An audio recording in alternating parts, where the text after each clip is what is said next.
Lord of Mysteries 2, Circle of Inevitability. Chapter 601, Strange Patient. Late at night, amidst another round of cheers for a magic trick, Lumian downed the candied wine in his hand and exited the bar with a smirk. He could already picture Aurora, if she were around, scoffing. "You're so lame. You're actually using the governor of the sea's authority and power to pull off a magic trick. Deceiving those drunkards with the real thing. Is this your prank? You're sure having a blast." Lumian responded silently. Being able to utilize superpowers and the governor of the sea's authority for such matters, rather than in battle, should be what you desire, right? Isn't this the joy and future you yearn for? In the corridor, illuminated by kerosene wall lamps, Lumian stepped on the creaking floor, making his way back to the first-class suite in the silent, empty surroundings. Snores and moans occasionally penetrated the walls on both sides. Near the stairs, a room stood open, reflecting the dim yellow light of the fire. As Lumian passed by, he turned his head and observed the sacred emblem of life, representing Earth Mother, engraved on the wall deep in the room. It portrayed a simple infant amidst wheat ears, flowers, spring water, and other symbols. In front of the sacred emblem of life stood a man in a brown clergyman's robe.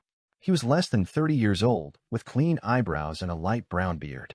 Holding a thick book, he preached to the men and women seated in different parts of the room. Lumian knew this was a prayer room, akin to a small mobile cathedral with a dedicated clergyman in charge. Common in countries that believed in only one deity, be it on long-distance ships or steam locomotives, they considered the need for believers to quietly pray and listen to teachings. Lumian, who could already understand Highlander, memorized the words, "Life's precious embrace, the harvest grace." Retracting his gaze, he entered the corridor, ascending the stairs step by step. Simultaneously, Logano, having just finished attending to Ludwig's supper, heard a knock on the door. "Who is it?" Logano was surprised and intrigued. This couldn't be his employer. He possessed the key and would simply open the door. Moreover, it was nearly 11 p.m. Who would visit at such an hour? Could it be that a woman overheard my boasting on the deck, believed me, and came to share a pleasant night? As Logano started to indulge in fantasies, he heard a feeble male voice. "I'm here to see Dr. Logano." Seeking a doctor. Logano couldn't help but frown, but he still opened the door. Outside stood a man wrapped in a thick tweed coat, a stark contrast to Logano's linen shirt and thin pants. Logano scrutinized the visitor. "I'm Logano. What's the matter?" The man's face was pale, his eyes dark, revealing little vitality. Though young, in his early 20s, he exuded a lifeless aura. The man took a deep breath and weakly said, "You can call me Enio. I heard that you helped several people on the deck discover the true cause of their illness and quickly improve their condition. I want you to treat me. I have the money to pay for the consultation." Observing the fellow's sickly appearance, Logano sighed and replied, "Come in. Keep your voice down. As you know, I'm the private doctor of a prominent figure. He doesn't appreciate strangers disturbing him." Once Enio settled on the sofa, Logano, out of habit, inquired about his condition to conceal his subsequent mystical diagnosis. "What's wrong with your body?" Enio paused for a moment before saying, "Since half a month ago, I've become sensitive to the cold and weak. No appetite, runny nose, repeated coughing, and my condition is worsening." Logano nodded, raising his right hand and tapping his forehead, as if contemplating the significance of the patient's narrative. In reality, he seized the opportunity to activate his spirit vision, preparing to discern the other party's illness from the color, brightness, and thickness of his ether body. With a swift glance, Logano nearly jumped out of his skin. "Is the patient sitting in front of me still alive?" In Logano's eyes, the once white glow shrouding Enio's ether body, signifying overall balance, had turned a somber grayish black. It was a dire indication of his severe illness, teetering on the edge of death. Yet, it wasn't this revelation that left Logano shocked and bewildered. What truly sent shivers down his spine was the orange glow, symbolizing the health of excretion, detoxification, and other vital organs, had dimmed into complete darkness. No vestige of brightness remained, signaling the complete cessation of their functions. Likewise, the yellow hue representing the digestive system, the green indicating the heart and regulatory system, and the blue denoting the throat and part of the nervous system had all dulled and lost their radiance. Enio's remaining hues were red on his limbs and purple on the surface of his head. What does this diagnosis imply? This meant that Enio was a person with a silent heart, a dormant stomach, and internal organs that had relinquished their functions. Yet he could still think, move, and speak. Son of a bitch, where did this monstrosity come from? Lugano, facing such an unprecedented patient, inwardly cursed, his frame trembling slightly. He dreaded the moment when the other might unexpectedly utter, "Doctor, I'm cold. Let me borrow your skin. Doctor, I'm hungry. Let me borrow your stomach and intestines." Noticing Lugano's silence, Enio anxiously inquired, "Doctor, what illness am I suffering from?" "Illness?" Lugano muttered to himself urgently. "Snap out of it. Your heart has ceased beating. The absence of flowing blood naturally brings about a chilling sensation. Those with non-agitating stomachs certainly won't have much of an appetite." As these thoughts raced through his mind, Lugano pondered for a moment and declared, "Your condition is grave. I require further analysis and observation to draw conclusions. Can you visit me tomorrow morning? Before that, I need to draw some of your blood for research." "No problem." Despite Enio's lack of confidence in Lugano, he extended his right hand with a mindset that attempting something was better than nothing. Armed with the necessary tools, Lugano extracted some blood from Enio's body using a needle, rubber hose, and a glass blood collection bottle. Despite their darkened hue, he noted a basic vitality still present. Subsequently, he listened to Enio's heartbeat and detected faint, but existing beats. Curious. Lugano seized the opportunity of the consultation and prescription to subtly cast a faint light upon his palm, providing Enio with a simple treatment. Enio's spirits lifted, and a semblance of strength returned. "Thank you, doctor. Your massage and medicine are effective. I appreciate it." Enio left the suite with a cheerful expression. None of the previous doctors he had consulted had made the slightest improvement in his condition. This time he intended to set sail to the south, take a steam locomotive to the Church of Earth Mother's headquarters for treatment. Baffled, Lugano observed as Enio left. Soon after, his employer returned. He quickly recounted the encounter to Lumian, concluding with, "I've secured his blood. Can you find someone to divine the truth?" "Divination." Lumian chuckled as he received the blood-filled bottle and knocked on Ludwig's child's room.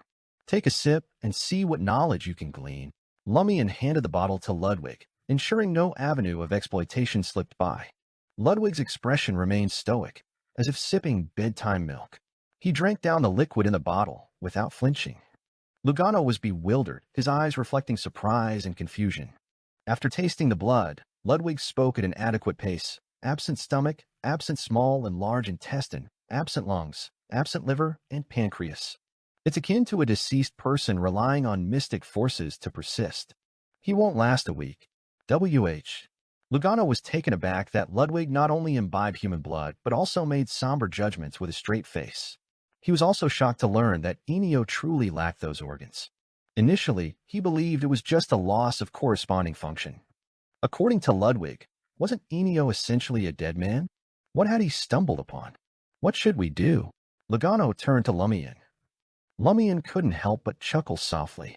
"What can we do? Locate the captain, the ship's security supervisor, or the priest in the prayer room, and report this matter. They'll handle it." Lugano nodded and tentatively asked, "But won't this expose me as a beyonder?" "Tell them you're Louis Barry's servant," Lumian advised calmly. "All right." Lugano was fine with being a servant. After a moment's thought, he asked in puzzlement, "Did you hear any strange sound at night?" "I occasionally hear a baby crying." "Baby?" Lumian asked, shaking his head. "I didn't hear it." Lugano pondered aloud. "Is there a baby crying on this floor?" Then he looked at Lumian. "Shall I go find the captain now?" Lumian's eyes flickered as he smiled and said, "Tomorrow morning." "All right." Lugano agreed without hesitation. He preferred waiting for dawn and sunlight before addressing such a peculiar issue. Reporting it at night made him sense an impending, unexpected event. The sun provided a reassuring sense of security. Lumian didn't question or provide further advice. He entered his room, freshened up, and went to bed. However, sleep eluded him. Instead, he half closed his eyes, anticipating something. After an indeterminate period, Lumian heard a faint creak. The door to one of the rooms opened softly. Lumian swiftly sat up, silently approaching the door, cracking it open. He saw a figure leisurely walk out of Lugano's servant's room. It was Lugano, clad in a linen shirt. His eyes were open but oddly vacant and unfocused, his face devoid of expression. As if sleepwalking, Lugano made his way to the suite's door. Lord of Mysteries 2, Circle of Inevitability. Chapter 602, Surgery. Lugano's eyes remained open as he swung open the door to the suite, his gaze vacant. He stepped into the deserted corridor, where only the sound of crashing waves reverberated. In this moment, everyone, save the sailor on night duty, succumbed to slumber. Lugano moved forward, the kerosene wall lamps around him casting an ethereal glow that mingled with the encroaching darkness. He reached the end of the floor and halted in front of a vivid vermilion wooden door. Creak. The door groaned open, and the darkness within seemed to swallow every trace of light. Lugano traversed the obscurity with a blank expression, entering the room. Behind him, the vermilion door was pulled shut by an imperceptible force. It was a suite. The living and dining areas lay shrouded in darkness, devoid of any candlelit glow. The faint crimson moonlight filtered through the curtains, offering minimal visibility. At the dining table stood two shadowy figures. One of them appeared aged, with mostly gray hair and dark, deep blue eyes that seemed to absorb the night. Despite the wrinkles at the corners of his eyes, the elder's skin remained well-maintained, adorned in a loose, dark black robe. Beside him stood Ennio, the brown-haired, brown-eyed patient who had intruded upon Lugano that night, his pale face devoid of life, his vacant gaze fixated on the unadorned table. Lugano, as if sleepwalking, stood next to Ennio, unusually quiet. The elder in the loose black robe turned his head, fixing his gaze on Ennio. The patient ambled towards the dining table, climbed on it, and lay completely motionless. The blonde elder brandished a sharp scalpel, unfastening Ennio's tweed coat, cashmere sweater, and cotton shirt. He pressed the razor-sharp blade against Ennio's chest, producing a ripping sound as he sliced through layers of flesh, creating a long wound. As Ennio's chest and abdominal cavity lay exposed to the crimson moonlight, a void greeted the eye. No stomach, no lungs, no small or large intestines, liver or kidneys. Only a weakly beating bright red heart, accompanied by a few blood vessels extending from it. With a swift motion, the old man in the dark black robe manipulated the scalpel, his other hand flickering with a faint light as he pressed down. In a sequence too rapid for the eye to follow, he withdrew the still beating heart in his left hand. Ennio's chest and abdomen, now empty, displayed only a few non-bleeding blood vessels. The old man closed the incision with a tight squeeze, sealing it with a flickering light. Ennio's stomach returned to its original state, devoid of any scars. Throughout this extraordinary procedure, the special patient's eyes remained open, as if untouched by the surgical ordeal. In that moment, he rolled off the dining table, ambled to the door, and exited the room. The old man opened his suitcase, revealing glass jars containing pale amber liquid, each cradling various organs: spleen, lungs, liver, kidneys, stomach, and intestines. Placing these items on the dining table in a peculiar order, surrounding the still gently beating scarlet heart, the old man in the loose black robe took a step back. He recited an ancient, malevolent, yet strangely intimate language. As the unknown murmur resonated, the internal organs ascended slowly, upheld by an invisible force. Their final positions varied, resembling the internal organs of a standing human. The heart, liver, spleen, lungs, and kidneys emitted a faint glow simultaneously, outlining a form on the dining table. It lacked a head, limbs, or bones, merely a corporeal essence that grew more defined. A baby's cry echoed, faint yet tangible. However, the body distorted, squirmed, and disintegrated in the end. The old man in the loose black robe sighed with regret. Strangely, the wrinkles at the corners of his eyes were noticeably reduced, and much of his white hair had reverted to light gold. In an instant, he appeared 7 or 8 years younger. Sensing his good condition, the elder turned his attention to Lugano. Lugano, seemingly summoned, approached the dining table and lay down, awaiting with open eyes. The elder unbuttoned Lugano's linen shirt, took up the scalpel, and gestured as if deciding where to make the incision. Suddenly, a loud bang reverberated. The vermilion door swung open, crashing into the wall. Crimson flames surged, illuminating the room, climbing the walls and ceiling, transforming the place into a fiery inferno. Lumian, adorned in black hair, green eyes, a golden straw hat, a cotton shirt, a black vest, and dark pants, materialized at the door and entered the suite. He calmly addressed the old man in the loose black robe. "Don't you know he's my servant?" The elder's eyes narrowed as he readied the scalpel to descend towards Lugano's neck. However, his right hand refused to budge, seemingly restrained by an invisible force pushing it upward. In the midst of the rising crimson flames, Lumian paused, displaying no urgency to act. He spoke with intrigue. That surgery was quite fascinating, extracting internal organs while leaving the person alive, albeit gradually dying.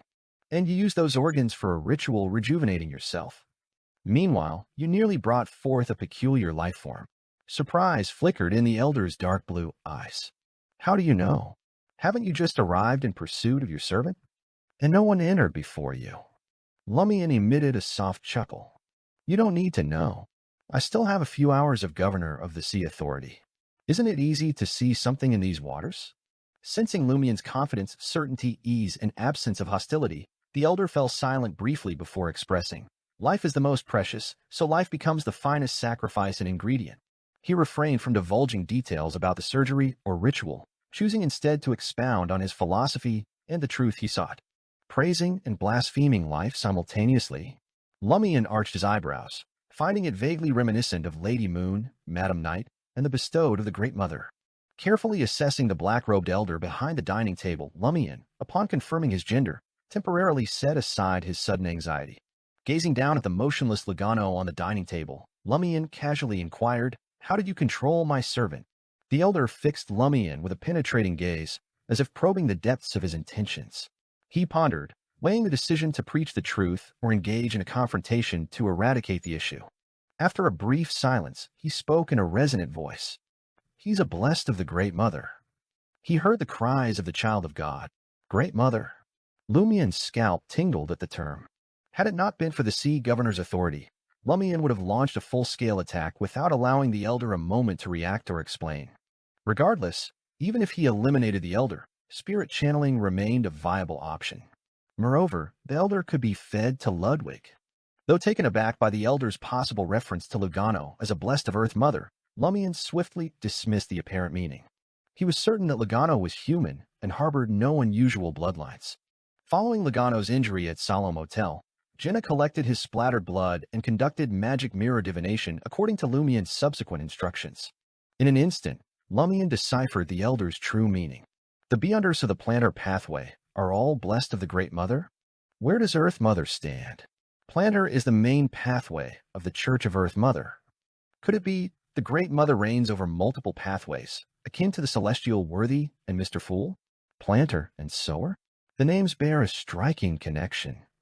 As Lumian's thoughts raced, his focus intensified on the existence of the child of God. Corda's empty infant cradle and the honorific title of Lady Moon, nurturing a deity, flooded his mind. Damn it, why is it that the Great Mother seems entwined with children, sons of God, and babies? Does that entity have a penchant for offspring? Lumian smirked superficially. It seems your child of God hasn't truly been born. The old man in the loose black robe suddenly became fervent. He's already born in the spirit world, but he's yet to step into the real world. Don't you see? Just revealing his form made me a few years younger. If he were truly born, I'd instantly regain my youth. Who knows what malevolent creation you've unleashed? Lumian criticized and said, "You plan to shape the child of God's body with just this fragment of life?" The elder was taken aback. This is a ritual bestowed by the Great Mother's revelation. It's undeniably effective. Lumian smiled. That Enio is unmistakably an ordinary person. The ritual's effects won't bode well. If it were a Beyonder with a robust life force, the outcome might be entirely different. The elder instinctively concurred. Indeed. That's why I intended to examine your servant's internal organs. At this juncture, the elder halted, casting a wary glance at Lumian. With a beaming smile, Lumian proposed, "Have you ever thought of sacrificing your own internal organs? If you don't offer yourself as a sacrifice, how can you showcase your devotion to the Great Mother and your reverence for the child of God? Don't fret. The child of God will revive you and bestow youth upon you." As he concluded his words, the dark green light condensed in Lumian's right hand. Lord of Mysteries 2, Circle of Inevitability. Chapter 603, Organs Again. The dark green light morphed into a beam, slamming into the old man's chest and sinking into the loose black robe, akin to sunlight, unstoppable. Already appearing 7 to 8 years younger, the old man's expression twisted, and every inch of exposed skin displayed signs of melting. His aura rapidly waned. Simultaneously, a burst of vigorous life force erupted from his body. Under the melting skin, flesh and blood writhed, resisting the mutation.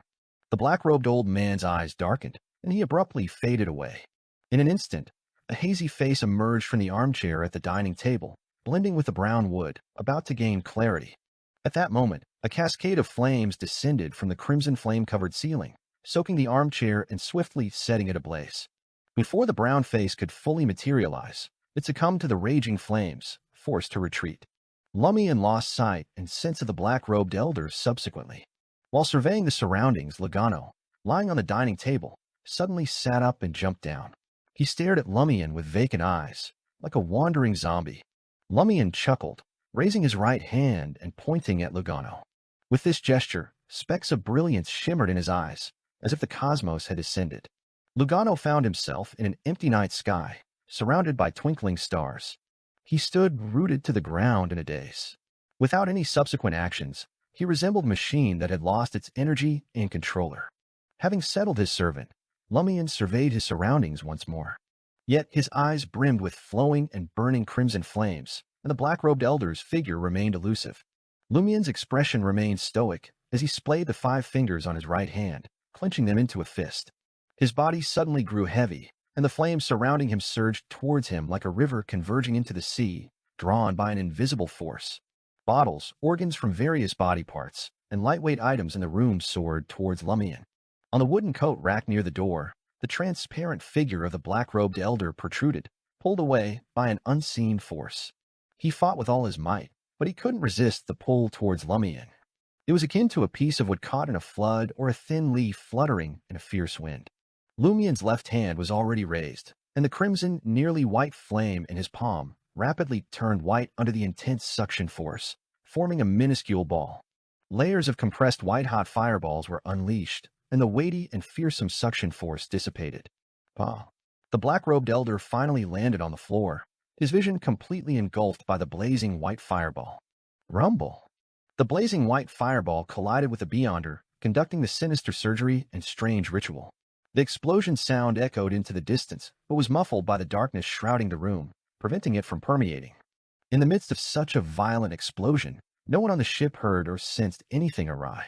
Rumble! The black-robed elder's body was shredded by the devastating explosion. Countless corpse fragments were instantly charred or consumed by bright flames, scattering across every corner of the living room and dining room. With spirit channeling at his disposal and Ludwig providing support, Lumian reveled in the authority of the governor of the sea and the nearly demigod-level power it bestowed. He cared not for what the enemy might transform into. Incredible. Is this what it's like to be a demigod? Even if it's just an illusion. Sadly, it won't last beyond 6 in the morning. Lumian sighed, directing his gaze at the burning corpse fragments. A quick inspection revealed that the black-robed elder's flesh had rapidly charred or turned to ashes. It was as if frost had met magma from a volcanic eruption. In a matter of seconds, only the heart, liver, spleen, lungs, kidneys, intestines, and stomach remained in the room, along with a grayish-white half-charred brain. Even with his feet, Lumian could tell that something was awry. Except for the brain, the remnants of the enemy were all internal organs. The malevolent surgery he had just completed involved extracting someone's internal organs to let them live as if nothing happened. At the same time, the peculiar ritual he performed utilized the complete set of internal organs to attempt to reconstruct the so-called child of God's body. All internal organs, it was hard for Lumian not to draw a connection. Could it be that this fellow's internal organs were extracted before, and he survived by piecing together others' internal organs, becoming a Beyonder? What's this called? Human alchemy? If it's true, who took his internal organs? Lumian pondered silently. The stars in his eyes swiftly dissipated, and Logano returned to the real world. From a distance of 4 to 5 meters, Lumian raised his right hand and smoothly swung it. Smack! Logano felt the impact of an invisible force against his face. With a sudden jolt, his eyes gradually cleared of their blank stare. The first sight that greeted Logano was the crimson flames falling around him, extinguishing before causing any havoc. Then he noticed charred body parts, scattered internal organs, glass jars filled with light amber liquid, and organs soaked in them. Am I still dreaming? Is this a nightmare?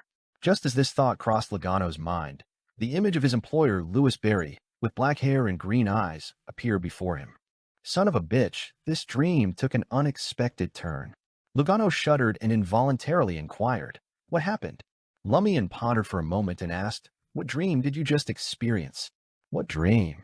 Logano confirmed his wakefulness and recollected, "I dreamed of my childhood. My mother stood at the door, urging me to come home for dinner. She even sang a nursery rhyme from my hometown.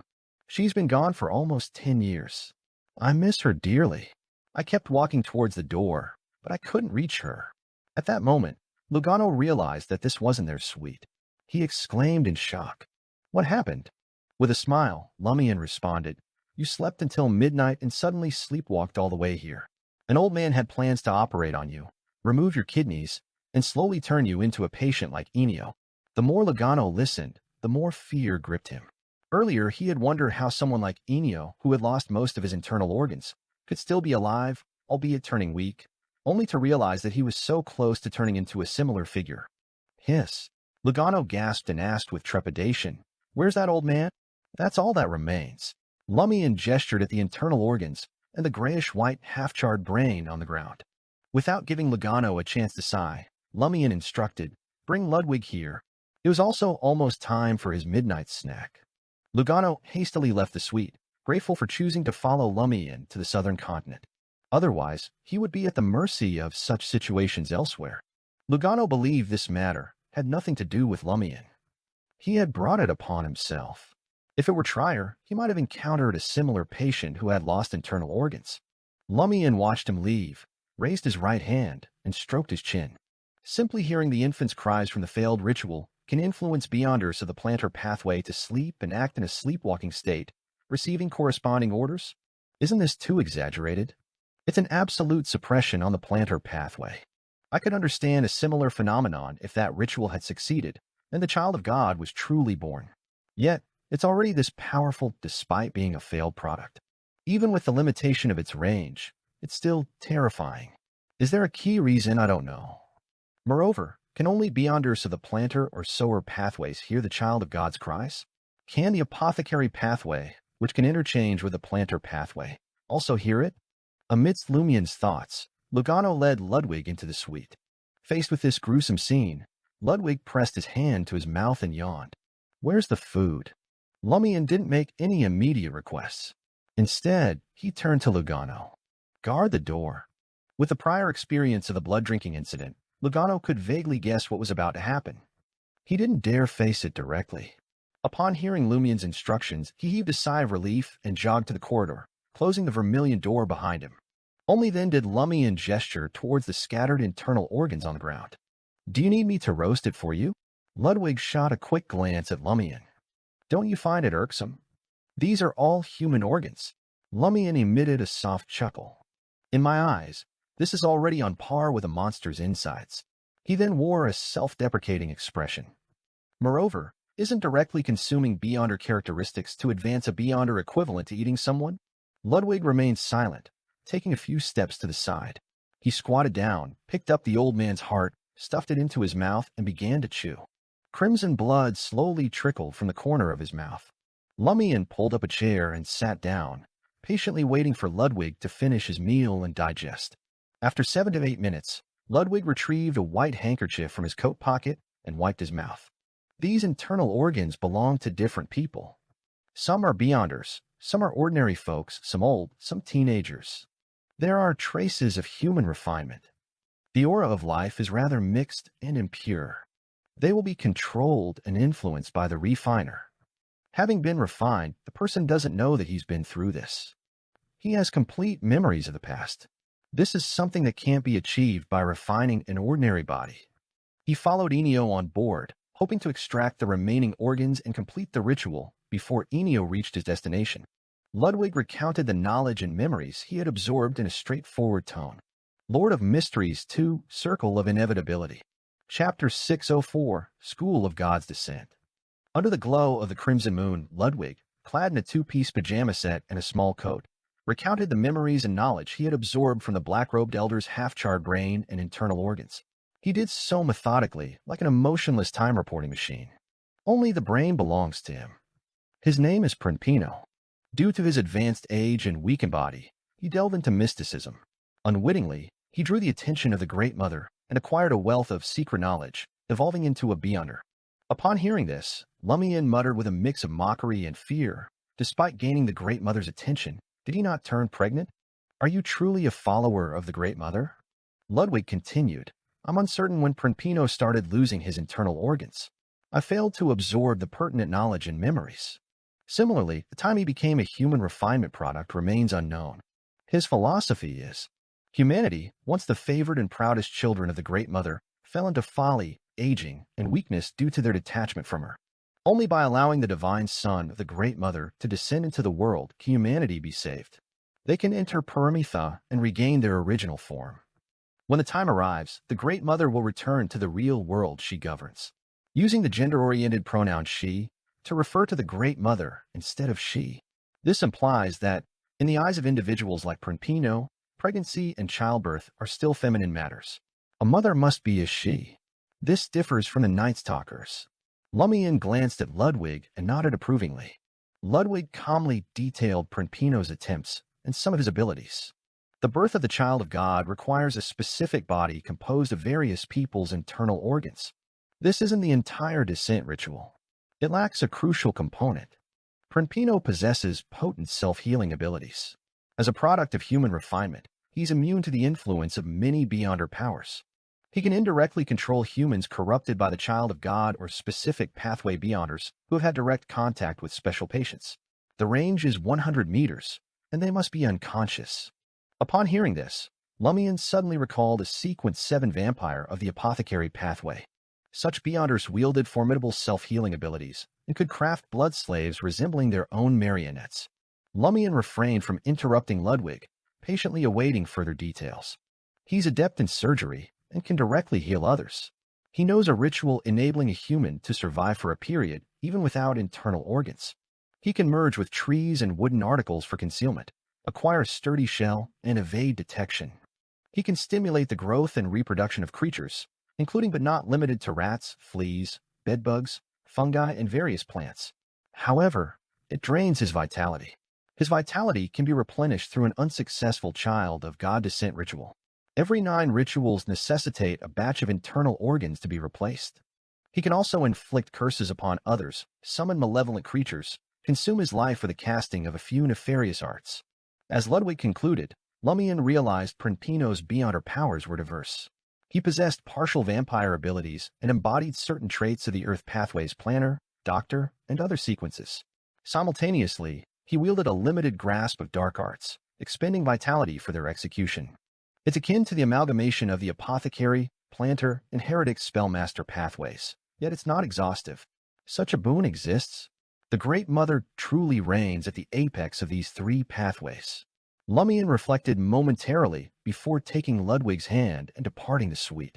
He instructed Lugano, stationed at the door, summon the priest from the prayer room and inform him of all pertinent details you are aware of. After issuing his directive, Lumian deliberated before appending. Locate the captain first, then seek out the priest. All right? Lugano assented reflexively before inquiring, and yourself? Of course I'm going back to bed. Should they seek an audience with me, they may wait until tomorrow morning. Lumian gestured dismissively, guiding Ludwig along the dimly illuminated corridor to his suite. Am I solely accountable? Lugano mused to himself. He suddenly noticed he stood alone at the suite's threshold, surrounded by scattered internal organs. A shiver traversed his spine, prompting him to hasten toward the captain's quarters. 10 minutes later, inside the black-robed old man's suite, the priest named Montserrat and the captain, Pedro, scrutinized the situation while listening to Lugano's detailed account. Nervously, Lugano disclosed to them that he was a Beyonder, a doctor of the Planter pathway. Enio sought him out due to his exceptional skills in treating patients. Later, during the late night, he experienced a sleepwalking episode. When he reached the suite, he found his internal organs almost removed. Fortunately, he was rescued by his employer. Throughout the entire narrative, Lugano only omitted Ludwig's consumption of blood, sharing everything else he knew. Pedro, the captain with a handsome brown beard, quipped half-seriously, "Could it be that your employer killed a passenger in his suite and deliberately scattered his internal organs everywhere, concocting such a sinister warlock tale to deceive us?" Lugano found himself momentarily speechless. Indeed, this possibility couldn't be entirely dismissed. Father Montserrat, garbed in a brown clergyman's attire, shook his head. After confirming Enio's physical condition, we'll determine the veracity of this story. I concur. Captain Pedro stroked his beard and gazed at Lugano. What's your employer's name? Louis Berry, Lugano truthfully replied. Louis Berry? Pedro's eyes narrowed. The adventurer who hunted down the demon warlock, Louis Berry?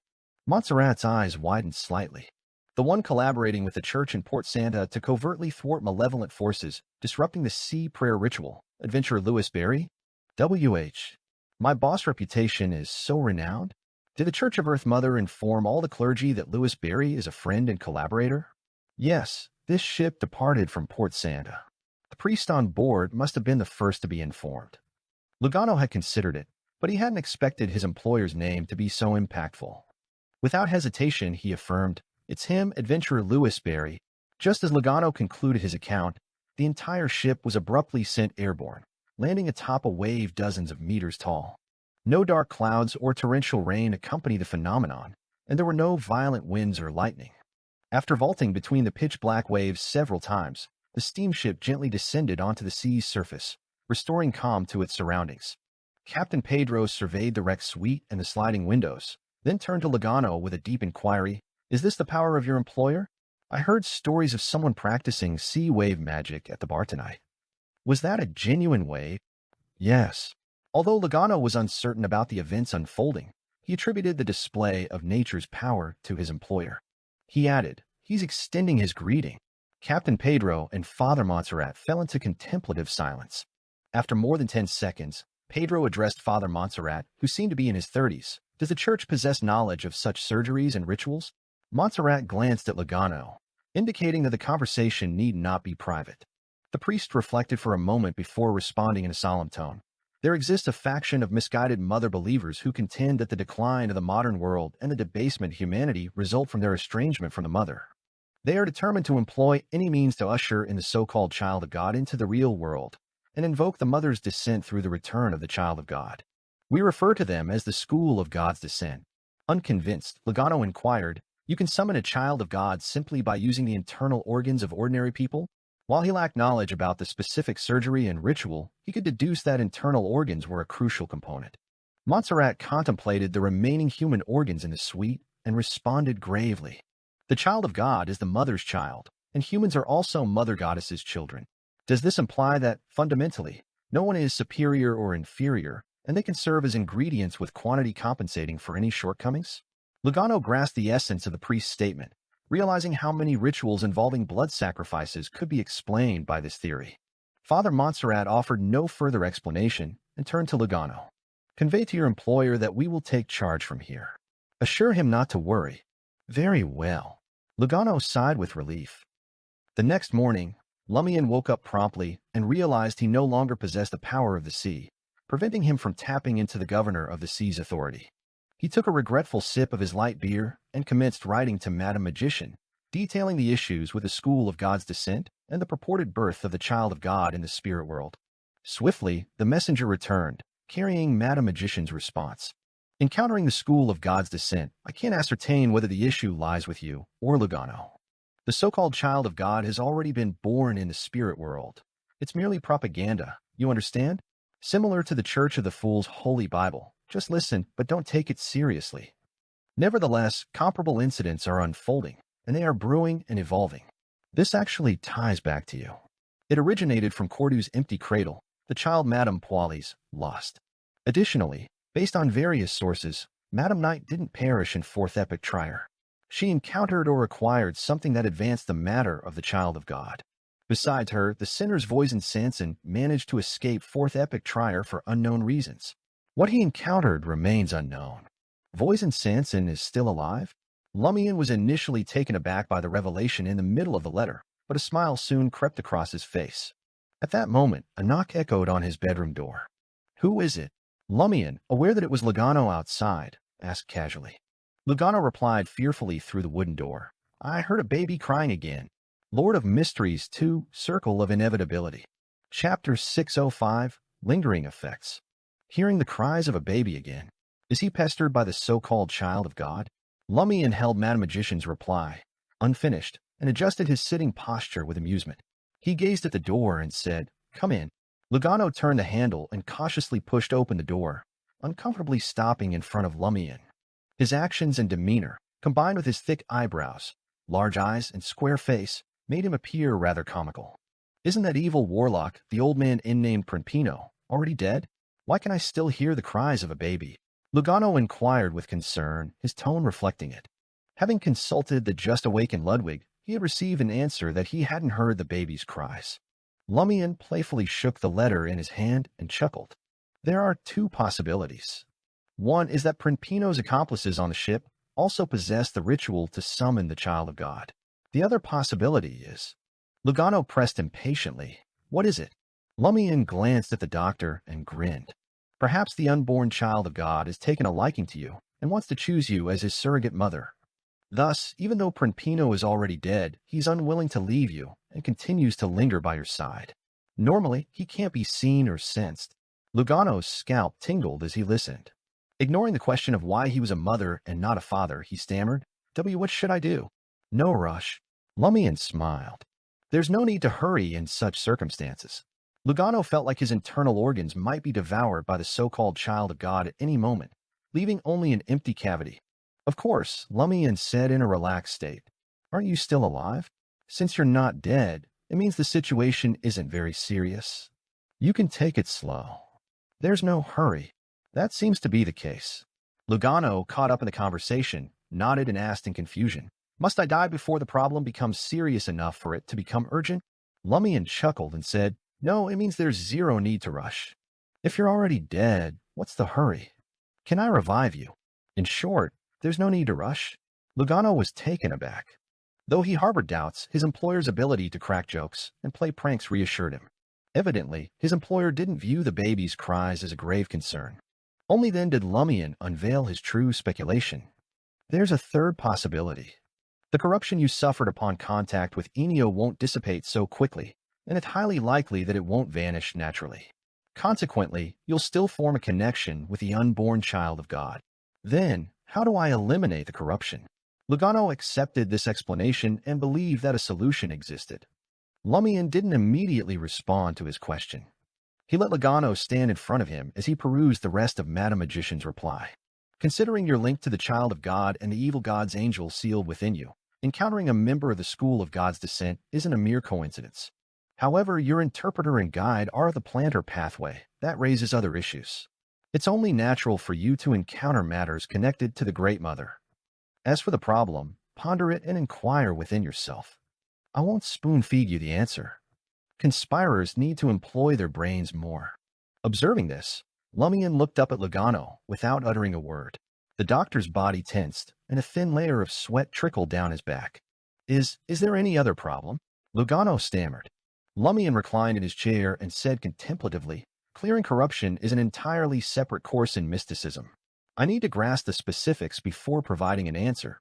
Having underscored the significance, he inquired, Have you encountered similar situations before? Like peculiar infant cries, mystical occurrences linked to births, sorcery entwined with mothers, and so forth. Lugano dared not be careless, fearing that if the corruption wasn't rectified promptly, he might end up as an organless being. He meticulously sifted through his experiences over the years. After a moment, he tentatively said, There's something I'm not sure if it's relevant. It was clear that he was reluctant to discuss the matter. How am I supposed to know if it's relevant if you don't tell me? Lumian didn't care about privacy. After a brief pause, Lugano cleared his throat and said, Didn't I mention that I became a Beyonder by obtaining a friend's relic? Yes. Did you murder that friend? Lumian inquired deliberately. Lugano hastily shook his head. No, he committed suicide. Suicide? Lumian raised his eyebrows, finding this matter intriguing. Lugano finally gathered the courage and spilled it out in one go. When I worked as a bounty hunter, I utilized the hidden mountain ranges in the Darij mountain range for smuggling operations. I moved things back and forth, making a decent sum. I even aided some wanted criminals in escaping overseas.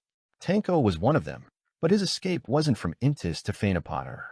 Instead, he fled from Phaenopotter to Intis. Eventually, he discovered a secluded valley deep within the mountain range and built a field of his own. He cultivated crops, tended to livestock, and kept to himself. I regularly visited, supplying him with essentials like salt, sugar, fabric, and other goods. In return, Tanko imparted mystic knowledge. I never imagined leading an ordinary life with me out there adventuring and becoming a bounty hunter. Mysticism held a strong allure for me, and the teachings imparted by Tanko seemed invaluable at times. Tanko could be an enigma. Sometimes he'd fall into brooding silence, his temper as hard and unyielding as stone, as if wrestling with inner demons. Other times, he'd be buoyant and loquacious, curious about everything around him. Every so often, he confessed to straying from the mother's teachings, descending into the depths of darkness. He'd lament how he drifted further from his true self, suffering the consequences. Occasionally, he'd voice suspicions about the church, believing it to be deceptive, claiming the true mother had departed long ago. In that moment, Lugano couldn't help but draw parallels between Tanko's cryptic musings and the philosophy of the school of God's descent, as recounted by Father Montserrat. Was this encounter a foreshadowing planted in the past? Lugano drew in a deep breath, sensing an ominous shiver down his spine. He rushed out his words. Last autumn, I revisited Tanko. We sipped his brew and discussed various things beyond the mountain. Out of the blue, he spilled that he couldn't endure his decadent, sinful self any longer. The demon lurking deep within him was gaining control. Tanko wanted to end his life before it consumed him entirely. His dying wish? I deliver his stuff to Torres, the capital of Gaia province, and hand it over to a Church of Earth Mother clergyman, preferably a blessed. I pretended to agree, talked him out of it, and thought he had abandoned the idea. But the next morning, I found him dead in the field where he'd harvested grain. Golden wheat ears sprouted from his body. And get this, he had several female reproductive organs. I was freaked out. Felt like I was dealing with a monster. Now, for us bounty hunters, a dead monster is a good monster. It's material for a paycheck. Summoning courage, I went through Tanko's things. Found a golden blob, like a grain seed, but half the size of a fist, next to him. Based on Tanko's mystic know-how, I suspected this blob was the root of his beyonder powers. After much internal wrestling, I debated whether to stick to our agreement and send this relic back to the church. But in the end, greed got the better of me, and I devoured the blob. I'm a guilty man. Broke my promise. Hoping the sun forgives me. Lumian listened in silence, a chuckle escaping his lips. You just ate it like that? Lugano grinned sheepishly and explained. Yep, that's right. I only learned potion formulas after becoming a beyonder and diving into mysticism. I didn't want a repeat of that experience, so I got obsessed with buying formulas. You're lucky. A few years earlier, and surviving that would have been tough. We might have crossed paths in the Darige mountain range, you as a monster, and me as a monster hunter. Lumian recalled President Gandalf's research and mocked Lugano. Internally, Lumian muttered, Emperor Roselle was right. The ignorant are fearless. Something's obviously off with Tanko. He probably got tangled with the evil god's faith, corrupting the beyonder characteristic he left behind. Eating it directly. No wonder you encountered the school of God's descent and heard baby cries. Easy to be corrupted and influenced, encountering patients like Enio. Uneasy, Lugano asked, with a planter ingredient I consumed the root of problem? He had ingested it a year prior, and even advanced. Was there no resolution to the problem?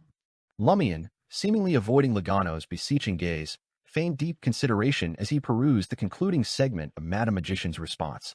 I've pondered your earlier caution and have some theories, but presently I cannot divulge them to you. I can only hint that Amon and the person behind him must have orchestrated something beforehand to divert the celestial worthy's attention from the pertinent issue. In essence, this situation seems advantageous for you and the rest of us. For now, it's best to feign ignorance and refrain from delving into it. If troubled by infantile cries, seek aid from a clergyman of the Church of Earth Mother. W.H. Did Madam Magician anticipate Lugano's lingering effects in advance? It seems so. She could discern the root cause of Lugano's plight. Lumian looked up, offering Lugano a reassuring smile. The remedy to purge the corruption lies in seeking aid from Father Montserrat. That's it. After all my exposition, if there's truly no alternative, I would have taken my chances with a priest. Lugano's lips twitched as he mustered a strained smile. Very well, thank you, sir. Lord of Mysteries 2, Circle of Inevitability. Chapter 606, Faith Conversion. At 8 a.m., in the prayer room on the third floor of the cabin, Lugano stepped in. Father Montserrat, draped in a brown priest's robe, was already preaching. 5 or 6 individuals were scattered in the rows of chairs before the sacred emblem of life. Without disturbing the sanctified ambience, Lugano chose a spot at the front, near a supplicant. As Father Montserrat concluded his sermon and closed the Holy Bible, the supplicants rose, spread their feet, and raised their palms high, chanting in unison, Praise the earth, praise the mother of all things. Lugano instinctively turned his head, noticing a tightly wrapped-up supplicant with brown eyes and a pale complexion in the same row Enio, the special patient who had lost his internal organs. She's not dead? Wait, isn't the evil warlock Prinpino supposed to be dead? Why is Enio, the special patient, still alive? Lugano was stunned, almost convinced he'd encountered a ghost. Being a sequence A to the plantar pathway, he was ill-equipped to handle ghosts. But then Lugano observed that Enio's face wasn't as deathly pale as before. The brilliance in his eyes had returned, and vitality coursed through him. Lugano raised his hand, tapping his glabella to activate his spirit vision. He observed Enio's ether body, no longer as ashen as before. Whether it be the yellow hue symbolizing the digestive system, the orange hue denoting detoxification and organ excretion, or other shades, they had reverted to a semblance of normalcy, albeit faint and thin. Is that even possible? Hadn't he lost his heart, liver, spleen, lungs, intestines, stomach, and kidneys? Lugano stared at Enio as though he were an aberration until Enio pivoted and pleasantly recognized him. Doctor, your treatment works wonders. I feel like I'm recovering. Enio exclaimed joyously. And this was just the initial treatment, sans pinpointing the specific cause. Lugano's lips twitched stiffly. That's reassuring indeed. Are you also a follower of Earth Mother? Enio beamed, pleasantly surprised. I'm not. Spare me the talk of Mother God or Mother. As an Intijan, how can I subscribe to the Earth Mother faith? Lugano gestured toward Montserrat, evading a direct response. I need to discuss matters with a priest. Enio nodded. When can I seek further treatment? In the morning? You don't require treatment anymore. It's time for recuperation and repose. Lugano grumbled, forcing a smile. In about an hour. Thank you, doctor. Enio waved, exiting the prayer room. When only Lugano and Father Montserrat remained, Lugano hushed his voice, gesturing toward the door. How is he healed? Father Montserrat, still relatively youthful with sincere eyes, smiled and responded. Thanks to Earth Mother, his fortune was favorable. As a doctor yourself, you must be aware that internal organs can be transplanted as long as they maintain a certain level of vitality. For the ritual to succeed, Prinpino utilized his beyonder powers to sustain the vitality of those internal organs. Moreover, the set he employed was extracted from Enio, eliminating the need to consider transplant rejection effects. Furthermore, Enio remained alive, relying on mystical power to uphold a certain level of vitality. This was a crucial factor. Did you perform surgery on him last night and transplant all his internal organs back? Lugano was enlightened. Father Montserrat nodded. For regular surgeons, this is an operation with nearly zero chances of success. Even if successful, keeping the patient alive long enough to navigate the most perilous stage is challenging. However, for us, it falls within our capabilities. Indeed, compared to ordinary surgeons, beyonder doctors like us wield mystical powers akin to miracle workers. Lugano sighed, dismissing further concern about Enio. Turning to Montserrat, he inquired with worry, Father, I heard a baby crying again. Has that so-called child of God set his sights on me? Father Montserrat reassured him. Fear not. It's an inevitable repercussion of the corresponding corruption. It will gradually dissipate over time. If you're concerned about any unforeseen events or accidents on your path, I can help you eliminate them now. Is that so? You're merely a sequence A doctor. Do you possess the capability to rid me of the remaining corruption? Set up an altar and seek Earth Mother's aid? Lugano remained skeptical. Thank you, Father. Montserrat gestured toward Lugano's previous spot. Follow the believer's example. Close your eyes, listen to my preaching, and simultaneously pray to Earth Mother. Remember, it's specifically to Earth Mother, no other deity. Understood. Lugano resumed his seat, crossed his arms, and shut his eyes. As Father Montserrat delivered his sermon, Lugano silently echoed the verses of the Holy Bible. Gradually, his thoughts blurred, and amidst the discourse, Lugano discerned a mother's gentle murmur and felt the comforting warmth of her embrace. His tense heart eased, reminiscent of seeking solace in his mother's arms after childhood bullying. It was a blend of dependency, reliance, and a sanctuary for the mind. Unbeknownst to him, tears trickled down Lugano's cheeks, as if purifying his body and soul. Slowly, his emotions settled, dispelling the fear and unease. Done. Father Montserrat's voice seemed to waft from the distance, reaching Lugano's ears. Opening his eyes, Lugano raised his right hand, wiping away the tears. Standing up, he lifted his hands. Praise the earth, praise the mother of all things. It was an almost reflexive response. In that moment, sunlight streamed through the window, casting a faint golden glow upon the prayer room, as if heralding forthcoming abundance. Father Montserrat nodded in satisfaction. Earth Mother has purged the corruption from your body. Tonight, pay attention and see if you still hear the baby's cries. All right, Father. Lugano replied, his body and mind now at ease. The next morning, he awoke with a sense of happiness. Throughout the night, he experienced no dreams of a beckoning mother, nor did he hear the cries of the so-called child of God. Filled with joy, Lugano, after serving Ludwig breakfast, hurried to the prayer room to share the uplifting news with Father Montserrat. Father Montserrat gazed at him for a moment and asked with a smile, "Are you interested in embracing Mother Earth?" "Me?" Lugano hesitated before inquiring, "Are you willing to accept the conversion of a heretic?" Father Montserrat smiled and replied, "In the Mother's eyes, there are no heretics. There are only children who are or are not willing to return home." Lugano's heart wavered, reflecting on his past actions of merely going through the motions in cathedrals, praying, listening to preaching, and attending Massachusetts. He hadn't truly believed in any deity, and the church hadn't provided substantial assistance. Moreover, if I truly become a believer in Earth Mother, I might gain access to subsequent potion formulas and beyonder ingredients from the church or the three orders. Even if not, I'll surely receive corresponding mysticism guidance. Lugano hesitated, finding various excuses to convince himself. Father Montserrat patiently waited, not pressuring him. He simply smiled, anticipating Lugano's decision. Eventually, Lugano raised his hands. "Praise the earth, praise the mother of all things." He responded to Father Montserrat's proselytization in this manner. Father Montserrat's smile broadened as he extended his arms. "Welcome home." Those words oddly warmed Lugano's heart. It felt as though, after years of wandering and adventuring, he had finally returned home. Fatigue lifted, and a sense of grounding enveloped him. "Praise Mother Earth." Lugano crossed his arms over his chest.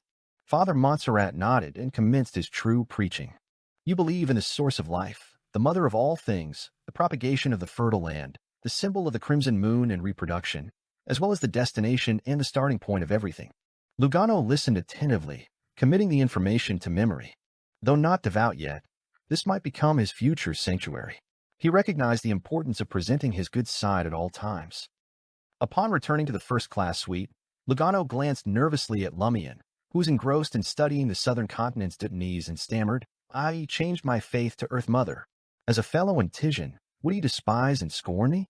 Lumian looked up and chuckled. "Then make sure to radiate maternal brilliance. Ludwig is counting on you for some fresh fish. He doesn't mind at all." Lugano mumbled, not willing to let Ludwig go hungry. He embarked on a busy day. Late at night, after tending to Ludwig until bedtime, Lugano pondered briefly and decided to visit the prayer room. If the door was still ajar, he intended to offer a prayer before retiring for the night. He had to make a good impression right from the beginning. Lugano treaded the dimly lit stairs, approaching the prayer room with cautious steps on the creaking floor. His footfalls grew hushed, wary of disturbing those engaged in prayer and potentially interrupting Father Montserrat's embodiment of Mother Earth's teachings through reproductive activities with a female believer. Reaching the door quietly, Lugano extended his right hand, gently pushing it open. The wooden door eased ajar, revealing a small gap without a sound. It's not shut tight. Is he truly in the midst of reproduction? Lugano cautiously peered into the opening. He observed the crimson moonlight enveloping the prayer room and Father Montserrat, draped in a brown priest's robe, standing before the sacred emblem of life. Folding his arms, Father Montserrat swayed gently, as if cradling a newborn child. However, there was nothing within his embrace. Lord of Mysteries 2, Circle of Inevitability. Chapter 607, Smell of Food. Lugano's scalp tingled as he found himself in a surreal encounter with Father Montserrat, bathed in the glow of the crimson moonlight. The sight of the priest, cradling an invisible child in his arms, sent shivers down Lugano's spine. Is he carrying a child? An invisible child? The so-called child of God? Frightened by the association, Lugano tried to quickly shut the door before the owner noticed, as if he had wandered into the wrong room. He slipped away without making a sound. Suddenly, Father Montserrat's voice echoed in the air. "Are you here for prayer?" Lugano's eyes tightened, and like a startled wild cat, he swiftly turned and sprinted towards the staircase. All he could think about at that moment was his formidable employer. However, what met his eyes was utter darkness. No staircase with a wooden floor in sight. In the shadows, clusters of pitch-black weeds, with plump wheat, swayed in eerie silence. Lugano's body tensed, uncertain about the unknown that awaited him in this abyss of darkness. Why did you run? The weeds parted, revealing Father Montserrat, holding an invisible baby. Behind him, an illusionary, unusually massive oak tree stood tall. Next to the weeds, the oak tree was covered in abnormal growths, forming a chillingly simple and ominous sacred emblem of life. As Father Montserrat, clad in a brown priest's uniform, appeared less than 3 meters away, Lugano swallowed hard, offering a feeble excuse. It's late. I didn't want to disturb you. Father Montserrat remained cradling his arms, wearing a faint smile. What did you see? Every hair on Lugano's neck stood on end, and cold sweat broke out on his back. Struggling, Lugano pointed at Father Montserrat's empty embrace, asking with difficulty, "Why are you doing this?" Father Montserrat responded with a significant tone, "We're all mother's children." Lugano didn't dare to delve further and nodded repeatedly. Yes, yes, yes. We're all mother's children. Father Montserrat didn't allow him to navigate through with platitudes. He deliberately added, "The child of the Great Mother." Great Mother. Although Lugano had anticipated this answer, his heart almost skipped a beat, and his mind went blank upon hearing it.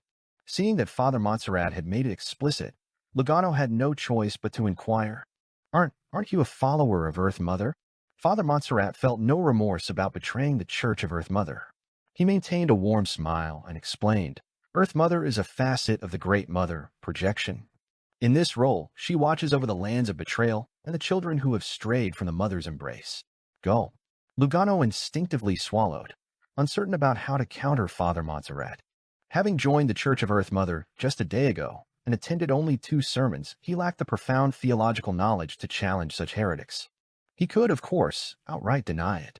After all, Montserrat's explanation sounded ominous. If the priest's words were true, with the Earth Mother Church's resources and factions, the so-called child of God should have already been born in the real world, and the Great Mother would have returned. Yet that hadn't happened. The current scene and the invisible pressure silenced Lugano, refraining from outright denial. What if he enraged Father Montserrat completely? Father Montserrat continued, "All creatures in this world are the children of the Great Mother. Some were conceived by her, some are descendants of these deities, and some, like you and me, were directly transformed from the flesh and blood of the Great Mother. We share the strongest connection with her." Internally, Lugano couldn't help but retort, "I was born by my mother, not transformed from the flesh and blood of the Great Mother." However, his smile remained, more grimacing than joyous. "Don't you find the Great Mother's believers sinister and terrifying?" Father Montserrat smiled and reassured, "There's no need to fear the return of the Great Mother. How can a mother hate her child? You might not know, but there are many worlds beyond ours. The creatures in those places flourish under the watch of the Great Mother, constantly reproducing and growing. I've never heard of any species being eradicated. Instead, their numbers are increasing. Moreover, it's the Great Mother who granted us life. It's a prerogative to reclaim the life she bestowed upon us. We should cooperate willingly. Cooperate my rear end, you son of a sow." Lugano wasn't bewitched. Suddenly, he drew his concealed revolver and fired 2 shots at Father Montserrat. Without confirming the effectiveness of the shots, he swiftly turned and sprinted toward the dark expanse filled with black weeds. Though the destination within the dark depths was unknown, perhaps harboring great peril, staying here seemed even more hazardous. Wah! Abruptly, Lugano heard an almost ethereal cry of an infant. It was exactly the same as the sounds he had heard several times before. Lugano's expression froze, and his pace slowed as he ran. His eyes gradually filled with emptiness, and he turned around. Step by step, he approached Father Montserrat, who was cradling an invisible baby in the illusory colossal oak tree. "That's our mother. The mother who gave us life. She's willing to accept anyone who repents, every child who returns home. If she wants to take back the life she bestowed upon us, then let her. She has the prerogative to reclaim what she gave." Listening to Father Montserrat's abnormally ethereal yet seemingly close voice, Lugano gradually developed a strong and heartfelt acceptance. "Yes, that's my mother. Why would she harm me? She can take back what she had given." Lugano walked faster and faster until he stood beside Father Montserrat. Instantly, he felt warmth and relief. It was the scent of a mother's embrace. Gradually, he experienced an indescribable moist sensation, as if a kitten were being licked by a female cat. How comforting! Lugano half closed his eyes. At that moment, he heard his mother's favorite nursery rhyme from behind him. Why is Mom behind me? Shouldn't she be in front? Lugano wondered vaguely. Then he heard his mother shouting behind him. Don't go over. Don't move forward. Danger. Don't go over. Don't move forward. Danger. Lugano shuddered, his vacant eyes regaining a certain vigor. He saw where he was, the illusory colossal oak tree and moist, warm, squirming flesh petals sprouting from it. Half of his body was already enveloped in the flesh petals, slowly pulling inward. This was the motherly embrace he had just experienced. Lugano's pupils dilated, and a chill ran down his spine, causing his hair to stand on end. He exerted strength against the viscous liquid-covered flesh with both hands, swiftly pulling away. Father Montserrat, cradling an invisible baby, appeared beside Lugano, wearing a warm smile. Return. Return to the mother's embrace and revert to our original form. Despair gripped Lugano. He wanted to confront the priest, but sadly, having consumed 2 potions, Planter and Doctor, he realized that, apart from enhanced strength and proficiency with farming tools and a scalpel, he lacked beyonder powers directly applicable in combat. These powers included predicting the weather, identifying and nurturing seeds, treating ailments, healing wounds, stitching up souls, bestowing life, or possessing outstanding surgical abilities. In the past, Lugano had relied on the combat techniques and marksmanship learned as a bounty hunter to match a planter's strength in firearms.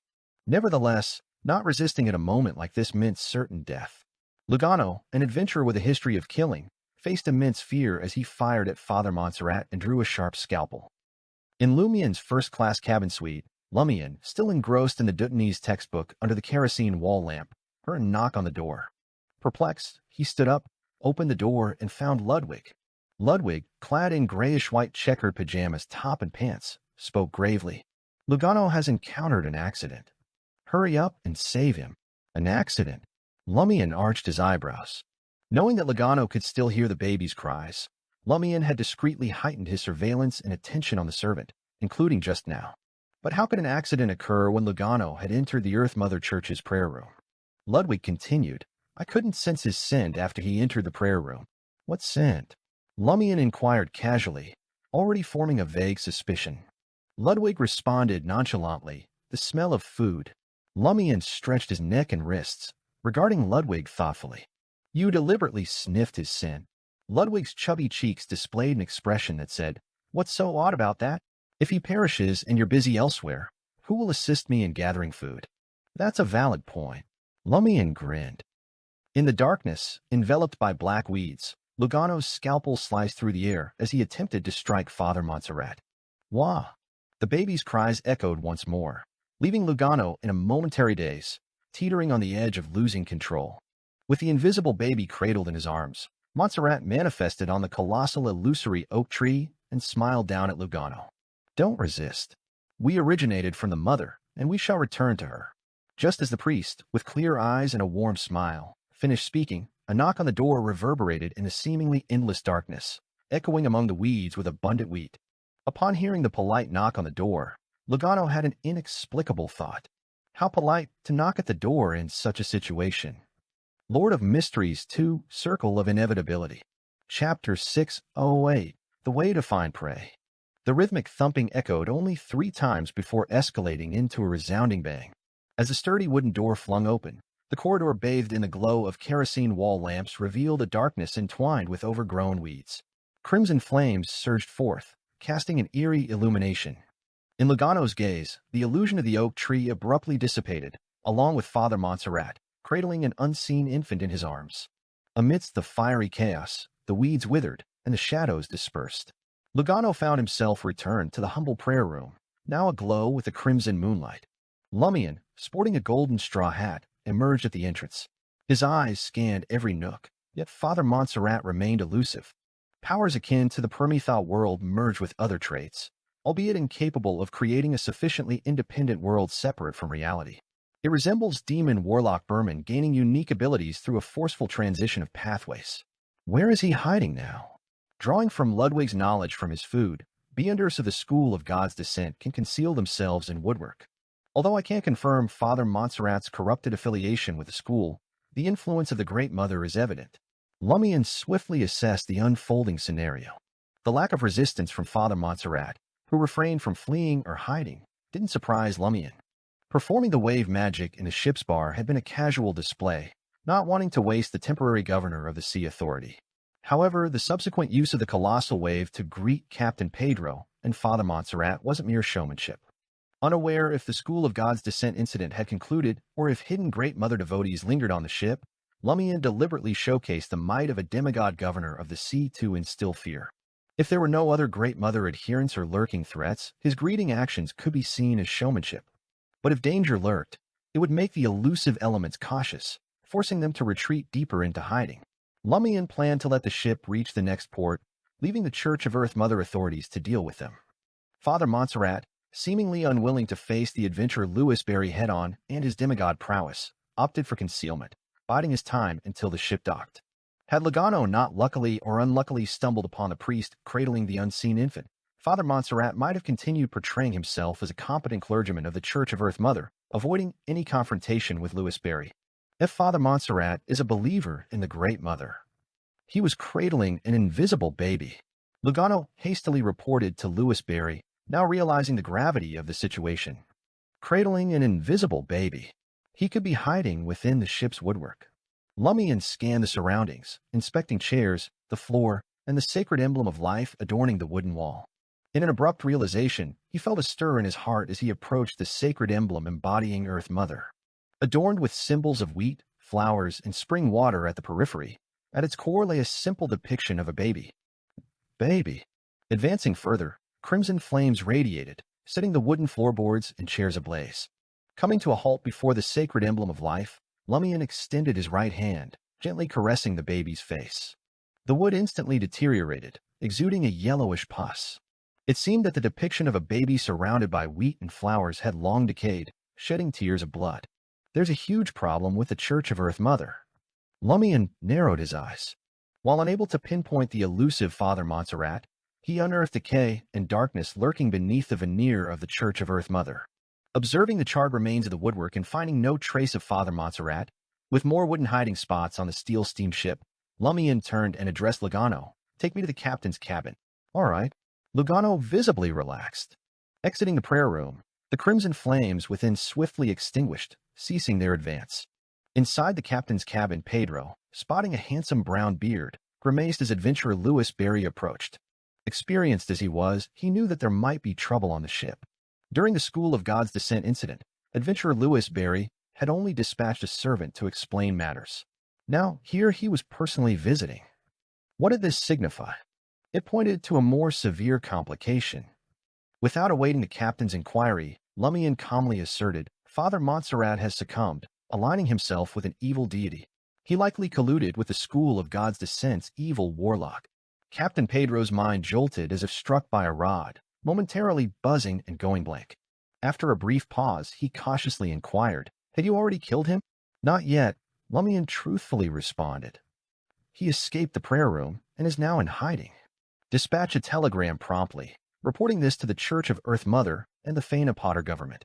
My servant will provide the details. In the face of Lewis Berry's authoritative directive, Captain Pedro yielded without resistance. He shifted his attention to Logano, absorbing the account of his conversion and Father Montserrat's description, cradling an invisible infant. Upon hearing the revelation, Pedro wore a bitter expression and admitted, "I did sense something amiss with Father Montserrat, but I never anticipated it to be this grave." "What's the issue?" Lumian inquired.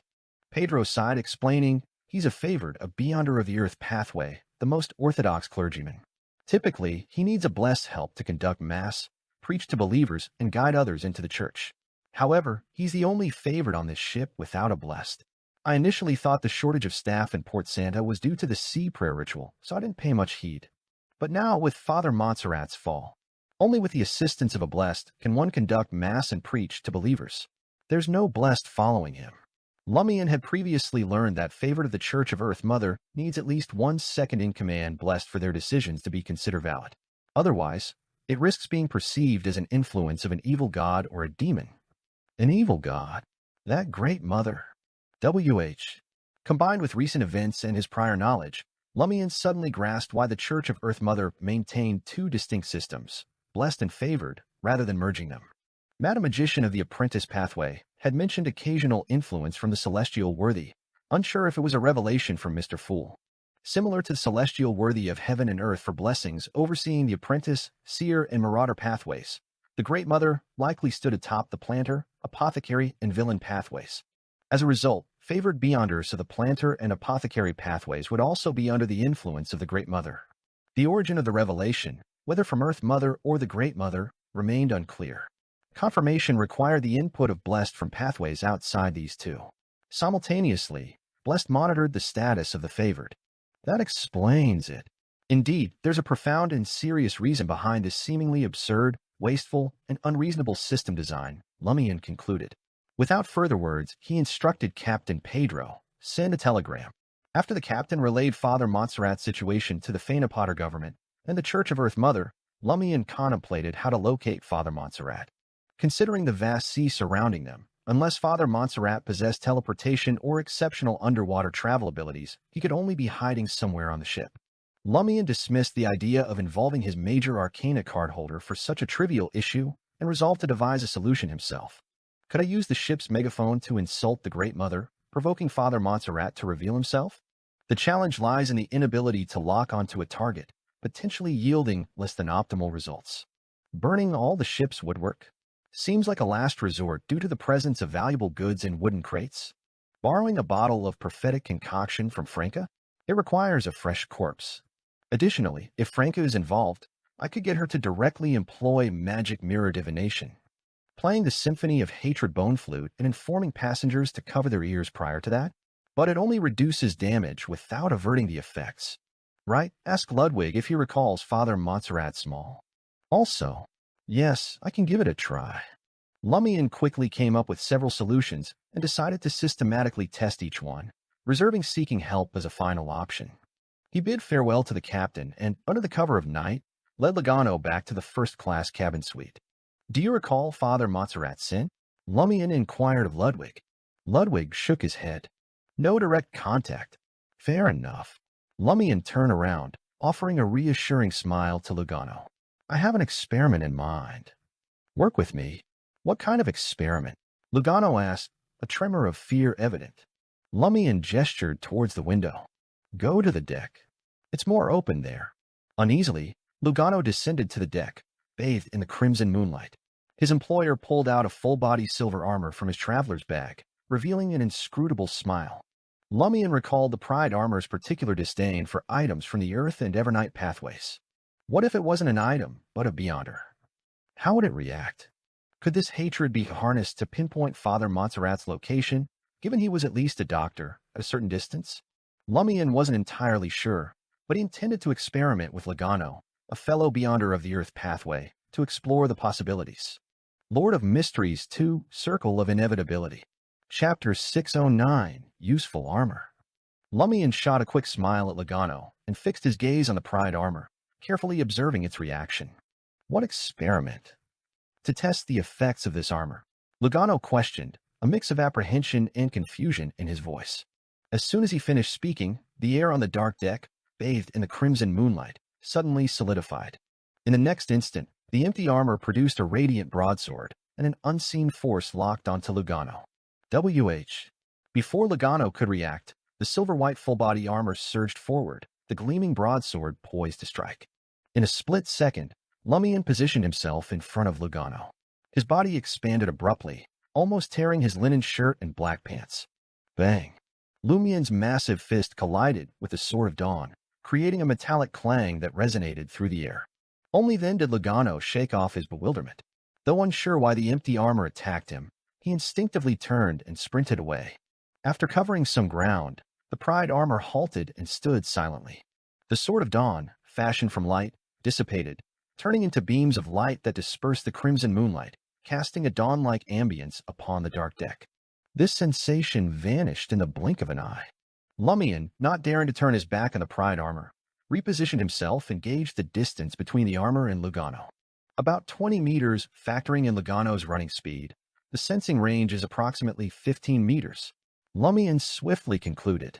His body reverted to its original form, and a confident smile returned to his face. It was enough. A 15-meter range sufficed on the ship. He stowed away the pride armor and addressed Logano, who was still making his way to the bow. The experiment is over. Huh?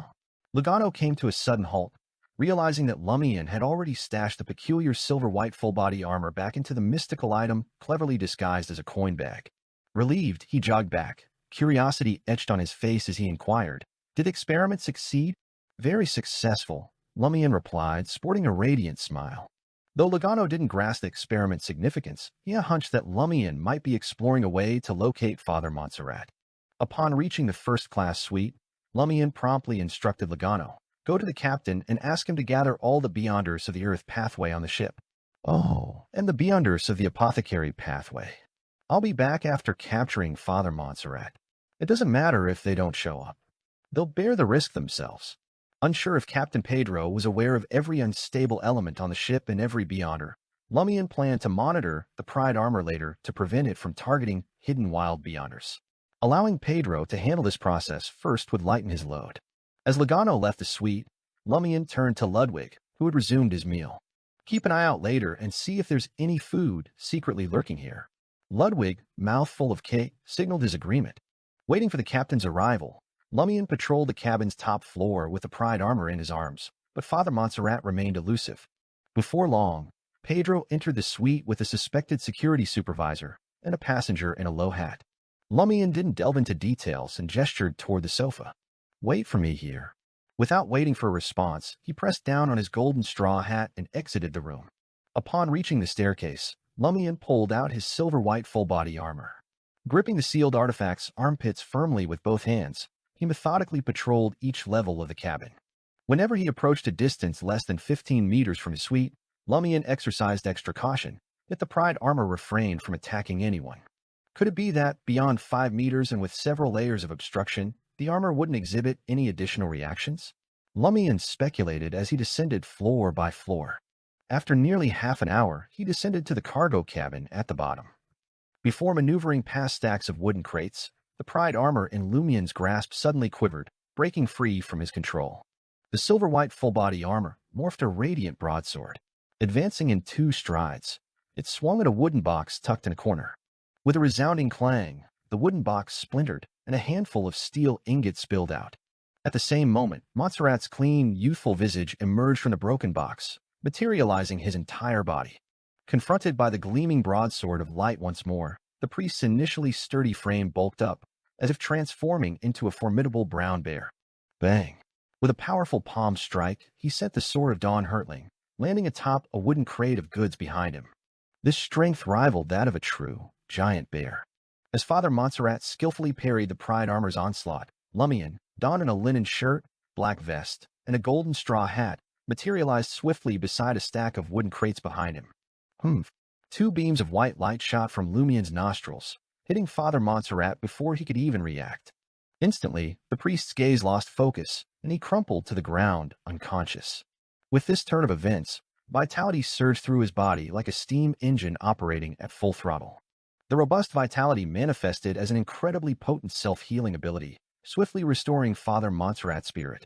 The spell of Harumph bore a resemblance to psychic piercing, both targeting the spirit body and proving challenging to defend against. However, while the latter induced uncontrollable pain, trapping the target, the former added a sleep-inducing or unconscious state to the spirit body, a different form of harm. Since it was an injury, it could be healed. Empowered by the vigorous vitality's transformation, Father Montserrat's closed eyelids twitched as his eyeballs moved beneath him. He nearly woke up before hitting the ground. Yet, for Lumian, a mere second of restraint from the spell of Harumph was sufficient. Considering that Father Montserrat might also be a product of human refinement, some abilities might not be effective. Lumian lunged at him, extending his right hand. In his open palm, crimson flames coiled and compressed, forming a solid-looking sphere. Simultaneously, the Pride armor raised the Sword of Dawn once more. Just as Father Montserrat opened his eyes and instinctively regained balance, he caught sight of Louis Barry's jade-green eyes, the dangerous crimson fireball almost white, and the broadsword of light slashing toward his head from the corner of his vision. With only a moment to react, he twisted to the side to evade the Sword of Dawn, but Lumian pressed the crimson, nearly white fireball against him. Boom! In a resounding explosion, Father Montserrat was sent hurtling through the air. Flesh and blood erupted from his right shoulder to his abdomen, Bones fractured, and squirming internal organs were laid bare. His right arm dangled, on the verge of detachment. Yet, the robust vitality within Father Montserrat persisted. Flesh and blood wriggled within the gaping wound, miraculously healing. Thud. Father Montserrat crashed to the ground, accompanied by the heavy footsteps of the pride armor and the luminous slash of the broadsword. Lifting his finger, the blood and flesh expelled from his body during the explosion swiftly coalesced, transforming into a blurry, thin, blood-colored figure. This figure lunged at the silver-white full-body armor, enveloping it and infiltrating its form. Abruptly, the cargo hold was bathed in sunrise gleam. The blood-colored figure dissolved, gradually fading away. The sunrise gleam was gentle, sparing Father Montserrat the instinctive need to shut his eyes.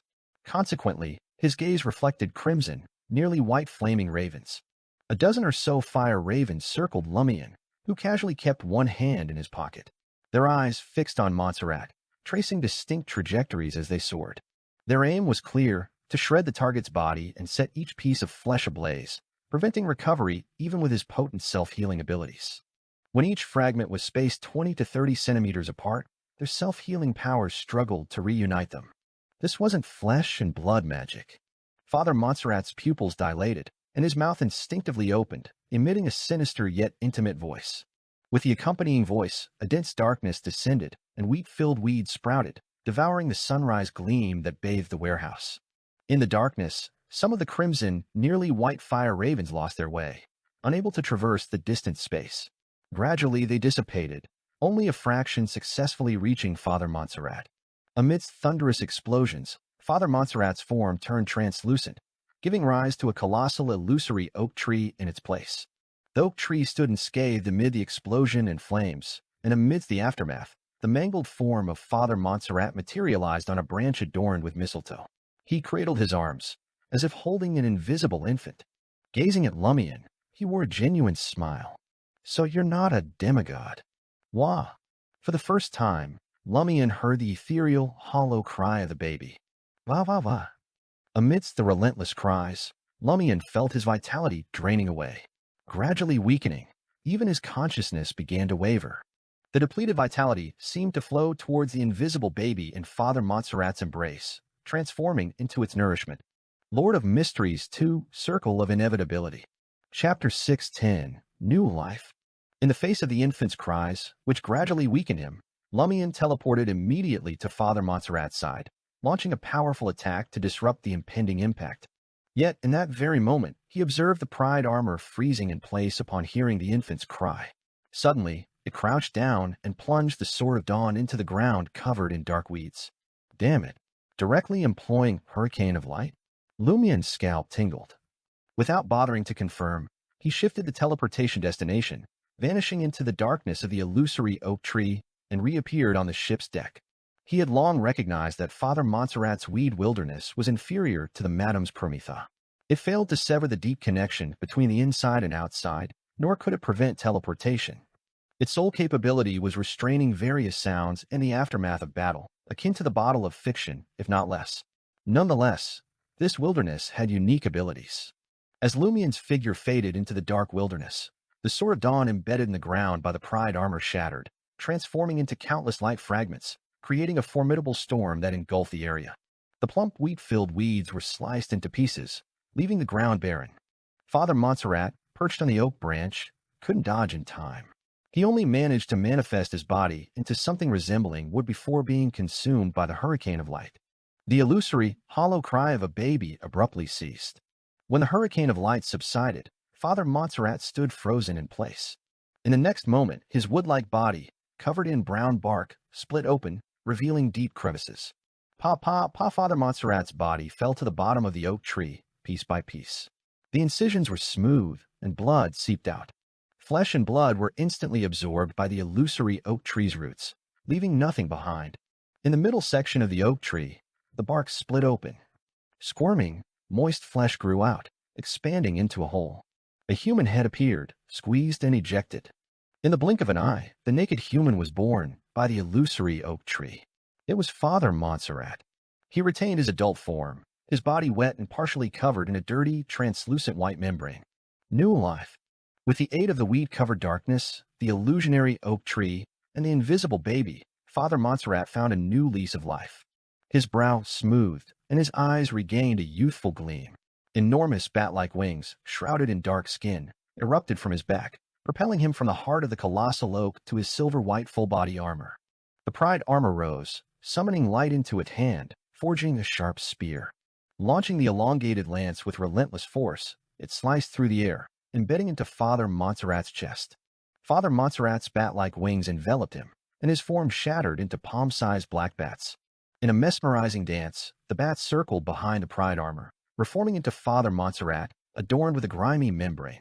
Father Montserrat's body expanded, morphing into a colossal bear. From his palms sprouted sharp claws etched with enigmatic patterns. With a forceful swipe, he etched 5 deep gouges onto the pride armor's back, unveiling its hollow interior. The pride armor froze, and the air itself seemed to still. Before Father Montserrat could launch another assault, he noticed the silver-white full-body armor pivoting without warning. Condensing hammers, axes, and flails made of light, it slashed at Father Montserrat frenziedly. Father Montserrat lowered himself, shrinking to the cleared ground, inching towards the illusionary oak tree. The ground beneath him caved, forming a rift. In that moment, Lumian, sensing the end of the hurricane of light, teleported back into the darkness. To his surprise, Father Montserrat stood unscathed, devoid of the brown priest attire. Undeterred, Lumian retrieved the Symphony of Hatred bone flute from his traveler's bag. Seizing the moment while the pride armor entangled Father Montserrat, preventing the transmission of sound to the outside world, Lumian aimed to play a melody learned from Port Santa's various celebrations, composed by a Church of Earth Mother saint for a bountiful harvest. Typically, Lumian would don the flog boxing gloves, teleport closer, stimulate some desire or emotion in Father Montserrat through a punch, and then play the Symphony of Hatred to trigger Flog's after effects. However, Lumian abandoned this well-practiced routine. The peculiar illusionary oak tree on the battlefield gave him pause. Father Montserrat had carried an invisible baby, possibly a child of God. Wearing the flog boxing gloves could attract attention and danger. If the Great Mother perceived it and allowed the child of God to breach the illusory reality barrier to confront him, the consequences would be dire. Moreover, Lumian suspected that heretics like Montserrat harbored evident psychological issues, making their mental states unpredictable. Playing the Symphony of Hatred directly could exploit this vulnerability, much like how he and Mr. K detested hearing others play the Symphony of Hatred. Uncertain about which weakness might be triggered or the ensuing changes, Lumian planned to roll with the uncertainties. Just as Lumian raised the Symphony of Hatred to his lips, an eerie chill crawled down his spine. Wah! The spectral baby's cries reverberated, mere inches from him. He. The baby's cries morphed into laughter, as if engaged in an intriguing game with Lumian. An inexplicable stiffness gripped Lumian, freezing him momentarily. A cold aura infiltrated his body, spreading gradually to his abdomen. As his life began to ebb away, merging with the cold aura, the baby in his ear oscillated between mournful wails and gleeful laughter. Without hesitation, Lumian plunged his consciousness into his right hand, activating Blood Emperor Alista Tudor's residual brand. A violent and frenzied aura erupted from Lumian, enlarging him without relying on his compression strength. Tangible bloodlust filled the air. The invisible baby's cries and laughter abruptly ceased, and the coldness invading Lumian's body dissipated under the searing sensation. The dark wilderness swayed, casting a faint glow. Lumian, in control, terminated the activation and blew into the black bone flute with blood-colored holes. A noticeably jubilant melody echoed, stunning Father Montserrat locked in battle with the pride armor. His face twisted in indescribable agony. Witnessing the silver armor wielding a staff of condensed light, Father Montserrat instinctively reached out, pointing at the adversary's feet. Countless vines, weeds, and tree branches sprouted rapidly, entwining the pride armor and impeding its movements. Amidst the cacophony of crashing branches and tearing vines, the pride armor advanced laboriously, slowed by the entanglement. Father Montserrat locked eyes with Lumian and, in a pained plea, shouted, "Run! The child of God can't be killed. Run!" W.H. Lumian realized Father Montserrat seemed more grounded than before. The warmth in his gaze, the familiarity of home, replaced by agony and conflict. "Run! Repent to Mother Earth on my behalf." Father Montserrat screamed in hysteria. His naked form underwent an abnormal transformation. Organs, symbolic of creation and incubation, sprouted under the translucent, filthy white membrane, intertwining in a horrific display. Repent to Mother Earth? Lumian vaguely understood Father Montserrat's current state. His corruption appeared incomplete, retaining a side that clung to faith in Earth Mother, resulting in a split personality. Typically, the normal persona remained suppressed by the corrupted one. Is this the problem that the Symphony of Hatred triggered, allowing Father Montserrat's normal personality to temporarily gain an advantage and regain control of his body? Lumian sighed, but this didn't prevent him from condensing crimson fireballs that were nearly white, launching them towards the mutated Father Montserrat. Montserrat's countenance shifted between frigidity and anguish. His body alternated between evasion and restraint. With all his might, he exclaimed, "The child of God cannot be killed, only banished." As Father Montserrat spoke, the crimson fireballs, nearly white, exploded upon him. The silver-white pride armor breached the obstruction of vines and branches, charging forward with a light-conjured staff. Rumble! Upon the fireball's detonation, the fallen Father Montserrat wrested control of his body, attempting to retreat underground. In that instant, Lumian materialized behind him, brandishing the black bone flute. Lumian teleported into the explosion's epicenter, unconcerned about the potentially severe injuries from the formidable shockwave. The fireball was a decoy. The true lethal strike he primed was the Symphony of Hatred. Lumian thrust the black bone flute with blood-colored holes into Father Montserrat's diminishing neck. Rumble! The expanding flames engulfed them both. Lord of Mysteries 2, Circle of Inevitability. Chapter 6:11, True Name. Rumble! As Lumian's body was ripped apart by the explosion, he drew upon an ascetic's tolerance for pain and a pyromaniac's resistance to burning, activating the black mark on his right shoulder once again.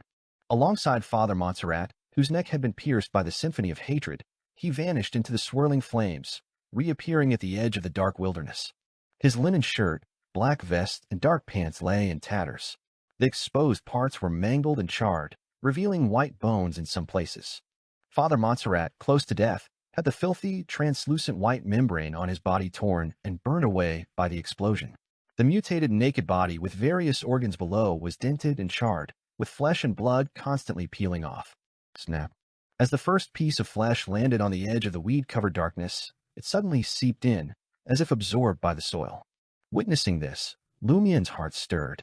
He grabbed Father Montserrat's body and activated teleportation once again. They left the dark wilderness and materialized on the deck bathed in crimson moonlight.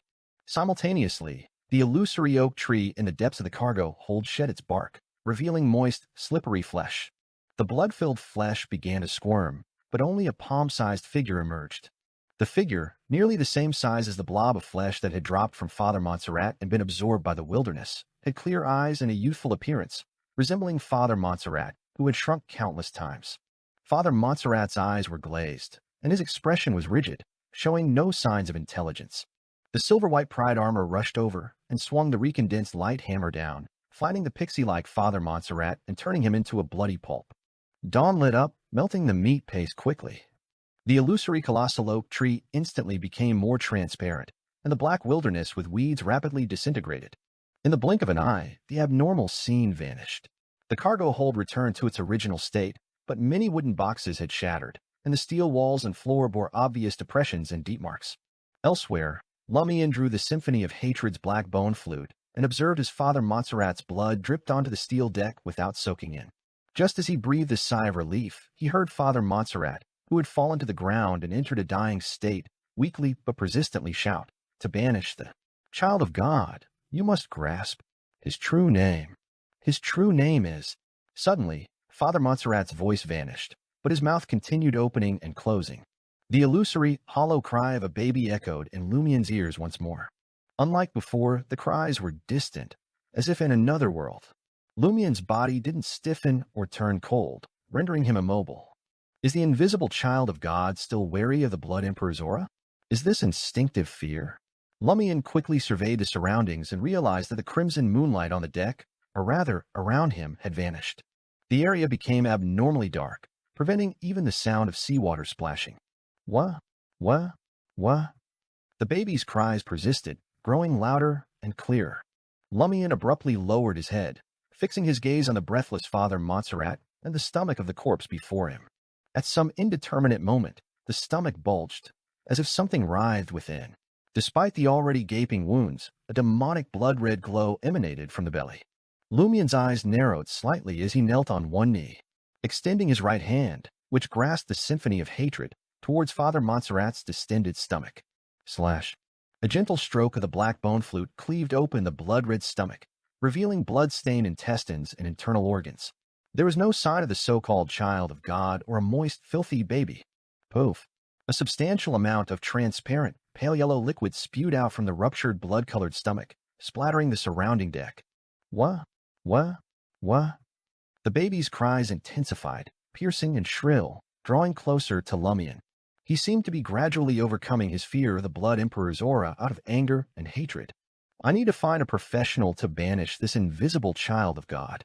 Lumian, whose current spirituality allowed him 2 uses of spirit world traversal, planned on seeking assistance. Hunters weren't experts in such matters. Yet, after activating the black mark on his right shoulder, Lumian realized he couldn't sense the spirit world or the coordinates he had once held. The abnormal darkness induced by the Child of God's cries appeared to seal off this area. This was closer to Permitha. I can't find help, summon a messenger, or pray to high-level existences. Lumian's eyes narrowed as his heart sank. At that moment, the invisible Child of God's cries drew nearer, causing Lumian's body to stiffen and turn cold once again. As panic surged, Lumian, a conspirer, swiftly devised a new plan, exorcism spell. One of the 5 ritualistic magics from Om's monk, capable of dispelling wraiths and evil spirits. The unborn child of God, invisible in the real world, bore resemblance to wraiths or evil spirits. Lumian, untroubled by the need for a specific target in his exorcism spell, could firstly use his name. Secondly, he could pray to Mr. Fool. The proximity-based response of the seal on his chest, due to the severed connection with the outside world, will provide the necessary level and strength. An ascetic, Lumian could simplify parts of the exorcism spell for a quick completion. The hitch was a requirement for the target's real name, an item frequently carried. Lumian lacked both. His gaze shifted to Father Montserrat's open and deflated stomach, searching for something relevant. If unsuccessful in a minute, he planned to unleash Blood Emperor Alista Tudor's aura, attempting to scare away the invisible child of God and break through the abnormal darkness for an indirect banishment. After scanning the area a few times, Lumian's gaze fixed on the chaotic, blood-stained intestines. Amidst them lay a short, flesh-colored, blood-stained strip, clearly not fully developed. WH. An incomplete umbilical cord of the child of God? If it's truly an umbilical cord, it's closely tied to the child of God, connected to his flesh and blood. I don't even need to know his true name to succeed in the exorcism spell.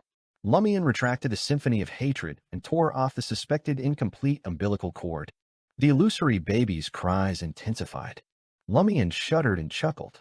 Thank you for confirming it for me. He held the incomplete umbilical cord and danced a rhythmic, distorted, primitive dance. As Lumian danced, he constantly bent down, using the umbilical cord to draw corresponding symbols on the deck with Father Montserrat's blood. He simplified the patterns he needed to complete, straightened his body, and pressed his left palm, creating a crimson, nearly white flame on the symbol. Then he placed the umbilical cord into the flames. There was a strong symbolic meaning behind this, representing expulsion, incineration, and purification. Wah! The baby's cries heightened, sending a shiver down Lumian's spine, causing his body to tremble slightly. Swiftly, he positioned a lit candle atop the flame and umbilical cord. Stepping back, he recited in Hermes, the fool that doesn't belong to this era, the mysterious ruler above the gray fog, the king of yellow and black who wields good luck. As the honorific name of Mr. Fool echoed, a wispy gray fog enveloped the surroundings. The unseen baby's cries diminished, echoing in a haunting hollowness. Feeling a burning sensation in his left chest, Lumian advanced 2 steps with a determined expression. He grasped the smoldering umbilical cord, flicked it thrice, and returned it to its place. He continued, I beseech your assistance. I implore you to banish the object connected to this umbilical cord. In an instant, the crimson, nearly white, flames tainted the gray fog, burning more intensely. The umbilical cord swiftly charred, revealing Father Montserrat's transparent face marked by explosions and blood. The hollow baby's cries faded into the distance. Father Montserrat's spirit involuntarily retreated, relief evident on his pained face. He was also connected to the umbilical cord, and he was now a ghost. With difficulty, Father Montserrat raised his hands and shouted, Life's precious embrace, the harvest's grace. Praise the earth, praise the mother of all things. His transparent spirit body rapidly dissipated into the darkness. The invisible child of God emitted a shrill cry filled with hatred and curses. The cry echoed in Lumian's head, making him feel as if he had endured psychic piercings repeatedly. He became extremely weak, his thoughts consumed by the pain in his soul, losing perception of the outside world. Upon recovery, the abnormal darkness on the deck had vanished, and the crimson moonlight returned. The symbols on the ground and the gray fog-colored flames disappeared, leaving only the quietly burning candle and the charred umbilical cord. After a brief pause, Lumian bent down to extinguish the candle flame. Pressing his hand to his chest, he whispered, "Thank you, Mr. Fool." After stowing away the remnants of the umbilical cord and the ritual candle, Lumian cast a glance at Father Montserrat's still uncharacteristic corpse. He unleashed his compression power. His spirituality restored, weakness eased. Lumian finally felt confident enough to return to the cargo hold. Silently, he packed the pride armor into his traveler's bag. Completing this task, he changed into tattered clothes and tended to his exposed wounds briefly. Enduring the pain, he returned to his suite as if nothing had occurred. Addressing the captain, Pedro, and the others, he declared, "The problem has been resolved. Father Montserrat's corpse is on the deck. His belongings will be handed over to the Church of Earth Mother. Right a blessed." Lumian harbored no intention of claiming the Church of Earth Mother's items. Captain Pedro and the others departed in bewilderment to verify the deck situation. Lugano approached Lumian and whispered, "Is Father Montserrat really dead? You can take a look at his corpse." Lumian replied with a smile, intending to instruct the servant to provide treatment. Lugano frowned and said, "But I've vaguely heard his voice earlier." He seemed to be shouting the name of the so-called child of God. Shouting the so-called child of God's name. Back then, Father Montserrat had indeed shouted the child of God's true name, but due to special reasons, it hadn't reached the real world. Only Beyonders nearby corrupted by the child of God could hear it. Lumian pondered and said to Lugano, "That was before Father Montserrat's death. What name did he call out?" Lugano heaved a sigh of relief and recalled, I think it was. Finally, he remembered and recited the pronunciation. Yes, Omabella. Lord of Mysteries 2, Circle of Inevitability. Chapter 612, Daybreak. Omabella. Termaboros's resonant voice reverberated in Lumian's ears as he echoed Lugano's words. You've heard of that? Lumian hadn't anticipated Termaboros, who had maintained silence for a considerable time, mentioning a name that left no impression on him. No, I've never heard of it before today. Lugano thought it was a question directed at him. Termaboros fell silent, offering no response. From the looks of it, it seems there is something off about the child of God's true name. And it sounds like a woman's name. Considering the villain pathway's progression to Sequence 5 Banshee, where they transition to women, and the inherent female inclination of the Earth pathway Sequence 0, Earth Mother, along with the influence of the Great Mother herself, it's quite plausible that the child of God is a woman. It's a logical deduction. Lumian glanced at Lugano and smiled. It's fortunate you weren't aware of this earlier. Otherwise, you might have found yourself linked to the so-called child of God. As Lumian spoke, his attention shifted to Ludwig, who had silently moved to the living room's balcony. Lumian approached him at a measured pace, his gaze following Ludwig's toward the deck where Captain Pedro and others were examining Father Montserrat's lifeless form. Lumian asked thoughtfully, "Is it edible?" He meant whether Father Montserrat's corpse was edible. While Lumian had abstained from claiming the Church of Earth Mother's possessions, including Father Montserrat's beyond her characteristics, he hadn't committed to preserving the corpse intact. In the heat of battle, it was customary for bodies to sustain damage. Ludwig shook his head. Not yet. Very well. Lumian sighed, retracting his gaze with a tinge of regret. Thus, the mystery of Father Montserrat's inexplicable connection with the invisible child of God remained unsolved. A peculiar umbilical cord had even taken root in his stomach, leaving Lumian unable to confirm if Primpino was a byproduct refined from Father Montserrat's remains. Indeed, Father Montserrat bore signs of severe corruption, though Lumian hadn't anticipated his corruption to rival that of Mad Lady's. Of course, it paled in comparison to the state of the Mad Lady's corpse. Even Ludwig found it too dirty. As for spirit channeling, Lumian understood that a spirit banished by the exorcism spell couldn't be summoned for a specific duration, rendering communication impossible. Once this period lapsed, spirit channeling became futile. Upon returning to the living room, Lumian sank into a recliner, casually unbuttoning his black vest and linen shirt. Turning to Lugano, he remarked, "Come and treat me." Lugano's eyes surveyed the makeshift bandages and the oozing wounds, expressing surprise. "It's that serious?" Lumian, with a hint of amusement, responded, "Do you think dealing with Father Montserrat is a walk in the park? If I hadn't taken risks, I might have been the one lying dead." Lugano instinctively denied the suggestion. "Not what I meant. Why are your clothes and pants unscathed after such serious injuries?" Lumian, enduring the pain, replied casually, "I obviously changed before coming back." His traveler's bag proved invaluable, holding nearly a dozen identical shirts, vests, and pants, albeit varying in best colors. The only casualty was the golden straw hat, consumed in the explosion, now burnt to ashes. However, this setback hardly fazed the great adventurer Louis Berry, who had stocked up on identical replacements before leaving Port Farum. This was the benefit of having a traveler's bag. Otherwise, how could he have the space to store so many useless items with just a suitcase? Lugano, choosing not to pry further, focused on tending to his employer's injuries. Originally considering a more intricate procedure, like cutting off charred skin, Lugano's plans were halted by Lumian, opting for a simpler approach. Lumian had no intention of enduring the agony of anesthesia-free surgery, knowing that he would revert to his original state at 6 a.m. With the pain and injuries now manageable and showing significant improvement, Lumian made his way back to his room. There, he unfolded a letter and began recounting the events involving Father Montserrat and the true name of the child of God, diligently reporting to Madame Magician. Lumian consistently regarded matters related to evil gods and the so-called child of God with great gravity. He believed such concerns should be left to his superiors, acknowledging the importance of involving higher authorities. Had Mr. K possessed a messenger, Lumian would have promptly dispatched a modified copy to inform the Aurora Order Oracle of the situation. The next course of action wasn't within the purview of an ordinary member like him or minor arcana. It was a concern for others to address. Observing a shared stance between the Tarot Club and the Aurora Order in combating evil gods, especially those breaching the barrier, Lumian recognized his responsibility as both a minor arcana card holder in the Tarot Club and an official member of the Aurora Order. After meticulously recording the details, including Termaboros's reaction, Lumian summoned the doll messenger. Engaged in a recent dispute with Ludwig and being in proximity to the other party, the doll messenger swiftly arrived and departed. It seldom lingered, avoiding casual conversations. In a clean and refreshing bedroom of Lone Kingdom, Backlund, Madame Magician lay peacefully in bed, immersed in a restful slumber. Abruptly, she sat up, a puzzled expression crossing her face.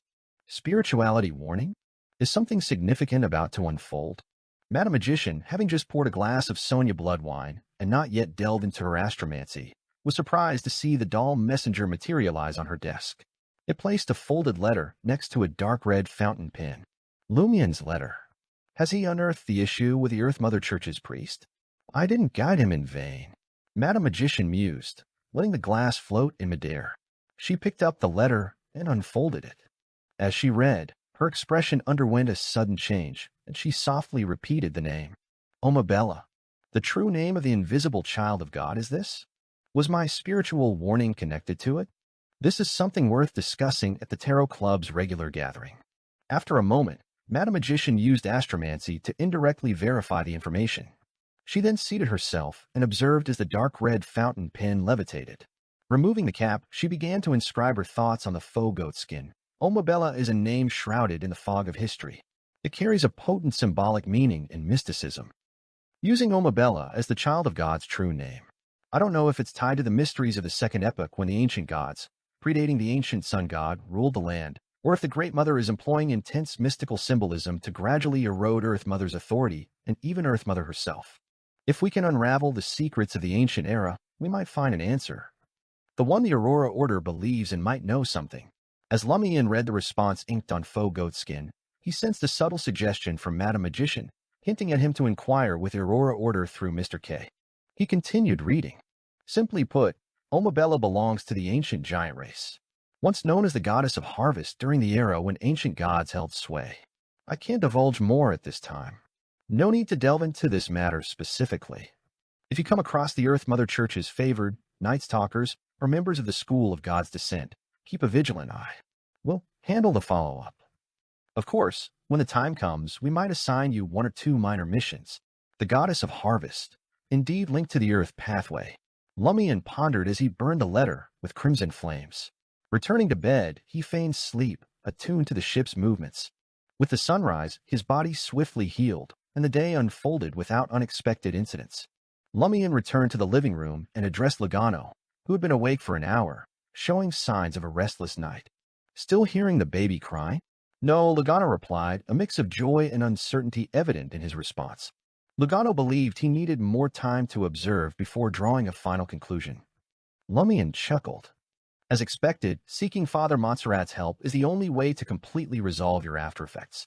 Logano nearly choked on his words. So, that's why you wanted me to seek help from Father Montserrat? Killing him is the equivalent of completely resolving the aftereffects I suffered? Lumian approached the balcony and instructed Logano, find Enio later and use a follow-up consultation as an excuse to confirm his condition. Right, Enio was saved by Father Montserrat's surgery. Since there's something wrong with Father Montserrat, he, too, might be problematic. Logano had concerns seeking the patient, fearing potential danger. However, as he observed the sunlight gradually brightening and the horizon turning red, a sense of relief washed over him. At 9 a.m., Logano returned, informing Lumian that the special patient had recovered exceptionally well. There were no signs of surgery failure or hidden dangers, nor indications of corruption.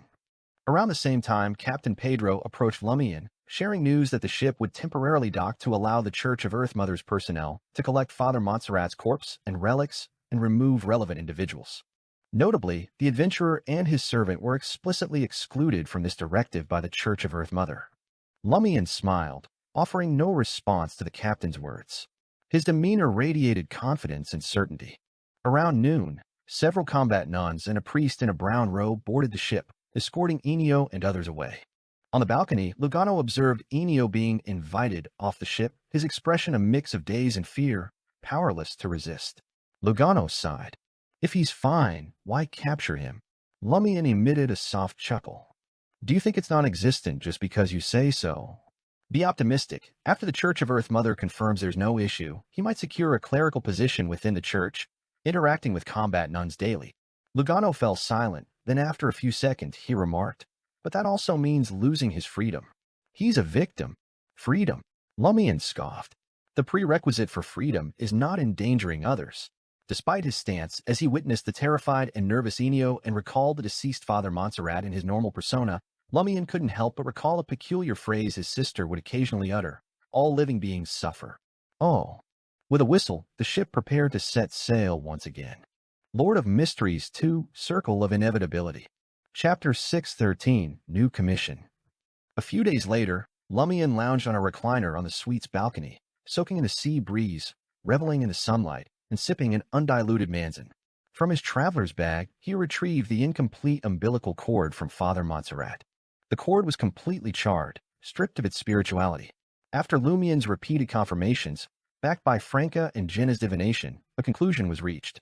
After the exorcism spell, the umbilical cord lost its vitality. Moreover, lacking beyond her characteristics, it couldn't function as a mystical item or a main ingredient for charms, agents, weapons, or any other artifacts. All it retained now was its distinct uniqueness. In simpler terms, it mirrored the mark left on Lumian by Blood Emperor Alista Tudor. Devoid of power and incapable of emitting the fearsome aura of the Great Mother's Child of God, Lumian couldn't wield it to scare and temporarily intimidate a specific target. Lumian surmised that it could only play a role in two scenarios. Firstly, it could act as a casting ingredient, enabling specific spells to wield power beyond ordinary standards or aiding warlocks in utilizing special spells beyond their usual repertoire. Secondly, it could serve as a supplementary ingredient incorporated during the crafting of mystical items, charms, agents, or beyonder weapons, imparting unique effects to the final product. Naturally, Lumian also believed that such an umbilical cord fragment could prove valuable in the presence of the Great Mothers bestowed. For instance, even without provocation, he could provoke intense animosity from those individuals. Regrettably, witches share similarities with pyromaniacs. They are restricted to utilizing various black magic bestowed by potions, unable to delve into spell study and master new incantations like warlocks.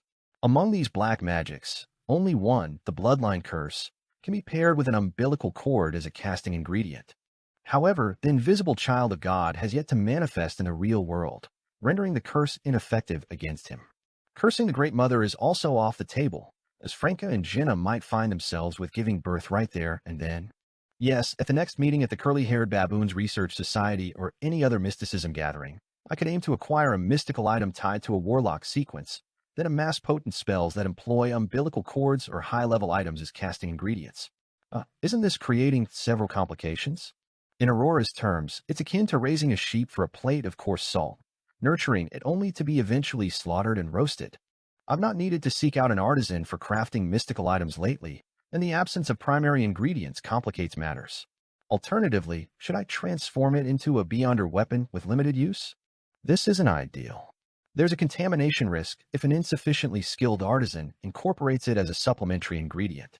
It's not worthwhile enlisting the help of a high-level artisan for what seems like a practically useless item. What about fashioning charms and agents myself? Lumian scrutinized the charred-short umbilical cord for an extended period, grappling with indecision. Eventually, he returned it to his traveler's bag. Then, Lumian reached into his pocket, where a finger from Mr. K sat. In the past 2 days, he had undertaken a special return to try to brief Mr. K about Father Montserrat and the invisible child of God. He received unreserved approval and praise from Mr. K. The enthusiasm and fervor led Lumian to suspect that Mr. K might, in the next moment, sever his own arm and offer it to him. His fingers seemed insufficient to convey the depth of his emotions. Mr. K expressed great satisfaction with his decision to permit Lumian to leave Trier and pursue his adversaries. He perceived it as the Lord's revelation and commended Lumian's peculiar affinity for heretics and incidents involving evil gods, seeing him as a walking calamity for the fallen. How could a beyonder of such stature confine himself to Trier? It was imperative to explore various locations in the northern and southern continents. Regarding the name of the ancient goddess of harvest, Omabella, Mr. K didn't exhibit a notable reaction, nor did he seek an immediate revelation from his lord. Lumian, failing to secure an answer, bid farewell and departed. Instead, he sought out Franca, Jenna, and Anthony to share the details of the surgical removal, human refinement, and Father Montserrat's near conception of the Great Mother's child of God as a man. While Franca and Jenna were already acquainted with the sours of the villain pathway, the connection with Father Montserrat left them feeling like they were hearing a horror story, traumatized by the bestowed of the Great Mother. Anthony displayed no overt reaction, but he made a rare gesture. Unconsciously, he gently stroked his stomach. After conveying his sentiments, Lumian returned to the ship contentedly, resuming his journey to the southernmost part of the Phaenopotter kingdom. Knock, knock, knock.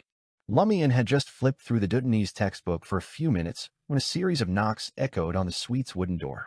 Lugano, ever diligent, played the role of a servant, making his way to the door and peering through the peephole. In the past few days, the absence of baby cries had eased his anxious heart. This incident only heightened his gratitude for choosing to stay with his employer rather than returning to Trier. Lugano believed that if the issue stemmed from the beyonder ingredients left behind by Tanko, even if he hadn't boarded this ship, he would have encountered a similar situation sooner or later. Moreover, the wait wouldn't be long, perhaps a year or even half a year. Without the aid of a powerful beyonder like Lumian Lee, his fate would have been quite clear. Spotting Captain Pedro outside, Lugano turned to Lumian, who was on the balcony, and informed him, "Boss, the captain is looking for you." "Why would the captain seek me out? Shouldn't we tacitly overlook what happened?" Lumian closed the Dutanese textbook and returned to the living room, bathed in bright sunlight. Pedro, sporting a handsome brown beard, entered the suite and exchanged pleasantries. Clearing his throat, he said, "Mr. Barry, are you interested in taking on a commission? It's a straightforward one and won't consume much of your time." "Straightforward? I doubt it would remain so after being entrusted to me." After various experiences, he gained a better understanding of his unique constitution. As a beyonder of the Hunter pathway, harboring an evil god's angel within him and concealed remnants of the Blood Emperor's aura, he naturally attracted calamities, prematurely unveiling problems that might have remained hidden. Lumian couldn't foresee how a supposedly simple commission would unfold. Seated in an armchair, Lumian smiled and responded, "What commission? I'll listen to the specifics before deciding whether to accept it." Pedro sighed, beginning to explain, "The destination of this voyage is Port Kala, my hometown. My wife and children live there. At the start of the year, my beloved eldest daughter, Sulla, fell in love with a young man. She was passionate and eager to marry him. As you're aware, in Phaenopotter, marriage and family are held in high regard. We must approach marriage cautiously and maintain it responsibly. Blindly rushing into the cathedral isn't our way. Is that lad displeasing to you and your matriarch? Are you hiring me to silence him?" Lumian teased. "Honestly, there's no need for such trouble. A captain like you surely has plenty of ways to handle inexperienced young people. For instance, give him an opportunity and entice him into the sea trade, only for him to never return. Pedro chuckled dryly and responded, "I'm a law-abiding citizen. I won't resort to such measures. A seafaring captain with beyonder abilities is a law-abiding citizen? Spare me the humor." Lumian criticized, smiling at Pedro, prompting him to continue. "I probed the young man and sensed something amiss. I hired adventurers to investigate him, but the two adventurers never returned," Pedro explained earnestly. "This raised my alarm. I don't want my child involved with such a person. It's too risky." Lumian nodded slightly. "Is that why you sought me out?" "Yes," Pedro admitted, forcing a smile. "To you this may seem trivial, but it's of utmost importance to me. I'm willing to pay 20,000 gold rizit as compensation. All spoils are yours." 20,000 gold rizit. Being a captain seems quite lucrative. Lumian pondered for a moment and asked, "Are you a beyonder of the planter or apothecary pathway? Are there any beyonders from these two pathways in your family?" "What kind of question is that?" Pedro was taken aback. "No." "Why haven't you sought help from the church?" Lumian inquired, posing a second question. Pedro's expression darkened. After a brief silence, he sighed and replied, as expected of an experienced adventurer, "I didn't approach the church because something is off with my daughter, Sulla. Her infatuation with that young man is too intense, and she rejects reason. It's as if she's possessed by a demon. Seeking the church could resolve the issue, but it might also lead to a negative encounter and outcome for Sulla." Lumian nodded thoughtfully. "Do you suspect that Sulla has been influenced or even possessed by an unknown entity?" "Yes," Pedro admitted, appearing worried. Lumian asked a few more questions and took a moment to reflect before stating, "All right, I accept this commission." He had to consistently pursue opportunities and work towards digesting the conspirer potion to a level where he could conduct an advancement ritual upon reaching West Balam in the southern continent. Of course, saving up funds for Ludwig's meals was another motivation. A few days later, at 10 p.m., in apartment 702, 9 Rue Orosai, Quartier de la Cathedral commemorative trier. Franca and Jenna glanced at Anthony, who had just knocked and entered, puzzled. "Why are you here at this time of day?" Anthony nodded. "I found that woman." "Huh?" Jenna was momentarily surprised before questioning. "The woman who appeared in the magic mirror divination? The woman whose presence caused the mirror world fragment on me to tremble slightly?" Anthony affirmed with certainty. "Yes." Lord of Mysteries 2, Circle of Inevitability. Chapter 614, Under the Table Transaction. Delilah Leroy, daughter of a gem merchant, already wed with offspring, a boy and girl, indulges in opera, theater, and literature. Despite the prior incident in Quartier de la Maison d'Opera, she persists in her activities, easily located by my informant within a week. Not one for bodyguards, she ventures out with only her lady's maid and a valet in tow. Seated in a window booth at a street cafe, Jenna mentally reviewed the compiled data. Observing the refined lady with makeup befitting her stature disembark from her carriage and enter Trier's esteemed Avenue du Boulevard's Bonnie department store, Jenna redirected her attention, acknowledging Anthony Reed seated diagonally across from her. "That's her." Franca, positioned on the same side as Jenna, deliberated before speaking. The issue at hand. Is she baiting us? If her reaction was merely surprise without understanding, we might glean little of value. Should she persist in her high-profile activities despite the resonance with a mirror world fragment, it's plausible that she or the person behind her seeks to draw out the mirror world fragment's holder. Having assessed the scenario, Franca concluded, engaging with Delilah recklessly poses significant risks. "But our magic mirror divination assures the safety of today's operation," Jenna countered. Franca smiled in response. "Place not undue faith in divination. Moreover, the danger may not be immediate. Hastily engaging with Delilah could disrupt our future leads. So we stand by. Wait a month or two until tensions ease before acting." Jenna pondered briefly, then sat upright, revealing her plan. "I have an idea." "What is it?" Franca inquired, intrigued. Jenna pursed her lips and smiled. "Employ the mystical item, authority holders under the table transaction. It grants us a discreet opportunity to interact with Delilah unnoticed. This way, if the issue stems from the person behind Delilah, our contact remains concealed, preserving the trail of clues.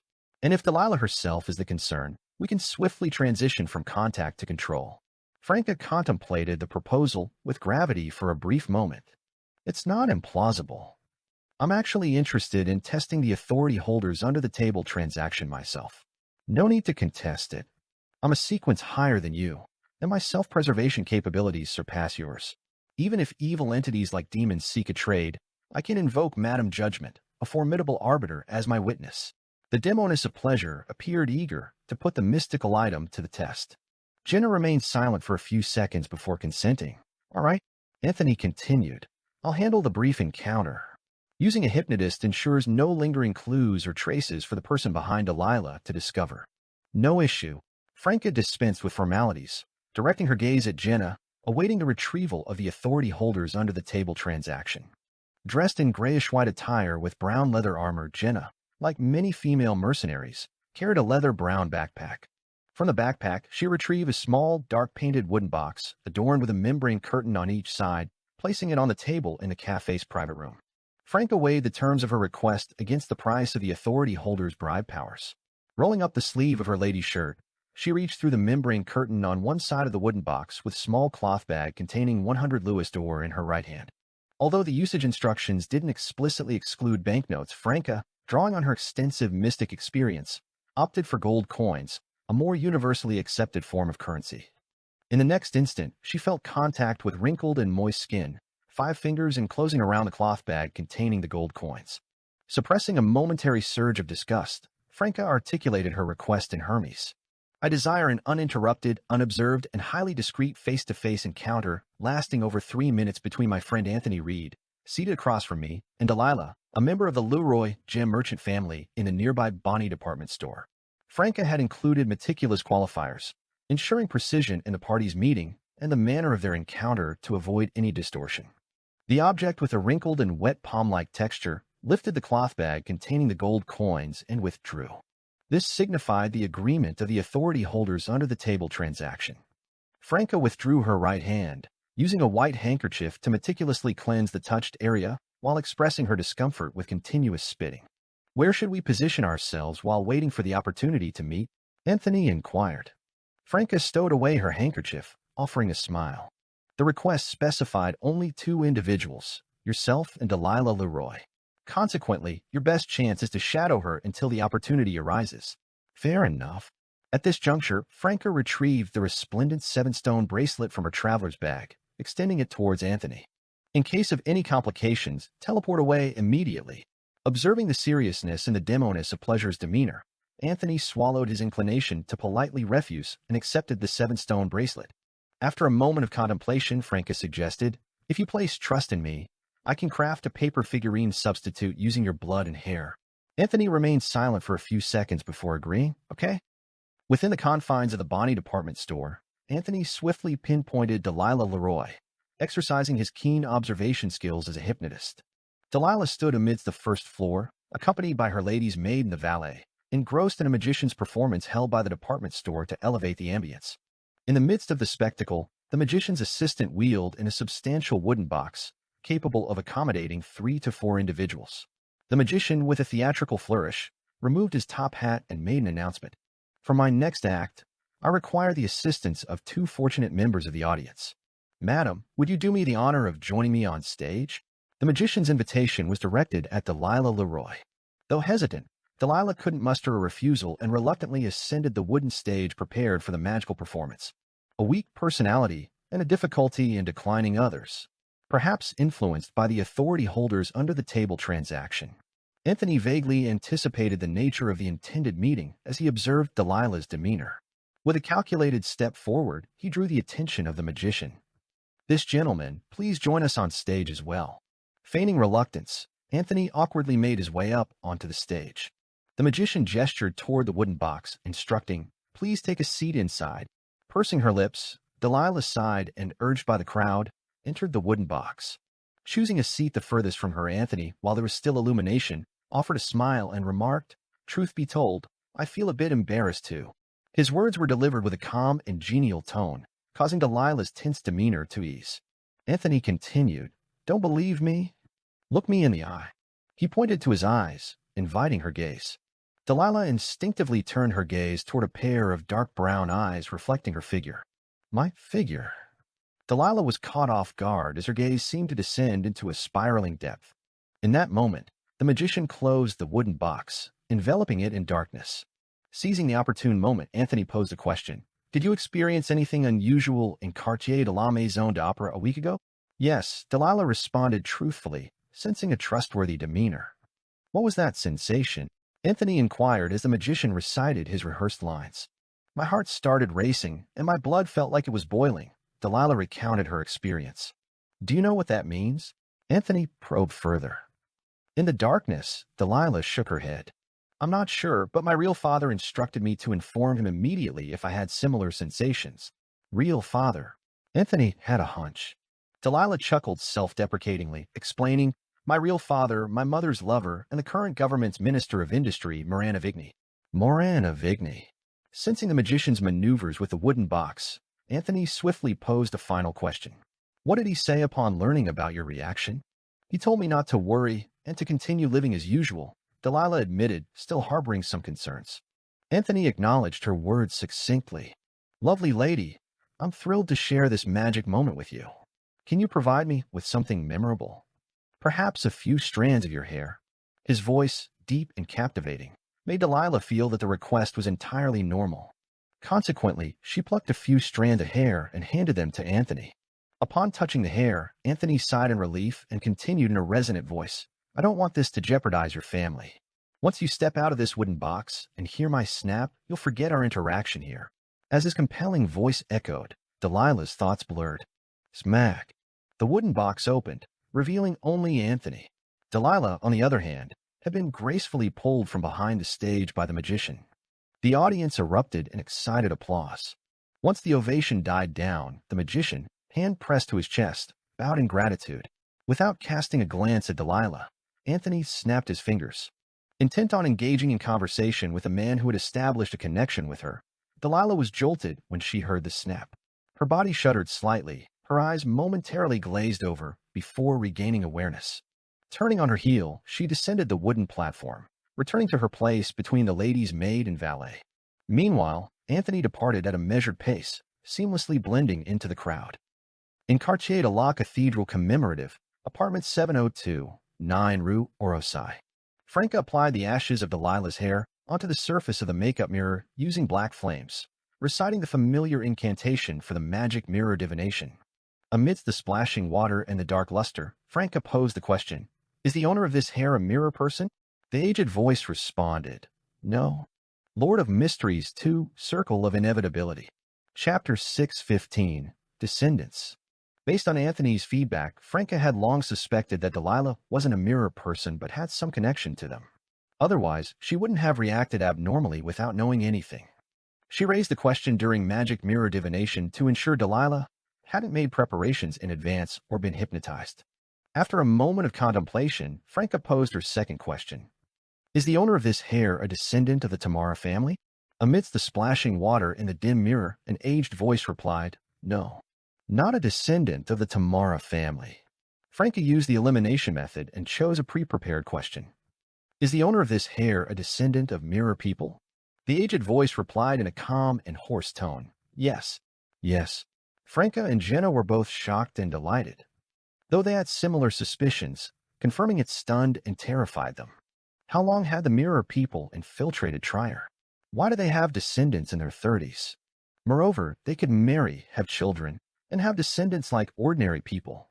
Aside from believing in the mirror's primordial demoness, who had a more extreme personality and naturally harbored resentment towards her counterpart outside the mirror, what was the essential difference between them and ordinary people? Franca and the others weren't sure if most mirror people dissipated after death, leaving behind fragments of the mirror world, or if only a few special mirror people like Mirror Gardener were like this. Combined with Delilah's biological father, the current Minister of Industry, Moran of Igny, instructing her to pay attention to abnormal reactions, Franca concluded that the high-ranking official had been replaced by a mirror person many years ago. According to the information gathered, the municipal modifications in underground Trier, particularly the catacombs, were implemented to address the leakage of the fourth epic Trier seal. Mirror people had already replaced the originals by then, making it reasonable for them to inhabit Trier, Anthony said after some thought. The problem now is that mirror people can actually have descendants normally. Jenna's eyes flickered as she interjected, one more thing. Did a descendant of the Tamara family bring the mirror world fragment into the tomb in recent decades? Or was it a special mirror person searching for something and ended up perishing in there? Or could it be that before fourth epic Trier sank underground or was sealed, mirror people were already active on this land? Franca hissed and said, "Your latter conjecture is a little terrifying. Our original deduction was that the special mirror world stemmed from the War of the Four Emperors, which caused fourth epic Trier to sink. It was closely related to the primordial demoness divine descent, Blood Emperor Alistitutor's counterattack before death, and the demise of the demoness of Catastrophe Crismona. However, if mirror people had appeared in fourth epic Trier before all of that, the root cause of the problem will be even more mysterious and terrifying. Fear of the unknown." Franca couldn't help but gaze at the makeup mirror in her hand and address the dark mirror. "Am I a descendant of mirror people?" She didn't expect an answer, knowing that magic mirror divination usually allowed only 3 questions at most. She merely voiced her thoughts and was concluding the divination. The mirror fell silent for a few seconds before resuming.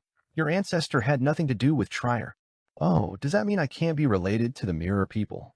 "Wait a moment." Franca's surprise reverberated in her voice. Then, a sudden realization struck her.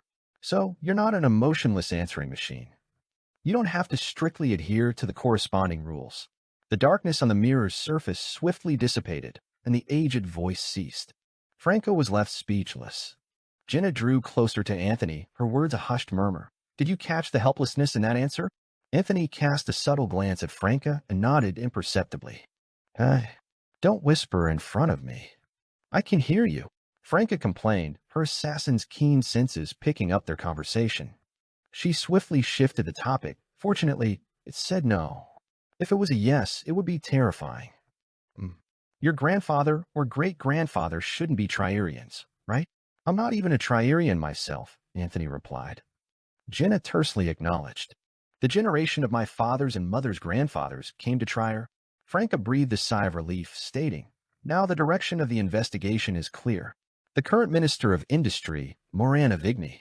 She pondered whether to conduct a covert investigation to gather crucial information or to promptly inform 007 and let the eternal blazing Sunchurch handle it. Opting for the latter meant potential constraints due to confidentiality principles, limiting her access to the specific details she could seek from 007. Oh. Amidst a whistle, a ship steered into Port Kala on the southernmost coastline of the Fainapotter Kingdom. It was already mid-November, and Trier was gripped by a cold winter. Although Port Santa demanded thick clothing due to plummeting temperatures, Port Kala retained a warm climate. Passers-by adorned themselves in fancy short-sleeved shirts and loose pants, exposing their ankles. Unlike Port Santa, Port Kala lacked the tradition of carrying sabers or swords, but Lumian, drawing from her knowledge, knew that the people here were still rambunctious, with large-scale armed conflicts being commonplace. Port Kala differed significantly from Port Santa, which thrived on pastures, plains, and mountain range mines. With limited arable land and scarce pastures, the inhabitants originally depended on the sea for their livelihood. Over generations, the Church of Earth Mother's advancements in land development, seed cultivation, and livestock breeding transformed Port Kala. While the region achieved a level of self-sufficiency in food production, the rambunctious folk customs endured. Nevertheless, Port Kala continued to be a major importer of food, serving as one of the primary trade hubs between the Fainapotter Kingdom and the southern continent. The bustling port hosted numerous foreigners and stood as a key base for the harvest fleet. Captain Pedro, standing beside Lumian, observed the lively port scene. "It's the dry season, so the weather isn't as hot, and there's not much rain. It's the most comfortable period in Port Kala. You're welcome to visit." These words, spoken out of courtesy, hung in the air. Lumian, leaning against the shipboard, directed his gaze toward the distant sea, shrouded in what seemed like dark clouds. "Is that the Berserk Sea?" The Berserk Sea divided the northern and southern continents. Only when Emperor Roselle found a safe sea route could the northern continent's countries cross the sea and reach the southern continent. Pedro nodded, a hint of solemnity in his voice. "That's right. Without a captain and sailors familiar with those waters, a ship will undoubtedly be swallowed by the ever-changing and violent weather there. Shipwrecks occur around Port Kala every year, claiming lives." When the majority of the passengers disembarked, Lumian guided Ludwig and Lugano to Captain Pedro's residence. He intended to assess the situation of his eldest daughter, Sulla, and her lover before deciding on his next course of action. Carrying a suitcase and holding Ludwig's hand, Lugano trailed closely behind his employer. It wasn't until they left the dock that he realized something startling. His employer and the captain were conversing in Highlander. Since departing from Port Santa, his employer and most of the ship's occupants had been using Highlander for communication. When did he learn Highlander? How had he become proficient in it? As Logano observed his employer's retreating figure, he fell into a thoughtful silence, absorbing the relatively fluent Highlander being spoken. Port Cala, 7 White Shark Street, Pedro's house. A 5-story building with a green front lawn and a charming garden in the rear, it was home to nearly 30 people under Pedro's mother's care. Passing through the iron gates, Lumian spotted a couple strolling arm in arm on the lawn. They were both very young. The woman, in her early 20s, possessed brown hair, brown eyes, and a naturally fair, now tan complexion.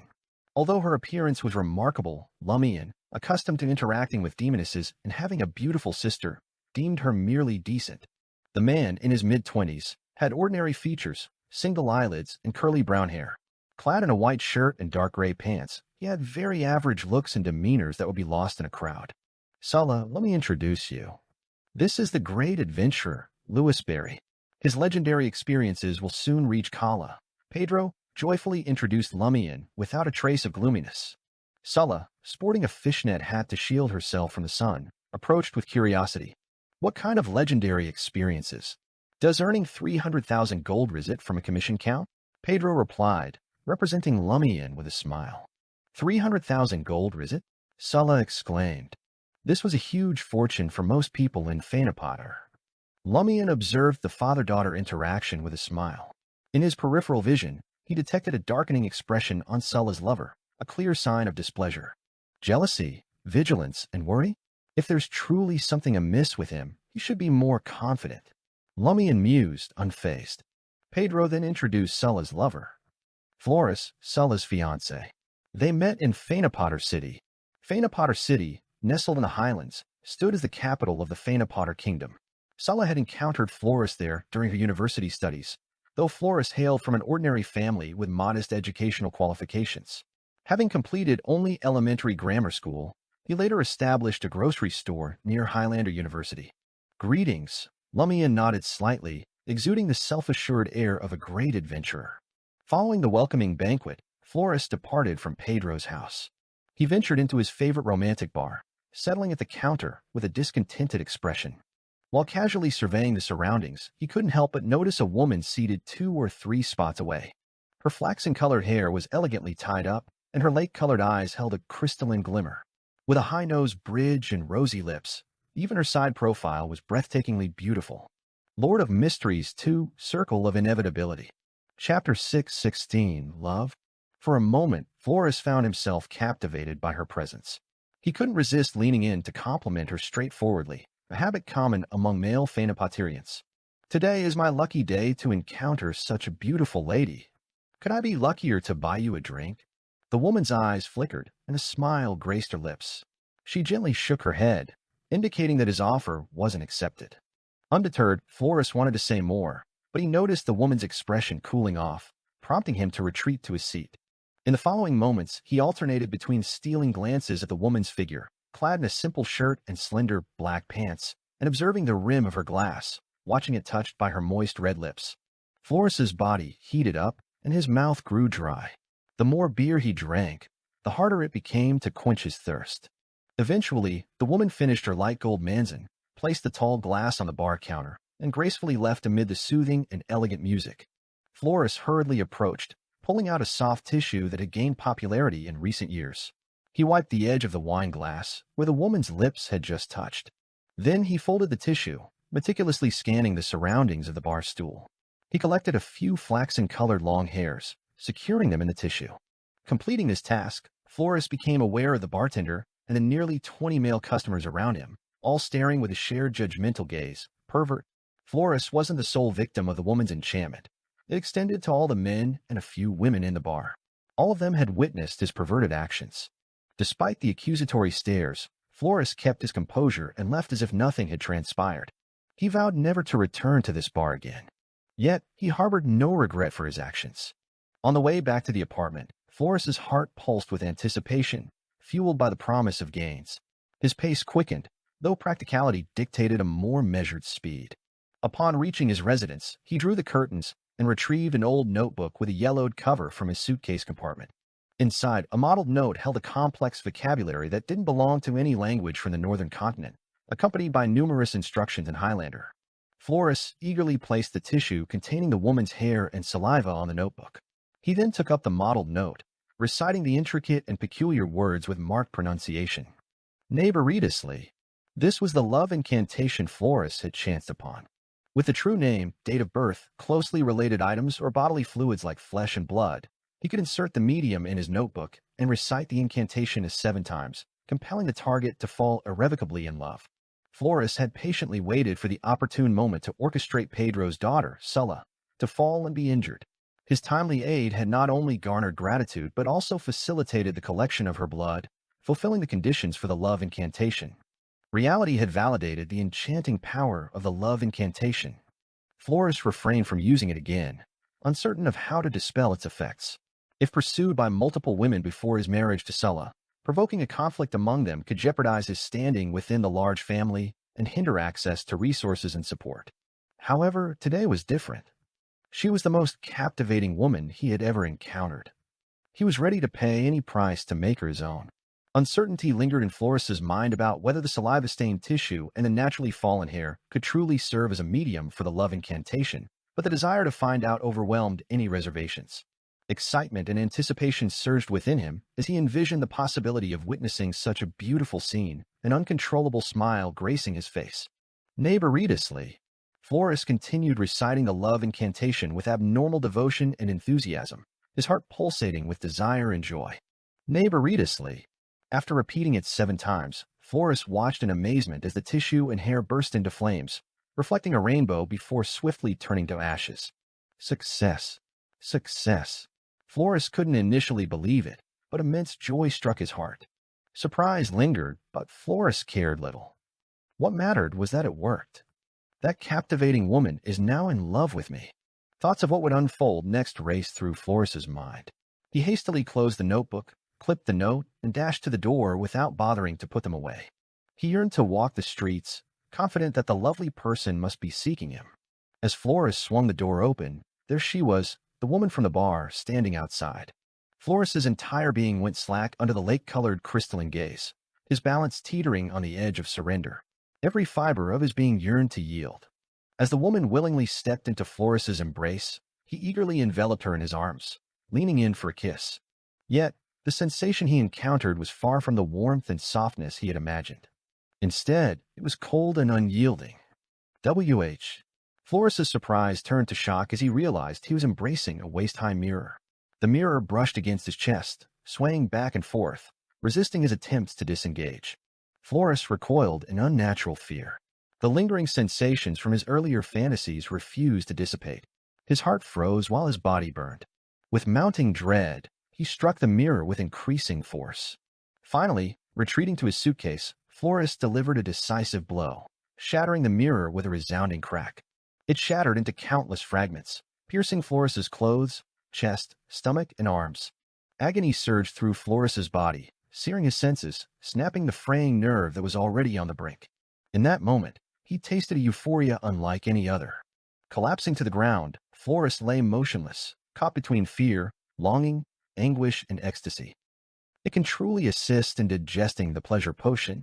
Franca clicked her tongue, observing the scene unfold in the mirror of the apartment diagonally opposite Flores's room. With her expertise, the spectacle before her could be deemed a novelty. "I assured you I wouldn't deceive you," Lumian, sporting a golden straw hat, responded with a grin. Upon accepting the commission and identifying Flores's primary problem of inexplicably garnering the fervent affection of a stunning girl, Lumian's initial instinct was to deploy a demonist to test this individual. Franca's saliva and hair served as part of the investigation. After all, mysticism likely played a role. Naturally, for safety precautions, Franca had treated the saliva and hair beforehand. Thus, she devised a mirror substitution, a dark magic of witches, which accurately connected to them. Now the results were in splendid. Franca had subjected Flores to pleasure's torment, exposing him to the agony of chasing fleeting satisfaction. Curious, Flores managed to ensnare my mirror's affection with just a single word incantation. No ritual or supplication to any entity, Franca mused with emotion. Even I can't achieve that. Lumian chuckled in response, remarking, "You can." No incantation or medium needed. Just unleash your charm. Franco was taken aback. You're starting to resemble an Intision. Or is this a result of your Phaenopotter education? Pursing her lips, her gaze flickered. Lumian continued, there's another issue. Pedro previously tasked 2 adventurers with probing Flores, but they vanished. And it appears this fellow lacks beyond her powers. Franca suddenly smiled. This is intriguing. If the mirror's substitution failed, and I fell under the sway of that incantation, falling in love with Flores, what would you do? Lumian emitted a soft chuckle. Making someone vanish without a trace is simple. I don't even need to lift a finger. Lumian was confident Ludwig could consume the fellow entirely, with counter-divination to top it off. Without awaiting Franca's response, Lumian headed for the door. I'll pay that fellow a visit. Keep vigilant for any developments, and beware of mishaps. Understood, Franca replied solemnly. As Flores hadn't managed to close the door in time, Lumian found the entrance accessible without the need to pry it open. Sensing the intrusion, Flores snapped out of his daze, hastily rising to his feet. By this point, Lumian had already picked up the notebook, unfolding it to the 2 pages displaying the modeled note. What are you doing? Flores asked, horror etched across his face. He immediately recognized Lumian. Louis Barry? The great adventurer Louis Barry? Did Pedro hire you to investigate me? Ignoring the inquiry, Lumian walked toward the window, ushering in a gust of fresh air. A love incantation can make a woman fall in love with you. All you need is to obtain her true name. Lumian began reciting the Highlander annotation on the modeled note in front of Flores. The incantation's pronunciation is... He abruptly halted without completing the recitation. Flores's face had already turned a sickly grayish-white, as if he could foresee the impending demise of his reputation and his capture by the church. Where did this come from? Lumian pointed at the modeled note and the old notebook. Cold sweat broke out on Flores's forehead, and his eyes gradually turned fierce. Suddenly he shouted, pronouncing the word in a rugged and awkward tone, neighboritously. This time, there was no target or corresponding medium. Almost simultaneously, Lumian sensed his surroundings fall silent, as an ominous aura rapidly enveloped the room. Lord of Mysteries 2, Circle of Inevitability. Chapter 6:17, Transaction. Flores's demeanor suddenly shifted, his expression turning icy, and a malevolent smile curling upon his lips. His aura underwent a dramatic transformation. He raised his gaze, Lumian's dark hair and green eyes reflecting in his now ominous stare. Lumian suppressed emotions, desires, and the haze surrounding him erupted like a volcano. This was a force even an ascetic's endurance couldn't withstand. Crack. Lumian's body cracked, shrinking into a palm-sized mirror. The mirror shattered completely, fragments scattering across the ground. In the room diagonally opposite, Lumian materialized beside Franca, wearing a solemn expression. Had he not prepared mirror substitution beforehand, he might have endured a double explosion of emotions and desires. It resembled the same outcome when Evil God Bestowed heard the symphony of hatred's different melodies. Of course, if Franca hadn't been lurking nearby, if he hadn't readied mirror substitution, he wouldn't have used himself as bait to converse with Flores. Lumian seized Franca's shoulder, his voice deep as he uttered, "Let's leave this place first." He promptly activated the black mark on his right shoulder in an attempt to teleport away. Confronted with an adversary capable of exploiting his weaknesses and latent dangers, Lumian's initial response was to switch to support, utilizing his corresponding abilities from a distance. Franca would assume the role of the main attacker. However, considering Franca, a demoness of pleasure, hadn't indulged herself for a long time, he feared she might not resist the explosion of desire. It seemed prudent to retreat, regroup with others, and return later. At that moment, a voice alternating between masculinity and femininity echoed in Lumian and Franca's ears. "There's no rush to escape. I've changed my mind. I want to make a deal with you." Deal? Something jolted in Lumian's and Franca's minds. After some thought, they chose to stay put. Simultaneously, Lumian sank his consciousness into his right hand, ready to activate the remnant aura of Blood Emperor Alista Tutor. This wasn't meant to intimidate Flores, but if his emotions and desires were triggered again, Lumian could alert the police in time. Being one of the Phaenopotter Kingdom's primary ports for trade with the southern continent and a key base for the Harvest Fleet, Porcala undoubtedly housed at least one Grade 1 sealed artifact, even without a demigod. Franca gazed at the wall and the air in front of her, questioning, "What deal?" Flores, dressed in a floral shirt, casually pushed open the unlatched door of the apartment and spoke in a deep, cold, and dignified manner. "Let me introduce myself. Neighboritis Lee, a demon." "A demon?" "Genuine demon." The cost of using the authority holders under the table transaction actually materialized here to make a deal with a demon. However, Lumian's acceptance of the captain's mission and our pursuit of Delilah are distinct matters. If we had opted to patiently wait a month or two before engaging with Delilah instead of utilizing the authority holders under the table transaction, what would have transpired today? Could there have been a so-called deal? Franca smiled in surprise, suspicion, and confusion. "How can you reveal yourself as a demon? Shouldn't a true demon conceal their identity to lower our guard?" The demon, identifying himself as Neighboritis Lee, clenched his right fist and pressed it against his lips. He smiled and replied, "A true demon is both demon in body and mind. I'll inform you that you're dealing with a demon, but refusal isn't an option. I won't obscure my identity to achieve my goals like the foolish ones. For instance, this man named Flores is well aware of the consequences of repeatedly reciting my true name through the notebook. Back then, that foolish warlock labeled it the love incantation, but he still couldn't resist the temptation and couldn't control himself. For demons, this gradually decaying soul that slowly descends into the abyss is the most delectable feast. The sensation of resistance and constant decay is as unforgettable as the finest wine." Lumian and Franca didn't disdain or ridicule Neighboritis Lee's unabashed and alluring depravity. Since a demon had spoken, there had to be a deeper motive. Moreover, Lumian couldn't be certain if Neighboritis Lee was a genuine demon or a self-proclaimed one. He couldn't verify if Neighboritis Lee was his actual name or if he had a different origin. Although the activation of desire aligned with the traits of a Sequence 5 desire apostle of the demon pathway, it wasn't exclusive to demons. Lumian's symphony of hatred could achieve a similar effect. Franca grinned at the demon's incessant narrative and remarked, "That foolish warlock probably assumed your true name as a love incantation because of your cues." "Is that really your true name?" "That's why he's foolish," Neighboritis Lee replied with a faint smile. Lumian wasn't eager to rush into the transaction. Instead, he inquired, "How did you manage to convince Flores that the love incantation actually works?" Neighboritis Lee casually glanced back at Flores's rented apartment and assumed a relaxed posture. "He tried some other incantations from the notebook, and some of them worked. He's just an ordinary person, yet he can cast an incantation like a warlock?" Franca expressed disbelief. Neighboritis Lee grinned. "I've heard a very reasonable saying, all things possess godhood. No matter how ordinary a person is, as long as they're willing to pay the corresponding price, they can create beyonder effects. All things possess godhood. Mr. K often says this when preaching." Lumian observed Neighboritis Lee, the self-proclaimed demon. Franca seized the opportunity to ask, "What price did Flores pay?" Neighboritis Lee smiled meaningfully. "I already told you. The part where the soul gradually decays and falls into the abyss?" Franca nodded thoughtfully. Lumian suddenly grinned. "If he hadn't paid the price, how could you communicate with us so easily using his body?"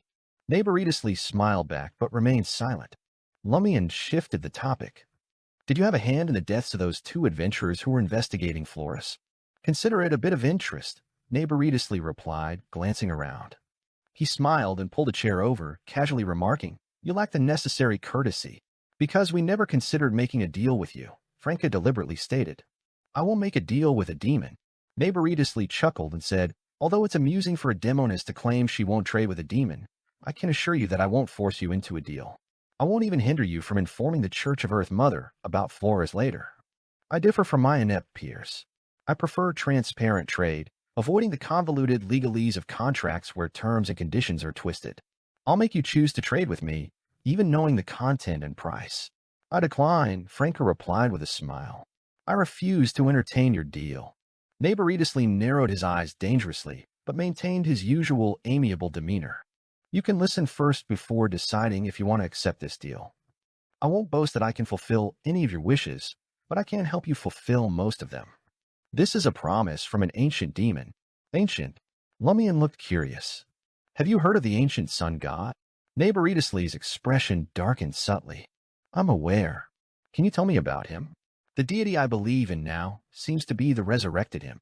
Lumian's lips curled up, revealing 2 rows of pearly white teeth. "This can be used as compensation for the transaction, but it has to be paid first before we fulfill the contract." Don't think of fabricating it. That will be blasphemy to my lord. Neighboritis Lee fell silent. After a few seconds, he smiled and said, "As I mentioned earlier, I can accomplish certain things and fulfill certain wishes. This is one of them. When one's humble enough, it's really difficult to win a war of words." Lumian sighed inwardly and turned to Franca, silently inquiring if she wanted to seize this opportunity to complete the price of using the authority holders under the table transaction. Franca hesitated for a moment before addressing Neighboritis Lee. "Tell me about the deal first before I decide." Neighboritis Lee chuckled. "A wise decision. I hope you can help me kill another demon's descendant. He resides somewhere in the Berserk Sea. Don't worry, demon descendants are cold, cruel, and bloodthirsty. He definitely meets the death penalty standard in your hearts. Then why don't you do it yourself?" Franca clicked her tongue. "You seem quite powerful. Is it because you're sealed? Or could it be that he can't leave the abyss and can only project himself onto a human like now, unable to maintain it for long?" Neighboritis Lee replied calmly, "Any abnormal movements from me will attract the attention of the other demon. The reward for this transaction is that I fulfill one of your wishes. It's a predetermined wish that I can fulfill. Can you help us digest the potion in our bodies?" Lumian probed. Neighboritis Lee shook his head. "I won't lie to you. I can't do it. The digestion of the potion is a personal matter. Of course, I can create conditions and opportunities to indirectly help you digest the potion as soon as possible, but whether you can seize those opportunities depends on yourselves." "Quite honest," Franca muttered silently. Suddenly, she revealed a bright smile. "This deal tempts me, but I need a reliable and powerful witness." Author's note: the inspiration for the love incantation in the previous chapter originated from the real world. I believe I've shared it on my public WeChat account before. Aphrodite's hidden name is Neferyri, meaning beautiful eyes. Repeating this incantation can win a woman's love. When I read about this, I found it a little sinister. I mainly changed the pronunciation. Lord of Mysteries 2, Circle of Inevitability. Chapter 618, Divination Ritual. Franca's request met with a gentle shake of Neighboritis Lee's head. "You can request the deity you believe in to bear witness when signing the contract, but I don't want anyone else present." A chuckle escaped Neighboritis Lee's lips. "I'm a demon. I need to be careful to avoid becoming prey. We can recite a god's name as a witness when signing the contract?" The temptation loomed over them both. For ordinary beyonders who held faith in the eternal blazing sun or the god of steam and machinery, invoking a deity's name as a witness might offer no more than psychological comfort. True gods rarely intervened in such trivial affairs of ordinary beyonders without a proper ritual. Yet, as minor arcana card holders of the Tarot Club, Lumian and Franca followed the great existence Mr. Fool. Simply invoking his name could draw attention, a fact not lost on them. Franca's heart raced with uncertainty. Should she strike a deal with the demon under the watchful gaze of Mr. Fool in exchange for elusive benefits? Neighboritis Lee reiterated his stance. "This is a fair transaction. There's no coercion. It's the same for you and me. If you insist that there must be a powerful witness present, I choose to give up." Just as Lumian contemplated the idea, Termoboros's resounding voice echoed within his mind. "It's best if you don't agree. Don't even make a false promise." Lumian found himself taken aback as Termoboros, an angel of inevitability, unexpectedly warned him about the unfolding situation. Alarmed, Lumian pushed aside thoughts of Termoboros's possible intentions, choosing instead to focus on scrutinizing Neighboritis Lee's every move and assessing his own mental state. The more Lumian delved into the matter, the more alarmed he became. Initially planning to teleport away immediately and seek help, he and Franca had gradually shifted their stance, considering Neighboritis Lee's propositions and exploring potential exploitations. Their plan had evolved from seeking the presence of a powerful arbiter like Madame Judgment as a witness to contemplating a deal without one. Now, all they hoped was to ensure their safety by invoking a god's name. Compromising one step at a time, changing bit by bit. This is very similar to Neighboritis Lee's description of degenerating bit by bit, slowly rotting one's soul, before ultimately plunging into the abyss. It also said that demons aren't just about the body, but also about the mind. Lumian swiftly snapped out of his reverie, sensing a possible influence from Neighboritis Lee on both himself and Franca. It resembled the signs of a spectator's presence. Similarly, he could glean insights through Anthony's self-examination technique. Even in this state, Franca displayed remarkable control over her emotions. She turned to Lumian, seeking agreement. With thoughts racing, the corners of Lumian's mouth curled up slightly as he addressed Neighboritis Lee. We don't require a witness, but I need to confirm something first. What is it? Neighboritisly's demeanor remained cold, yet his attitude was composed. Lumian nodded at Franca, conveying that he would handle the situation. Franca, in turn, silently acknowledged her understanding. Turning back to Neighboritisly, Lumian stated, I need to verify that the name you're using now, the name you'll use in the contract later, is indeed your real name. Deliberately avoiding the term Neighboritisly, Lumian exercised caution to mitigate potential risks. Neighboritisly pondered for a moment before responding, Sure. As a demon, I don't just dislike but also admire your caution. Lumian maintained his smirk. The way to confirm is magic mirror divination, a complete one. We'll set up a ritual and seek answers from a hidden entity. As you know, my friend is a demoness. She's quite skilled at this. Lumian pointed at Franca as he spoke. Indeed, we should confirm if Neighboritisly is the demon's real name. Otherwise, the deal would be a joke.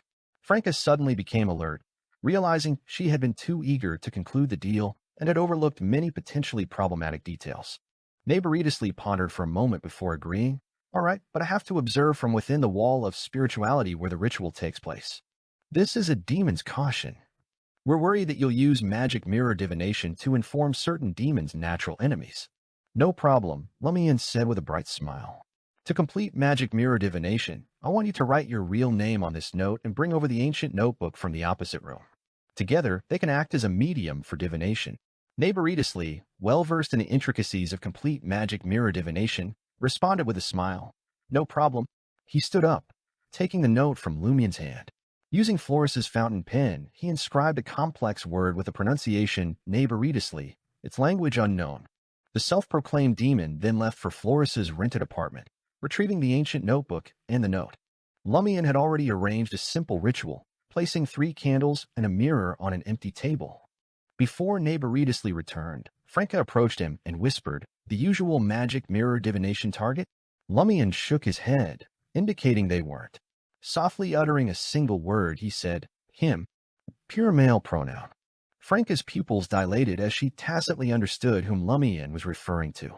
The implications were self-evident. After Neighboritisly handed her the ancient notebook, Franca smiled happily and said, Demons are likely higher-level godhood creatures. I can't afford to be negligent. I plan to seek answers from a more special entity. Inevitably, my companion will need to assist me during the ritual. I hope you can understand what you'll see next. If you're unwilling, we'll abandon this transaction. She didn't make it sound too firm, making the abandon the transaction option seem more like a negotiating strategy.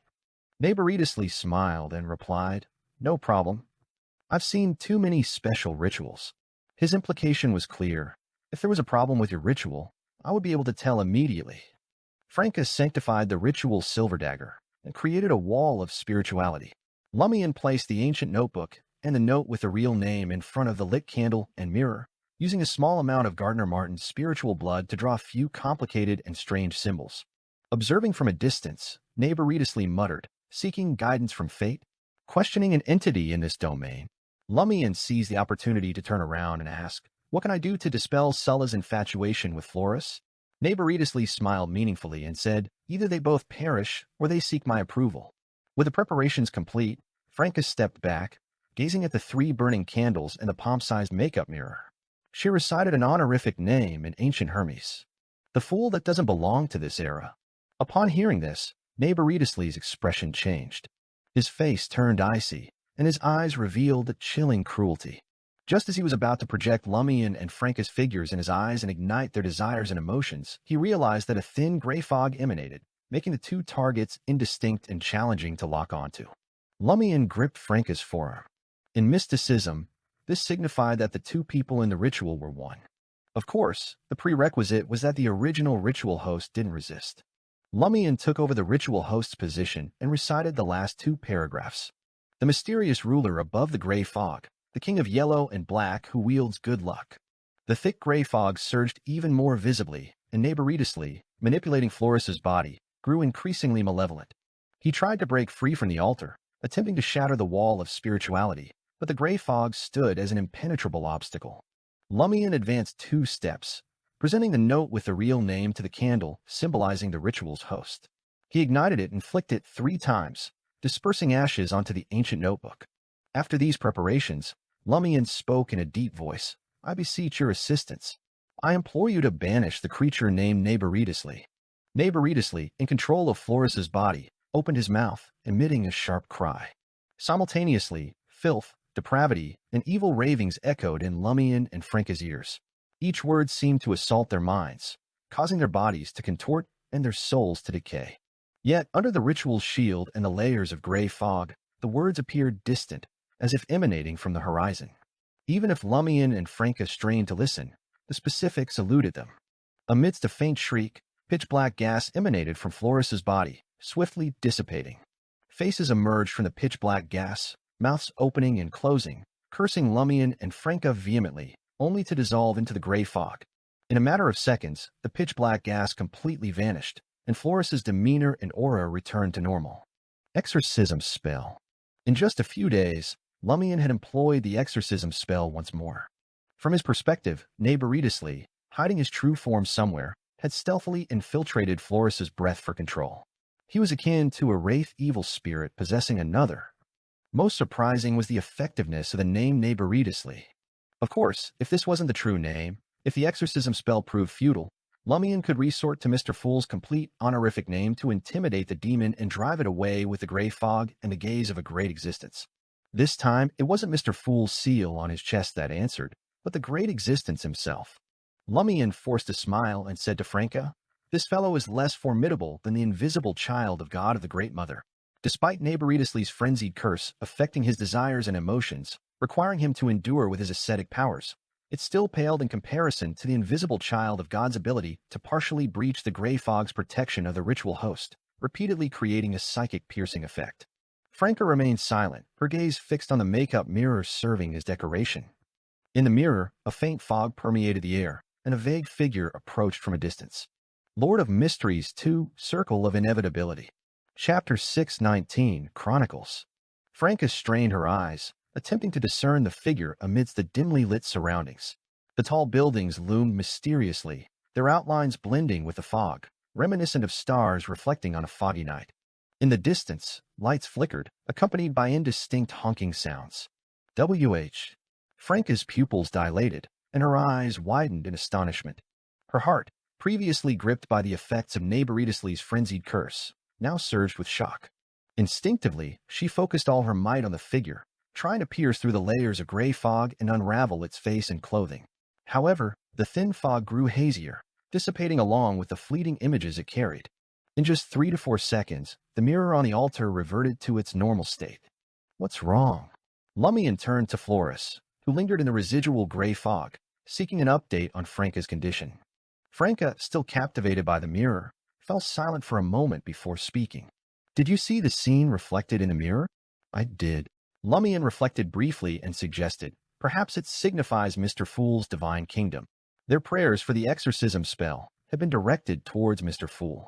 Therefore, the mirror used to deceive Neighboridously, while being ineffective in actuality, was likely related to Mr. Fool. Franca stammered, but the backdrop resembles the city before your sister, and I transmigrated. It's like those foggy times, every building morphing into colossal creatures nestled in the fog, adorned with countless glowing eyes. Lumian, understanding Franca's emotions, showed no surprise at the familiar street scenes. Reminding his companion, he said, "Don't forget about the celestial worthy. He has a close connection to your homeland, and he and Mr. Fool have been engaged in a dream battle. It's quite conceivable that such dreamscapes can manifest in reality through rituals."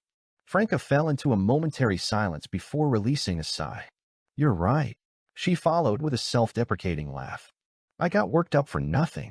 Lumian mitigated the negative effects from Neighboridously and methodically extinguished the candle flames, concluding the ritual. As Franca dispelled the wall of spirituality and the wind howled, clearing away the lingering gray fog, Floris seemed to snap back to reality, no longer lost in the confusion of searching for an exit. However, upon seeing Lumian and Franca, his face turned an even more pallid shade. Just as he was about to plead for mercy, a sharp pain shot through Floris's body. Instinctively, he lowered his head and observed a black, almost ethereal, filthy liquid oozing from his body. Highly corrosive, it swiftly dissolved his blood, flesh, and bones. "No. Save me. Save me." Floris unleashed a blood-curdling scream, repeatedly calling for help. Lumian, however, observed with interest, as though studying the toll exacted on those who made a deal with demons. In less than 10 seconds, Floris's body succumbed to corrosion, collapsing with a resounding crash, immersed in the almost illusory black liquid. Floris's head continued to wail, his voice gradually fading. After a while, he breathed his last with wide-open eyes. His relatively intact head swiftly disintegrated into the filthy liquid. The once illusory liquid lost its evil, mystical aura, revealing the remains of the corpse, now filled with a foul, noxious, mud-like substance. Dealing with demons doesn't end well. Franca sighed, reflecting on her earlier temptation. Her laughter echoed hollowly as she continued. Thankfully, we didn't strike a deal with that self-proclaimed ancient demon.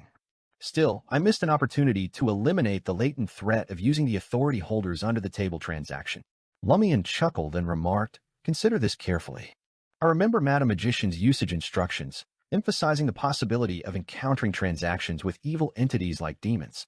Recall, it was about encountering a transaction, not completing one. You faced it, you simply chose not to accept it. That fellow didn't force you either." Franca contemplated the situation and admitted, "You make a point. It does seem that way." She clicked her tongue and glanced at Lumian. "If you had chosen the lawyer path, you might be equally promising. In reality, I believe that's the norm. The authority holders under the table transaction is, at most, equivalent to a sequence 5. Every use means one less opportunity. How could the negative effects be a transaction with a demon? From what I know, demon is a high sequence term within the criminal path. What does it signify? It represents a demigod. Yes, it's merely encountering a transaction, not completing it. There's room for negotiation. Yet, it's also highly dangerous. Demons and other evil entities aren't known for their philanthropy. If we refuse to trade with them, why would they spare us indefinitely? Furthermore, predicting when we'll encounter them is impossible, making it challenging to prepare in advance." Lumian smiled. "If you can't predict it, try approaching it differently. After using the authority holders under the table transaction, immediately prepare and take the initiative to create an opportunity to negotiate with demons and other evil creatures. Set the pace and manage the risks. For instance, invite demons to St. Vive Cathedral for a deal. The Eternal Blazing Sun Church's main cathedral in Trier, St. Vive Cathedral." Franca chuckled. "Demons aren't brainless zombies. Why would they willingly walk into St. Vive Cathedral to meet their doom?" Franca suddenly halted. St. Vive Cathedral might not be suitable, but they did have a few hidden locations with a similar atmosphere. It wasn't entirely impossible. For example, the sacrificial square on the 3rd level of the catacombs, Chrismona Night Pillar. "That's an interesting idea," Franca commended Lumian. "In the past, when facing the negative effects of mystical items, we always endured and waited passively. Taking the initiative is a different approach. Hunters indeed have their own unique styles. Taking the initiative involved making preparations in advance and minimizing potential dangers. Of course, taking the initiative didn't necessarily mean triggering the effects, but it required considering such possibilities." Lumian glanced out the window. Floris's scream has likely attracted the attention of the nearby residents. Someone may have called the police. Let's vacate this place before examining the contents of this notebook. He gathered the ancient notebook, candles, and other items from the dining table as he spoke. Agreed. Franca surveyed the room, and dark flames silently ignited in various spots. As the flames flickered, Lumian teleported Franca away, returning to the guest room of Captain Pedro's 5-story house. "Go through the notebook and check if there's a way to dispel the love incantation. I'll verify Sulla's condition and inform Pedro about Floris's situation and outcome. He can handle the Church of Earth Mother and liaise with the local police." Lumian handed the ancient notebook to Franca before opening the door and stepping into the corridor. Franca settled into the recliner and opened the notebook. Suddenly, she murmured to herself, "Something feels off." Knowing Lumian's approach, shouldn't he have immediately perused the notebook after the ritual, searching for a solution to dispel the love incantation? Why did he hastily leave the moment the police were mentioned after discussing matters with me extensively? He should be aware of the critical issue. As these thoughts raced through her mind, Franca suddenly came to a moment of realization. Neighbor Edislee's chilling rants and wild curses had a disturbing impact on Lumian, stirring up his desires and emotions. Despite his attempts to endure the onslaught using his ascetic powers, subtle signs of struggle manifested. Franca's eyes darted around, a sly chuckle escaping her lips. Lumian found Pedro in the small living room on the first floor. Before he could delve into Flores's situation, the captain exclaimed in surprise. "Mr. Barry, Sala came to me a few minutes ago. She was crying in fear and pain, saying she dreamt of falling in love with Flores and couldn't wake up. However, she suddenly woke up tonight, feeling like it was a nightmare, and she wishes to annul the engagement." "May I know how you did it?" Pedro spoke with a touch of unconscious politeness. "She's back to normal? Could it be because Flores is dead?" "No, more likely Neighboritas Lee's expulsion through the exorcism spell has restored those affected by the devil to normal." Lumian guessed, smiling. "Flores is already dead. Did you kill him?" Pedro, showing no aversion to the idea of killing, was even more intrigued by the fact that Flores's death seemed to have awakened his daughter. "A demon killed him." Lumian briefly recounted the events, avoiding mentioning Neighboritas Lee by name. Instead, he handed Pedro the love incantation note tucked into an ancient notebook for a closer look. Finally, he said, "You handle the rest. It's advisable to keep Sulla in a cathedral or cloister for the next month or two. I'm uncertain if the demon will revisit the former victim once he recovers." "Understood." Pedro clenched his teeth, his expression somber. After receiving the 20,000 gold Rizet bounty, Lumian returned to his guest room. Franca, holding the ancient notebook, frowned as she said, "This doesn't seem like the notebook of an evil warlock. It's more like a collection of a novelty hunter's chronicles. It contains various legends of devils and demons from the northern and southern continent, spanning the past 1,000 years. The last record appears to be over 100 years ago. There are peculiar incantations scattered within, as if fabricated. One of them mentions a legend of a demon on Hanth Island in the Berserk Sea." Lumian grasped Franca's concern. Neighboritas Lee had mentioned that the demon descendant he sought to eliminate resided somewhere in the Berserk Sea. Lord of Mysteries 2, Circle of Inevitability. Chapter 620, Abnormality in the Abyss. Could it be that some of the demon legends in this notebook are true? Lumian held the yellowed notebook and flipped through a few pages. Franca tersely acknowledged and said, "In a world where superpowers exist, where true devils and demons roam, many related legends must be true or have originated from the true prototype. Do you think Nebo, the demon who claimed to be ancient, might be the protagonist of one of these legends? And the demon on Hanth Island is its archenemy, living in the real world disguised as a human. It lied, claiming the other party is a descendant of a demon and tempted us into taking risks to achieve a certain goal." "Perhaps," Lumian smiled. "Let's not speculate about such matters involving high-level creatures. I'll just write to Madam Magician and report it to her." Franca glanced at Lumian and chuckled. "You are really proficient in dealing with management. However, it does make sense. We know very little about real demons. Making wild guesses is a waste of time." She then pointed at the notebook and said, "The handwriting differs from the note that wrote the love incantation. It's not the same author." Lumian had already sat at his desk, unfolded a piece of paper, and wrote to Madam Magician. As he deliberated over his words, he responded to Franca's words. "Does the notebook have the phrase that represents the love incantation?" I scanned through it. "Nothing," Franca replied affirmatively. Lumian contemplated for a moment and said, "There are two possibilities. The first is that the demon used someone under its control to insert the love incantation into this notebook that records devil and demon legends, hoping that it could secretly spread and affect more people. The second possibility is that those who once read this notebook were unknowingly influenced by the demon and obtained a so-called revelation.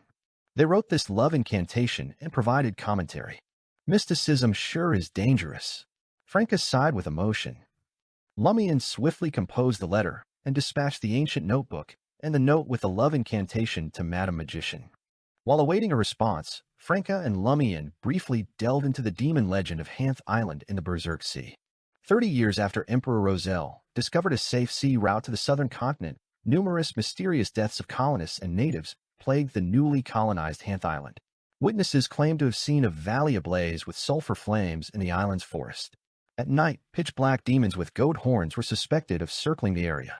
After the authorities intervened, the mysterious deaths ceased. The owner of the notebook that chronicled the legend even attempted to explore the forest, but he failed to locate the alleged valley burning with sulfur flames. As they conversed, time passed. The doll messenger arrived with Madam Magician's reply, the ancient notebook, and the love incantation note. Lumian illuminated the gas wall lamp and began reading. Franca didn't hesitate and leaned in. It's impossible to determine its true name with just the fact that the name Neighboritas Lee could expel that fellow. This is because it admitted, in a short period of time, that it was its real name. Even if it's lying, sometimes, under certain circumstances, admitting something makes it the truth. It possesses the corresponding mysticism connection. This is one of Mr. Fool's authorities. Amon, too, could do it in the past. As you prayed directly to Mr. Fool and used his power to exorcise Neighboritis Lee, it doesn't matter if it's its real name. It won't affect the final outcome. Do you understand? Termoboros' warning was correct. You have to be cautious even if it's a false promise. If it's truly a demon and its true name is indeed Neighboritis Lee, the problem ends up more complicated. Since the 5th epoch, demons active in the human world have either taken the form of sealed artifacts or come from an aerial, barrier, or noise. Demons without surnames and their true names are often ancient or come from the abyss where devils and demons reside. As for the abyss's current state, Emperor Rozel's diary has mentions of it. Upon reading this, Lumian turned to Franca. In the curly-haired baboons research society, he often observed others trading Emperor Rozel's diary. When the April Fool's members were still active, they would even recite the relatively comedic parts publicly.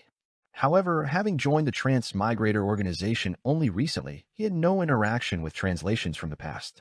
He had no way of knowing what abyss-related matters the Emperor had recorded.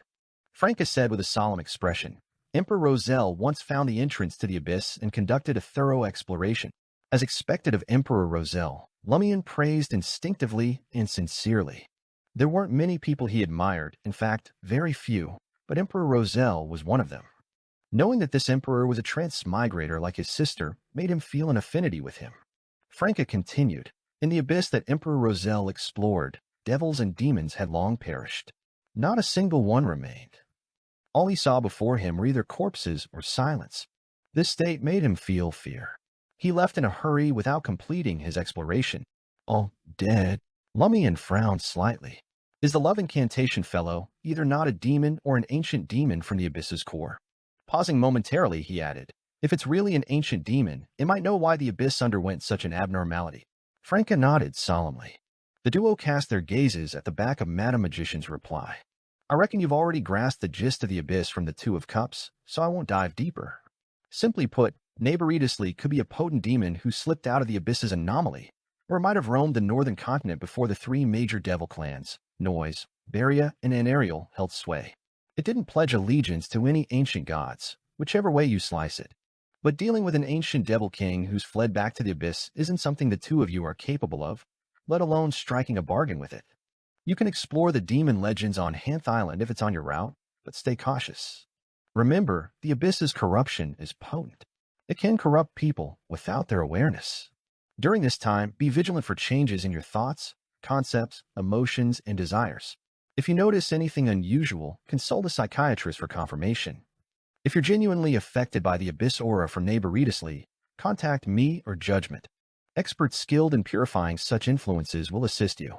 Avoid burdening Mr. Fool unnecessarily. Thinking about the name Neighboritis Lee is okay, but refrain from writing or reading it. After reading the letter, Lumian mumbled to himself. Madam Magician seems more inclined to believe it's a demon and not some other hidden entity. That's right, Franca echoed, puzzled. Let's assume that fellow is a demon, yet it doesn't even have danger premonition, allowing us to complete the preparations for the exorcism spell. If we say it isn't, it can create fluctuations and trigger our desires and emotions. I was just guessing that it's a secret entity that possesses a grade 1 sealed artifact of the demon pathway. Lumian pondered for a few seconds and said, perhaps Madam Magician has seen more. That fellow probably doesn't have danger premonition because its true form isn't here. It only descended with a sliver of its aura and power. Or perhaps the danger originated from Mr. Fool, so it couldn't sense it. That makes sense, Franca agreed before saying with a strange expression. Ever since we became minor arcana cards, we've increasingly come into contact with the depths of the mystic world. The Demonist sect, the Mirror World, the War of the Four Emperors, the Great Mother, and a demon of the abyss this time. In the past, when I read Emperor Rozel's diary, I often had the feeling that that's just how the world is. But now, the contents of his diary have truly come to us. Without waiting for Lumian to speak, Franca added in a self-deprecating manner. For example, a Demonist does taste pretty good. Lumian chuckled and remarked, think about it carefully. Did you encounter these things after becoming a minor arcana card holder, or after getting to know me? Franca's lips twitched. You know yourself well. 2 days later, Lumian, Ludwig, and Lugano boarded a long-distance ship set to pass by Hanth Island, en route to the southern continent's westbound. Lumian aimed to investigate the demon's legend and seize an opportunity to fully digest the Conspirer potion. After outsmarting Neighboritus Lee and banishing it with the exorcism spell, Lumian realized that his potion digestion had made significant progress. With another decent performance, he could advance the digestion further. This would eliminate the need for the final advancement ritual's aid, allowing him to plan the subsequent matters more calmly. Captain Pedro, accompanied by his eldest daughter Sulla, and a few favored and blessed, expressed sincere gratitude to Lumian. They watched as he ascended the gangway with his godson and servant, boarding the ship named Berries. Once the ship set sail, one of the blessed appeared to sigh in relief and commented, "He's finally left Port Kala." Without waiting for Sulla to inquire about the reason for the sigh, the blessed, wearing a brown priest's robe, turned to her and Pedro and advised, "The circumstances at the scene of Floris's death indicate that this matter involved a true, high-ranking demon. Miss Sulla, it's best if you stay in a cloister for a year to avoid any possible after-effects." Sulla, aware of her awakening thanks to the adventurer Louis Barry's assistance, was horrified. However, lacking personal experience, she inquired, "A year? A real demon? What kind of demon is that?" The blessed, in a brown clergyman's attire, responded solemnly, "It's the demons from the legends you've heard of, or something even more powerful." W.H. Sulla turned to her father with a face filled with fear, confusion, and disbelief. "Did you guys save me from such a demon?" Pedro was equally surprised. He had never imagined that his daughter's situation would involve such a terrifying existence. And Louis Barry had only received 20,000 gold rizit. No, he actually succeeded. Pedro, having witnessed the adventurer Louis Barry's strength through the colossal wave he created, could now grasp his power more vividly in this direct comparison. In the first-class cabin suite aboard the Barrys, Lumian handed the ancient notebook and the note with love incantation to Ludwig and asked with a smile, "Is it edible?" Lord of Mysteries 2, Circle of Inevitability. Chapter 621, Hanth Island. Ludwig, savoring succulent roasted lamb chops, cast a quick glance at the ancient notebook and the note containing the love incantation. "I can only provide details about the paper's age, the raw materials, and the manufacturing process. The knowledge and concealed content inscribed on it couldn't be extracted." "All right." Lumian withdrew his hand, his disappointment minimal. He had approached Ludwig with the intention that it didn't harm asking. Finding nothing else of interest, he settled into the recliner, immersing himself in the warm sunlight. Flipping through the ancient notebook filled with demon legends, Lumian found it composed entirely in Highlander. Floris, having only attended elementary grammar school, wouldn't have comprehended it otherwise. Reading with enthusiasm, as if engrossed in a gripping novel, Lumian discovered that certain legends surpassed even the thrill of contemporary horror stories, sending shivers down his spine. Occasionally, incantations emerged, some fabricated by the ignorant and subjected to numerous alterations. Others carried a subtle malevolence, bearing a resemblance to Neighboritus Lee. Lumian refrained from uttering them aloud, silently reciting them instead. The first day of the Barry's voyage unfolded in tranquil serenity. Late at night, Lumian dreamt of enchanting scenes, weaving into blush-inducing stories that heightened his emotions. Suddenly, Lumian awoke. Sunlight filtered through the window curtains, casting a faint glow. It was 6 a.m. Lying in bed, Lumian experienced a sense of loss. He lacked the endurance of an ascetic in dreams, causing certain scenes to be unusually poignant. Phew. Lumian exhaled, emitting a self-deprecating laugh. Almost forgot, this isn't a boon, it's a curse. Reverting to a physical state when Termaboros was newly sealed at 6 a.m. every morning brought benefits like fearlessness of serious injuries, no need of energy consumption, and automatic healing.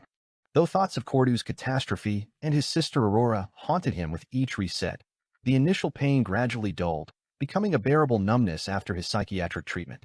Occasionally, he felt a dull ache and emptiness.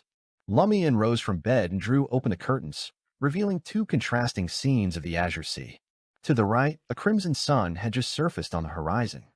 To the left, fog lingered and waves surged, shrouding the situation 100 meters away. Exiting the master bedroom, Lumian noticed that Lugano was already awake, captivated by the seascape. "You're in a good mood," Lumian teased. Lugano grinned sheepishly and replied, "It's my first time in the Berserk Sea. I'm a little excited and woke up early." He added, "Besides, if I want to be your interpreter, I have to master Dudanese as soon as possible." On the coffee table in the room lay numerous Dudanese books recently purchased by Lumian from Port Kala. Being a primary trading port for the southern continent, Port Kala's citizens had a practical need to learn Dudanese, resulting in a trend. Lumian easily acquired 2 sets of teaching materials covering elementary, intermediate, and advanced levels, along with practice materials, thanks to various teaching aids and Dudanese instructors. This was a stark contrast to Port Santa, where obtaining a few barely usable books required considerable effort. Lumian applauded gently. Not bad. Lugano pointed towards the foggy sea and explained, Last night, I heard from a sailor on the ship that many vessels attempted to explore the sea in that direction, but they never returned. Occasionally, people would spot one of those ships quietly passing by at night with no lights or anyone on the deck. They say it's the Berserk Sea. Stick to the safe sea route. Attempting unknown routes often leads to unknown and irresistible danger. See, the sun is rising over there, right? The sea seems calm, but venture beyond the safe route, and we might face a sudden hurricane, a lightning storm, or even get melted by the sun and evaporated. These are tales from sailors. I'm not sure if they're true. Lumian nodded and suggested, look into more similar rumors. With his employer's approval, Lugano's expression brightened, finding a purpose in his work. The voyage through the Berserk Sea proved relatively uneventful. Lumian, Ludwig, and Lugano managed to avoid causing any disruptions. Occasionally, they witnessed storms capable of city-wide destruction or forest-like lightning. Sometimes, they noticed the absence of fish throughout the entire sea, creating an eerie silence akin to the legendary underworld. Guided by the seasoned captain, first mate, and sailors, the Berries navigated through these regions along the safe sea route. After a few days, the ocean-venturing steamship reached Hanth Island, the transit port. The crew replenished coal and water, conducted machine maintenance, restocked light beer, and replenished various food supplies over 2 days. There doesn't seem to be any specialties on this island, Lugano remarked, consulting the travel guide from Port Kala. But due to its strategic geographical location and natural deepwater port, it's one of the main transit ports controlled by the Fainapotter Kingdom. Specialties? Does that include demons? Lumian critiqued silently, producing 2 gold risets and twirling them in his hand. I'm going to try the local self-brewed wine. He made his way to the port's largest bar and ordered a glass of thick, pomegranate-colored local red wine pa. Lumian struck up a conversation with a few patrons near the bar counter, deliberately approaching one with a local accent. I met a nice chick, he said with a sly wink and an ambiguous smile. We're going on a date later, on a quiet night. Can you share a few local horror stories? They don't have to be well known, just terrifying enough, preferably with a specific location. For instance, if there's a horrifying tale about an empty house on a certain street, I plan to take her there for our date. The local, his beard dampened with ale, set down his oak beer mug and chuckled. How devious, but I like you. It's a battle of wits between men and women. For victory, anything goes. After a brief pause, the local suggested, you can take her on a date at the edge of the forest outside the city. You know, a forest at night is always chilling. Besides, there might be more than one demon lurking in the woods on Hanth Island. As far back as I can remember, the priest had been warning everyone against venturing deep into the forest or even thinking about cutting wood in the middle of the island. There are many hidden dangers. What kind of dangers, you ask? The priests never specify, but someone always tells me about some random person encountering a demon with goat horns and an unpleasant sulfuric smell in the forest. As for those who claim to have seen the demon with their own eyes, it's said that they all met their demise for some unknown reason. How about that? No woman isn't afraid of a demon. Well, except my wife. She's even scarier than a demon. Have the demon stories on Hanth Island evolved to such an extent? It resembles the legend of the Mont Surus ghost, but encountering a Mont Surus ghost does result in the death of an entire family. Hanth Island doesn't have such an obvious characteristic. Lumian raised his glass of red wine, toasting the local before saying, Though I'm quite charming, I doubt any chick would be willing to follow me to the edge of the forest outside the city on our first date, especially at night. Even if she's not afraid of me doing harm, she might worry that I'm a criminal with a penchant for harming young girls. How about this? Is there a legend of a serial killer? Ideally, one that haunts the city. Drawing from Aurora's grimoires and the information gathered in recent months, Lumian discerned that Sequence 9 of the Demon Pathway was criminal, Sequence 8 was cold-blooded, and Sequence 7 was serial killer. The name of Sequence 7, serial killer, indicated that Beyonders, regardless of their grasp of the acting method, would actively or passively engage in serial killings. Although the demon on Hanth Island had clearly surpassed Sequence 7 and evolved beyond the serial killer stage, Lumian wondered whether, as a high-ranking individual who had progressed through the ranks, it retained certain preferences acquired during its serial killer phase. Intelligent beings, be they human or of a certain creature, tended to maintain certain desires if not deliberately restrained or controlled. Just as humans might occasionally indulge in a drink, demons might occasionally engage in serial killings.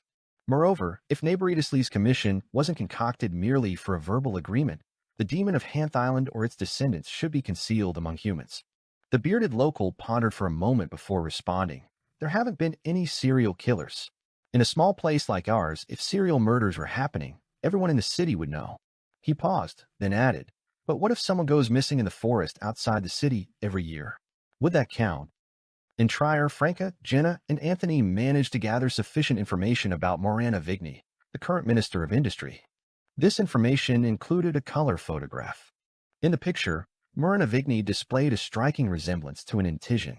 Despite his age, he exuded an air of elegance. In his late 60s, his once black hair had transitioned into a distinguished gray. Refined facial features and dark gray eyes added to his overall presence, with the wrinkles on his face highlighting the passage of time. Dark gray eyes are rare in Intis. Franca sighed. Mid-sentence, she abruptly halted. Another individual with dark gray eyes in Intis crossed her mind, Demonis of Black Clarice. Lord of Mysteries 2, Circle of Inevitability. Chapter 622, Smell of Death. Under normal circumstances, dark gray eyes wouldn't usually grab one's attention. Such pupils were rare in Intis, but not uncommon in places like the Lone Kingdom. However, Franca sensed that there was crucial information hidden within. Morana Vigny was suspected to be a mirror person. The Demonis of Black Clarice pursued the mirror people, and being a demigod of the Demonis pathway closely related to the mirror world, they all share those unusual dark gray eyes. Too much of a coincidence, isn't it? What's wrong? Jenna asked with concern when Franca paused.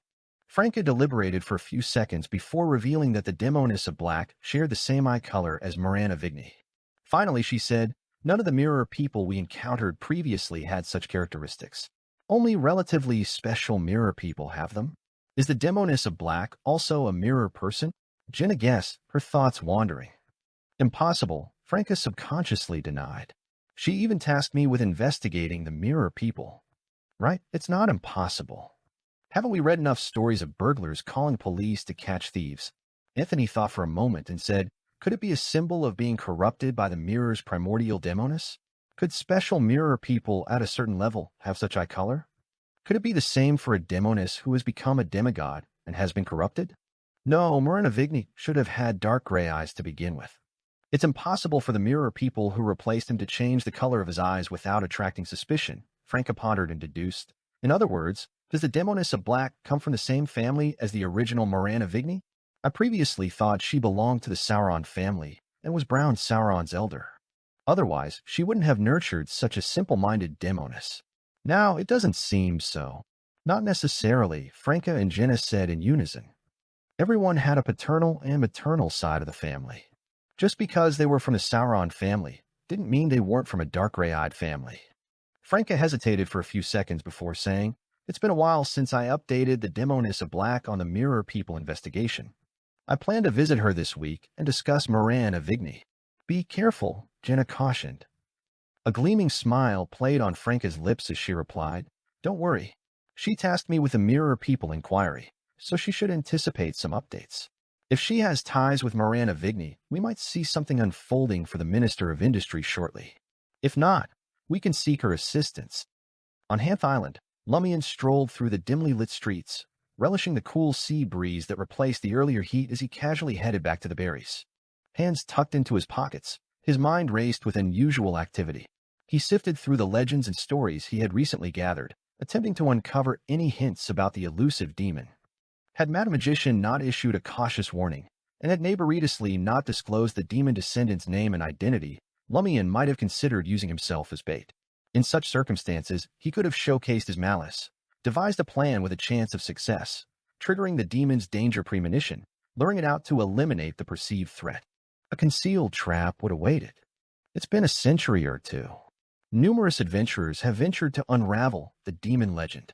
Despite the Church of Earth Mother's relentless efforts to eradicate lingering issues, there's still no resolution. Relying on conventional methods to track down that elusive demon seems impractical. Looking at it from a different angle, why would the demon choose to remain on Hanth Island? The Church of Earth Mother already purged it once. Why take the risk to stay? If it were me, I would have relocated ages ago. As a demon, where couldn't I survive?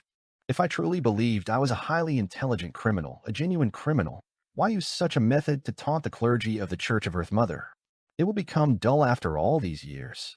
Could there be a reason for its persistence on Hanth Island? Is it perhaps partially sealed? Or is there something profoundly significant buried on the island that cannot be moved? The valley ablaze with sulfurous flames? Moreover, demons can live for centuries, but ordinary people cannot. If the demon indeed concealed itself in human towns, it would have to change identities every few decades, potentially leaving traces. Hanth Island serves as a transit port for trade routes between the northern and southern continents.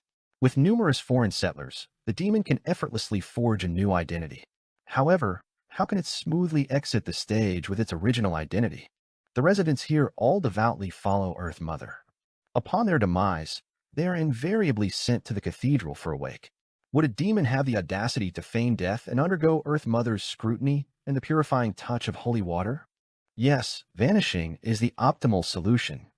Whether through a sea adventure or disappearing into the forest, it effectively sidesteps corresponding problems. Every year, people vanish in the forest outside the city. Did the demon purposely orchestrate some accidents, concealing a death among them? Lumian's thoughts raced as he gradually formulated deductions and speculations. This was also a tempering of a conspirer's powers and a method to digest the potion.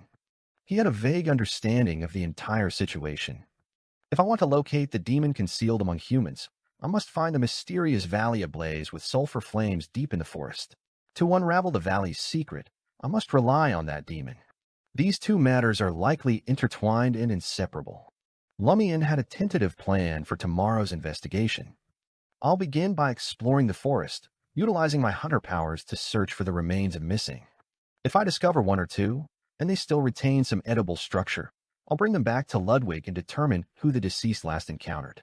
Throughout this process, without alerting the clergy of the Church of Earth Mother, I'll delve deeper into the island to identify any anomalies. If they exist, what kind of anomalies they are. As he strolled leisurely, Lumian suddenly looked up and observed the stars in the sky veiled by dark clouds. In an instant, torrential rain poured down. Drops of rain misted in front of Lumian. Without an umbrella, he had no choice but to dash out of the eaves of a 3-story building on the street and seek refuge outside a cafe with its lights off. He waited for the storm to end impassively. The few pedestrians on the road unfurled their umbrellas. Lumian couldn't help but chuckle as he recalled the common depiction of the Berserk Seas Islands in the travel guide. The weather is highly erratic. Remember to bring an umbrella or a hat when out. Clearly, Lumian didn't take the reminder seriously. He wasn't in a rush. Leaning against the cafe's 2 glass windows, he quietly observed the raindrops streak down and the people returning home late traverse different streets. The sound of the rain masked all movement, and white mist veiled most of his vision, creating the sensation for Lumian as if he were in another world. Observing this scene, Lumian reminisced about his wandering days. Wanderers often struggled to predict the weather, making it challenging to secure refuge in cathedrals and other places in advance. Consequently, he would occasionally huddle in a corner of a street, sheltered from the rain. He watched the rain with fear, worry, uneasiness, and gloom, praying that no other vagabond would snatch his temporary shelter. But now his mood was entirely different. The heavy rain in the Berserk Sea ceased as swiftly as it had arrived. In less than half an hour, only stagnant water remained on the street. Lumian chuckled and tucked his hands back into his pockets. He strolled along the wet street toward the harbor and boarded the berries. Just as Lumian pushed open the door and entered, he saw Logano wiping Ludwig's dripping hair with a dry and fluffy towel. Ludwig looked as if he had taken an unexpected plunge. "You didn't bring an umbrella?" Lumian asked with a smile. Logano replied awkwardly, "I thought I was a planter and could predict changes in the weather in advance, so I didn't bring an umbrella and led Ludwig to the streets to buy supper. He said he didn't want to eat cakes and biscuits tonight." Sai, who knew that even though I predicted a rainstorm, it only took tens of seconds before it arrived. At that time, I wanted to carry Ludwig and rush back to the ship before the rain started. Seeing that the doctor didn't seek an objective reason and only complained about his lack of ability, Lumian kindly added. This is the weather in the Berserk Sea. Even planners can't predict it. This was also one of the reasons why the islands in the Berserk Sea, clearly under the rule of the Church of Earth Mother, didn't always experience bumper harvests like the Potter Kingdom. Yes, yes, yes. Lugano heaved a sigh of relief. Lumian turned to Ludwig, whose hair was now dry, and casually inquired, Do you smell anything? Is there any particularly alluring food hidden nearby? Ludwig nibbled on a tortilla and responded, There's the smell of death. Smell of death? Lumian frowned slightly. Did someone die near the night market? Ludwig shook his head. When it rains, there's the smell of death everywhere. What does this mean? Lumian probed, voicing his doubts. Ludwig replied candidly, I don't know. It disappeared later. It happens when it rains, but not after. Is this an abnormality from the Berserk Sea, or is it the island's abnormality triggered by the Berserk Sea's weather? Lumian pondered for a moment, but he wasn't in a rush to write to Madame Magician and inquire. This was a digestion opportunity for him. He felt that he should avoid relying on the power of a high-ranking person to digest it better, unless it was crucial. That night, Lumian fell asleep with a heavy heart. In his hazy dream, he saw many familiar and unfamiliar things. The pale white Samaritan women's spring, the mountain-sized blood emperor's afterimage dripping with yellowish magma, and the unknown object protruding from the spring. The scene suddenly changed, revealing Lumian wandering alone in the deep darkness underground. It was as if he had become the Montsurus ghost. Lord of Mysteries 2, Circle of Inevitability. Chapter 623, Grave Digging. In the endless darkness, cramped quarters, and jumbled thoughts, Lumian found himself unusually frustrated, even within the confines of his dreams. He longed to rip apart the cage around him and shatter everything in his path. Slowly, the realization dawned upon him that he was dreaming. He struggled to open his eyes and wake up, but his efforts were in vain. Each time he thought he had finally awakened, in the blink of an eye, he plunged into a deeper darkness and a more profound dream. After an unknown stretch of time, Lumian naturally awoke to some light seeping through the curtained window. It was 6 a.m. Lumian raised his right hand and wiped his forehead, sensing a layer of cold sweat.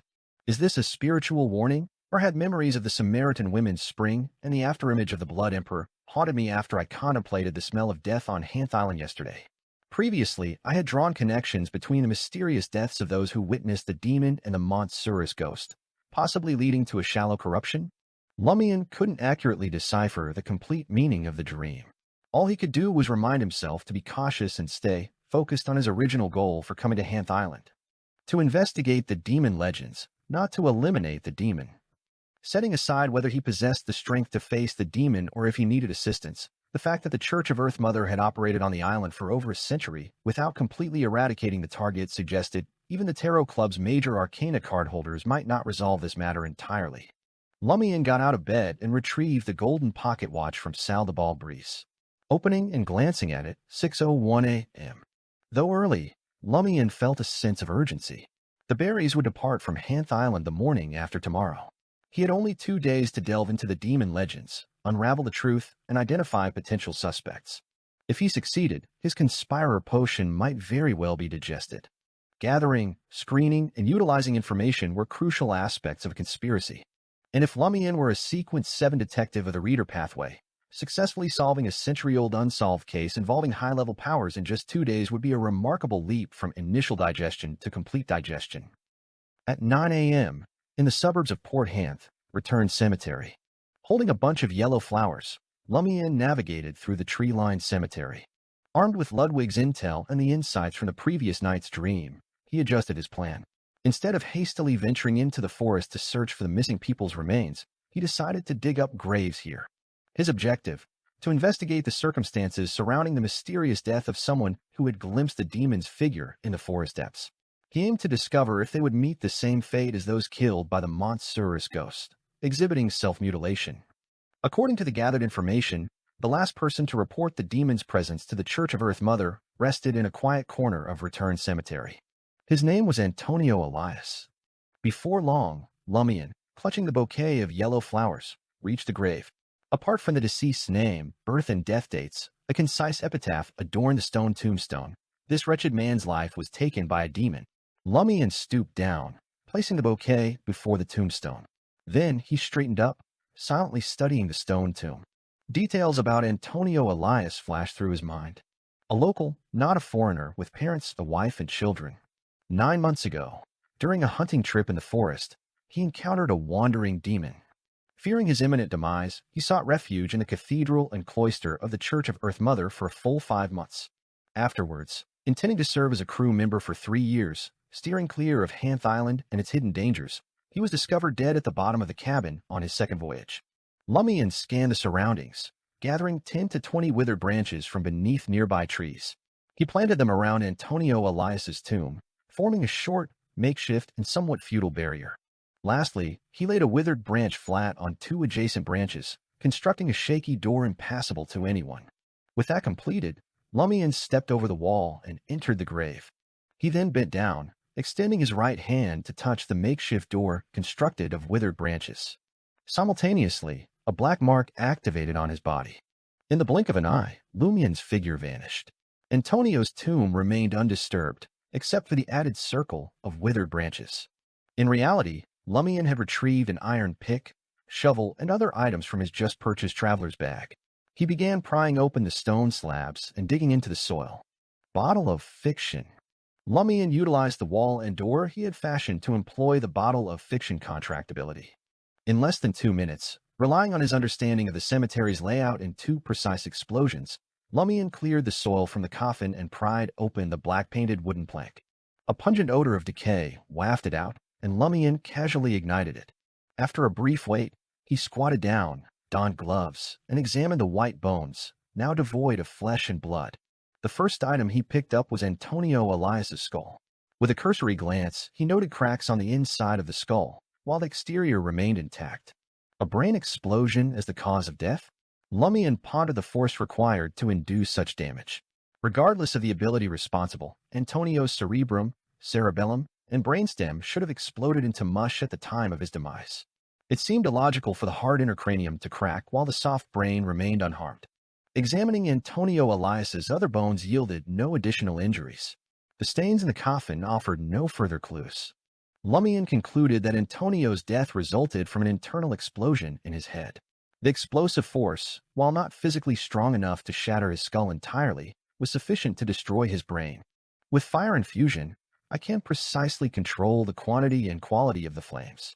I should be able to achieve a similar effect. How did the demon do it? Lumian's comprehension of the demon pathway came from his sister's grimoires, information provided by the Tarot Club, and Franca's account. He had only truly interacted with a demon above sequence 6 once, and that was with Neighboritis Lee. He immediately recollected the sensations when Neighboritis Lee stirred his desires and emotions. The echoes of the ranting transmitted through the gray fog during Neighboritis Lee's expulsion, and the tumult of his own desires replayed in his mind. For ordinary people, inducing an upheaval in their desires before detonating them could lead to their brains exploding, given an increase in potency. It shouldn't be a challenging feat for a demigod creature like a demon. Moreover, the demon can use those ravings to achieve this remotely. As Lumian completed his deduction, he was convinced that a demon was indeed concealed on Hanth Island. A demon of the criminal pathway, a demon surpassing sequences like Devil and Desire Apostle. With this confirmation, Lumian believed it would be relatively straightforward to locate the demon if he put his mind to it. However, the prerequisite was finding it and not resolving the situation, all while risking his life. Removing the glove, he reached into his traveler's bag and touched the flog-boxing gloves.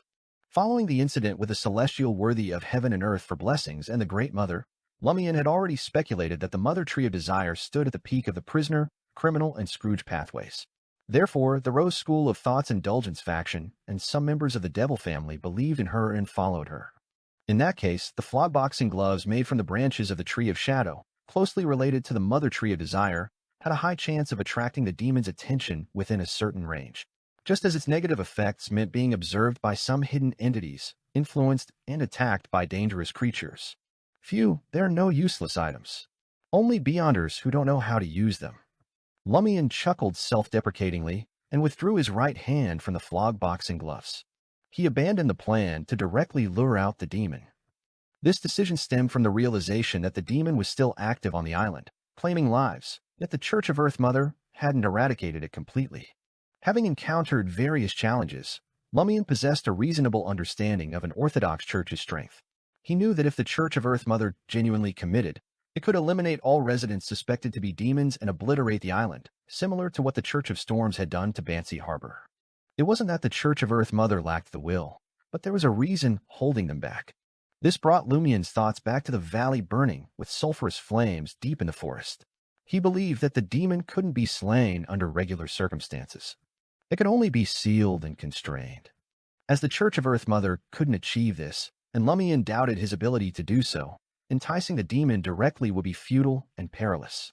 Lumian's current strategy involved leveraging his fake level and his allure to evil gods to traverse the forest. During critical moments, he planned to use the flogboxing gloves to see if he could converge on the mysterious valley burning with sulfur flames to investigate the source of the demon legends. In the heart of the forest, surrounded by towering trees, Lumian navigated a path untouched by human presence for years. He moved forward at a measured pace. From time to time, he would extract the flogboxing gloves, relying on intuition to guide his course. After 10 to 20 seconds, he stowed them away. After almost an hour, the dense forest unexpectedly cleared. A menacing brown bear emerged from behind a tree, advancing toward Lumian with ponderous steps. "Stop, foreigner!" The bear's mouth emitted a buzzing human voice. Lord of Mysteries 2, Circle of Inevitability. Chapter 624. More than one?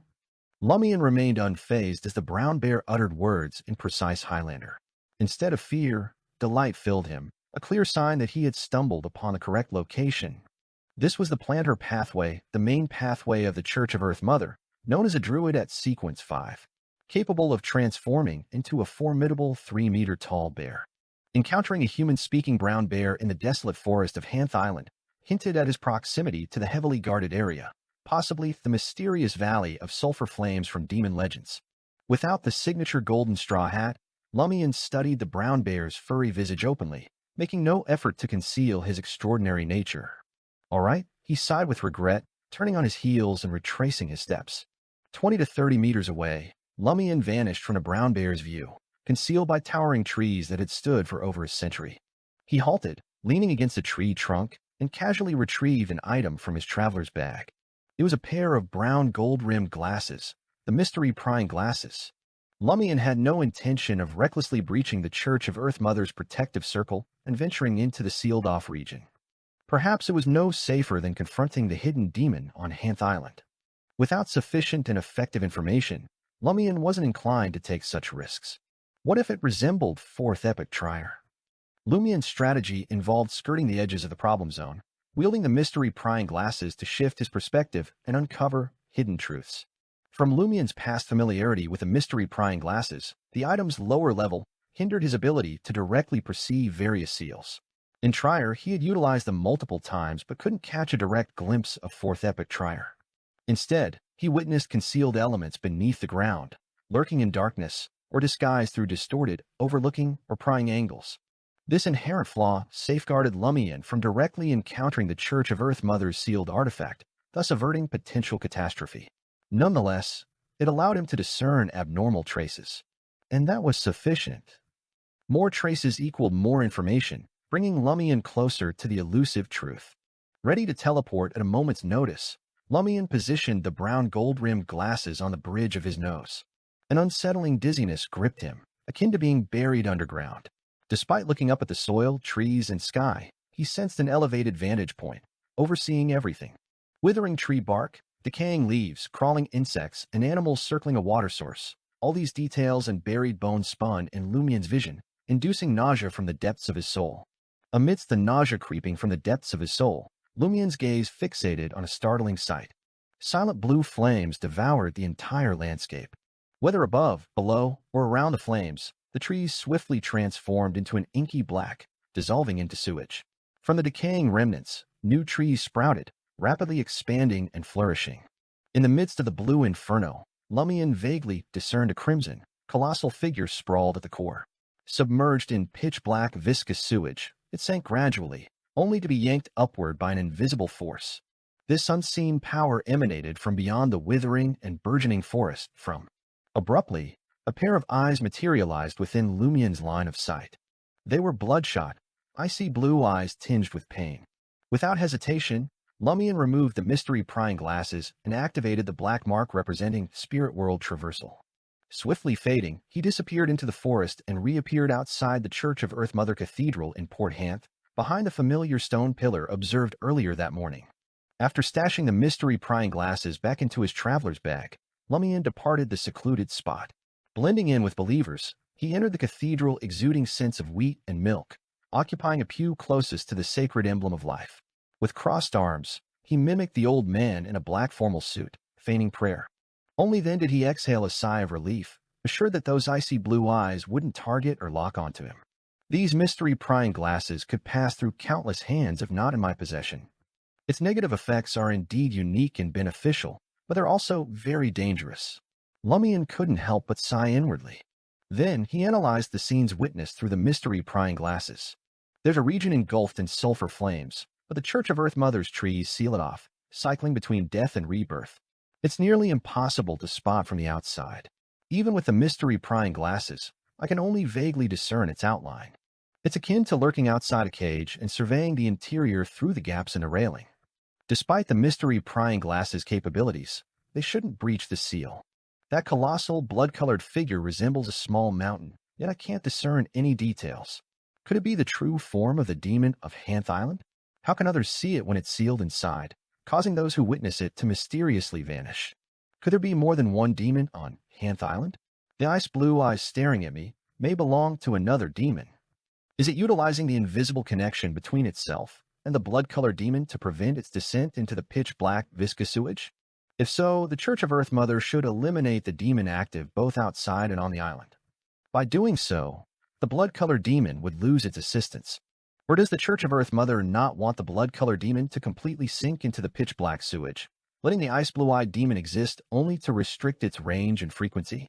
If it's not entirely sealed, will the invisible connection between the two parties disappear? Is it because the ice blue-eyed demon will also be affected by the pitch-black sewage? Lumian deepened his understanding and speculations regarding the demon legends on Hanth Island. He sensed that his conspirer potion had become active, showing signs of digestion, but was still one step away. He wasn't in a rush to succeed. Instead, he pondered the mission that Neighbor Lee hadn't entrusted to him and Franca, killing a demon descendant from an island in the Berserk Sea. That's correct, a descendant. The ice blue-eyed demon is a descendant of that blood-colored demon. Is that why an invisible connection binds them? Does Neighbor Lee desire the blood-colored demon to fully submerge into the pitch-black sewage? Is this beneficial or detrimental for the blood-colored demon? If it's beneficial, it makes sense why the Earth Mother Church impedes it. Why does the blood-colored demon's descendant persist in pulling and preventing its descent? Suppose the ice blue-eyed demon is under the control of the Church of Earth Mother, yet it can kill and cause disappearances. Conversely, why doesn't it flee Hanth Island? This implies that it's not in the ice blue-eyed demon's favor if the blood-colored demon were to completely sink into the pitch-black sewage. It's even willing to forfeit its freedom to obstruct it. If it's not favorable, perhaps Neighbor Lee isn't deceiving. It's an adversary of the blood-colored demon, hoping for its complete submersion and assimilation by the pitch-black sewage. This might have a certain impact on Hanth Island, the Berserk Sea, or even the entire world. That's why the Church of Earth Mother seals and monitors it. Can't they just kill it?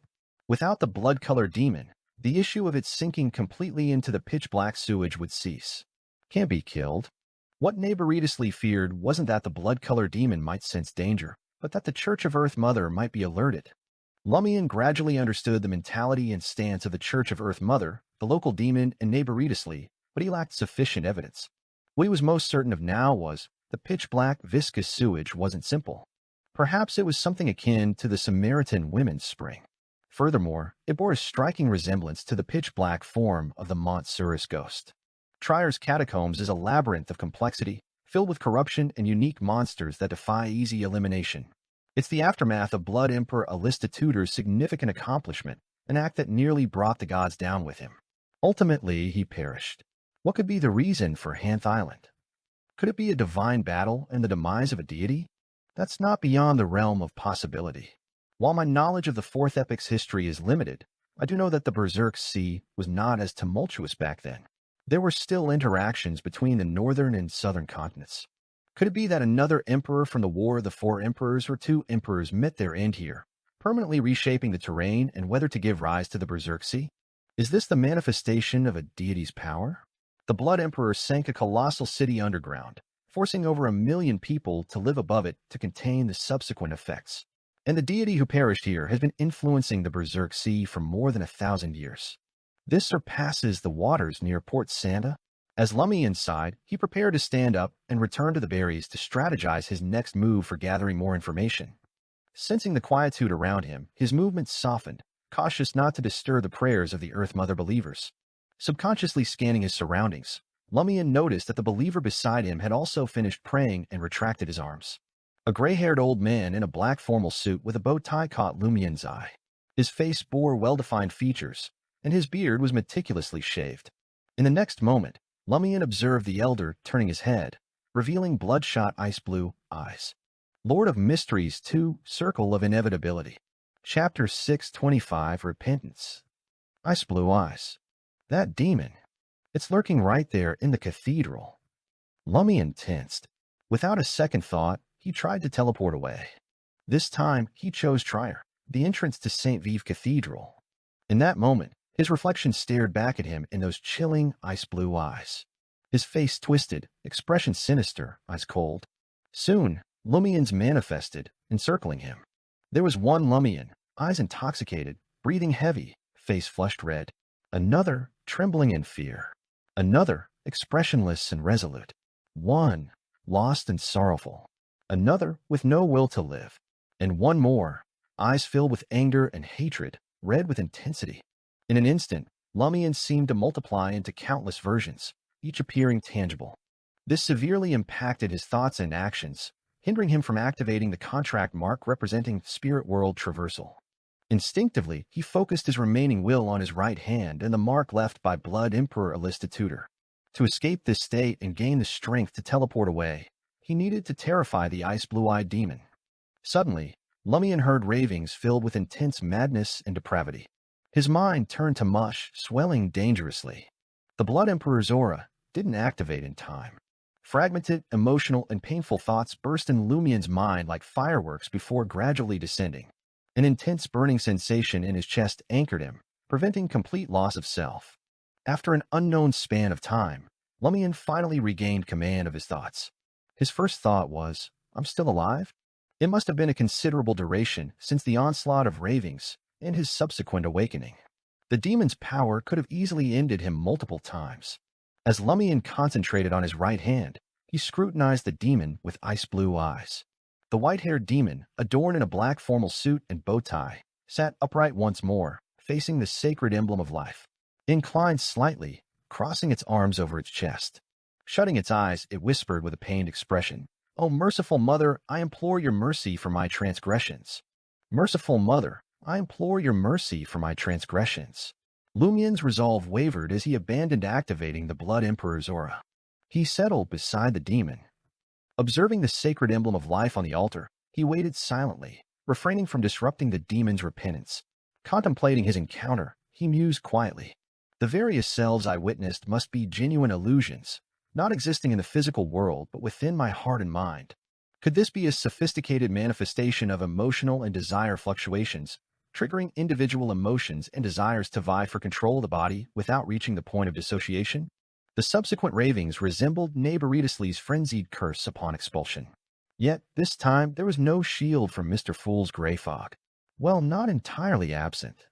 Otherwise, the mad river of ravings would have capsized my identity.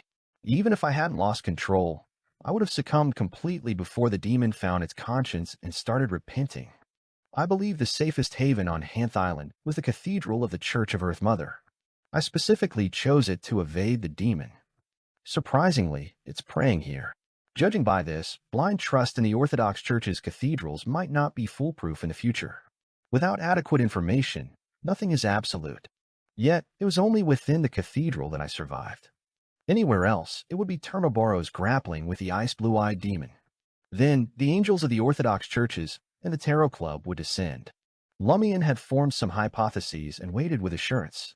He condensed his experiences and absorbed his lesson. After a brief span, the white-haired, ice-blue-eyed demon, donned in a black formal suit, concluded its repentance. Its expression regained composure, but the blood vessels in its eyes deepened. Only then did Lumian observe the black leather gloves on both of its hands. Even during confession and prayer, they remained unremoved, a departure from devout believer behavior. In the human world, wearing gloves while praying was deemed disrespectful to a deity, except in emergencies or special circumstances. The same applied to wearing a hat. The demon cast a glance at Lumian and spoke in a deep but composed voice. "You haven't fled yet. Aren't you afraid of angering me again?" Lumian gazed at the sacred emblem of life and smiled. "I'm not. This is Earth Mother's cathedral. Weren't we in the cathedral just now?" The demon moderated its volume, not disturbing the other supplicants. "Occasional accidents are understandable," Lumian replied unhurriedly. "Moreover, I believe you can certainly control yourself in a short period. It'll be more challenging beyond half a year." The demon also directed its gaze at the altar, its ice blue eyes reflecting the sacred emblem of life. "Why do you think so?" "I'm an experienced adventurer," Lumian said with a smile. "I know that Orthodox churches adhere to a common rule. Survivors entangled in a mysticism incident are often drawn into the church if there's any hidden danger. They become civilian staff and receive long-term protection to prevent sudden deaths. However, those who witnessed the demon's figure on Hanth Island didn't undergo this process. They only received a few months of protection before departing. Could it be that the church fears prolonged stays might lead to deaths even within the cathedral or cloister? In such instances, it would undoubtedly tarnish the church's reputation. One can't keep a constant watch on higher-level powers indefinitely. The white-haired demon fell silent for a few moments before confessing, "I didn't want to kill them, but I—" At this point, its face twisted once more, icy blue eyes filled with pain. Once again, it crossed its arms over its chest, resuming a low-voiced prayer. This time, it swiftly regained its composure.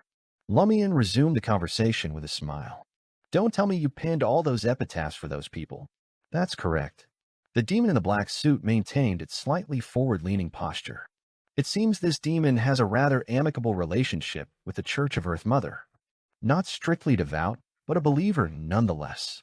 Lumian understood that the ice blue-eyed demon wouldn't respond even if he inquired. Such questions might even provoke serious consequences. He had to capitalize on its stable emotions to seek some details. Before Lumian could speak, the demon posed a question. "Foreigner, why did you come to Hanth Island?" Lumian deliberately smiled. "I previously encountered a demon incident." Lumian briefly recounted Sulla's encounter with the love incantation in Portcala. While leading the investigation, the suspect's body had been suddenly commandeered by a demon seeking a deal, which he rejected. Lumian, utilizing undisclosed official powers, had then expelled the other party. Lumian omitted details about the love incantation's content and refrained from mentioning Neighboritisly's name, fearing deep-seated animosity that might trigger intense agitation. Concluding, he stated, "I read in a notebook about demon legends on Hanth Island, connected to the deal the demon sought. Intrigued, I decided to investigate. My intention wasn't to finish off anyone." "You can't finish off anyone either," the demon with ice blue eyes remarked candidly. It continued gazing at the sacred emblem of life and added in a calm, deep voice, "Curiosity kills the cat." Lumian chuckled. "It's indeed risky, but finding you within a day and discovering the sealed valley indicates my capabilities. Next time, I'll choose a safer sanctuary." The demon with ice blue eyes, with few wrinkles, smiled, an uncommon sight. "Your methods are unconventional, but they align with the mysticism world's underlying laws. But had I not controlled myself and repented for past deeds, you would be dead. Such an investigation would have been futile." Lumian didn't dispute. With the information he gathered, he knew there was no immediate danger in the cathedral of the Church of Earth Mother. The recent episode proved to be a false alarm. He shifted the topic. "Why did that inexplicable demon target you? Moreover, with the strength of me and my companions, it's likely impossible to eradicate a so-called demon descendant like you. Was it deliberately leading us to our demise?" The demon, clad in a black suit, kept its gaze fixed on the sacred emblem of life and responded, "I'm not certain which one you encountered." It refused to disclose more. Lumian didn't dare press further, let alone provoke. His mind raced, searching for an alternate approach. "You seem unrestricted. Why not leave Hanth Island? There appears to be some force influencing you here." The demon's expression twisted as it stated, "This is my duty and my atonement. Since converting to Earth Mother, there are times when I can't resist the urge to kill, accumulating profound sins. Recalling his earlier deduction, Lumian inquired casually, then why not fully confine yourself? Confinement won't suffice. I can't do it, and it can't be achieved that way. The demon with ice-blue eyes displayed pain once again. Indeed, closely tied to the blood-colored demon in the valley. Yet, as a cold-blooded, why does the act of killing and the subsequent healing by the Church of Earth Mother's reverence for life still cause you pain? Lumian decided to steer the conversation to a less sensitive realm and soothe the other party. In a relaxed tone, he said, I apologize. I wasn't courteous earlier and failed to inquire about your preferred address. The demon with ice-blue eyes stared blankly for a moment before responding, neighboritously. Lord of Mysteries 2, Circle of Inevitability. Chapter 626, Blatant Malice. Neighboritously. Lumian almost thought the ice-blue-eyed demon was jesting with him. However, he swiftly confirmed a crucial detail. When it came to matters concerning the love incantation, he had never uttered the name neighboritously. Not only did he fear that neighboritously and the ice-blue-eyed demon were adversaries, but he also adhered to Madam Magician's instructions to abstain from writing or speaking this name. If so, why did the ice-blue-eyed demon identify itself as neighboritously? Could it truly be the genuine neighboritously? Then, why did the repeated chanting of neighboritously summon a different demon and not the ice-blue-eyed one? Or were they equals? Was neighboritously scheming to manipulate someone else into killing me? Amidst Lumian's astonishment and confusion, a smile crept onto his face. I wouldn't dare utter that name. He was testing the demon with ice-blue eyes. The demon with ice-blue eyes turned towards Lumian. You've heard of neighboritously and are aware of the concealed perils of uttering this name? Yes, Lumian replied with a grin. From the demon's reaction, it seems unlikely to be the one propagating the love incantation. That's intriguing, Lumian pondered. Though this might unveil greater horrors and deeper secrets, as a hunter, fear and curiosity didn't contradict each other. It was akin to how everyone in the army feared death, yet it didn't deter them from banding together for combat. The demon with ice-blue eyes nodded slowly and spoke. Here, within Earth Mother's cathedral, you needn't fret about uttering the name neighboritously. That's evidently not the name you typically go by. Why don't you disclose your true name instead? Lumian didn't reply. Instead, he posed a query. He had a persistent feeling that the other party intended to harm him. Had he not encountered the love incantation and received guidance from Madam Magician, he might have inadvertently mentioned the concealed demon on Hanth Island, neighboritously, after leaving Earth Mother's cathedral today. That could have been troublesome. The demon with ice-blue eyes fell silent for a few moments before stating, the name I go by in human society holds no significance for you. Moreover, after learning the name neighboritously and uttering it at least 3 times outside the cathedral. At this juncture, the white-haired demon's visage twitched and a pained expression surfaced. I will establish a connection with you. When I can no longer control myself, I may choose to end your life. Ending the life of an uninformed adventurer like you, seeking to uncover the truth of Hanth Island's legend, would bring me greater satisfaction than harming ordinary people. I won't feel as regretful or guilty. The ice-blue-eyed demon gazed at the sacred emblem of life once more, bowed its head, and expressed remorse. Oh, merciful mother, I implore your mercy for my transgressions. I should not have harbored malevolent intentions. The corners of Lumian's mouth twitched, and his expression darkened. Did you genuinely intend to harm me? He couldn't afford to let his guard down for a moment when dealing with demons. Vigilance was paramount, even if it was a demon professing allegiance to Earth Mother. Moreover, a seemingly innocuous conversation could clandestinely plant a time bomb. Any other adventurer would have fallen victim to it. Truly befitting the criminal pathway, known for its high IQ crimes. Cold, calculating, and overtly malicious. After the ice-blue-eyed demon, self-identified as neighboritously, concluded its repentance, Lumian feigned a nonchalant smile and remarked, if you truly cannot control yourself and desire to take a life, target pirates. It aligns with a sense of justice. The ice-blue-eyed demon's expression darkened as it retorted, this is my prison. I cannot depart until I have atoned. If any pirates enter Port Hanth, I will make them vanish into the forest outside the city. Lumian nodded and redirected the conversation. The love incantation I mentioned earlier was the name you brought up. The demon who proposed a deal with me also identified itself with that name. The gray-haired, ice-blue-eyed demon remained silent, gazing at the sacred emblem of life for an extended period. Rather than detecting anger and animosity, Lumian sensed surprise and bewilderment. What? I can't pinpoint the demon's true identity either? Is there no direct connection between the two parties? Lumian pondered inwardly. After a while, the ice-blue-eyed demon, self-dubbed neighboritously, spoke. According to you, the love incantation has been clandestinely circulating for many years, yet I've never established a connection with anyone outside Hanth Island. I'm puzzled by that, too. Could it be that someone can intercept the direction of the name? Is it conceivable to assume your identity in the future? Lumian feigned curiosity as an adventurer. He believed that, based on Madam Magician's words, Mr. Fool could accomplish such a feat Amon was capable of at once too. Whether any demon could do it remained unknown for now. The ice-blue-eyed demon fell silent once more. After a few seconds, it spoke with a deep voice. Foreigner, you've inquired enough. Let's conclude it here. Otherwise, you may meet your end unknowingly.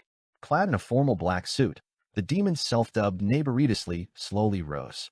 It positioned its feet apart, raised its hands adorned with black leather gloves, and whispered, "Praise the earth, praise the mother of all things."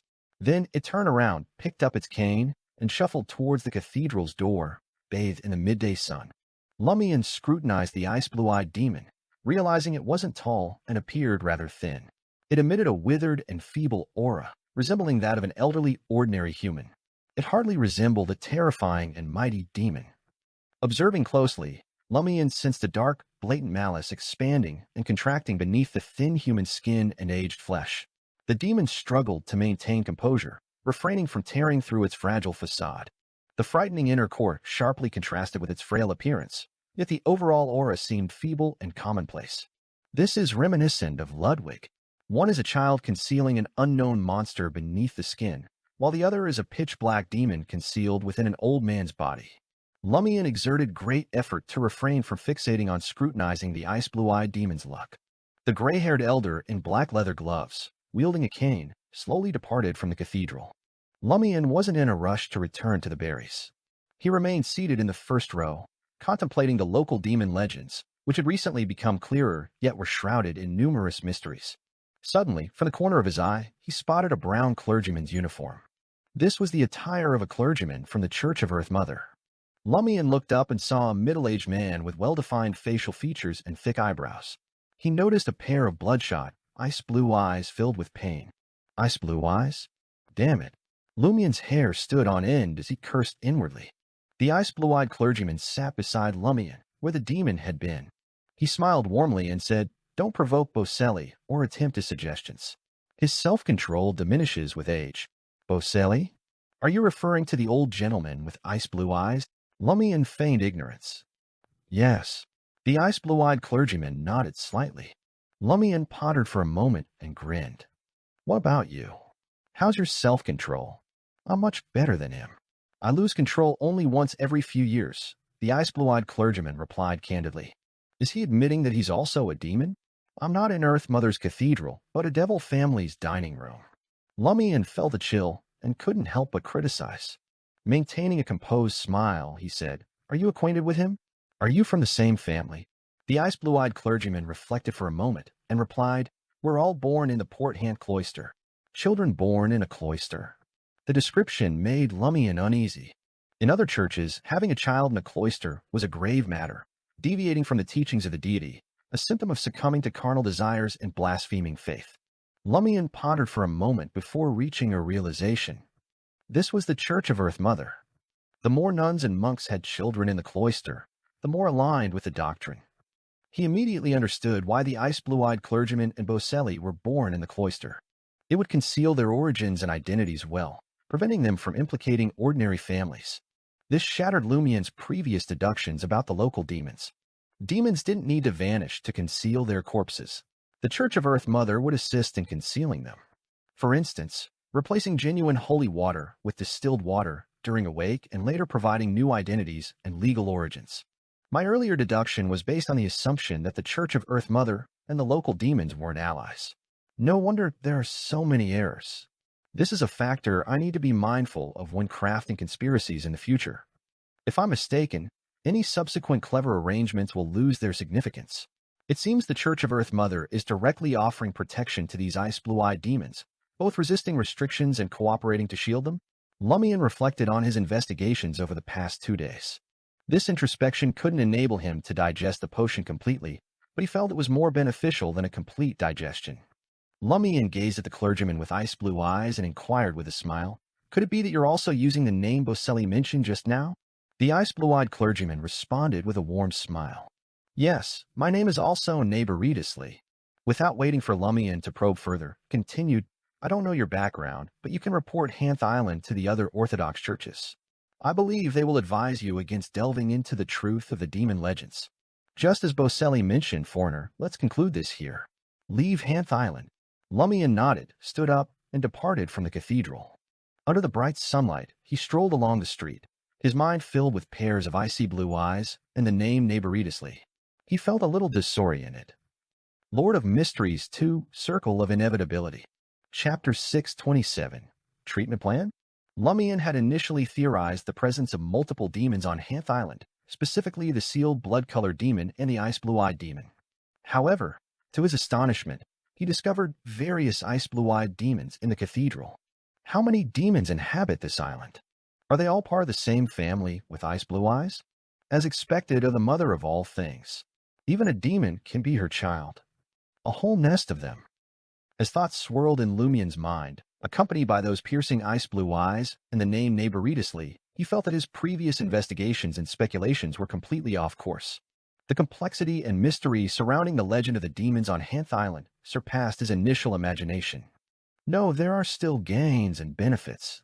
Speculation involves bold assumptions and careful confirmation. It's normal for initial assumptions to be overturned. The elimination method is a crucial deduction tool. How can there be unsolved cases that are guessed completely correct from the beginning? The crucial aspect lies in consistently refuting the incorrect path through falsification and integrating new information acquired during the investigation to uncover the right one. If I were to take the reader pathway, it should be relatively straightforward for me to act the role of a detective. Discerning a conspiracy stands out as one of the primary duties of a detective. Lumian reassured himself, disentangling from the impact of the two ice-blue-eyed demons. He regained his clarity and rationality, no longer feeling befuddled and disoriented. Under the blistering sunlight, he swiftly identified an issue. In the scene I witnessed through the mystery-prying glasses, the blood-colored demon was pulled by an invisible force, but there was only one invisible force, and only a pair of ice-blue eyes gazed at me. There's only one ice-blue-eyed demon closely linked to the blood-colored demon, and that's the elder Boselli, who repented before the sacred emblem of life. The others, including the ice-blue-eyed clergyman, are its descendants. Could they be the offspring it left behind with the nuns when it used the Hanth Island's cloister to restore its youth and obtain a new identity? However, when the ice-blue-eyed clergyman mentioned Boselli, it didn't sound like it was referring to its father, grandfather, or ancestor. It was as if it was discussing a friend with whom it didn't share an amicable relationship. Moreover, it also identifies itself as Neighboritis Lee. Could this be a family name? A significant family name among the Abyss demons? Puzzled, Lumian boarded the berries and returned to his first-class suite. At that moment, Lugano and Ludwig were relishing a lavish lunch. Upon spotting Lumian, the doctor grinned sheepishly and said, "I thought you'd be indulging in the local delights on the island, so I didn't wait for you." Lumian sat down and grabbed a wheat-flavored bun. As he chewed, he asked thoughtfully, "What do you know about the abilities of the plantar pathway?" Lugano hesitated for a moment before truthfully responding, "Sequence 9 plantar significantly boosts my strength. I can predict the weather to a certain extent by observing clouds, wind, and other natural phenomena. I'm adept at identifying seeds and nurturing them. Farming tools suit me more than knives and guns." Sequence 8 doctors' primary abilities revolve around healing. They can discern the patient's specific situation through spirit vision. They possess outstanding surgical skills, such as suturing severed limbs and transplanting internal organs. Additionally, we gain beyonder abilities like evil ailment treatment, trauma treatment, soul suture, and life-giving. As far as I know, the next sequence is called Harvest Priest. It mainly focuses on promoting the reproduction and growth of creatures and bringing about a bumper harvest with beyonder powers. Upon hearing this, Lumian suddenly interrupted Lugano. "Soul suture. How is this implemented?" Lugano grinned sheepishly and said, "I haven't really used this ability yet. It's used to treat soul injuries. As you know, some superpowers can attack the soul, making it difficult for it to heal on its own. At this moment, as long as the injured let go of their bodies and minds and don't resist, I can carry out a soul-level surgery to stitch up the corresponding wound." Lumian's concern wasn't about stitching up a soul. It was another matter that provided him with a fresh perspective on the demon legends of Hanth Island. He downed the pre-meal bun and took a sip of the golden liqueur. After a moment of contemplation, he inquired, "Since you can suture souls from a different standpoint, can you also sever souls?" Lugano fell silent. After 10 to 20 seconds, he responded, "Theoretically, yes, but it requires the corresponding person to completely open up their body and mind, leaving their soul unprotected. It would be even more effective if their physical body doesn't exist." The doctor hesitated for a moment before adding, "This can serve as an attack on the soul, but it could also be a treatment method. If a patient's soul is corrupted by a curse, they can address it by severing the depravity and allowing their soul to gradually heal." Upon hearing this, Lumian smiled and applauded softly. "Well said, well said." Lugano, being thick-skinned, couldn't help but feel a bit embarrassed by the praise. He blurted out, "That's just my speculation. I haven't tested it yet." Lumian ignored him and proceeded to emulate what Ludwig had done. He forked a lamb chop onto his plate and began cutting with determination. Simultaneously, the initial sensations when he faced the onslaught of the ice-blue-eyed demon resurfaced in Lumian's mind. He witnessed diverse versions of himself, a version brimming with hatred, another immersed in pain, one engrossed in lust, and another consumed by various desires and emotions. As Lugano detailed the process of suturing and soul-severing, an idea sparked in Lumian's mind. What if the high-sequence abilities of the plantar pathway were employed to excise different aspects of the soul corresponding to various desires? Could there truly be just one ice-blue-eyed demon on Hanth Island, but its soul had been partitioned by the saints and even angels of the Church of Earth Mother, each becoming an individual? On a mystical level, they remain a single entity. Hence, is there only one invisible force closely tied to the blood-colored demon? The question now is, why would the Church of Earth Mother undertake such an action? Imposing restrictions or offering protection? Perhaps both? Lumian swiftly linked this with the state of the blood-colored demon.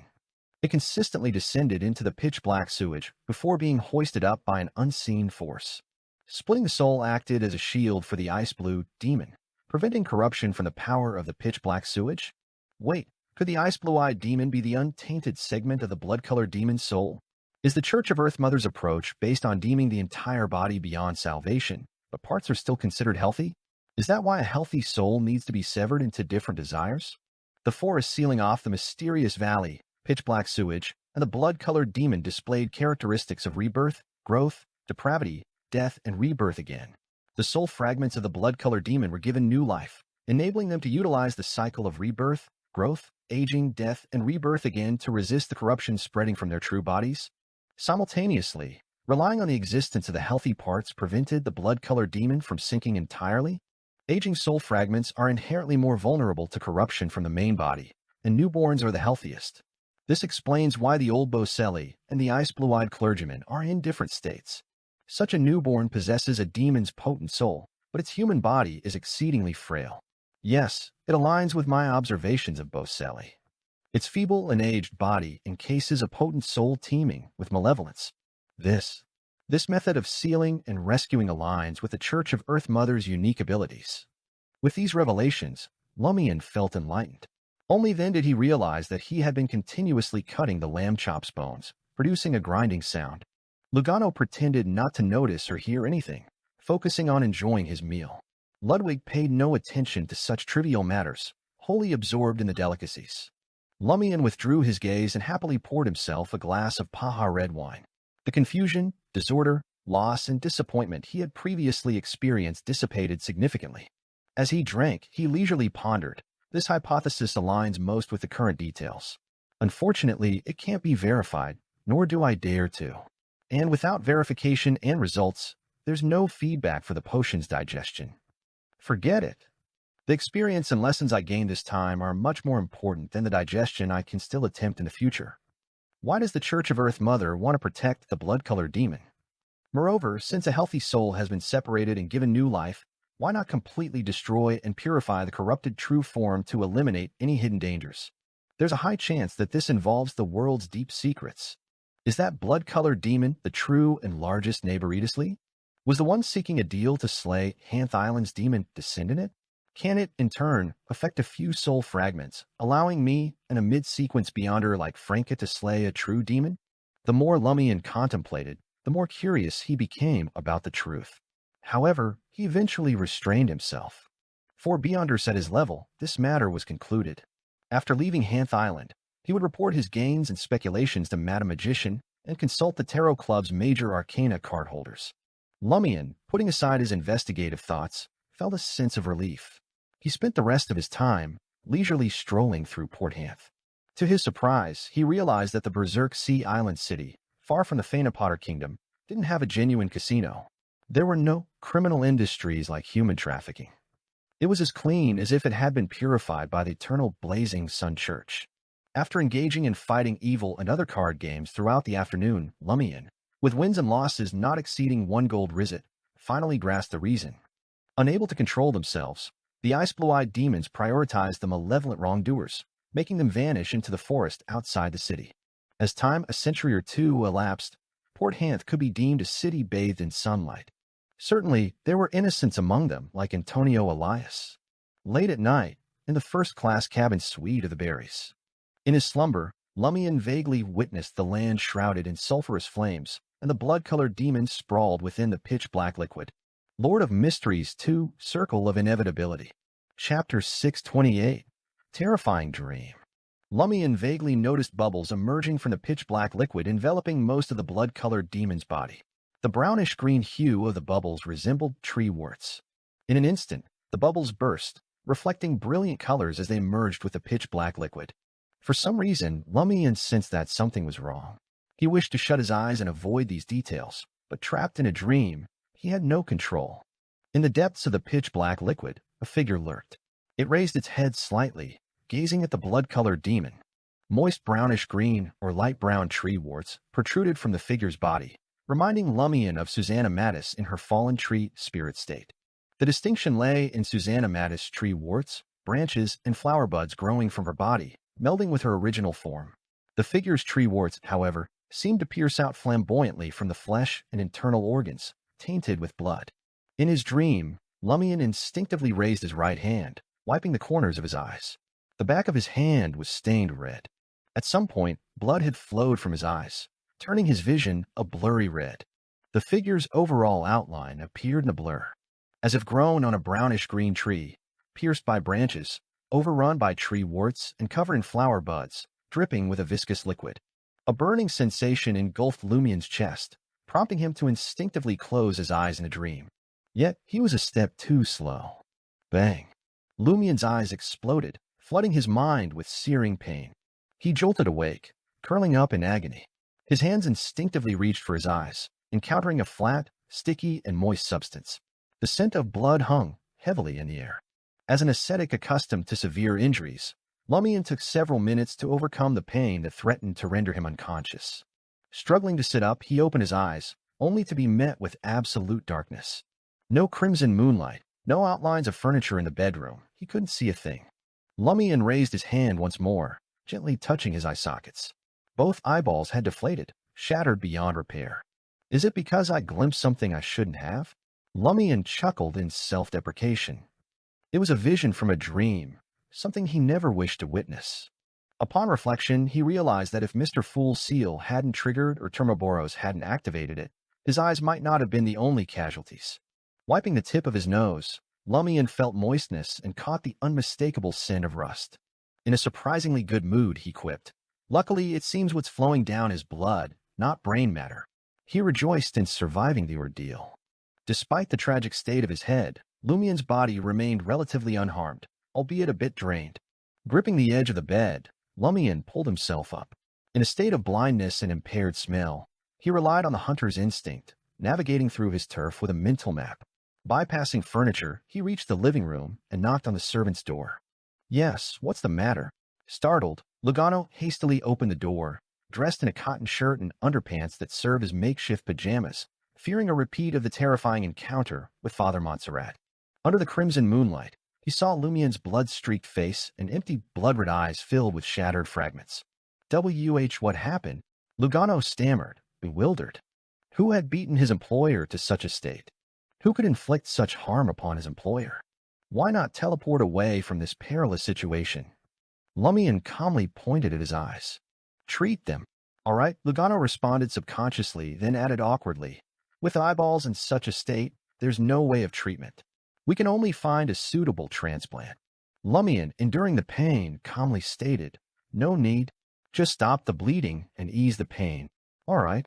Lugano didn't dare argue, following his employer's instructions. He extended his shimmering left palm. Upon contact and a simple use of a scalpel, Lumian felt a refreshing sensation in his eyes.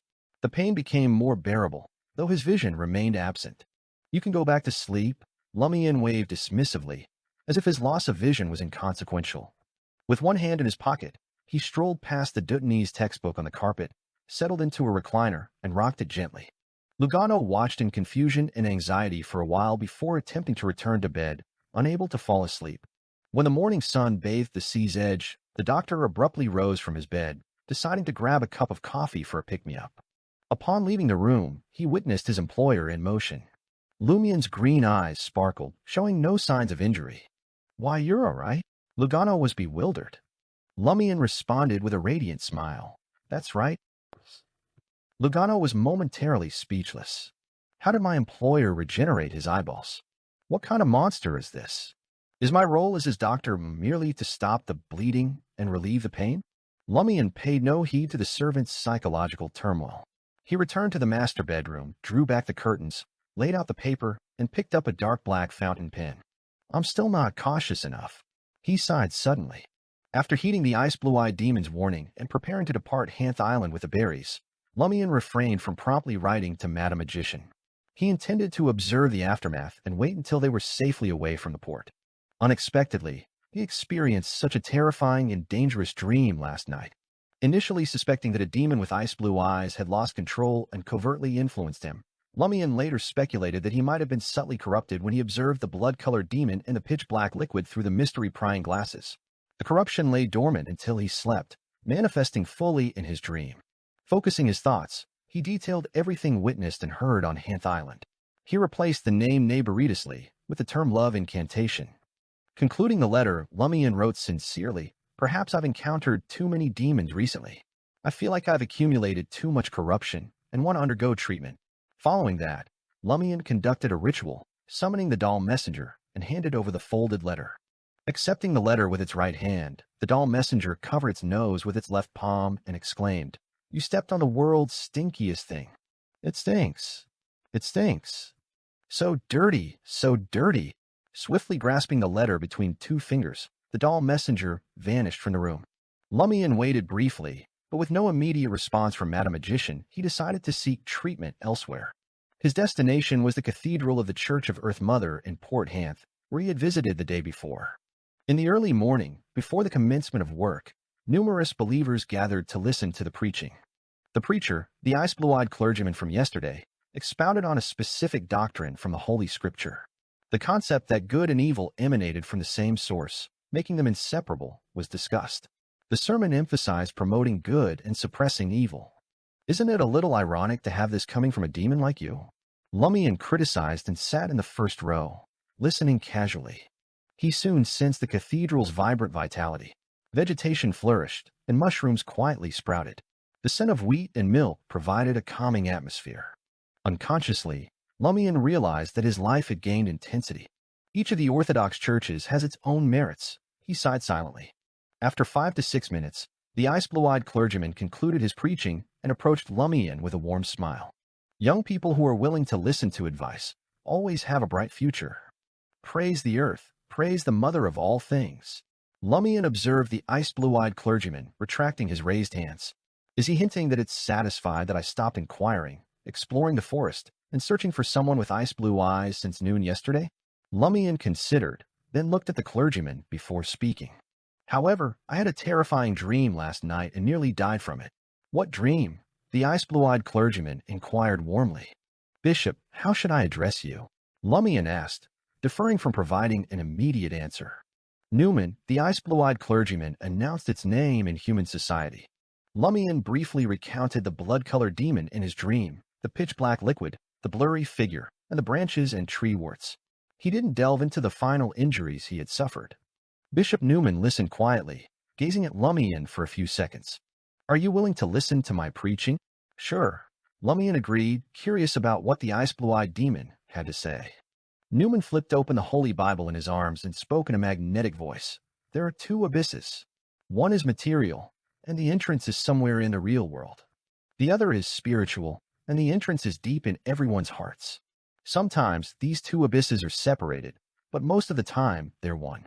Good intentions and evil intentions come from the same source. It's inevitable for us to harbor evil thoughts like jealousy, hatred, destruction, greed, harm, and arrogance.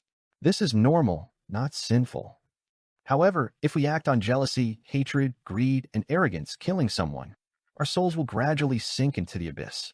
When the time comes, one can only repent to the Mother, just like this. Merciful Mother, I have fallen into the abyss of evil.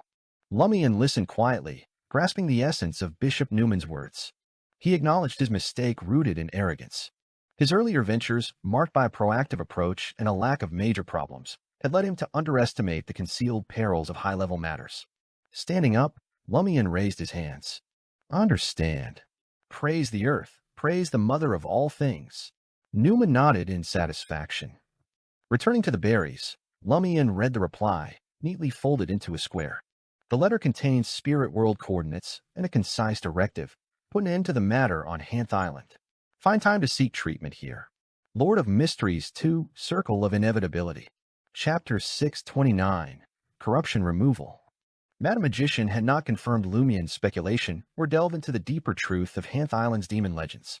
Lumian realized that this likely involved something he shouldn't pry into at the moment, or perhaps it was best not to understand until the accumulated corruption was eliminated.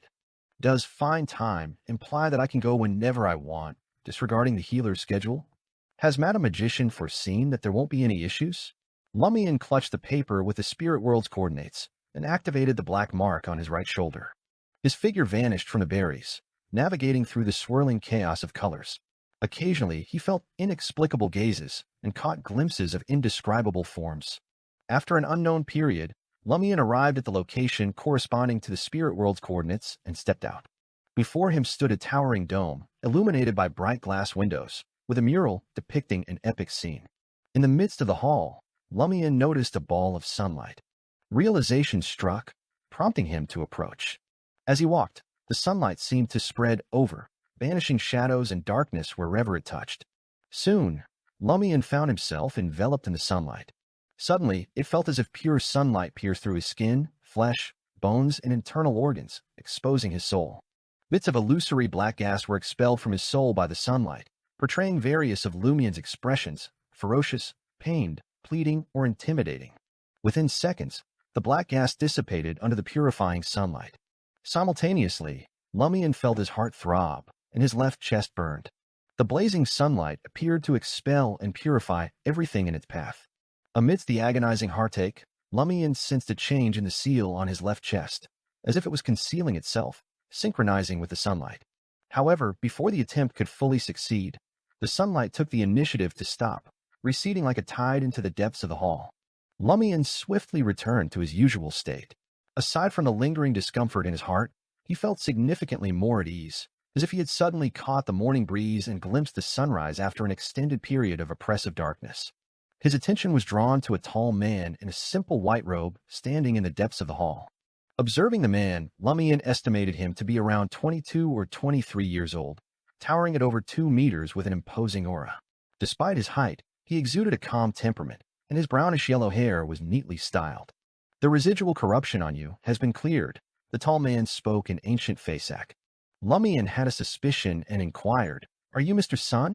Yes, the young and tall man responded politely, devoid of arrogance or impatience. He's actually so young, but one can't judge his age from his appearance. Lumian expressed his gratitude, without delving into further questions. Indicating towards the hall's exit, Lumian asked, Can I go out for a walk? Though unaware of his location, the mural suggested it was an essential cathedral of the Church of the Fool. Lumian deduced that the major arcana card holder, the Sun, held a prominent position in the church, or perhaps even the top position.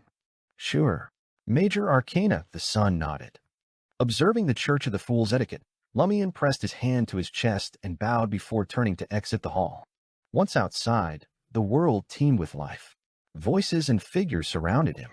His initial thought, did I accidentally step into a land of giants? The shortest individuals on the street were at least 1.89 meters tall, with occasional figures reaching 3 to 4 meters. Clad in white shirts, black trench coats, and half-top hats, the men carried canes resembling spears, emitting an inexplicable sense of absurdity. Even the ladies matched the towering height, mostly opting for flexibility and long pants rather than skirts. Lumian surveyed the area, his gaze traversing doors exceeding 4 meters in height. For a moment, he fell silent, feeling like a newborn in this peculiar environment. However, this realization only briefly dampened his mood for exploration. Of course, it was only a brief moment. Trier Chalet, at the entrance of a great manor. Franca clarified to the valet that her purpose was to visit Madame Clarice, and he stepped aside without guiding her. His stance implied that she knew the way and could proceed independently. Undeterred, Franca followed the path ingrained in her memory, arriving at the circular pavilion nestled among the grape trees. Demoness, a black Clarice, adorned in a black court dress, was seated there. "Good morning, Your Excellency Clarice," Franca greeted warmly, openly admiring her beautiful face and slightly sorrowful demeanor. Demoness, a black Clarice, nodded slightly and inquired, "Has there been progress in the Mirror People investigation?" Franca, not in a rush to respond, met Clarice's dark gray eyes and remarked, "Is Brown's not present?" "She's not my lady's maid. She attends to her own matters," Demoness, a black Clarice, replied succinctly.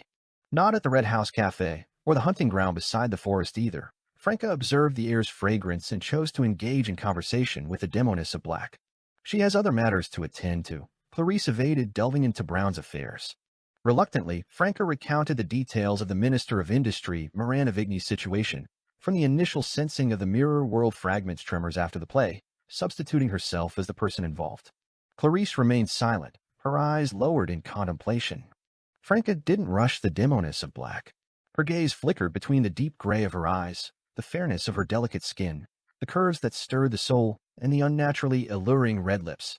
She knew this wasn't a good idea, but she couldn't rein in her impulses. Her heart gradually heated up, and her thoughts got a bit muddled. Her mouth dried, forcing her to purse her lips intermittently. Damn it, why am I feeling this way right now? While humans as animals can be susceptible to instincts, I've always maintained composure during serious discussions and encounters with high-ranking figures.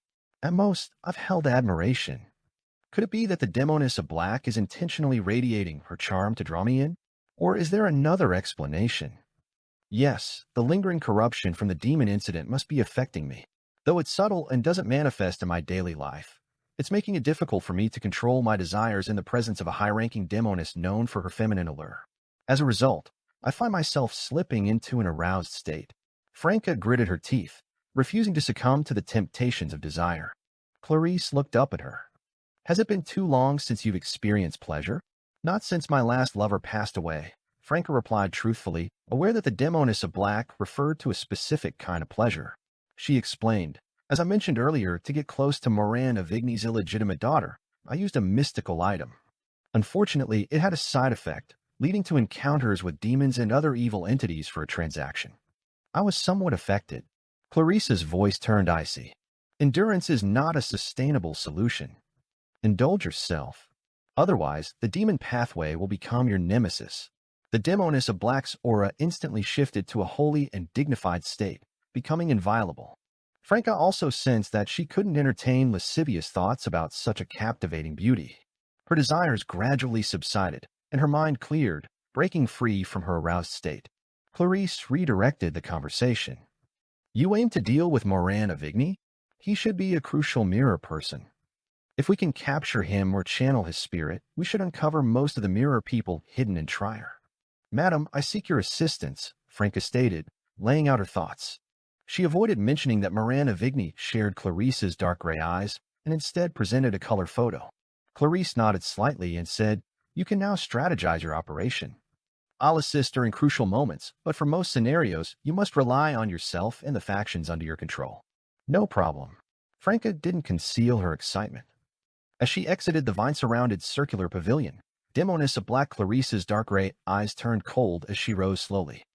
In a brightly lit bar, Lumian clinked a beer glass, larger than his head, against a nearly 3-meter-tall giant opposite him and gulped down the golden liquor. Wiping the corners of his mouth, he chuckled. So this is the new city of silver in the Bible.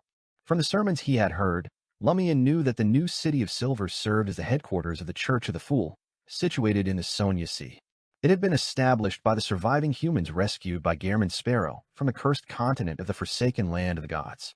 Unexpectedly, the surviving humans were towering figures, almost like giants. That's right. All the warriors here are ready to defend Mr. Fool's church at all times, the nearly 3-meter-tall giant expressed with satisfaction. You're not bad. You worship the angel of redemption and believe in Mr. Fool. Just these 2 points alone makes us brothers. He extended his right palm and slapped Lumian, nearly toppling him. It felt like a child encountering a brown bear's paw. Lumian forced a smile and inquired, "Can you share more about the Angel of Redemption's deeds in the forsaken land of the gods?" Lord of Mysteries 2, Circle of Inevitability. Chapter 630, Day Tour. The nearly 3-meter-tall giant expressed regret. The 6-member council mandates that we can't discuss matters not mentioned in the Holy Bible. As a believer of Mr. Fool, you must be familiar with the sermons and official statements. I can't share anything beyond that, just as I can't claim to have personally seen the Angel of Redemption and received his assistance. Attempting to tap Lumian on the shoulder, the giant found Lumian deftly dodging the gesture. "How should I address you?" Lumian, feigning reverence, inquired, not fully convinced. The giant responded, "Lively. A toast to the newborn of the city of silver." Lumian raised his massive beer glass, clinking it against the other party's. Then he downed the remaining golden liquid. Rubbing his bulging stomach, he gestured towards the washroom, indicating his need to relieve himself. The beer in the new city of silver wasn't extraordinary, but the cups were simply too large. After 2 glasses, Lumian's physique and alcohol tolerance reached their limit. He wasn't drunk. He was just stuffed. Entering the washroom, Lumian stood before one of the urinals, unbuckling his belt and narrowing his eyes. Amidst the splashing sounds, a giant more than 3 meters tall entered and chose the urinal beside him. Lumian subconsciously turned his head before slowly retracting his gaze. Dazed, he stared at the wall in front of him until the pressure in his abdomen completely subsided. Only then did he leave the washroom, returning to his usual seat at the bar counter. Lively had already ordered a new glass of beer for Lumian. It was dark black but not murky. Swirling in the mug, it revealed a hint of brown. "Try it. It's a specialty of the new city of silver black-faced beer," the giant, firmly believing himself to be human, introduced enthusiastically. Black-faced beer. Lumian, holding the beer glass larger than his head, asked in puzzlement. Lively suddenly felt a pang of sadness. The forsaken land of the gods lacked the sun and fertile soil. Only black-faced grass grew. It was our staple, sustaining generations of city of silver residents. Though always insufficient, it was better than nothing. Back then, brewing alcohol from black-faced grass was impossible. It was too extravagant. And now with food, meat, and milk in abundance, I've grown taller again. I'm 30 centimeters taller than before. Can black-faced grass still be planted in the new city of silver? Grown underground. Although Lumian wasn't a planter, having grown up in the countryside, he knew that in extreme environments, those plants might not survive under normal circumstances. Lively smiled. It can be planted. It can grow in any environment. Of course, we've had someone modify the black-faced grass seeds to make them more suitable for the current conditions. Its texture is actually quite different from before. Even more flavorful. Give it a try. You won't find this beer elsewhere. We don't grow much ourselves. It's mainly to remember the past. Lumian raised the beer glass to his lips with interest, taking a large gulp. The first thing he tasted was the normal, faint fragrance of wheat.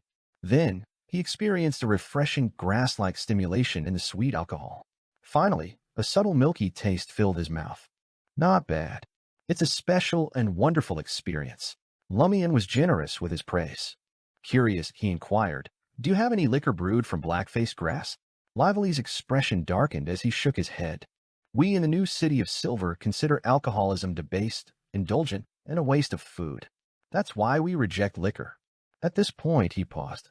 Besides, black-faced grass doesn't seem suitable for brewing. Even if it's made into beer, drinking too much will cause hallucinations. I can only handle 3 glasses at a time. Minor toxicity.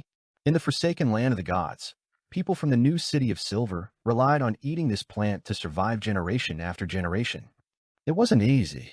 Lumian recalled his sister's occasional jokes and smirked. "If you drink too much, will you see a group of little people dancing?" Lively pondered for a moment and replied, "No, hallucinations are usually different. Some see their wives slapping them, some hear the cries of their deceased relatives, and some find a baby lying by the roadside wailing. Lumian couldn't bear to hear about matters involving babies crying, so he lost interest and focused on the taste of the black-faced beer. After finishing the glass, he made another trip to the washroom before leaving the bar. He planned to take advantage of the afternoon sun to stroll around the new city of Silver and teleport back to the berries docked at Port Hanth in the evening. In the sparsely populated yet unusually towering buildings, half-giants roamed. Every now and then, one or two giant, standing over 3 meters tall, could be spotted. Those below 1.8 meters were a rarity, except for those with childlike faces. Lumian's stature barely met the criteria, and his eyes quickly scanned the surroundings. He observed turquoise vines snaking up the outer walls of certain houses. On these vines, numerous soft, large, white, and plump mushrooms thrived. Mushrooms? Since when did vines yield mushrooms? Lumian furrowed his brow, questioning his botanical knowledge. It occurred to him that this might be a unique plant brought from the forsaken land of the gods by the new city of Silver, bringing a sense of relief. He approached a roadside stall and glanced up. "You're selling milk. Why don't I see a bucket of milk?" The vendor, standing at 2.56 meters with slightly grayish-blue skin, smiled genuinely and replied, "The house behind me is mine. Want some milk? I'll take a glass." Lumian, having already inquired, had no qualms about purchasing a glass of milk. Money was not an issue. Though Vrildor and gold rizit weren't official currency in the new city of Silver, gold held value universally. The vendor cheerfully grabbed a cup, turned around, and headed to his 2-story house. He reached out and plucked a soft white mushroom. He aimed the mushroom at the cup and squeezed it. Milk-white liquid gushed out, rapidly filling the cup. Lumian's jaw dropped, confusion once again clouding his eyes. "This is what you guys call milk?" "It's ready." The half-giant vendor handed the milk to Lumian. Lumian instinctively took it and asked in bewilderment, "Are those mushrooms?" "Yes, milk mushrooms," the half-giant vendor replied earnestly. "You call that mushrooms?" Lumian paid in a daze and left the stall with a cup in hand. He couldn't recall how much he paid or even why he started the conversation about buying milk. After walking more than 10 meters, he brought the cup to his lips and took a sip. It tasted like milk. Lumian finished the glass with a frown, finding nothing peculiar. Yet, the liquid came from mushrooms. Just consider it a unique plant. Just consider it a unique plant. Lumian muttered, deciding not to try it again. He feared that drinking too much might turn him into a milk producer himself. He continued to wander aimlessly along streets twice as wide as those in Port Hanth. Suddenly, another half-giant with slightly grayish-blue skin approached, holding a thick book and speaking with unusual enthusiasm. "My friend, would you be interested in hearing me introduce our beacon and savior?" Lumian smiled, pressed his hand to his chest, and bowed. "Praise the fool." "Ah, brother." The half-giant was both disappointed and delighted. The two of them conversed in ancient Faesac, but Lumian had overheard new City of Silver residents occasionally speaking Jotun, a language that could stir supernatural powers. "Are there usually foreigners here?" Lumian asked casually. The half-giant smiled and replied, "We often have foreigners visiting, exploring, and sightseeing. In the early years, some chose to settle here, but most eventually moved away. Living with us proved challenging for them. Heh, we're too tall and not well versed in the pleasures of life." With that, the half-giant took something from his pocket and handed it to Lumian. "I'm pleased to have you as a guest in the new City of Silver. Try our locally made candy." It was a candy wrapped in thin blue-white paper. Lumian didn't hesitate. He took it, tore off the wrapping, and popped the white candy into his mouth. The rich milky aroma and smooth sweetness quickly unfolded on his tongue, creating a delightful experience. "Milk flavor." Lumian's curiosity sparked as he inquired with a peculiar expression, "Is this milk candy?" "Yes," the proselytizing half-giant replied with a smile. "What kind of milk did you use?" Lumian hadn't anticipated ever asking such a question. The half-giant replied naturally, "Milk from the milk mushrooms." Lumian held the milk candy in his mouth, torn between spitting it out or swallowing it. He sensed the genuine warmth and enthusiasm when the other party shared the milk candy. As time passed, Lumian witnessed mushrooms with a cooked meat fragrance, mushrooms smelling like fish, and various peculiar mushrooms. His gaze turned lost as he observed the half-giants and giants joyfully sharing their food. Unconsciously, he arrived at a corner of the new City of Silver. A towering building stood there. It was split into two sections. On the left, a spire tower. On the right, a domed tower. The outer wall, standing 30 to 40 meters tall, was a grayish-white hue. The Twin Towers? According to Lively, the spire houses the library and other public facilities, while the domed tower serves as the council office for the ruling six-member council of the new City of Silver. There must be sealed artifacts and formidable individuals in such a place. Lumian stood nearby, examining the imposing structure before him. His eyes moved across the domed tower and noticed black plants resembling hair growing from the cracks near the ground. They hung there, swaying occasionally in the wind. Lumian diverted his attention and headed towards the spire, eager to explore the books passed down in the new City of Silver, a human settlement existing in the forsaken land of the gods for thousands of years. Lord of Mysteries 2, Circle of Inevitability. Chapter 631, Divilogy. The steeple's base was paved with black stone bricks, and colossal pillar rose proudly. Lumian felt like a visitor in a giant's kingdom as he strode through the expansive and dimly lit space. The occasional tall residents who effortlessly towered over him only heightened this impression. Guided by the signs on the wall, he ascended to the third floor, revealing rows of imposing bookshelves. The custodian of the library, an elderly man draped in a linen robe, oversaw the space. Even seated, he matched Lumian's height, and his slightly gray skin bore the marks of age.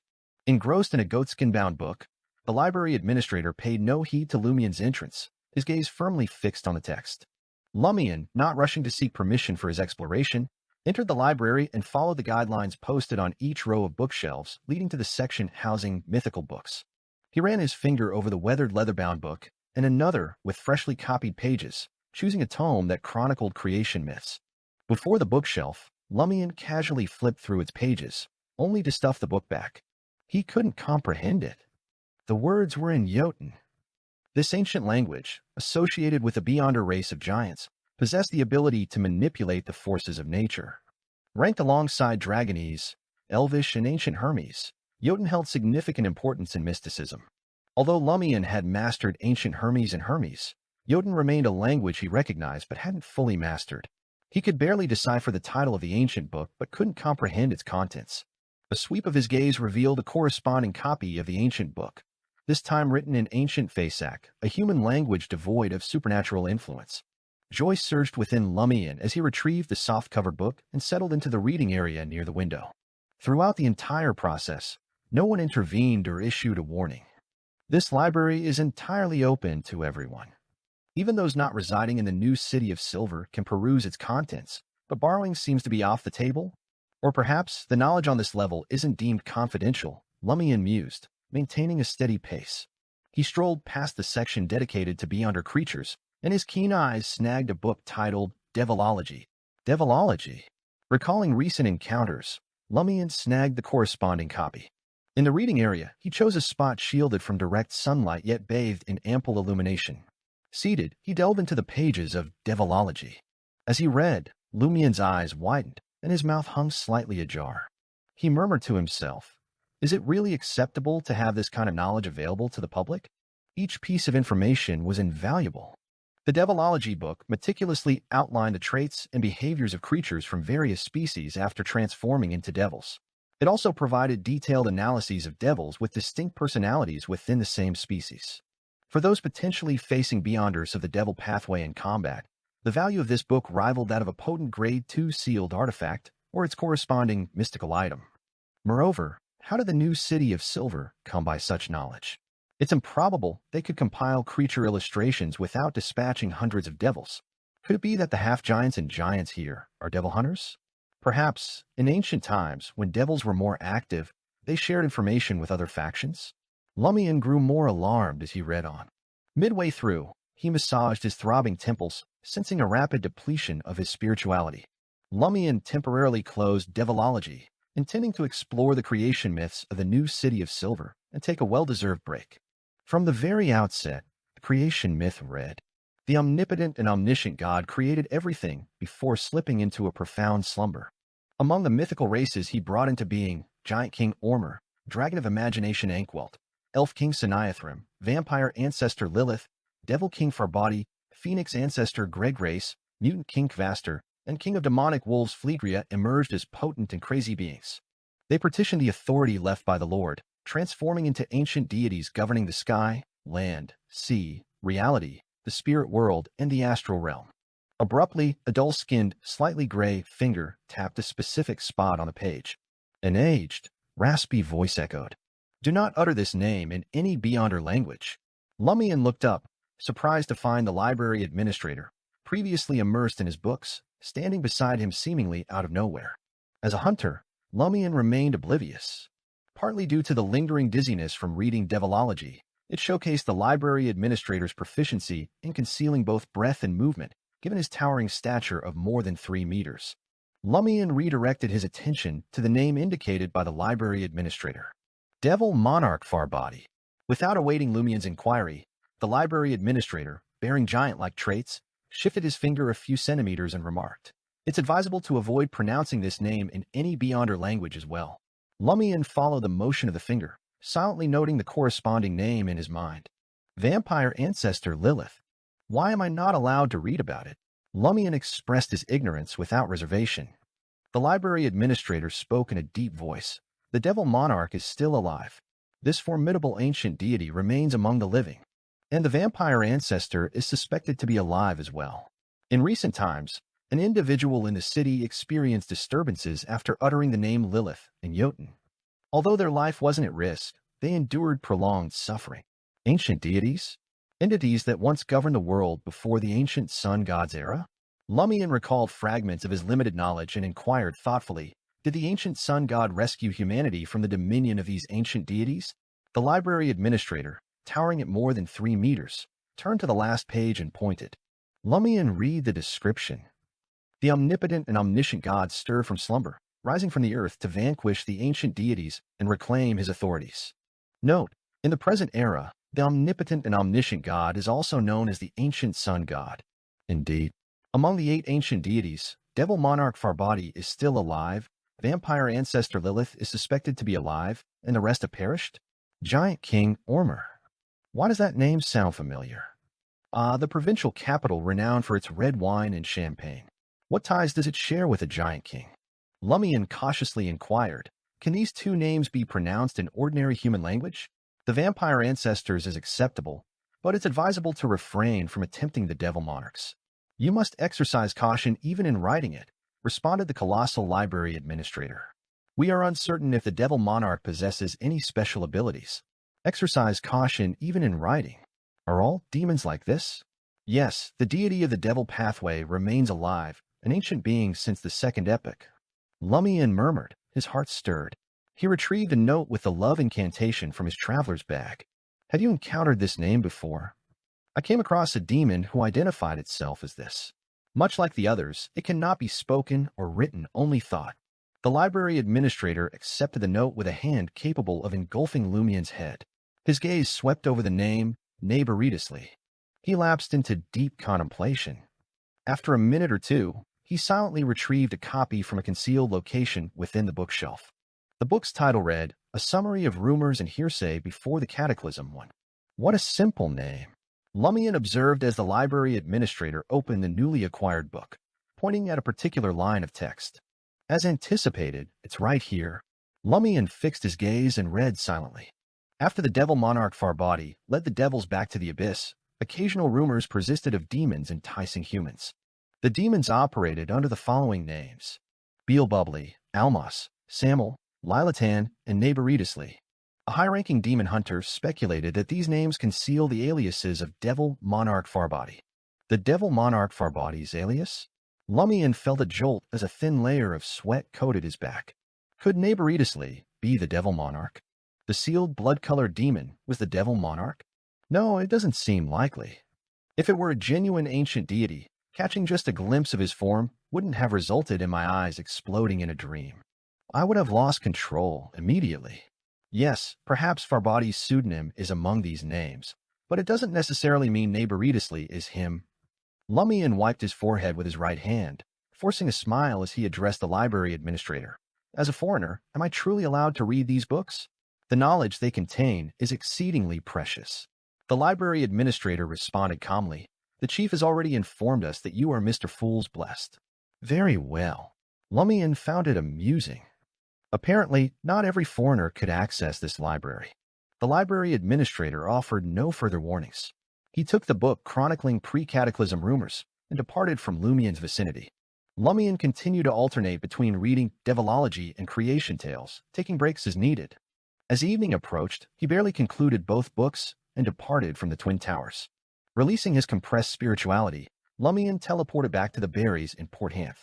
Surveying the still bright sky, Lumian confirmed that the investigation into Hanth Island's demon legends had reached its conclusion. The matter delved into complexities beyond his reach. He no longer hesitated about his next steps and plans. Since he hadn't fully digested the Conspirer potion, he resolved to head to West Balam and seek out Ahsoka. There, he would hunt to digest the potion and complete the advancement ritual. Lord of Mysteries 2, Circle of Inevitability. Chapter 632, Conspiracy. Late at night in Trier, Angoulême de François sat in front of a small analyzer and a radio transceiver, attentively listening to the clicks and observing as a translated telegram was produced by a mechanical typewriter. The signature above simply read Hidden Blade. Having exchanged a few messages, Angoulême remained composed. He picked up the telegram and swiftly skimmed through its contents. When you're protecting high-ranking government officials and members of Parliament daily, do you tail them even during personal moments like affairs or trips to the washroom? A wry smile formed on Angoulême's face. He contemplated responding to Hidden Blade with, "What occupies your thoughts all day?" However, in the blink of an eye, his eyes narrowed as he tapped away on the mechanical typewriter. "Tell me, what crime do you intend to commit? Which high-ranking government official or member of Parliament is your target for assassination?" Damn it. Franca, seated in the master bedroom of her apartment, squirmed uncomfortably. Why did it feel like she was undergoing police interrogation? She dryly chuckled to herself and replied on the mechanical typewriter, "I'm just curious." Following them would be awkward, and not doing so might expose a security vulnerability easily exploitable by others. She refused to acknowledge any plans involving the Minister of Industry in the current government. After a while, 007 sent a new telegram. "I rarely undertake such missions. Initially, I dealt with beyonder incidents and battled cultists. Later, I got promoted and no longer had to participate in daily protection operations. Based on my knowledge and limited experience, we have to follow the protectee wherever they go. If they choose to have an affair, at least one of us will discreetly stand by the coat rack, keeping a watchful eye.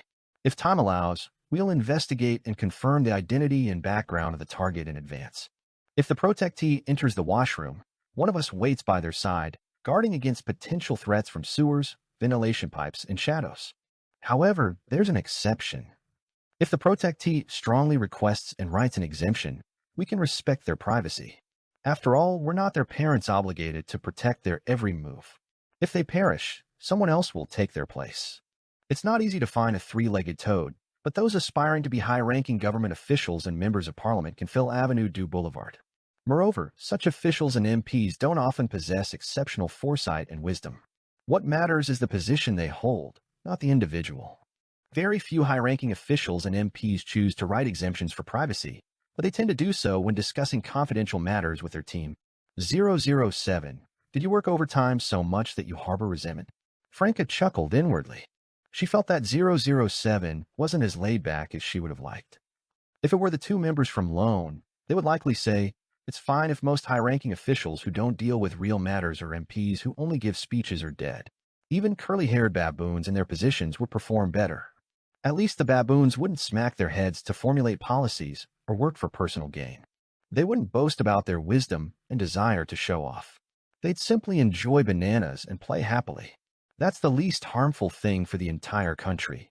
Franca read 007's telegram again and turned to Jenna, who was sitting by the bed. "The protective measures are tight, and there are no loopholes to exploit." "Yes, that's the case with the purifiers. The machinery Hive Mind and Bureau 8 should be similar." Franca, Jenna, and Anthony had been gathering information for a while and had devised several plans, but they still found it unsafe and uncertain. Hence, they consulted 007, seeking clarification on the security situation around Morana Vigny. Being a cabinet minister of a country, Morana Vigny was not an easy target for assassination. Moreover, Franca and the others' primary goal wasn't assassination. Even if they considered it, they had to factor in the time required for spirit channeling, making it even more troublesome. Listening to Franca's summary of 007's response, Jenna pondered for a moment and said, "If it were any other demoness, They might choose to sacrifice their established legitimate identity by seducing Miranda Vigny and pretending to be shy to make the minister gain exemption from the protectors. However, I don't think that's feasible.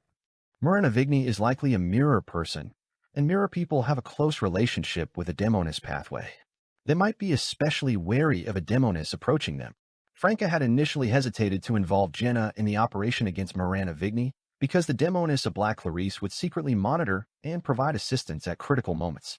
It would be risky if she discovered Jenna using the demoness pathway's abilities. However, Jenna insisted on participating. Her reasoning was, after Franca admitted to Clarice that she hadn't experienced pleasure for a long time, the demoness of Black would likely suspect her relationship with Franca. After all, Franca had approached Brown Sauron under the guise of attending a female orgy.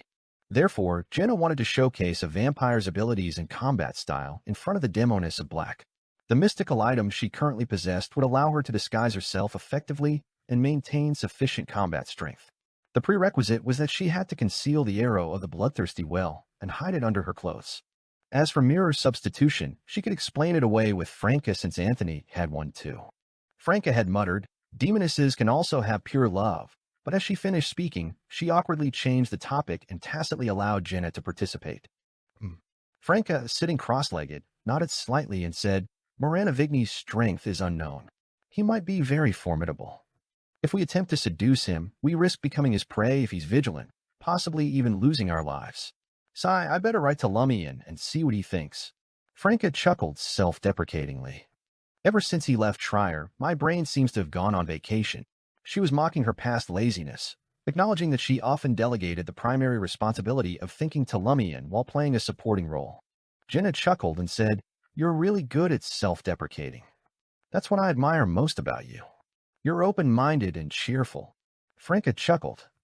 Teasing can liven up the atmosphere and foster closer relationships, but sometimes, if you can't gauge others' acceptance, teasing can easily turn into mockery. It's safer to make a self-deprecating remark. As the two demonesses conversed, a telegram clattered in. It was still from 007. Franca's eyes lit up as she read the telegram. The telegram read, "Hidden Blade, if you disclose your target and provide sufficient reason, I might be able to offer assistance and discreetly cooperate with your actions." Wow, what a bro. Franca praised inwardly as her fingers swiftly moved over mechanical typewriter. "Here's the deal. I currently possess ample evidence to believe that the Minister of Industry, Miranda Vigny, is a mirror person who has infiltrated Trier and assumed the original owner's identity for decades.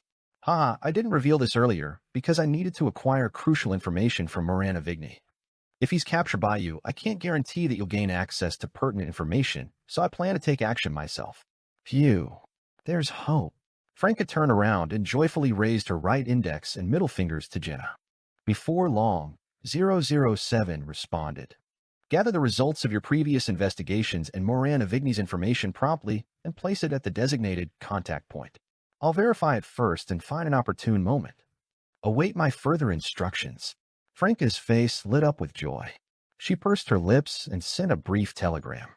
It's highly likely that a demigod of the demoness sect will be involved in this operation. Exercise caution. Jenna read it quietly and asked thoughtfully, "Are we still seeking Lumian's opinion?" "Yes," Franca replied without hesitation. As the saying goes, 3 smelly cobblers are as good as Roselle. With more people brainstorming, we may uncover better solutions. What kind of proverb is that? Why haven't I heard it before? Jenna suspected that Franca was making it up. The crimson moon remained unseen, with only the stars casting a faint glow. Seated in the Barry's first-class suite, Lumian perused Duttonese textbooks when his messenger, penitent Banefell, abruptly materialized before him. Banefell, draped in a black clergyman's robe, resembling a charred corpse, handed over the letter. Lumian caught it, inhaling the lingering fragrance on the paper. Franca's letter. Jenna even held and read it. Lumian made a casual judgment as he observed his messenger curiously. He had a persistent feeling that penitent Banefell harbored many untold stories, but every attempt to engage in conversation was met with stoic silence. After Banefell traversed into the spirit world, Lumian unfolded the letter, reclined in his chair, and leisurely read. With 007's help, this shouldn't be difficult. Lumian smiled suddenly and whispered to himself, if it doesn't work out, they can force the bait. Focus on the mirror person's wariness of demonesses and the potential strength they possess to lure him. When Miranda Vigny believes the target is a bait from the demonist sect, with a demigod hiding behind her, planning to take the poison pill and retreat to deliver a bomb, he'll find himself facing 1 or 2 angels, 3 to 5 demigods. However, this way, Franca's demonist sect mission will be finished. Lumian's thoughts raced as he crafted and discarded one plan after another. Tomorrow, the berries would depart from the Berserk Sea, sailing into the southern continent's waters. When the time came, the ship wouldn't need to navigate complex twists and turns to avoid storms, maelstrom, and mystical phenomena. It could head directly for its destination port in Westbound. Suddenly, Lumian sensed something and stood up. Approaching the window, he peered out. In the darkness not far away, an ancient 3-masted sailboat sailed silently. There were no lights on the ship, and no one strolled on the deck. Lord of Mysteries 2, Circle of Inevitability. Chapter 633, Westbound. Lumian had heard from Lugano that ships deviating from the safe sea route might mysteriously disappear. In a few years, they would occasionally appear at night with no lights or people. This seemed to be the case now. In the past, Lumian might have teleported over out of curiosity, taking advantage of the 3-masted sailboat's re-entry into a safe sea route to assess its internal condition. However, after encountering the demon legends on Hanth Island, he felt that less curiosity was better. As long as the uninhabited ship traveling in the darkness didn't exhibit signs of attack or an imminent danger, he could treat it as a unique spectacle of the Berserk Sea and simply observe. The brown ship gradually distanced itself, leaving only the billowing sails in its wake. Abruptly, Lumian, utilizing his exceptional vision, spotted a face silently staring out of an open hole in the cabin's uppermost window. The face, shriveled and pale white, clung tightly to the bones, devoid of flesh and blood. Flaxen-colored hair cascaded like withered weeds. The eyeballs were absent, leaving only a void of deep darkness. It resembled the head of a desiccated corpse, yet its lips were surprisingly vibrant, as if recently adorned with lipstick. Lumian instinctively sensed the face belonged to a woman. At least, she had been a woman when alive. He refrained from raising his right hand for a warm greeting. Instead, he quietly observed as the ancient 3-masted sailboat sailed beyond the safe sea route and into the dark night. The desiccated face, with blood-red lips and pitch-black eyes, blended into the darkness. Only then did Lumian wave his hand and offer a faint smile. "Goodbye. You won't be missed." He then helped Franca and the others to devise a plan to confront Miranda Vigny. Ultimately, he opted to await further information from 007 before finalizing their strategy. Conspirer wasn't a visionary, known for conjuring conspiracies out of thin air. They required substantial information as a foundation. When Lumian awoke at dawn, the berries emerged from the dense, death-carrying fog of the Berserk Sea. Before him stretched a clear blue sea, bathed in the intense sunlight of a high sky. The next day, the berries bypassed Barron's Harbor at the northernmost tip of Westbound. Instead, they continued southwest, reaching Port Pilus by 4 p.m. Situated in Manani, the port was under the rule of Admiral Quirrell. Originally a colony of the Intis Republic, Port Pilus saw Intis colonists withdraw after the war a few years ago. Subsequently, various factions from the Phaenopotter Kingdom, maintaining a favorable relationship with Admiral Quirrell, took control. Lumian's target, Hisoka, was yet to surface in Port Pilus, but Lumian knew that the 2 pranks he had engaged in were in Manani. One occurred in Tizimo town, at the outskirts of Port Pilus, closest to the forest, and the other in Devise, the southernmost gold mine city, in Manani. As Lumian unbuttoned the second button on his linen shirt, he remarked to Lugano in a self-deprecating tone, "I feel like I'm shunned by winter, have been living in a scorching environment." Having arrived in Port Santa during late autumn, which was relatively hot and sunny, Lumian moved on to Port Kala as Port Santa began to cool. His journey continued through what his sister called the tropics, devoid of winter and maintaining a temperature of at least around 20 degrees Celsius. While Trier was already in midwinter, the southern continent was experiencing the height of summer. This made Lumian's specially prepared black tweed coat and Gehrman-style trench coat impractical. "Because we've been traveling south all autumn," Lugano declared authoritatively on matters of weather and seasons. Lumian donned a golden straw hat and strolled down the gangway to the port, hand in hand with Ludwig. He boldly embodied the traits of the adventurer Lewis Barry. Initially, Lumian had contemplated altering his strategy, adopting a new identity to discreetly investigate the 2 pranks in Manani and uncover Hisoka without drawing attention. However, after Franca vividly detailed Hisoka's usual characteristics to Anthony Reed, the hypnotist's profiling revealed an exceptionally aggressive trait, ranking among the top. As a result, Lumian reconsidered and returned to his role of casting out bait. Yet, he couldn't shake the feeling that success was a slim possibility. The sea sacrificial ritual and Loki's survival had likely provided Hisoka with a comprehensive understanding of the factions backing him. April Fools, with its former display of resources and energy, seemed ill-equipped to challenge the might of the Tarot Club. And Lumian wasn't solely relying on the Tarot Club for support. If he were in Hisoka's shoes, Lumian would opt for patience. He'd wait a month or two, allowing the vengeful enemy to grow restless and make mistakes. When the formidable forces behind him could no longer guarantee protection, he'd launch a surprise attack. For now, let's not devise a plan. I'll consider it when I find clues, Lumian muttered to himself. Leaving the port alongside a throng of passengers, he reached the public carriage stop. Numerous rental carriages and pitch-black or vermilion coffins were parked nearby. Coffins. Despite having read many travelogue books on West Balam's customs, Lumian found it absurd to witness coffins lining the roadside. Before the invasion of the northern continent, before East and West Balam's division, the Balam Empire revered Death, the emperor of the underworld from the War of the Four Emperors. Thus, the locals valued and loved coffins, considering them objects that brought peace, tranquility, and the blessing of death. When traveling, they would lie inside, carried by people or pulled by horses and single-horned goats. Of course, this form of transportation was reserved for those of a certain wealth level. Ordinary people couldn't even afford lying in a coffin. After a momentary daze, Lumian addressed Logano and Ludwig with interest. Do you want to take the coffin? I plan to give it a try. I'll pass, Logano replied, finding the idea of lying in a coffin unsettling. Ludwig shifted his attention to the nearby street vendors. The aroma of corn and potatoes intertwined, enticing every passerby and prompting increased saliva production. How lame, Lumian teased with a smile. Approaching the four locals with disheveled black hair and dark brown skin, he raised his right hand and pointed at the pitch-black coffin beneath the shade of a tree. How much? Lugano inquired in fluent Dutanese before Lumian could. His linguistic talent was evident. Less than a month had passed since their departure from Port Santa to their arrival at Port Pilas, and he could already communicate with people in Dutanese. Of course, his proficiency was limited to basic words and short sentences. A half-naked local in linen pants replied in Dutanese. Nearby, 40 kopit, far away, 1 vril d'or. Recognizing the foreigner's inquiry, he refrained from quoting the price in the local currency, Delexi, the Intijan term for copper coins. Quite affordable.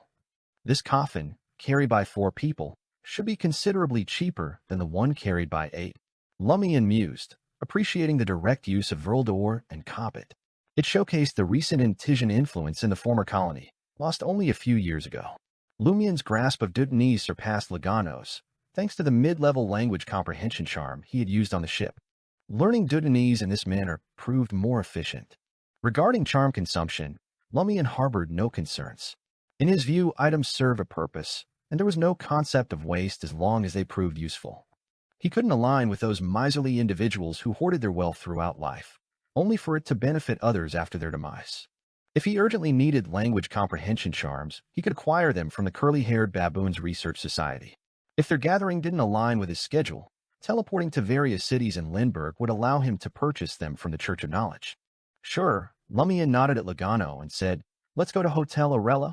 After Logano paid 1 vril d'or, the local who had quoted the price lifted the thin coffin lid, revealing the interior covered with thick dark red cloth and a stiff neck pillow. Excitedly, Lumian removed his golden straw hat and lay down, immediately feeling a cooling sensation enveloping his body. In the hot season, the coffin effectively dispelled the humidity. Is it the coffin's wood or the sun-screening black paint, or perhaps the shade of the tree? It feels like stepping into a morgue in the summer, surprisingly comfortable. Lumian observed the thin coffin lid closing, witnessing the shadows rapidly expanding until they dominated his world.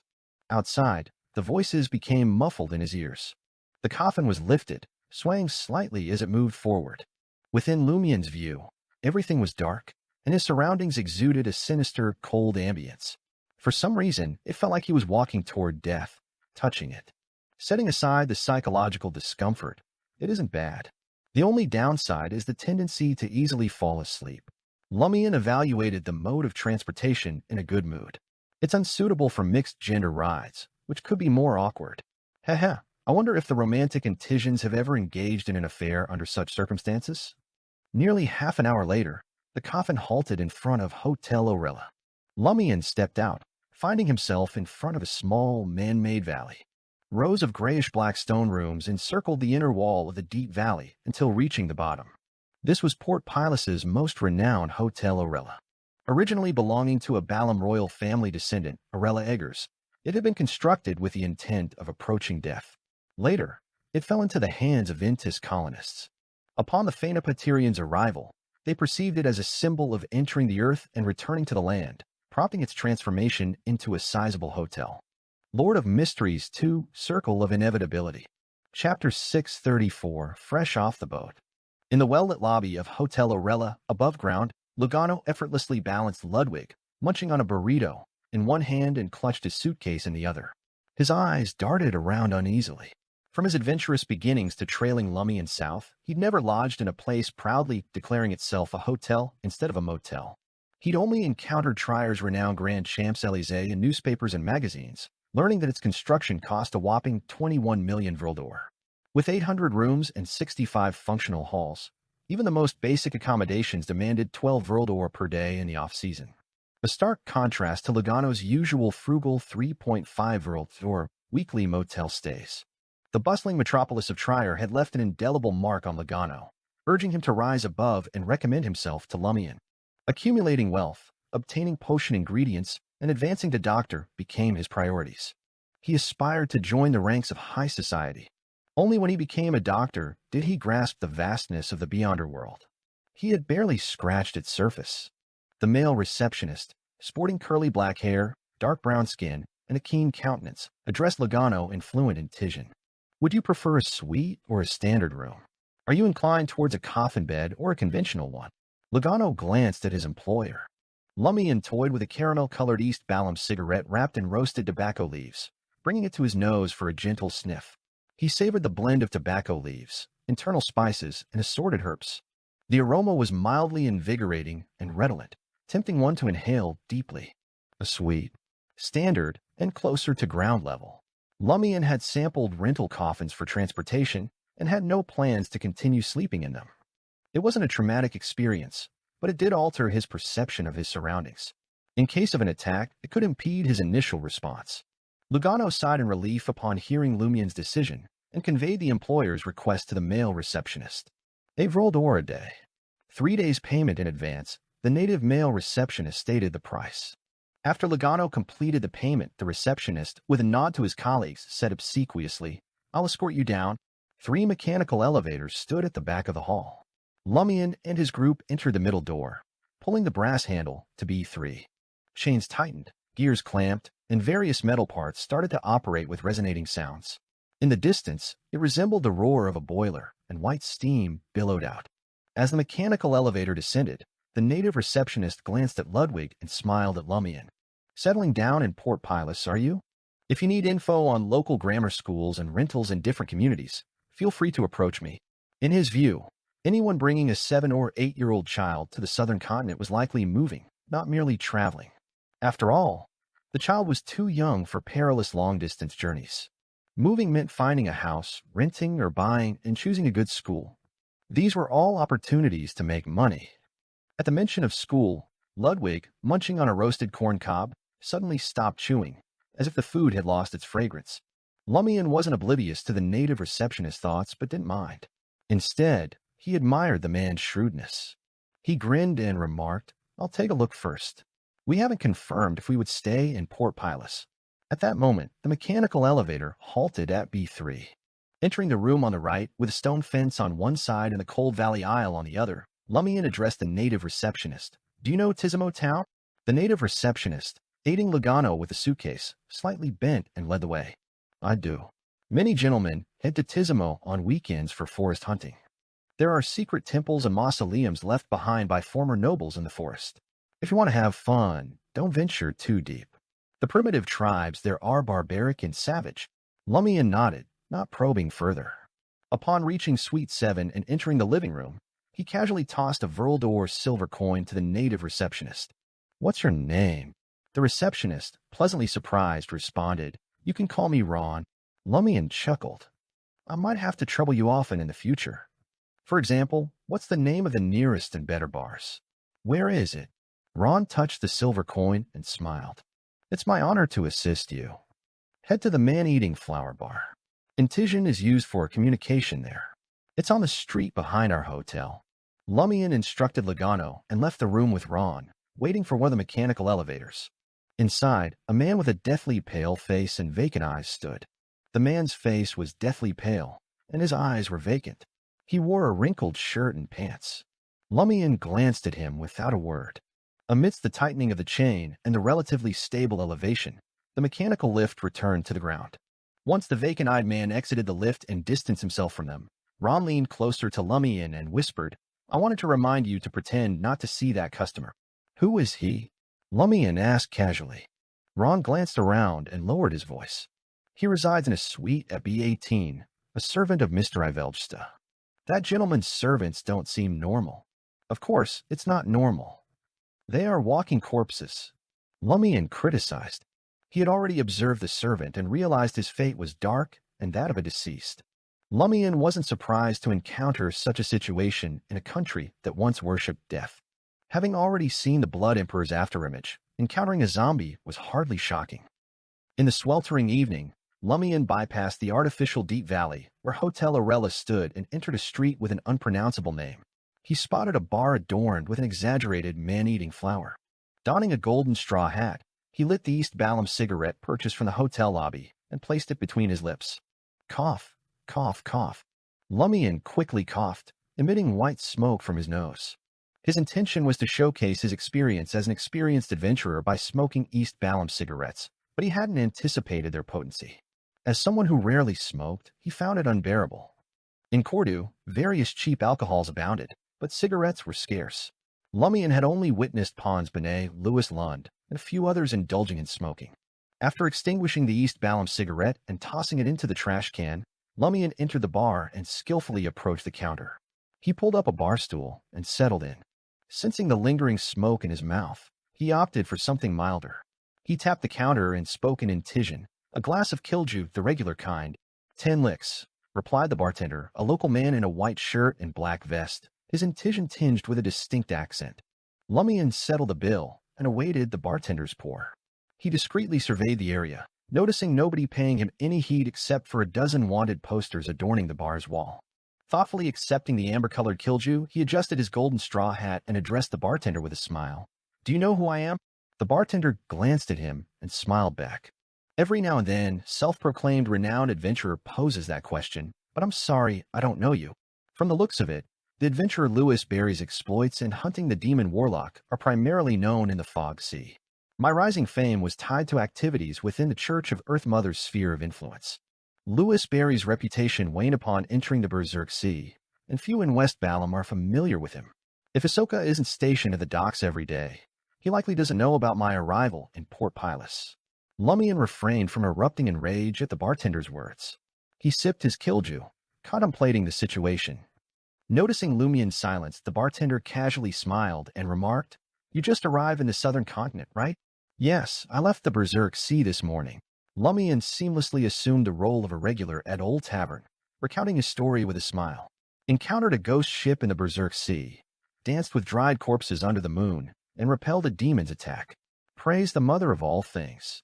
You might never understand how magical and dangerous the Berserk Sea is. The bartender wiped the glass's inner wall and interrupted Lumian. I know. After all, that's where death disappeared. Where death disappeared? Lumian asked in surprise. While he had speculated about the dangers of the Berserk Sea and abnormal, whether being linked to a deity's demise, he hadn't expected such an easy answer. The bartender regarded Lumian with an expression that implied, You're actually a rookie. Have you never heard of the legend of treasures at sea? At the top is Death's Key. It's said that at the end of the fourth epic, Death, who had lost the Pale White War, stirred violent waves to obstruct the returning enemy to Balham, creating insurmountable obstacles that severed the northern and southern continents. However, he ultimately didn't return to his throne and vanished. Only those with a special key can find him, discover the treasures he left behind, and gain his boon. The bartender's tone was complicated. Lumian fell silent. He had embarked on the sea seeking revenge and held little interest in treasure legends. He hadn't anticipated missing such crucial information. Just then, the heavy wooden door of the bar creaked open. The once noisy bar hushed in an instant. Sensing the shift in atmosphere, Lumian turned his body, fixing his gaze upon the door. Lord of Mysteries 2, Circle of Inevitability. Chapter 635, Man-Eating Flower.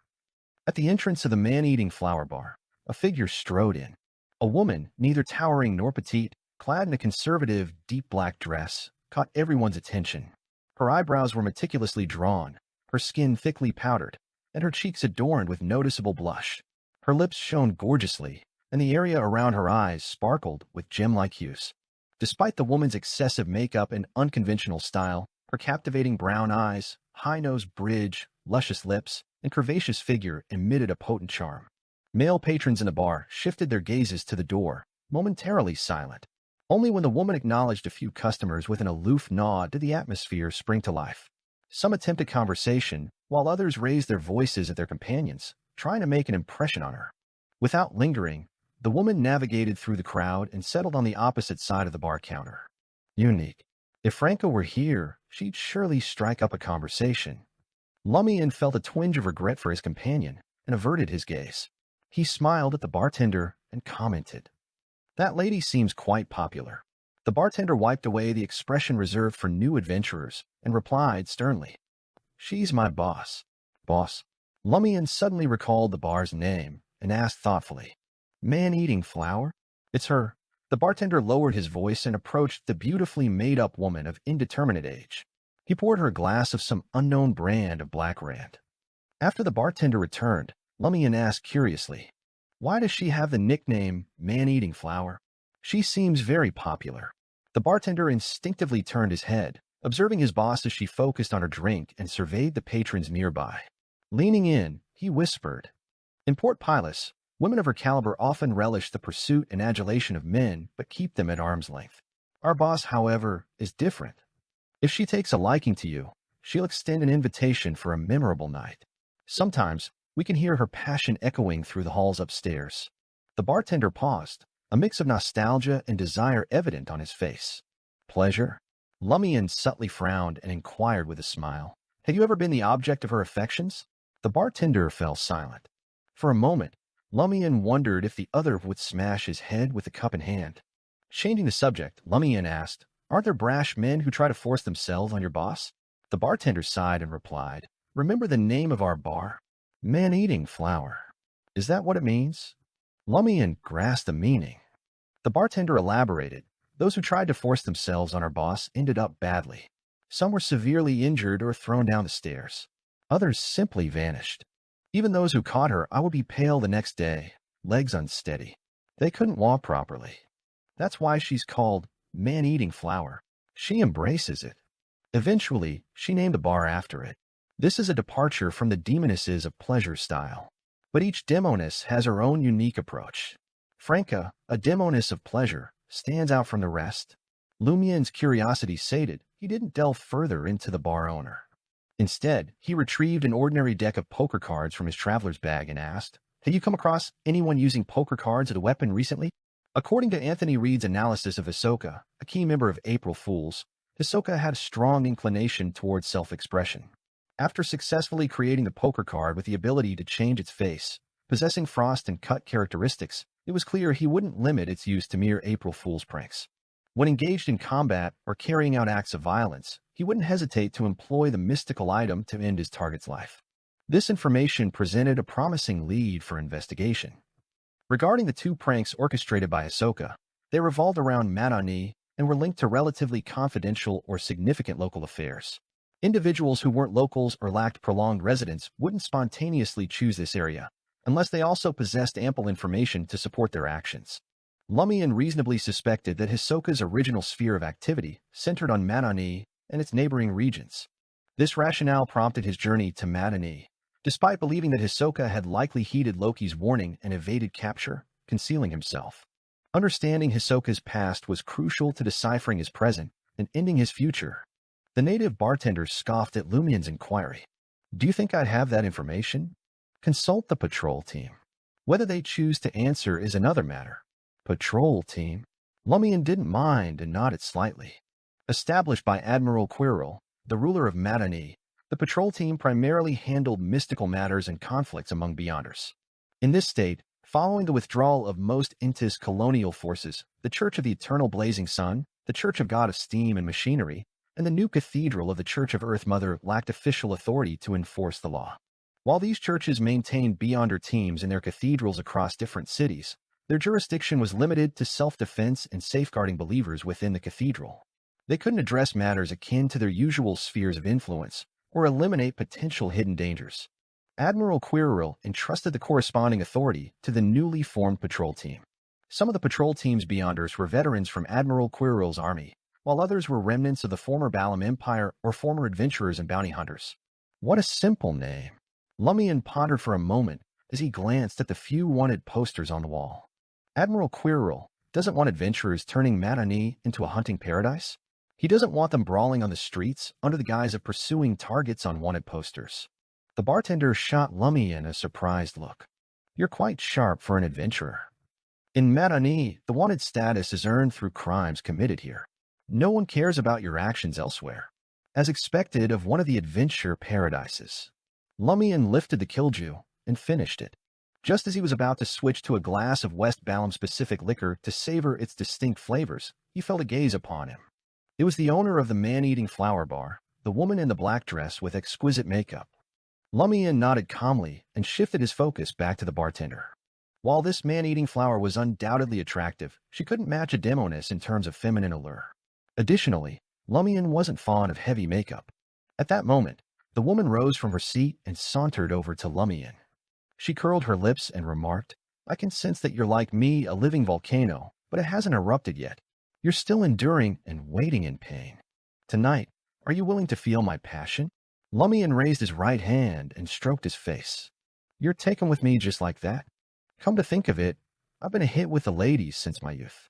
Being a hunter, I've often found myself surrounded by all sorts of beauties. Could this be the subtle influence of the True Men pathway? It doesn't add up. According to the Great Adventurer series and recent sea rumors, Mr. Fool's Oracle Danitz is also from the hunter pathway, yet his romantic endeavors were fruitless, and he doesn't boast any notable female companions. Lumian muttered internally and stood up. He offered a smile and inquired, How should I address you? Bellotia? The woman's smile relaxed, making Lumian feel that she might appear even more stunning without her heavy makeup. Lumian took off his golden straw hat, pressed it to his chest, and bowed slightly. Madame Bellotia, I appreciate your invitation, but there's someone else I hold dear. As he spoke, he disregarded Belocia's slightly stiffened expression and made his way past the man-eating flower, heading for the bar's entrance with composed demeanor. Bellotia didn't stop him. Like numerous patrons in the bar, she observed as he swung open the sturdy wooden door and stepped out. As the wooden door thudded shut behind him, Lumian sneered and muttered to himself, I can resist even the charm of a demoness of pleasure. Why take the risk with a woman of unknown origins? Using someone I like as an excuse is already preserving your dignity. If you still seek revenge, I won't hold back. Having left the bar early, Lumian wandered through the nearby streets, exploring secluded alleys in hopes of stumbling upon incidents or criminals to gather information. After turning a few corners, he suddenly heard a clanging sound emanating from a dark and deserted alley. Silently, Lumian approached and delved into the alley. There, he witnessed an intense battle between two men. One, with evident native characteristics, appeared in his 20s. His face was pallid, and he wielded a sharp but hefty dagger in his right hand. His left palm was slightly open, and a dark shadow hovered in it, creating a chilling atmosphere. The other, in his early 30s, had ordinary facial features and expressionless demeanor. Short, black hair framed his face, and his dark green eyes were encircled by white. Clad in a plain white shirt and black pants, he wielded longer, sharper weapons resembling scalpels in each hand. At this moment, the two engaged in a fierce battle, their weapons clashing rapidly, resonating with metallic clangs. Observing the skirmish, Lumian recognized that these weren't ordinary individuals. They both bore Beyonder characteristics. Halting his advance, Lumian nonchalantly stood with his hands in his pockets, his right foot propped up against the wall. He unabashedly observed the close-quarters combat between these Beyonders. Lord of Mysteries 2, Circle of Inevitability. Chapter 636, Catharsis. In just over 10 seconds, the two Beyonders locked in combat, sensed an observer, and instinctively distanced themselves, fixing their gaze on Lumian. Casually leaning against the alley wall, Lumian chuckled and remarked, "Go on, keep fighting. Don't mind me." With a heavy dagger in hand, the young native, his left palm slightly open, eyed the black-haired, green-eyed, handsome, golden straw hat-donning Lumian with vigilance. Who is this? What is he up to? The short-haired man, armed with two odd-shaped scalpels, was equally vigilant. He, too, eyed Lumian and the vigilant young native. Suddenly, he crouched, arms hanging loose, and black, sulphurous smoke enveloped him completely. Lumian's smile didn't waver, his right eyebrow arched in mild interest. Unfazed, the young native extended his slightly open left hand, releasing a shadow that expanded into a distorted black cloud. This black cloud merged with the sulphurous smoke, swiftly clearing the alley. The crimson moon once again illuminated the scene. However, the short-haired man, with dark green eyes and an emotionless expression, had vanished. Ran off. The young native was shocked, angry, and vexed. As he sought clues, he instinctively turned his head to where Lumian had been. No one stood before the wall. When did he leave? Why didn't I sense it at all? The young native, holding the heavy dagger, pondered in bewilderment, uncertain whether to pursue his target. Relying on his spell-like abilities, Bram skillfully escaped the alley, stowing away the two odd-shaped scalpels. He navigated the dark, unlit paths, frequently changing directions in an attempt to lose his imaginary pursuer. In the process, he pried open a shoemaker's shop on the street, donned a pair of ill-fitting leather shoes, and discreetly handled any signs of his intrusion. After circling 3 times, Bram returned to the alley, entering a simple apartment nearby, constructed from black stones and brown wood. Bram opened his room and entered, closing the wooden door behind him. He finally breathed a sigh of relief. Then, he withdrew a transparent glass bottle from the grayish-white cloth bag hanging from his waist. The bottle held a nearly colorless liquid, faintly tinged with red. Suspended within, a blood-colored, well-defined mouth hung open, frozen in intense pain and fear. As if admiring a masterpiece, Bram stared entranced at the glass bottle in his grasp. After a moment, he averted his gaze, moved to the side of the room, and opened a cupboard. Within the cupboard, 7 or 8 similar glass bottles awaited, each containing a unique lip. The hues varied, some slightly upturned, others in a pouting stance. Bram positioned his newly acquired spoils in an empty spot, then used sticky blood-colored paint to draw an ominous symbol. With the task complete, his fingers gently explored different lips through the glass bottles, as if assessing each piece in an art exhibition. How twisted! A mocking sigh suddenly resonated in Bram's ears. Startled, he whirled around, focusing on the source of the voice. A golden straw, hat-donning young man with black hair and green eyes sat in an armchair by the table, the top 2 buttons of his white shirt now casually undone. Him?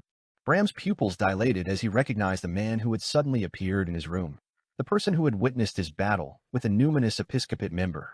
When did he tell me? How did he pinpoint my location without detection? Lumian smiled and cordially responded to the other's unspoken queries. Hasn't anyone informed you that the preservative in those glass bottles is quite noticeable? Moreover, you reek of blood after killing someone. Bram's heart tightened. Are you a hunter? As he spoke, he moved slowly and quietly. You seem to know a lot, Lumian replied calmly. So why collect those lips, preserve them, and carry them with you? That doesn't sound like the work of a seasoned serial killer. I get it. You have the urge and the necessity to gather trophies. Is it for your own satisfaction or part of a ritual? Desire can be destructive. Even the most cold-blooded are prone to errors, despite their calculated demeanor, often wagering that they won't be caught if they overlook the details. Observing the twisted murderer summon black, sulphurous smoke, Lumian deduced that he was a Sequence 7 serial killer following the criminal pathway. In the Devilology book of the New City of Silver, it was noted that upon reaching Sequence 8 cold-blooded, also known as the Unwinged Angel, individuals underwent inhuman changes, acquiring 2 or 3 devil spell-like abilities, varying from person to person. Some wielded poisonous flames, while others inflicted damaging curses. The creation of black smoke was one such ability. Combining the target's actions in battle, Lumian concluded he was merely a Sequence 7 serial killer. Bram's brow twitched at Lumian's mockery and sarcasm. Maintaining his cool, he advanced and murmured, "Did you come here just to converse? What is it you seek from me?" As soon as he finished speaking, dense black smoke billowed from the serial killer, carrying a pungent sulfuric aroma. Within the shroud of the dark smoke, Bram's eyes deepened as he unleashed another devil spell. His body morphed, adopting the color of a chameleon, seamlessly blending with the spreading smoke. Swift and silent, he approached the door, opened it with precision, and lunged outside. Bram's vision distorted, and amidst the lingering black smoke, he glimpsed the green-eyed man in the armchair, grinning at him. Suddenly, he found himself back in the room. Contrary to his previous orientation, he now faced away from the door. Bottle of fiction. Upon infiltrating the room, Lumian's initial action wasn't opposed but the creation of a bottle of fiction, one that prevented Beyonders from exiting. Unfazed by the sudden wave of disappointment and frustration, Bram darted to the side within the obscurity of the black smoke obscuring his vision. Rolling to the bedside, he retrieved a 6-barrel machine gun. Raising the machine gun, he aimed it at Lumian and unleashed a barrage of bullets. Amidst the rapid gunfire, Lumian disappeared from the armchair, the furniture torn apart by the storm of metal projectiles. Gone? As this realization hit Bram, he instinctively glanced upward and witnessed the man in the golden straw hat descending from the ceiling. Surrounding him were numerous crimson, almost white, flaming ravens. Swoosh, swoosh, swoosh. Fire ravens assailed Bram before Lumian's arrival. Caught within the encirclement, Bram reluctantly abandoned the 6-barrel machine gun. Attempting to evade the impending explosion, he sought refuge under the bed. However, the crimson, nearly white fire ravens dissipated on their own. Lumian landed before him, adorned with a grayish-white lightning brooch. He smiled and said, "Didn't you just ask me what I wanted?" "What I want is simple. I haven't vented for too long. I'm in dire need of a humanoid sandbag." As he finished speaking, Lumian swung his fist at the retreating Bram. Instinctively, Bram raised his right arm to block. With a resounding bang, a silver-white bolt of lightning surged from Lumian's fist into Bram's arm, coursing through his entire body. Bram shuddered. Despite his inhuman transformation, a momentary paralysis gripped him. Lumian's other fist followed suit, crashing into Bram's side profile. Bang! The serial killer's head tilted, and a spray of teeth accompanied by blood scattered. Once more, silver-white lightning enveloped Bram's head. Bam! Bam! Bam!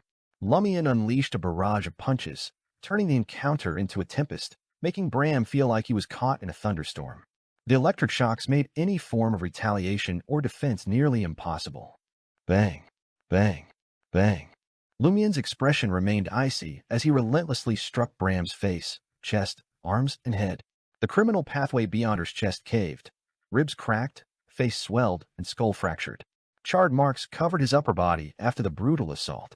After the relentless beating, Lumian clenched his fists and raised his arm. He crashed into Bram's left shoulder. Bang! Bram's left shoulder crumpled entirely. Collapsed on the ground, twisted and gasping, Bram's breath weakened. "That's it. It's fine. I can get my servant to treat you before continuing," Lumian remarked, wearing a devilish smile that Bram recognized all too well. Without awaiting Bram's fearful response, Lumian removed the fury of the sea brooch, stowing it back into his traveler's bag. In a gentle tone, he inquired, "Tell me, which family are you from?" Bram, undergoing the initial stages of dehumanization with a robust physique, realized Lumian had purposely avoided vital points in his attacks, leaving him far from unconsciousness. His mind still functioned, and thoughts raced before settling on Lumian's smile. After a momentary silence, Bram weakly replied, "I'm a member of the Anariel family. Lord of Mysteries 2, Circle of Inevitability." Chapter 637, Unexpected Information. Anariel, one of the 3 devil families. Lumian recognized the last name from Madame Magician and asked with a warm smile, "What brings you to Port Pilus?" If it weren't for the lineage running in devil families for generations, with descendants naturally inclined towards the criminal pathway, and the other option of the prisoner pathway seemingly trouble-free, Bram and Ariel couldn't shake the suspicion that the man before him carried the last name Noyes or Beria. Why did he exude more of a devil vibe than Bram himself? Struggling, he lifted his right hand, wiping his swollen and cracked face, cleaning up the blood and flinging it to the ground. With the task completed, Bram responded, "Firstly, it's to gather information about Madame Lee for the family. Secondly, it's to find an opportunity to act as a serial killer." "Do you know what acting is?" He cooperated with Lumian by speaking in Intision. Lumian nonchalantly stood before Bram, who was curled up on the ground, and remarked with a smile, "Your acting is subpar. You don't seem to be a criminal with a high IQ. Why would the Anariel family gather information about Madame Lee?" Bram had no intention of concealing the truth for the family. "We're cooperating with the Rose School of Thought. They want information on this place." The Rose School of Thought setting its sights on Madani? That's right. Madani, seemingly detached from any northern continent nation, holds ties to the Potter kingdom, but their influence is lacking. With Admiral Quiril's sway, even if the Rose School of Thought and the Anariel family dispatch only a handful of agents, resisting may prove challenging. Lumian perceived the stark contrast between the southern and northern continents. Whether in Trier, the Potter kingdom, or the maritime colonies, Lumian encountered criminal acts and mystical disasters driven by the pursuit of strength and faith. Encroachments on factions or cities were rare, but West Balam presented a different scenario on his first day. If maritime disorder resulted from chaos, the southern continent teemed with factional conflicts, overt or covert, causing widespread chaos. Lumian, observing Bram's wound clotting, questioned further, "What intel does the Rose School of Thought seek?"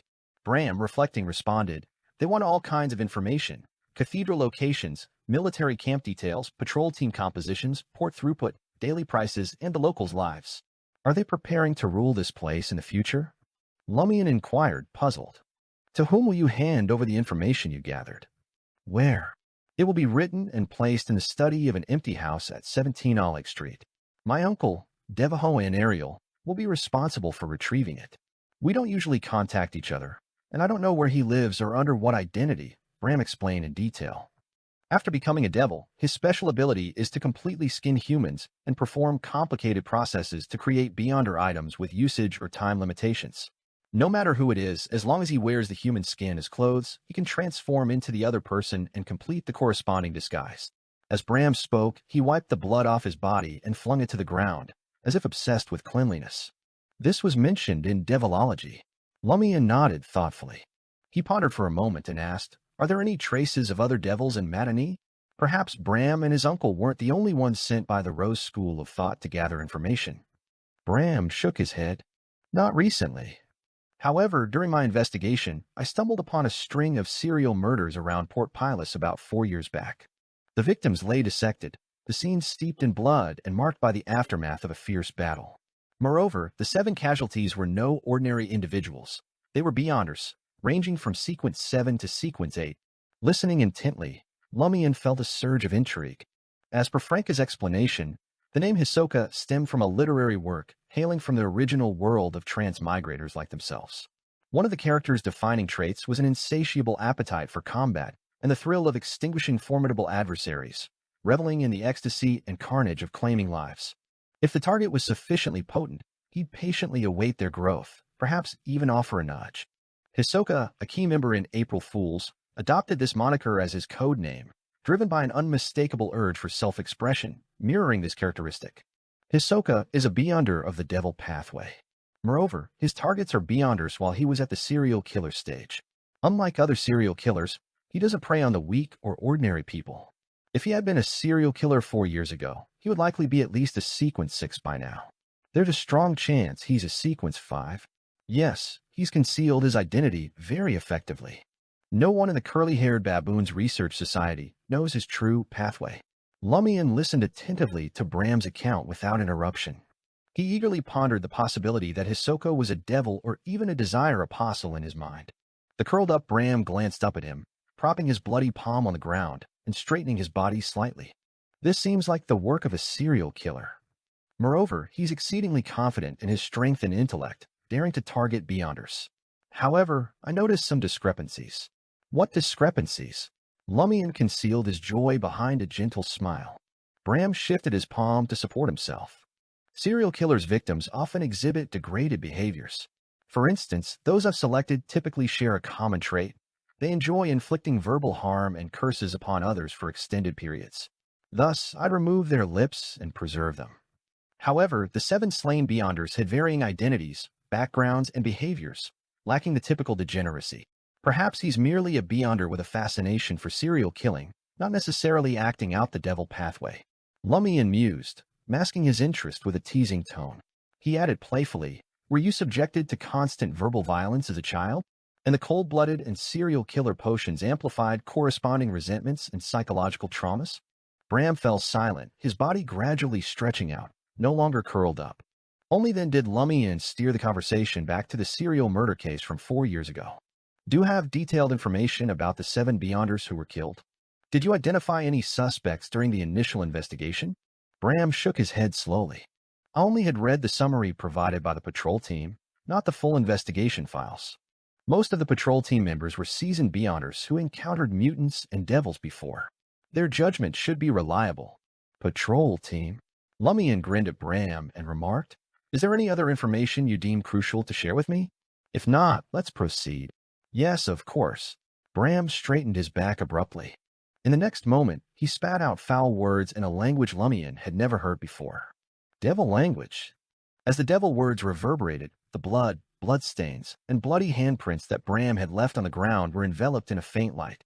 A mystical connection seemed to form between them, linking them based on their location, creating sinister symbols and patterns. In the room's far cupboard, glass bottles filled with lips and colorless liquid trembled suddenly, as if rocked by an earthquake. This marked the initiation of a ritual to summon the projection of an abyssal devil. Serial killers executed serial murders not solely for the thrill, but also to appease the abyssal devils. Once the killing spree concluded, serial killers could proceed to the final step of the ritual, summoning the projection of the corresponding abyssal devil. This granted them the assistance needed to fulfill their desires. Though Bram's string of murders wasn't entirely finished and fell short by a few targets, he had met the minimum threshold. It satisfied the basic quantitative requirements, allowing him to expedite the ritual. Understandably, this shortcut wouldn't yield the same effectiveness as the standard procedure. Yet, in the face of urgency and danger, Bram paid little heed. He cooperated willingly, divulging information to divert the enemy's focus from his subtle actions. For instance, allowing blood to drip onto the ground in a specific pattern and pressing his blood-stained palm in a particular location. These marks replaced conspicuous evil and degenerate symbols with subtler, blood-stained alternatives.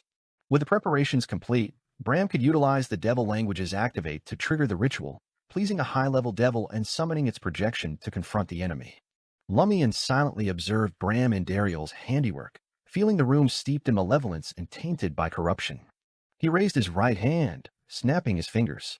Bram, coldly observing him while anticipating the ritual's protection, suddenly heard a rumbling emanate from within his body. In confusion, he lowered his head and scrutinized his form. Crimson flames erupted from within, inflicting the agony of violent waves tearing through his internal organs, bones, and flesh. Darkness gripped Bram's consciousness, accompanied by searing pain. The last sight before losing consciousness, a black-haired young man with green eyes, sporting a golden straw hat, curved his lips, maintaining a warm smile. It was as though he watched a clown diligently tumble into a trap. Rumble. The ritual concluded prematurely. An explosion originating from Bram's body tore him into multiple fragments. Fire infusion and delayed explosion. As Lumian adorned the fury of the sea brooch and ruthlessly assailed Bram, he not only released pent-up emotions, but also covertly infused flames into Bram's body, triggering a delayed explosion. This precaution aimed to avert any mishaps. Moreover, there was no intention of granting forgiveness or negotiating a deal to spare Bram. Thus, there existed no psychological barrier to implanting a controlled time bomb within his body, ready to be activated. Rumble. Corpse fragments scattered across the room, some plastering the walls. Yet, this tumultuous event remained contained within the confines of the bottle of fiction. Lord of Mysteries 2, Circle of Inevitability. Chapter 638, Possible Enemy. My father bore the last name in Ariel, cut down by a curse unleashed by a devil's projection during a ritual gone awry. Inheriting his mantle, I became a Beyonder. My mother remains a mystery, perhaps just another name etched into my father's ledger of victims. Upon the murky surface of a dark mirror, Bram and Dariel's blood-drained visage recounted his origins with an impassive mask. Franca, invited by Lumian, faced a full-body mirror, employing her unique magic mirror spirit channeling technique to delve into the Anariel family and the Rose School of Thought. Regrettably, Bram lingered on the fringes of the secret organization and his devilish family. His insights were scant. Moreover, to divert Lumian's scrutiny and covertly finalize the ritual preparations, he divulged truths without deceit. With spirit channeling reaching its threshold, Franca posed a final query. Who leads the Anariel family now? Bram's increasingly translucent and sinister countenance contorted abruptly. He's dead. He became a sacrifice. Sacrifice? Such theatricality? Before Franca could delve deeper, Bram's figure waned swiftly, dissipating into nothingness. As the demoness of pleasure concluded the ritual, she clicked her tongue and addressed Lumian, The Anariel family's state is dire. Even the patriarch can be offered as a sacrifice. Are they fully controlled by the Rose School of Thought? In light of the Temperance faction's alignment with the Church of the Fool within the Rose School of Thought, Franca glossed over distinctions between factions. After all, the Rose School likely teamed with adherents of indulgence. Lumian responded contemplatively, "The situation in the Abyss isn't quite right either. Whether Neighboritus Lee was the pseudonym of Devil Monarch Farbati or not, the plight of the blood-colored demon deep within Hanth Island mirrored the Abyss's troubles to some extent."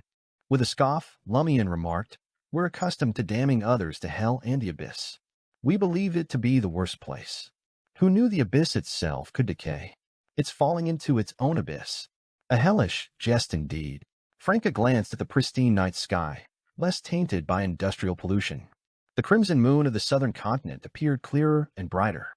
She steered the conversation back on track. If Hisoka truly is from the Devil Pathway, his actions make sense. The Research Society was lax. Minimal filters or restrictions on its members. Franca and Lumian were aware that the curly-haired Baboons Research Society operated in a way that there were no Devil Pathway Beyonders, but nobody knew the truth.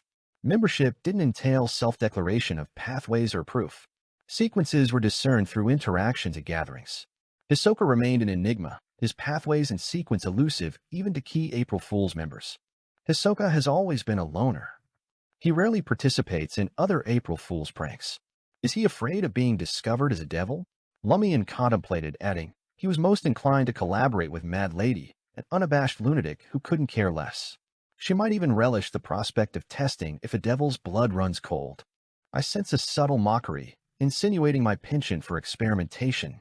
Yet, despite being a cold-blooded, the remnant blood of the serial killer Bram retained a hint of warmth.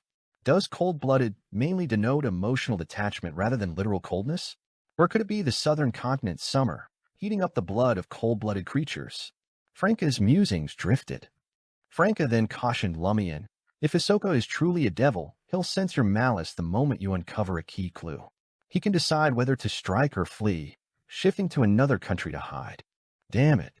Pursuing a devil is a real hassle. When we can't beat him, he strikes first. When we can, he's nowhere to be found. We could use a demon hunter in times like these, Lumian half-jokingly remarked. From Devilology, Lumian knew that Sequence 4 of the Warrior Pathway was the demon hunter, an expert in hunting devils. They were natural adversaries to devils, desire apostles, and even demons. One of the demon hunter's crucial skills was concealing their actions and intentions, making it impossible for targets capable of sensing danger to detect them.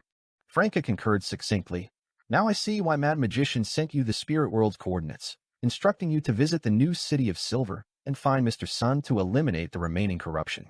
It's dominated by the Warrior Pathway and boasts many demon hunters. Though enlisting a demon hunter throughout the entire process might strain our resources." That was a genuine demigod. While dealing with Hisoka was Lumian's personal grudge, major Arcana card holders would also take notice, given Hisoka's potential alignment with that celestial worthy. Lumian chuckled. No need for a demon hunter to intervene directly. I wonder if they can craft charms, potions, or items concealing malice. If so, we can spend a hefty sum through the Tarot Club's connections to acquire them or engage in item exchange. Start inquiring soon, Franca advised. If Hisoka is a desire apostle, be cautious. You carry too many random items, and some mystical items have adverse effects on emotions and desires. He could detonate them, injuring you instantly. As she spoke, Franca's lips trembled before she sealed them shut. Lumian nodded solemnly, refraining from boasting about his ascetic abilities. Having recently endured an explosion of emotions and desires, he understood it was beyond the endurance of an ascetic, causing physical damage to the brain. Franca then said, the one chasing the serial killer was from the Numinous Episcopate, not a regular patrol member. The currents in Madani run deep. The Numinous Episcopate, a clandestine organization in the southern continent, was rumored to trace its origins to the former royal descendants of the Balam Empire and Beyonders, unwilling to forsake death as their faith. Their ultimate aim was to restore Death to his throne, ruling East and West Balam once more. Lumian strolled to the window, gazing at the street. He grinned and commented, "This is the chaotic southern continent. Actually, what piques my interest is why the Rose School of Thought is collecting information about the daily lives of Port Pilus residents. It seems like they want to govern this place. That's not their usual style." Lumian had limited knowledge of the Rose School of Thought's past. All he knew was their recent spree of sacrifices, leaving bloodshed wherever they occupied. Running a city or port for extended periods didn't align with their usual behavior. Nothing is certain. Franca's mind was working overtime recently. After a moment's reflection, she added, regardless of the Rose School of Thought's motives, considering the sacrifices they've conducted in recent years, they should have gained substantial boons from the Mother Tree of Desire. Now, with Devil family members in the mix, encountering a significant Rose School of Thought member may mean dealing with a dual bearer of potions and boons. Perhaps a zombie recipient, wraith tree spirit, or sex addict apostle. Similar to a hunter monk like you. Franca, always more adept at nicknames and unconventional thoughts than Lumian, playfully referred to Beyonders who were both zombies and recipients as zombie recipients. Her primary intention was to caution Lumian that certain Rose School of Thought members might exploit abilities like those of the sex addict to provoke his desires. Later, in their desire apostle form, they could detonate those desires, providing end-to-end service. It would be a formidable challenge. In Lumian's condition, facing such Beyonders posed considerable danger. Lumian chuckled, somewhat self-deprecatingly. Why do I feel like a powder keg, ready to explode with the slightest touch? Nevertheless, I don't intend to meddle in the Rose School of Thought's affairs. I'll write to Madame Magician and report the traces of the Rose School of Thought in Port Pilus. Someone will investigate and handle it. Aren't Mr. Star and Mr. Moon among the major Arcana card holders overseeing the Rose School of Thought? My sole focus is Hisoka. At least, we can be sure that even if he's of the Devil pathway, he likely has no connection to the Anariel family. Otherwise, the Rose School of Thought wouldn't have dispatched Bram and company for reconnaissance. Bram wouldn't have been oblivious if a family member had been active here.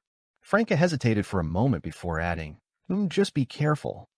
Having escorted Franca back to Trier, Lumian stowed away Bram's serial killer Beyonder characteristic.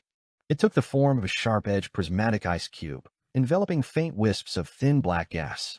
Upon reaching Hotel Orella, Lumian approached the trio of mechanical elevators, pulled the handle, and stood patiently. With a creak, the double doors opened simultaneously. Lumian's silhouette, elongated by the crystal chandelier behind him, was mirrored in the mechanical lift. Beside him stood a slender human shadow. Lord of Mysteries 2, Circle of Inevitability. Chapter 639, Bribe.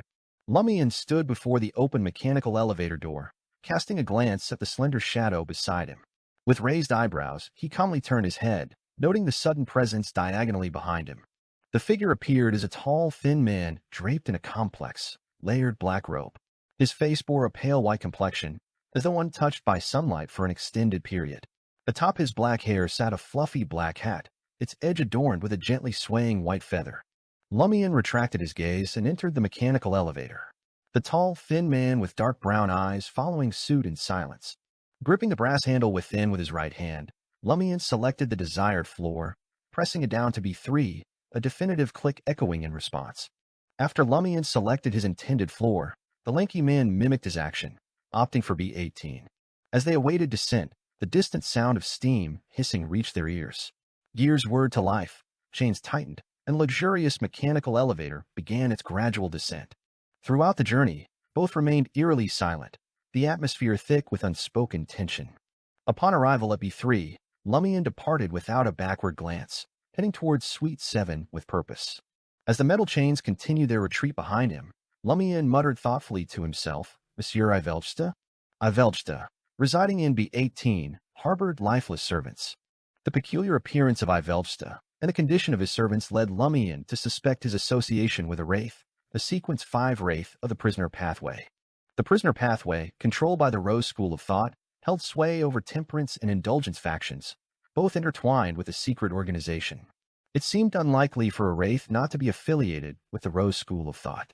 Could it be a rare rogue wraith, or perhaps the vanguard of the Rose School of Thought targeting Port Pilus? Lumian couldn't discount the possibility of a temperance faction member. Yet, in the past few minutes, he discerned no evidence of Ivelsta's protracted indulgence. Lumian resolved to detail his observations in Madame Magician's letter. Whether something was good or bad would be determined by professionals. Returning to Suite 7, Lumian noticed Ludwig seated at the dining table, indulging in a feast from a ceramic soup pot with a silver spoon. Atop the dish, a layer of cheese infused with egg juice charred in spots. Through the substantial hole Ludwig had carved, Lumian glimpsed a medley of pork, beef, fish, shrimp, shells, potatoes, and tomatoes stewed together. The rich aroma of spices mingled with the meat's essence permeated the living and dining rooms, casting a spell that stirred his appetite. Ludwig continued to eat in silence as Logano stood up and asked, "Would you like some?" This is the local Ezio. Different chefs choose different ingredients, and the taste will vary. Ludwig, without uttering a word, simply turned his head at Logano before resuming his meal, quickening his pace. Taking a seat beside Ludwig, Lumian smiled at the cheese-filled boy and said, "I was going to bring you a better supper, but I thought better of it." Confused, Logano inquired, "What's supper?" "You don't want to know," Lumian responded with a devil-like smile. The supper he alluded to was serial killer Bram's corpse. Originally intending to bring a few pieces back for Ludwig to sample and discern any nutrients and information, Lumian reconsidered, aware of Bram's limited knowledge about the Anariel family's peculiarities. Thus, he abandoned the idea of feeding Ludwig out of prudence. From Lumian's observations, Ludwig could derive some strength from eating, releasing the seal. However, consuming a sequence 7 beyond her corpse might trigger a significant change. Lumian feared his own strength might not suffice to manage potential complications. Ludwig could potentially turn the tables and consume him as a delicacy. Ludwig's silver spoon paused briefly before he remarked, "If you didn't bring it, why did you mention it?" "Oh, having a little tantrum." Lumian chuckled inwardly and said, "It's to inform you that we've reached an adventurer's paradise, a land of chaos. You'll have ample opportunities for fine dining in the future." The implication was clear. "Do well, and I'll remember to reward you with delicacies." Ludwig, spooning a soft potato stew into his mouth, responded vaguely, "I'm not going to school." "Does this mean that as long as he doesn't go to school, everything else is negotiable?" "Of course, the prerequisite is that I have to pay with enough delicacies." Satisfied, Lumian rose and made his way to the washroom adjoining the master bedroom, where he washed up. The brass faucet delivered warm water at a comfortable temperature. Lumian soaked a towel, relishing the refreshing steam that enveloped his face, invigorating him. Hotel Aurella's utilization of a steam engine to power its mechanical elevators and machinery ensured continuous hot water, a notable feature of its service. The following morning, Lumian, sporting a golden straw hat, appeared on Cania Street beside Port Pilus's Resurrection Square. Once the ruling center for Intis colonists in Matani, the area bore remnants of its history, with road signs and shop names in Intisian language. Lumian effortlessly traced the path beneath the Intis parasol trees, arriving at a 4-story beige house showcasing Intis's opulent architectural style. Signs adorned in Dutanese, Intisian, Highlander, Lone, and Fasak languages marked the building, Port Pilus Patrol Team. Below the sign, 5 lines had the same meaning, only deals with paranormal events, fully taking into account the needs of adventurers from different countries to report a case. Lumian playfully remarked as he entered the beige establishment. Within the hall, devoid of occupants, Lumian found a receptionist casually perusing the day's local tabloid from a lounging position. The native, in his 30s with dark brown skin and black hair, possessed a slender face and dark brown eyes. Approaching, Lumian addressed him in Intisian, "I want to report a case." The native glanced up, rising unsteadily. He opened a partition behind him, uttering a few incomprehensible words in Dutanese. Lumian could barely understand him speaking in Dutanese. Someone who understands Intisian or Highlander. "This won't do. Since you don't understand foreign languages, don't waste time reading the newspaper. Study diligently." Maintaining a genial smile, he patiently awaited other patrol team members to appear. Within a mere minute or two, a young man with fluffy brown hair, appearing as if he had fallen asleep without washing his hair the night before, swung open the door from the depths of the hall. Dressed in a white shirt and an unbuttoned yellow vest, he strolled towards Lumian, one hand casually tucked into his pocket. In fluent Intisian, he inquired, "What case are you filing?" Lumian assessed the young man, unmistakably hailing from the northern continent, cigarette in hand and brownish-yellow eyes. With a reserved smile, Lumian responded, "I found a killer." Amused, the well-defined young man gestured towards the door. "For killers, go to the police on the opposite street." Opposite the patrol team stood Port Pilus's police headquarters. Maintaining his composure, Lumian reiterated, "He's a serial killer." "Serial killer?" The young man with the cigarette muttered to himself, a shift in his demeanor indicating a sudden seriousness. "How do you know?" "I found many severed lips in his house, human lips," Lumian disclosed with a reserved smile. "Cut off lips." The young man, yet to fasten his yellow vest, pressed with urgency, "Where's his home?" After a brief pause, Lumian replied, I can't spell the street name, but I can take you to the scene. It's on a street near the man-eating flower bar. Forcing himself to calm down, the young man took a drag on his cigarette, asking, "What about the killer? Did you see his face?" "He's dead," Lumian truthfully responded. Taken aback for a moment, the brown-haired young man queried, "How did he die?" Lumian's reserved smile transformed into a more open one. "I killed him." The young man's expression froze in disbelief. He scrutinized Lumian for a few seconds before inquiring, "Are you an adventurer here to collect the bounty?" Bram's serial murders had prompted a local wanted poster issued by Admiral Quirrell.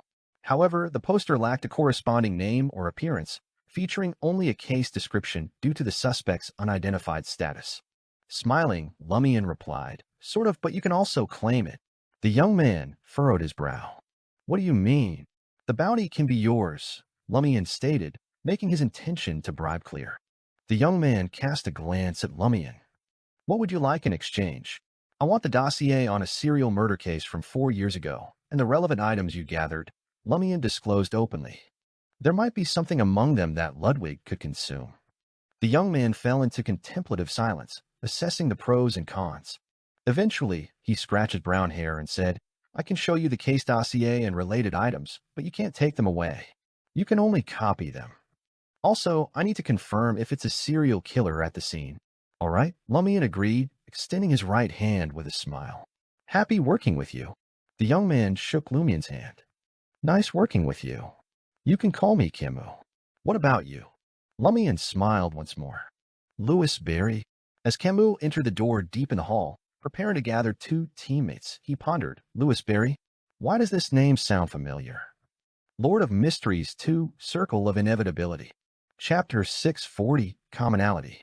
On the street adorned with the words Chilicasco and Dutanese, Lumian led Camus and the rest of the patrol team into the apartment crafted from dark black stones and brown wood. The moment he swung open the door to Bram's room, a blend of charred scent and the tang of blood wafted through the air. Corpse fragments lay strewn across the floor, the walls tainted with a mixture of blood and flesh. Handprints, crimson and searing marks adorned every surface. Camus' eyes widened, as if thrust back into the midst of a serial killing. Yet, this was a level of devastation beyond even that. Turning to Lumian, Camus, despite already anticipating the grim answer, habitually inquired, "Where's that person's body?" Lumian gestured towards the scattered remains and minced meat, responding with a grim smile. "All of these." Camus fell into a momentary silence before signaling his 2 stunned teammates to examine the scene. He had promised to share a portion of the bounty with them, making them witnesses to his merits. Camus hadn't ventured alone, wary that this might be a trap set by Louis Barry, an assassination attempt by the Rose School of Thought, or other secret organizations targeting the patrol team. In the southern continent, vigilance was a necessity. Approaching a cupboard, Camus fixated his gaze on lips soaked in preservatives, the tragic fate of the victims replaying in his mind. After a moment of silence, Louis Barry spoke calmly. "Bram is a member of the Devil family in Ariel. He was instructed by the Rose School of Thought to gather information in Port Pilas and carry out the serial murders. His uncle, Devaho, was supposed to be his contact, but they never actually met. Instead, he left the information he collected in the study of an empty house at 17 Oleg Street. W.H. Camus and the others were initially startled, then deeply puzzled. How does Louis Barry possess such detailed knowledge? Camus couldn't help but glance at the scattered corpse pieces, the blood-soaked walls, the handprints on the ground, and the various charred marks. Eventually, his gaze settled on Lumian's face. Lumian responded with a warm smile, curling his lips. Camus and his 2 companions exchanged glances, refraining from questioning whether Louis Barry obtained the information through spirit channeling, torture, or if he had discerned Bram's motives from the start. Louis's pursuit of the serial murder wasn't solely due to a criminal act. "This intel is crucial," Camus nodded, gesturing towards the severely damaged 6-barrel machine gun in the room. "We need to secure Bram's weapon." "No problem," Lumian replied casually. Being a pyromaniac, firearms held little appeal for him. Fireballs proved far more potent than the rapid fire of a 6-barrel machine gun, just not as swift. Beside Resurrection Square on Cania Street, on the 2nd floor of the patrol team's 4-story building, Camus placed the dossier and related items on the table in front of Lumian, emphasizing, "You can only read and record. Taking it away or damaging it is not an option." Lumian nodded subtly, taking one of the envelopes. unwinding the thread a few times and carefully opening it. Rather than hastily perusing the contents, he first extracted the dossier, giving it a thorough read. The dense dossier meticulously outlined the identities, origins, possible pathways, sequences, locations of death, the scene's conditions, and the varied speculations and investigations conducted by the patrol team. It was clear the patrol team had been diligent in their investigations, especially when new victims kept emerging. Daily operations varied until the serial murders appeared to cease, leading to a slackening of efforts. They gradually reduced the frequency of case studies and large-scale visit trips. After 6 months, investigations reached a standstill, concluding the dossier. In the final report, the vice captain overseeing the matter concluded, "This is a classic serial murder case committed by the devil pathway." Though serial killers seldom target only 7 individuals, as more victims enhance the ritual's efficacy, this time, all victims are beyonders, including mid-sequence beyonders.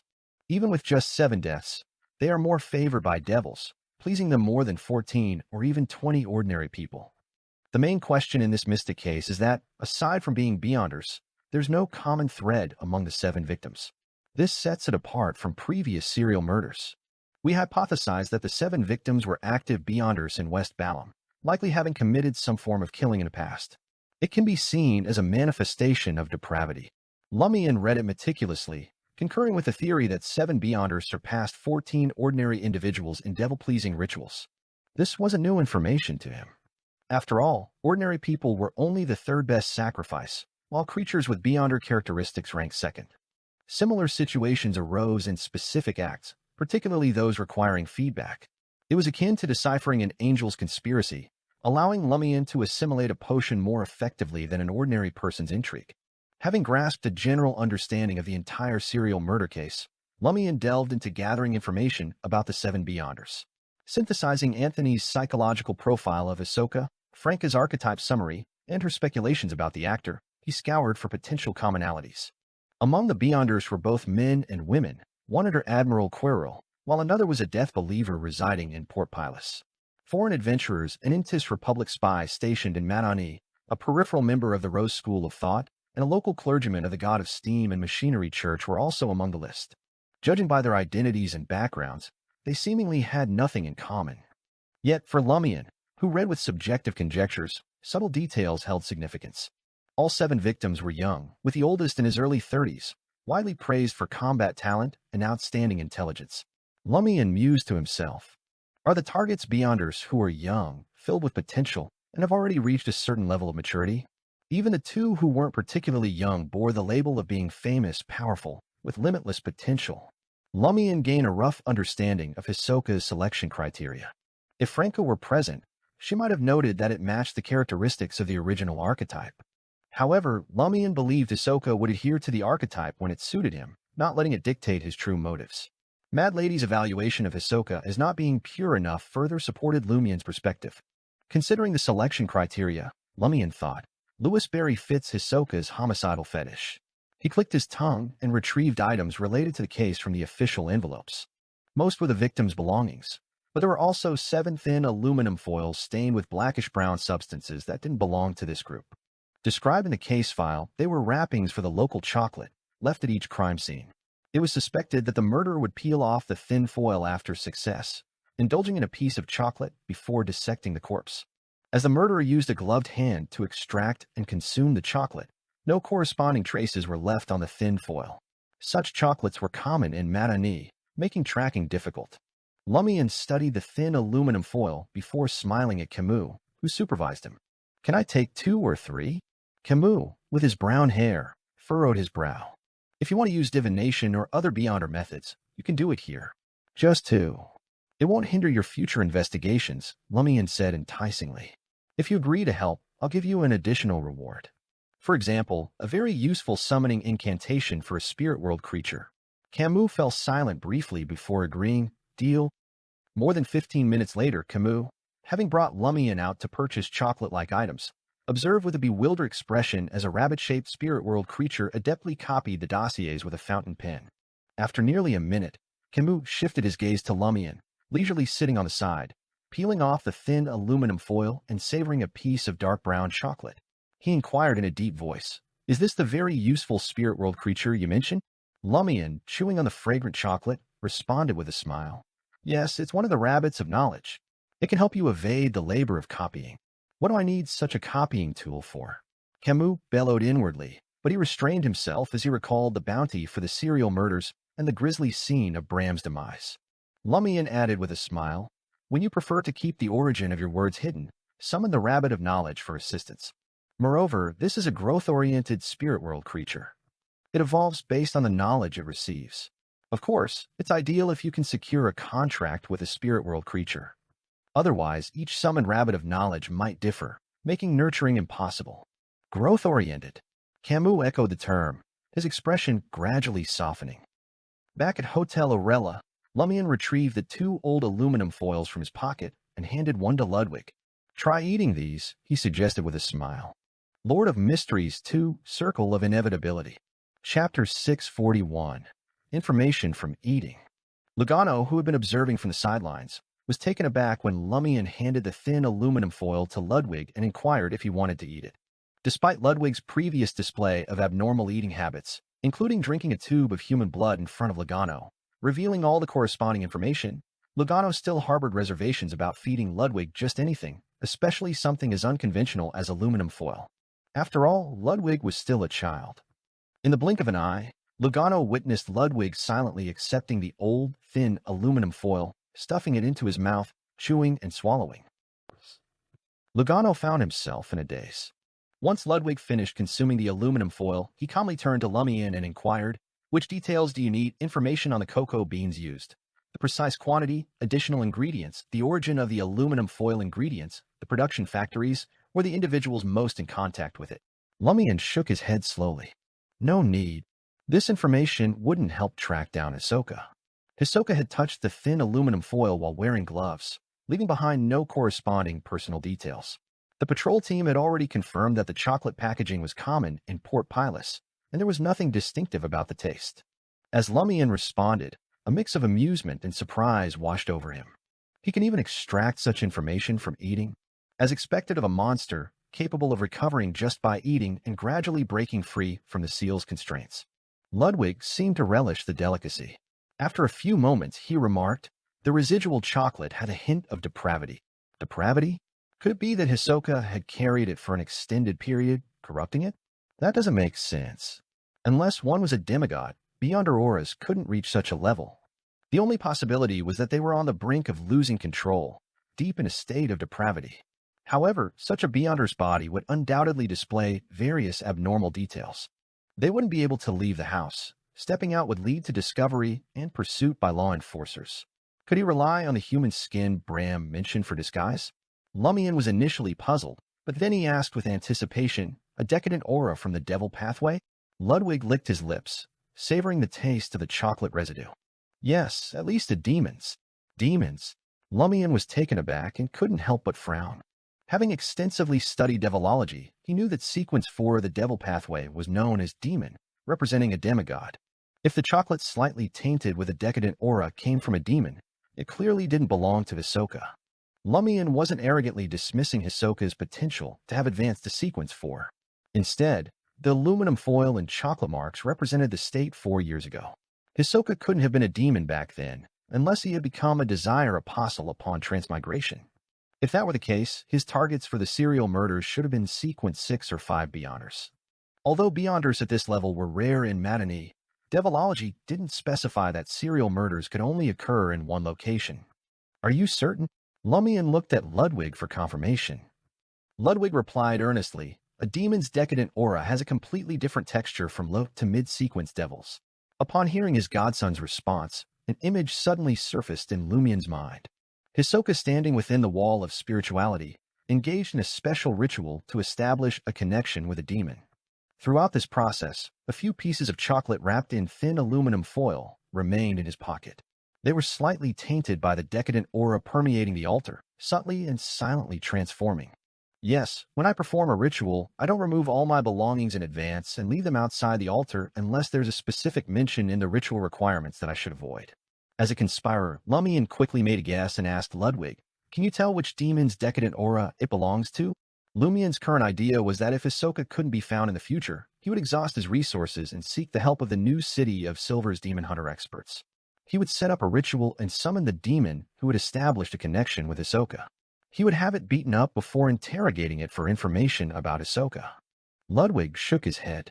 I can't absorb such subtle information yet. All I know is that the decadent aura belongs to a family called Noise. Noise, one of the 3 devil families. The demon responding to Hisoka's special ritual is from the Noise family? That's peculiar. How can a demon respond to a ritual remotely? It has to be at sequence 3, or even at the angel level. According to devilology, serial killers can summon projections of abyss demons because those devils can use the special properties of the abyss to respond, not because they have reached the corresponding level. However, the Noise family is a devil family active in the real world and hasn't entered the abyss. Lumian made many connections from the Noise last name. He concluded by listing 3 possibilities. Firstly, the demon responding to the Hisoka ritual was none other than the Noise family's angel. Secondly, it had reached sequence 3 and was located in Port Pilus near Hisoka. Thirdly, the Noise family had a close connection to the abyss. They could borrow the abyss's properties to some extent. Even a demon could respond to prayers from afar. Lumian pondered for a moment and asked Ludwig, "Any other information?" "No," Ludwig replied, disappointing Lumian. Lumian handed over the remaining piece of aluminum foil. "Try this one, too." Ludwig didn't hesitate. Like many children drawn to the sweetness lingering on wrappers, he popped the thin foil stained with chocolate into his mouth and chewed. After a moment, while Lugano snapped back to reality, Ludwig looked at Lumian and remarked, "There's more to this one." "What kind of information?" Lumian knew that Ludwig's special mention had to be of some value. Ludwig responded with the air of a connoisseur. This thin aluminum foil rested on a table marked by old blood and a splash of coffee. The blood belonged to a deceased male. The spirituality was initially potent, and the coffee was Fermo blend, unsweetened, distinctly bitter yet fragrant. Upon hearing Ludwig's account, Lumian's mind painted another vivid scene. A few pieces of chocolate wrapped in thin aluminum foil lay nonchalantly on a table, soaked in old blood and spilled coffee. They seemed to share an intimate connection for an extended period. Then a hand reached out, snatched them up, and swiftly pocketed them before making a hasty exit. Connecting the dots, Lumian strongly suspected that the table had served Hisoka in a dwelling he once occupied. "Do you have detailed information on the male deceased?" Lumian probed Ludwig for more insights. Ludwig shook his head once more. "No, unless I consume the blood directly. The bloodstains likely belonged to one of the victims," Lumian surmised. He pondered whether this information was documented in the case file or elsewhere. Was Hisoka using the table as an autopsy platform, or perhaps an altar? Lumian mused inwardly, a tinge of disappointment clouding his thoughts. Nevertheless, he refocused his attention on the Fermo coffee. He mumbled to himself, "Does this mean that Hisoka has a penchant for coffee, specifically the Fermo blend from the Paz Valley?" The Paz Valley, nestled in the southern continent, boasted the renowned Fermo coffee, comparable to Fana Potter's Highlander coffee and the southern continent's own version. It was a luxury enjoyed mainly by the middle class for extended periods. In Madani, where both East and West Balam produce high-quality coffee beans, such occurrences were rare. The locals had access to a plethora of excellent coffee beans. Those unfit for export were sold at affordable prices, favored by both colonists and natives. Lugano, now fully attentive, cautiously added, "I've heard that those who frequent Fermo coffee appreciate its bitterness and fragrance. However, those who prefer it without sugar are a rare breed. In essence, Hisoka's unique taste in coffee is uncommon here." Lumian smiled at Ludwig and remarked, "Well done. If I apprehend the target in the future, I'll give him to you." When the time came, Lumian would likely be a sequence 5. Moreover, he wouldn't give Ludwig the Beyonder characteristic. Lumian could ease his grip on the boy. Give.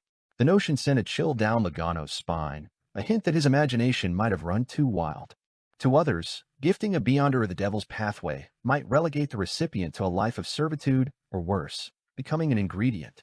However, with Ludwig, Lugano involuntarily shuddered. He didn't dare to think about it.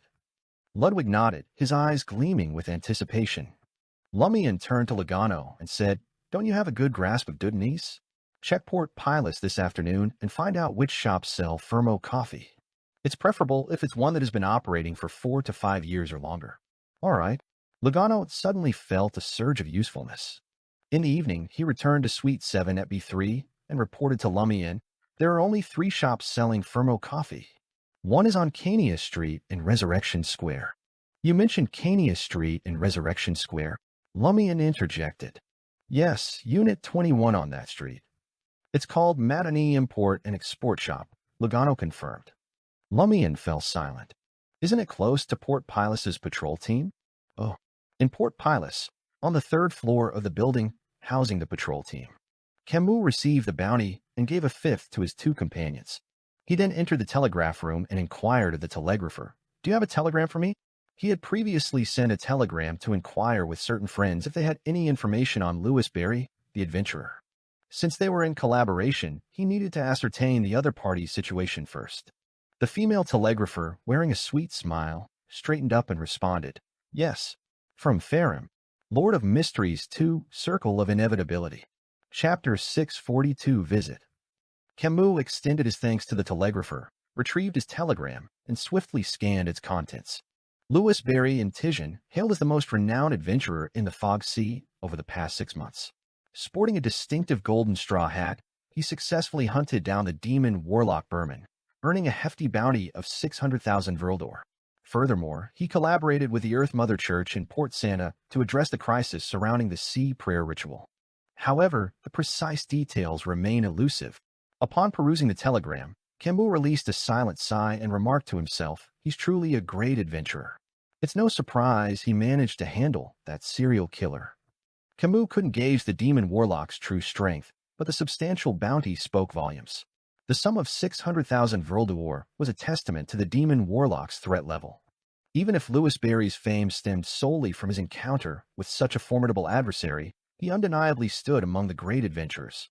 It wasn't lost on Camus that Bram, the perpetrator of numerous murders that had kept the patrol team occupied for nearly 2 weeks, only carried a bounty of 50,000 Vrildor. Such figures tempted Camus to consider collaboration with Louis Berry. Reflecting on the substantial 600,000 bounty and comprehending Louis Berry's generosity, Camus tucked away the telegram and graciously commended the female telegrapher with an exaggerated flying kiss. Running his fingers through his tousled-brown hair, Camus descended to the hall below. The evening had descended, and it wasn't his night for duty. He could head home and take a break. Out of the blue, Camus' gaze focused as he spotted the handsome Louis Berry, sporting black hair, green eyes, and a laid-back demeanor, seated on the sofa, casually playing with a golden straw hat. Approaching cautiously, Camus inquired, "Is there anything else?" Lumian ceased twirling the straw hat, sat up straight, and grinned. "I've got something else to talk to you about." Realizing that one of the 3 shops that could buy Fermo coffee was on Cania Street, not far from the patrol team, Lumian's immediate thought was, could Ahsoka be hiding within the patrol team, perhaps as one of its members? Is the most dangerous place the safest? After careful consideration, Lumian considered it a possibility, though not particularly likely. On the one hand, among the 7 Beyonders who were killed, including the Death Believer in Port Pilus, the Rose School of Thought's peripheral member, and the spy left behind in Matinee by the Intis Republic, were secretive individuals, blending in with ordinary people. Without substantial information sources, it would be challenging for Hisoka to identify them as Beyonders and target them. This suggested that either Hisoka had a unique ability to discern Beyonders from ordinary people or possessed a mystical item granting him such insight, or he had control over an extensive information network. The patrol team, being intimately familiar with Matinee and Port Pilus, might have already detected something amiss with the Death Believer, the Rose School of Thought's member, and the Intis spy and been conducting surveillance. Hisoka's membership in the patrol team would explain his ability to uncover a Beyonder's hidden identity and carry out the murders. On the other hand, if Hisoka, a Devil Pathway Beyonder, had joined the patrol team, suspicions would undoubtedly arise once the serial murders occurred, unless he concealed his true pathway from the start. However, the patrol team differed from the curly-haired Baboons Research Society. Hisoka would need to use his abilities frequently during daily missions, making it difficult to conceal them for months or years. There was no room for mishaps. It wasn't feasible for him to meticulously prepare before each mission, adorning the corresponding mystical item solely to reveal his abilities in that specific situation, right? Even as a devil, he couldn't pull it off. Given that many missions had no specific target, devils couldn't foresee imminent danger. Driven by suspicion and uncertainty, Lumian took a special trip to the patrol team, visiting Camus to unearth new clues or gain inspiration to either confirm or eliminate the corresponding possibilities. "What do you want to discuss?" Camus furrowed his brow. "Is this guy scheming to use the morning's bribe as leverage to threaten me?" "The dossier isn't particularly important. Even if I lose it, it's just a minor punishment. Wearing his golden straw hat, Lumian rose with a smile. Pointing at the door, he suggested, "How about a cup of coffee?" After a brief contemplation, Camus responded in a deep voice, "Fine." Exiting the patrol team's entrance, Lumian made his way toward the matinee import and export shop. In the fading dusk, he immediately spotted Port Pilus's police headquarters diagonally opposite the patrol team. Numerous individuals clad in dark blue police uniforms moved in and out, some holding cups of coffee. Lumian's heart stirred. Could Hisoka not be a member of the patrol team but a high-ranking police officer at the police headquarters? At a certain rank, the police collaborated with official Beyonders to access a wealth of information. Many official Beyonders investigations were conducted through the police due to limited manpower. If Hisoka held a significant position at Port Pilus's police headquarters, it was plausible for him to identify the 3 concealed Beyonders. Additionally, there would be no risk of exposing his pathway during routine missions, and acquiring his favored Firmo coffee beans would be a breeze. On the other hand, it was precisely because the matinee import and export shop offered a variety of coffee beans that Hisoka fell in love with the pure, bitter, and fragrant Firmo coffee without sugar. However, this was just one possibility among Lumian speculations. For instance, Hisoka, being a bold and self-assured individual, might have visited Kania Street specifically to buy Firmo coffee, relishing the incompetence and frustration of the patrol team. Alternatively, Hisoka might not be a Beyonder of the Devil Pathway, but simply possessed the corresponding sealed artifact and had mastered a unique ritual to appease devils. There is also the chance that Lumian was mistaken. Hisoka might not be linked to the serial murders 4 years ago. With these thoughts in mind, Lumian contained his excitement and entered the matinee import and export shop alongside Camus. They reached the section where various coffee beans were on display and secured a seat in the attached coffee shop. Highlander coffee with milk and 2 cubes of sugar, Camus ordered from the waiter with a sense of familiarity. Lumian, on the other hand, opted for a cup of fragrant Intis coffee. While waiting, Lumian casually observed the coffee choices of other customers. Turning to Camus, he inquired, "Judging by the name, are you a Faina Paterian?" Camus hesitated briefly before truthfully responding, "My full name is Don Givra Camus Castilla." He was willing to share his full name as the telegram mentioned Louis Berry, having a good working relationship with the Church of Earth Mother. Lumian chuckled. "So, you're a noble lord." The name Castilla belonged to the royal family of the Fainapotter Kingdom, and Don, at the beginning of Camus' name, signified honorable, representing his noble status. Camus smiled wryly and remarked, "If I were truly a nobleman, why would I join a local patrol team in the southern continent? Our branch has long dwindled, but I can't deny that this last name and the Don prefix have provided me with advantages beyond those of ordinary people. I received a potion upon reaching adulthood, achieving Sequence 9 Beyonder status. However, my subsequent advancements were the result of my own efforts. Accepting my 50,000 Vrildor bribe as part of your efforts?" Lumian teased inwardly. He glanced at the 2 cups of coffee brought by the waiter, feigning casualness as he asked, "Don't you want to try some other coffees? Is Highlander coffee your only choice?" Camus raised his cup and took a sip. "I'm accustomed to its taste." Lumian removed his golden straw hat and took a sip, smiling as he replied, "Fair enough. Just like how I can never acclimate to Firmo coffee. It's too bitter with regular sugar and too cloying with too much. Some people appreciate the bitterness and fragrance of Firmo coffee, opting for just a hint of sugar." Lumian anticipated Camus to respond with, "Yes, some even drink Firmo coffee without sugar." However, Camus' reply didn't align with his expectations. "That's how it goes. What's on your mind?" Internally exhaling, Lumian spoke openly. "As you can tell, I'm deeply intrigued by the serial murder case from 4 years ago. It's my sole purpose in Port Pilus, a highly valuable assignment." "Highly valuable? It's just a serial killer." Camus let out a sigh of relief upon realizing Louis Berry was interested in discussing this matter. Even if he were blind, he could tell Louis Berry's genuine concern about the serial murders 4 years prior. Lumian vaguely explained with a smile, "This case holds secrets beyond your wildest imagination. For example, transmigrators or that celestial worthy." Camus took another sip of his Highlander coffee and reflected. "I arrived in Matoni over 5 years ago. At that time, the Intisians had just departed, and the kingdom and the church's forces had completed their initial infiltration. I sensed numerous opportunities, thinking I could leverage my last name to secure a prominent position. Hence, I took a ship across the fog sea. The outcome differed from my expectations, but it was still acceptable." Camus, in his mid-20s, sighed as he recounted the past.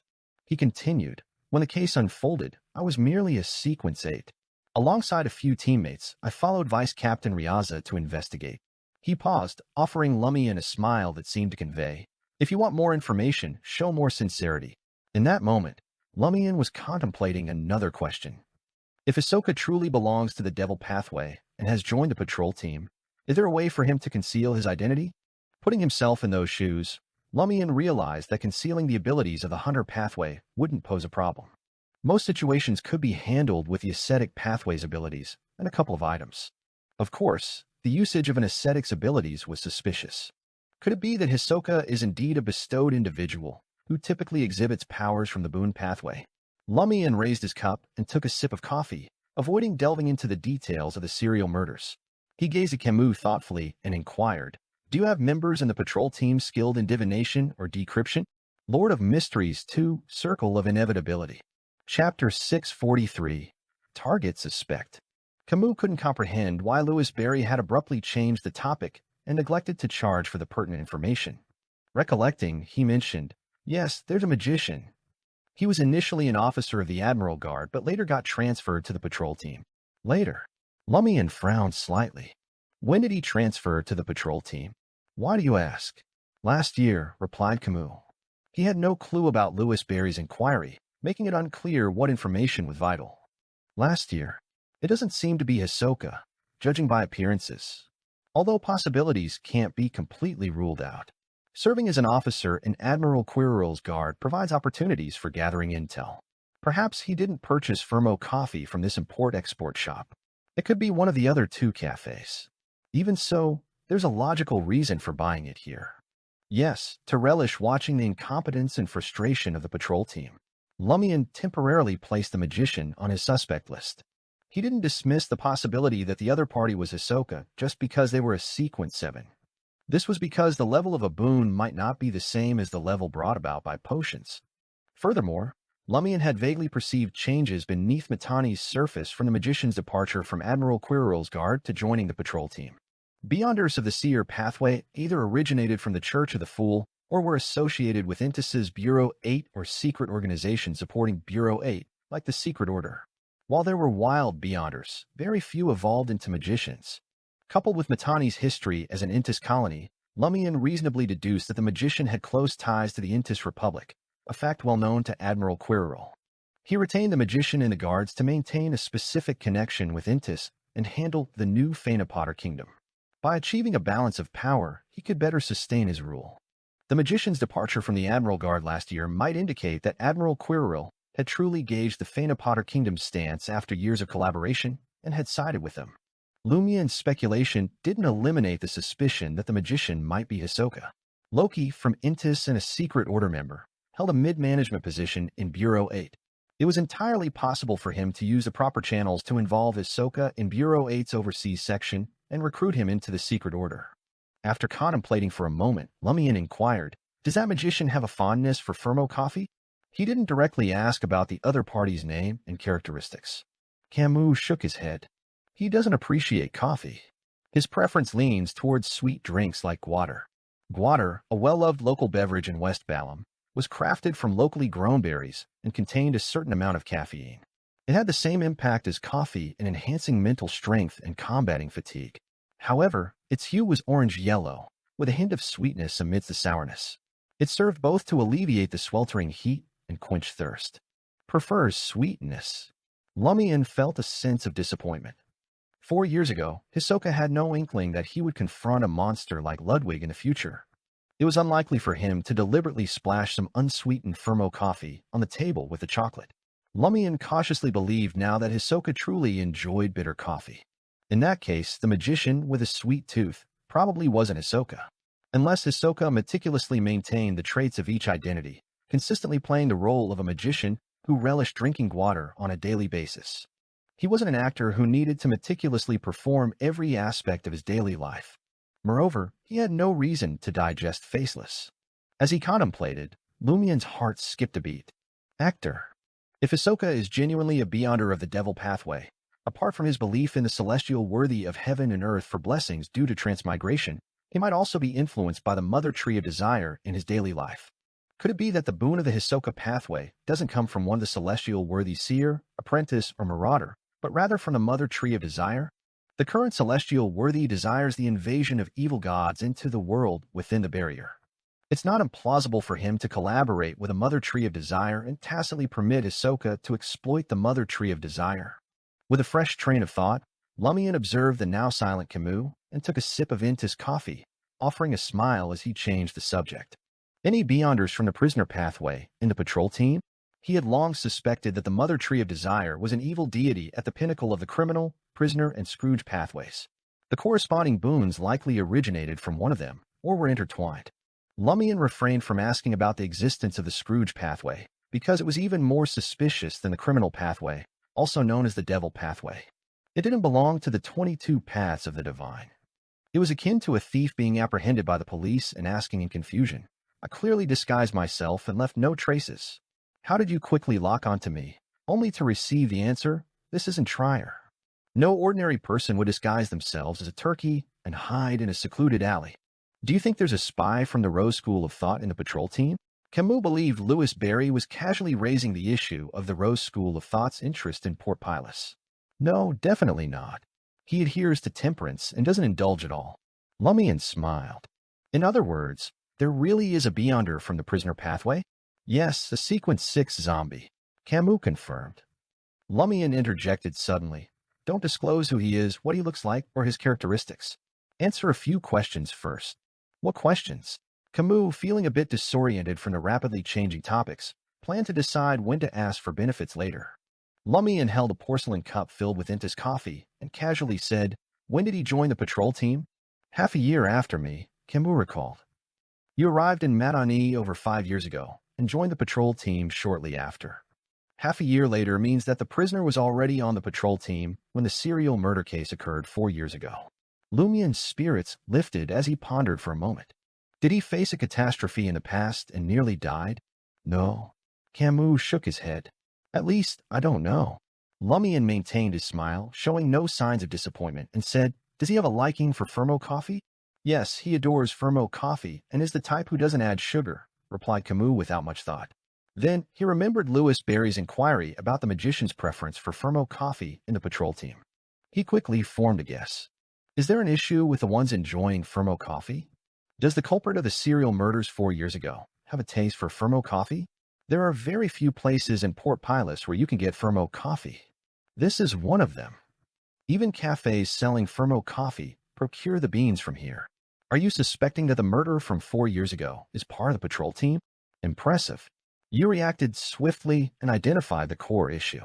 Lumian inwardly praised Camus. Simultaneously, a surge of joy filled his heart. In Matani, Fermo coffee was a rare commodity, and those who preferred it without sugar were even rarer. Moreover, this individual was on the patrol team and seemingly from the prisoner pathway. With so many conditions aligning, Lumian felt like he had caught Hisoka by the tail. To avoid triggering any sense of malice and danger, Lumian refrained from asking about the patrol team member's name, appearance, identity, or characteristics. Feigning ignorance about the enemy, Lumian casually asked, "Is he from around here?" Observing Camus' silence, Lumian added with a smile, "I won't claim the official bounty." Camus' expression eased. He's a local of Port Pilus, born in Tizimo Town, which is part of Port Pilus. Though the patrol team wasn't as stringent in member recruitment as the various churches and governments, they still gathered basic information and conducted verifications. Otherwise, Admiral Quirrell might have to worry about being assassinated by a patrol team member investigating a Beyonder case one day. Tizimo Town, the location of one of Hisoka's pranks. It fits. Lumian controlled his excitement, preventing the corners of his mouth from curling up. Regrettably, he told Camus. Unfortunately, that doesn't seem to be the target. This was to prevent Camus from investigating the target. This could potentially alert the other party to the corresponding malice. All right. Camus shrugged. Curious, he inquired, "How did you find out that the murderer from the serial killings 4 years ago liked Fermo coffee?" "I was already aware of such a person before starting the investigation," Lumian replied with a meaningful tone. He chose not to disclose that the information came from the thin aluminum foil wrapping of the chocolate. Revealing this might prompt Camus to believe he could uncover more clues and reignite the investigation, potentially drawing Hisoka's attention. With this realization, Lumian understood something. I should now be a target for Ahsoka, but fishing has its benefits. Louis Berry, adorned with a golden straw hat, had bribed members of the patrol team to examine the files of the serial murder case from 4 years ago. Other team members paid little attention, but if the prisoner was indeed Ahsoka, he would have detected Lumian, his adversary's investigation into the 4-year-old serial murder case. Ahsoka refrained from taking action, likely because Lumian openly presented himself as Louis Berry, making no effort to hide his identity. This led to the suspicion that Lumian was fishing, making Ahsoka cautious of stepping into a potential trap.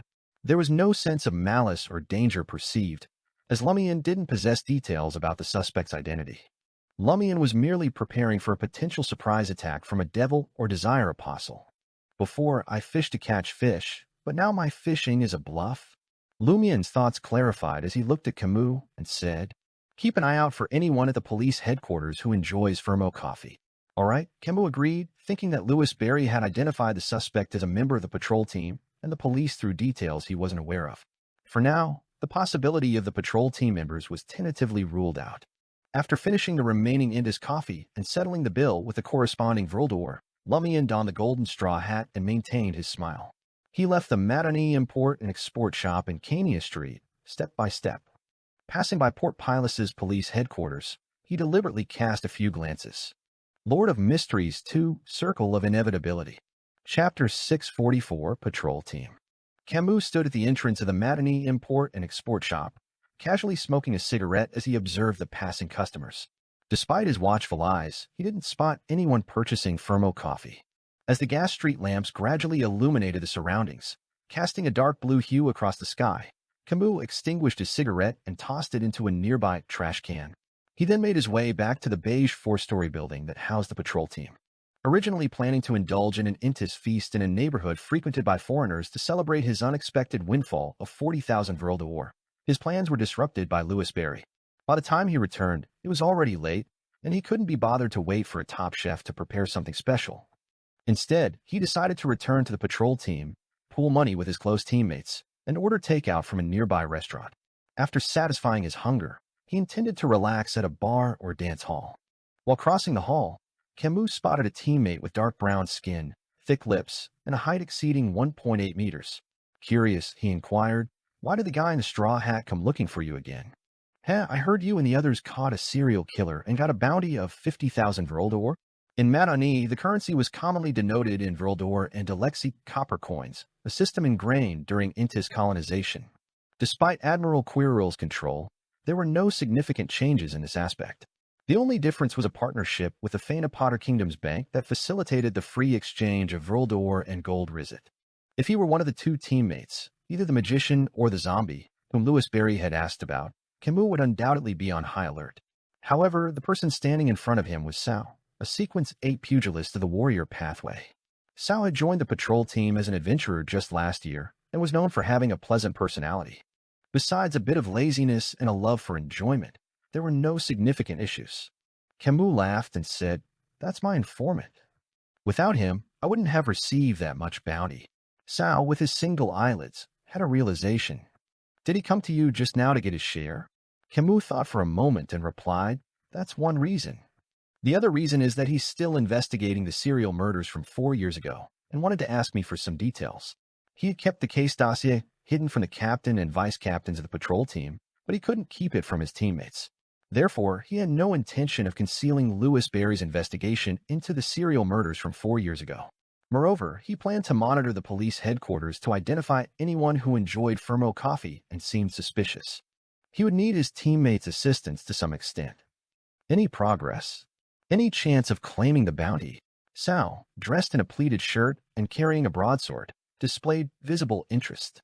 Camus wasn't ready to provide detailed information at the moment. He vaguely responded, "He suspects that the murderer might be hiding at the police headquarters from 4 years ago.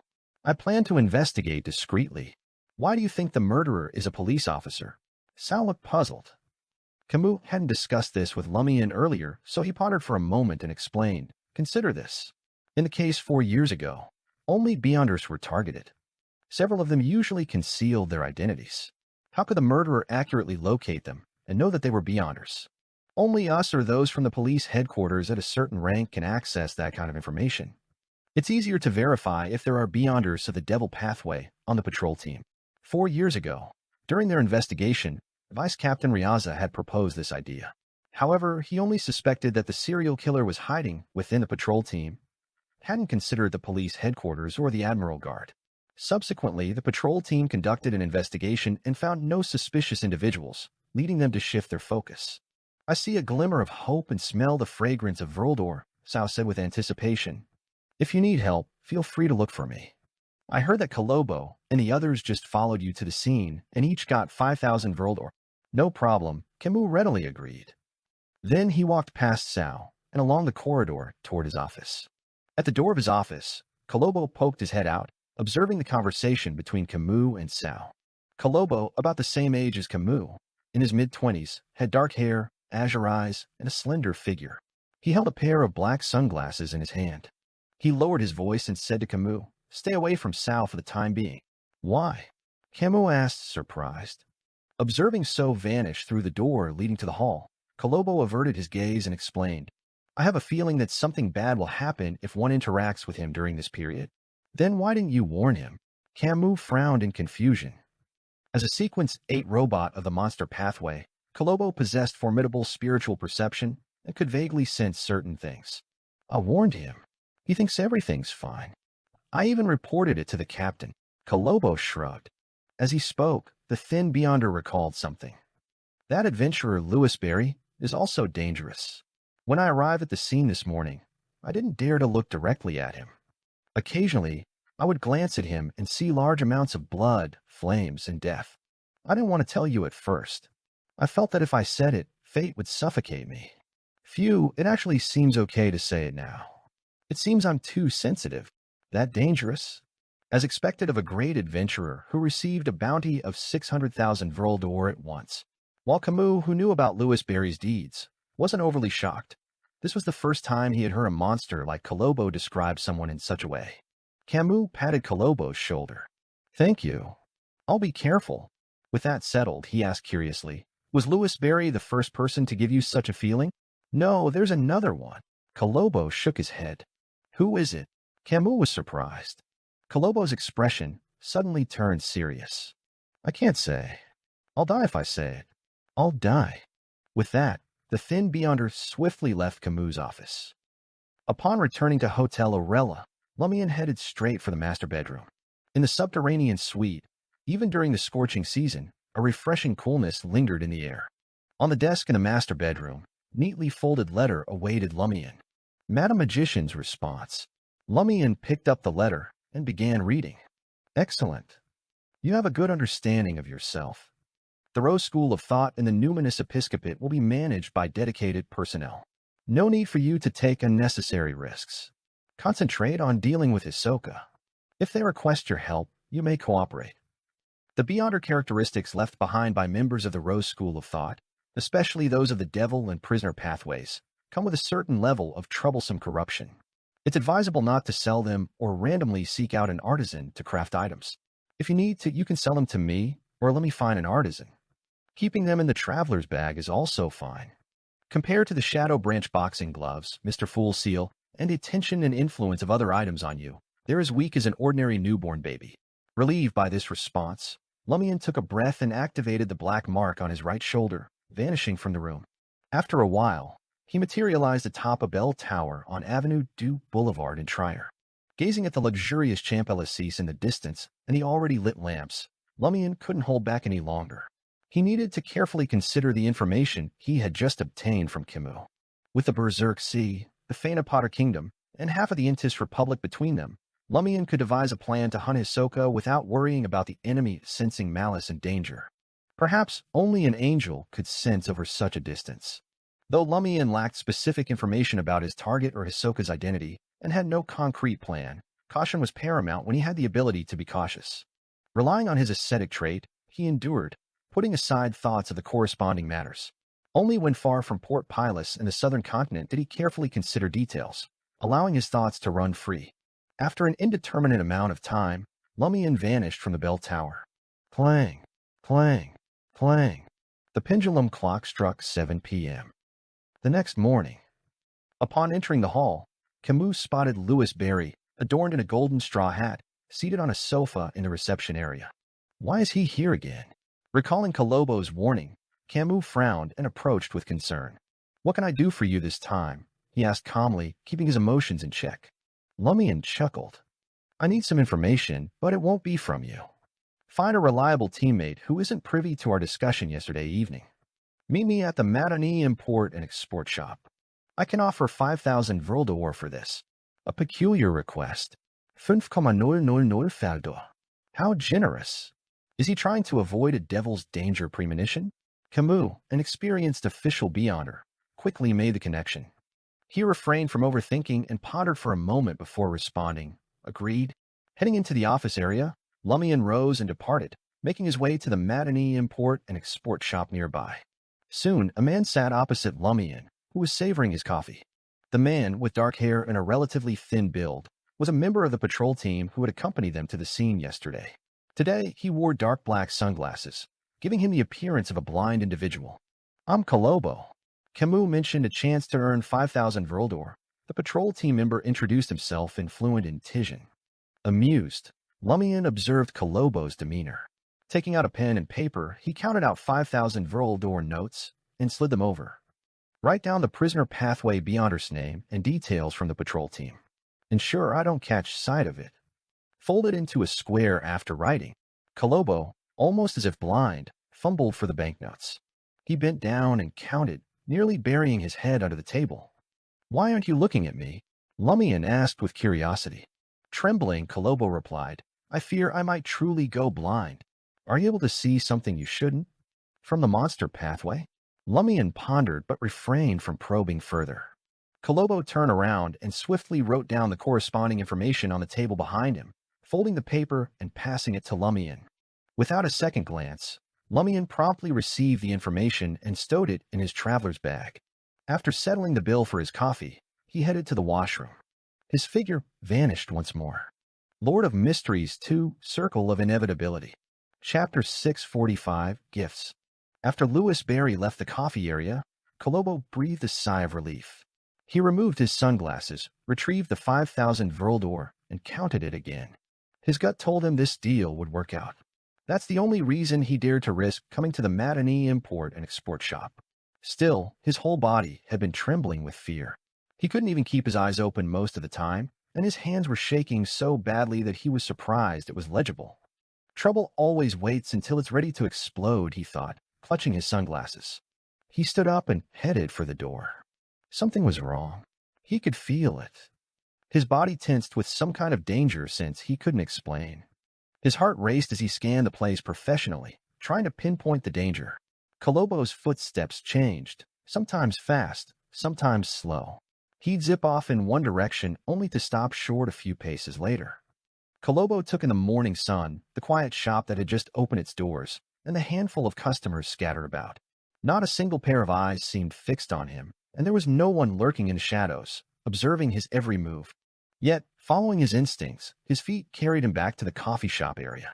That's where he finally stopped, in front of the bathroom sign. 2 years as a beyonder taught Kolobo the most important lesson: trust your gut. Without thinking, he yanked open the heavy wooden door and walked inside. The matinee import and export shop wasn't some back alley dive. This restroom was big. 3 urinals, 3 stalls, and gas lamps flickered on the clean tile. Kolobo headed to the sink to splash cold water on his face. Maybe that would shake this weird danger feeling that was creeping all over him. As he looked up, a face stared back at him in the mirror.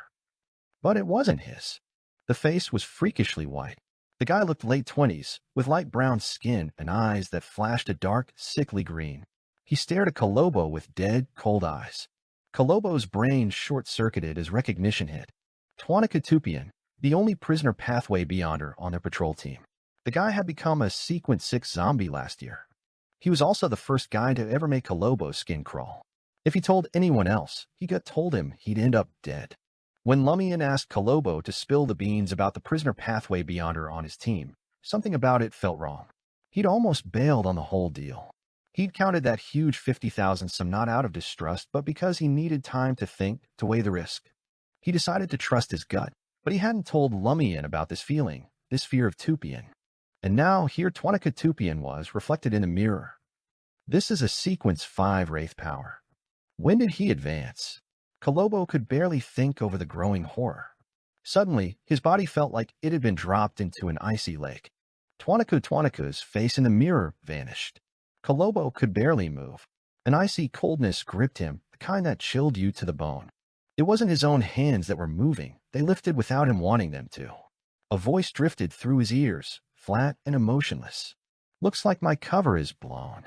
You were actually asked to provide my information. I'll get out of Port Pilus, but I want to leave 2 gifts for Lumian Lee. What did that even mean? What kind of gift? And who the heck was Lumian Lee? Kolobo's thoughts were a jumbled mess. His own hands were tightening around his neck. Then, with a sickening jolt, he realized what gift the voice was talking about. Twanakutupian was going to kill him and leave a gift, his dead body. But he said 2 gifts. What was the other one? In the 4-story beige building of the patrol team, Camus sipped his Highlander coffee and read the West Balham Telegraph, contemplating the deal between Kolobo and Louis Berry. If successful, as an intermediary, he would receive 20% of the amount. Knock, knock, knock. A gentle rap echoed on Camus' office door. Please come in. Though not particularly young, Camus had ample experience, leading one of the patrol team's operations teams. If there were a vacancy for the vice captain position, his only competition would be Twanakutupian of the prisoner pathway. The southern continent was a chaotic place, especially in an area torn between multiple factions. Whether dealing with the bloodthirsty Rose school of thought, the ominous numinous episcopate, ambitious adventurers, spies from various countries, or missionaries, danger lurked at every corner. Some would take the initiative to assassinate patrol team members, while others would rebel and escape. Meticulous planning was not uncommon, and even the patrol team members found themselves as targets. Consequently, the patrol team faced casualties every year, leading to a constant need for new recruits. Encountering more attacks had its advantages.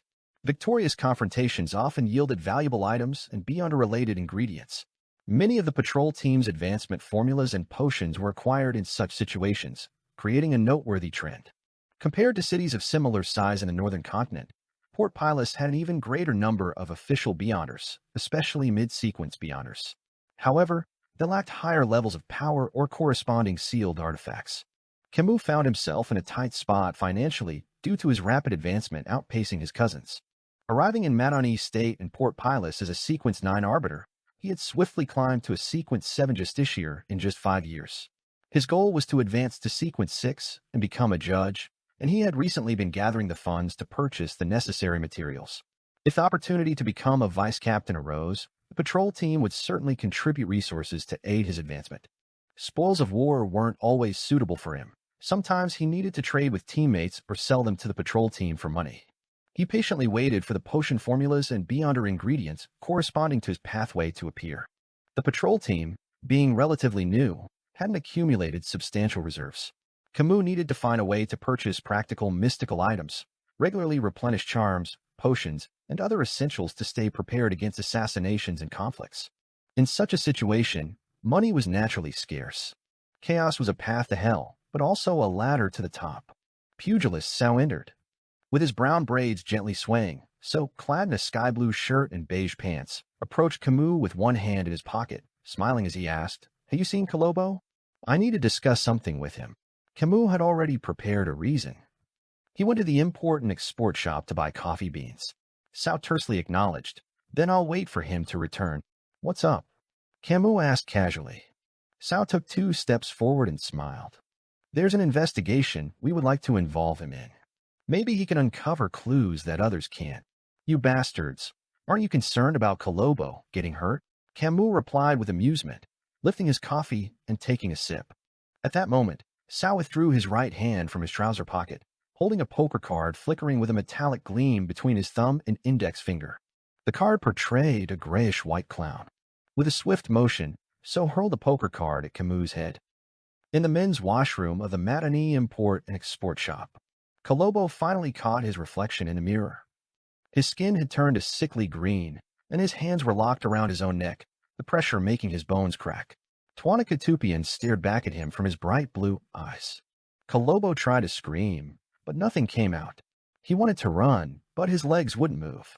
It was like his body wasn't his anymore. It was killing him. A choked sound finally escaped Kolobo's throat, too quiet for anyone to hear. Fear and despair tightened around his heart. Then, Kolobo's fingers slipped. A figure emerged from the shadows by the bathroom vents. Lumian, black hair, green eyes, all dressed in black and white with a golden straw hat. A flicker of surprise crossed his face, then understanding. He held a black bone flute to his lips. A hum resounded, accompanied by a melancholic tune echoing from the dark red holes. Symphony of hatred. Why did I only sense malice and danger now? Just as this thought crossed Twanaka's mind, Twanaka's murderous intent exploded, fueled by the haunting melody. Silently, a figure peeled away from Kolobo's body. It was Twanaka Tupian, his light brown skin gone deathly pale. Blood vessels bulged in his yellow eyes, threatening to burst. The symphony of hatred tore into Kolobo, already weak with fear. His heart almost stopped. He crumpled to the floor, barely alive. Lumian stopped the melody. Holding the black bone flute, he slid back into the shadows and under the vent. A moment later, he reappeared behind Twanaka Tupian, who was practically vibrating with murderous intent. Lumian lifted the flute, its blood-colored holes gleaming ominously, and took a breath. Finally, you're here. Lord of Mysteries 2, Circle of Inevitability. Chapter 646, Indoor Fight. Twanaka Tupian's ears rang, his eyes stinging with blood. His mind burned, his thoughts scattering like sparks. For an agonizing moment, he couldn't process his situation, couldn't even think about the enemy closing in. Blood, smelling strangely metallic, trickled from his eyes and nose. His pale skin darkened ominously. Lumian spat a blast of pale yellow light, hitting the suspected Ahsoka from barely 2 meters away. Twanaka's eyes slammed shut, and he collapsed. Before he hit the ground, Lumian's symphony of hatred, a black bone flute, jabbed towards his neck. Instantly, the tiled bathroom floor dissolved into a vast, muddy expanse of darkness. Arms burst upward. Some were stripped of skin, all raw muscle and glistening tendon. Others twisted and ghostly, pale and transparent. Some bore bulging eyes that spun madly. Others sprouted thick green growths. The grotesque limbs tore at Lumian and Twanaku, clawing and dragging. This was Twanaka's spell, a death-type enchantment once called Vengeful Wraith's Entanglement, meant to summon an undead horde to paralyze his targets. But as a mid-sequence Beyonder of the Devil Pathway, his power twisted the spell into something new, a fallen abyss. He could alter a space in advance, allowing undead or fallen creatures to lurk beneath the surface. Anyone unfortunate enough to step inside would be grabbed by unseen arms and dragged into the muddy, pitch-black depths.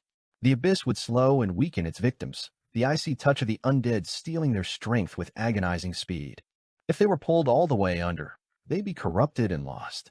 Twanaku had cast this spell in the bathroom before attacking Kolobo. He hadn't wanted any nosy employees or customers to stumble on the scene, but it turned out to be a lucky break. That's why he'd appeared in the mirror instead of right inside Kolobo's eyes. Lumian's attack with the symphony of hatred came to an abrupt halt. Countless arms wrapped around his ankles, calves, hips, and torso. A wave of icy stiffness washed over him, his movements turning sluggish. It was the same for Twanaku. With the Wraith and Desire Apostle unconscious, the fallen abyss slipped from his control, leaving him vulnerable. His limp body was seized by the strange arms and dragged to the ground. Nearby, Kolobo, badly injured and out for the count, was pulled into the muddy, pitch-black depths of the illusory abyss. A burst of crimson flames exploded from Lumian's body, surrounding him like a blazing cloak. The flames roared, scorching most of the arms into retreat. Still, some remained unaffected, their grip relentless. A creeping coldness numbed Lumian's body, but he regained a sliver of his former agility. Before, he could have simply lunged forward, thrusting the black bone flute towards his enemy's neck. But now the target, the one he believed was Hisoka, was about to vanish into the ground. Thud. Twanaku slammed into the ground, the impact jarring him awake. The spell of Harump's grip faded, and he finally regained his senses. His toughest moment, that relentless surge of desire, was behind him. Lumian lowered his head, a single scornful sound escaping him. Humph. Twin beams of white light shot out while Lumian retracted his hands, fingers slipping back into his traveler's bag. The beams missed their mark, but horrifying, bloody arms sprouted from the ground, a gruesome forest that blocked Twanaku from their path. With a flash of awareness, Twanaku seized control of the fallen abyss spell, shielding himself and attacking his enemy. The arms hit by the spell of Harump softened, sinking back into the pitch-black mud as if drained. Tuanica took his chance. His body twisted, morphing into a dark, oozing malevolence, a shape born from the darkest shadows of his heart. Silently, Tuanica transformed into an illusory, viscous, and foul black liquid, merging with the muddy abyss and vanishing. The evil arms, unfazed by the flames, clung to Lumian, limiting his movement. His hands flew to his traveler's bag, pulling out a suit of gleaming silver armor. He set the armor beside him, sinking it firmly into the pitch-black mud. Pride armor. Evil, writhing arms erupted from the illusory abyss and the corresponding spirit world. Guided by the spell, they lunged for the pride armor, seizing its ankles, legs, torso, and back. The pride armor struck back, a broadsword of pure light flashing in its hand. Blinding, holy light flooded the washroom. The shadowy arms recoiled with hisses of black smoke, retreating into the depths. The pitch-black mud dissolved, revealing the bathroom's stone tiles. Colobo, who'd been on the brink of sinking into the abyss, lay unconscious on the floor. Just meters away, near the washroom door, a figure of viscous black liquid prepared to flee. Now free, Tuanica came to a swift decision. He wouldn't waste time trying to possess Lumian Lee. Instead, he'd abandon the matinee import and export shop in Port Pilus. It was a trap. He had to escape before it closed around him.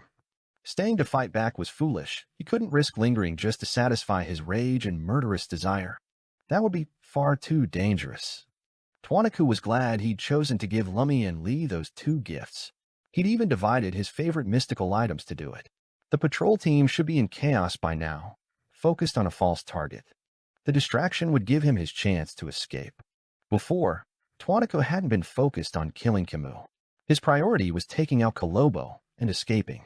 If everything went smoothly, there shouldn't be problems for either side. Any chaos caused by Camus' death would be a bonus, distracting the enemy by having the other passing off as the real deal. He'd sent that extra gift as a precaution, not some bloodthirsty urge. In Camus' office, nestled inside the patrol team's beige four-story building, a poker card shimmered with metallic light as it hurtled towards him. Coffee was the last thing on his mind. He dove behind his desk with a surge of adrenaline, planning to send the table flying back at Sal before blasting him with psychic piercing. The Joker-faced card soared over Camus' head, missing its target. But then, as if it had a mind of its own, the card swerved and plunged down, aiming for Camus' back. It seemed to melt right into him, vanishing in a flash. Sal's grin stretched wider. He strode to the desk, yanking the broadsword from his back. Inside the men's bathroom of the matinee import and export shop, a figure made of thick, black liquid slipped through the crack under the door, then strangely reformed in its original spot. Bottle of fiction. The moment Lumian harbored malice and took out the symphony of hatred from the traveler's bag, Lumian had used this bathroom vent as a base, using the bottle of fiction to set one condition: only females could enter or exit. That way, innocent customers wouldn't stumble into the dangerous Beyonder battle. And Ahsoka couldn't escape without destroying the bottle of fiction first. The black, liquid figure spread toward the vent, dodging the two white beams from Lumian. Tuanica was done with dodging. His body swelled and warped, transforming into a monstrous giant almost 3 meters tall. The monster's skin turned a dull, dark shade, and a pair of curved goat horns marked with strange patterns sprouted from his head. Colossal bat wings wreathed in blue, and crimson flames lashed out, releasing a stinging, sulfurous stench. Devil transformation.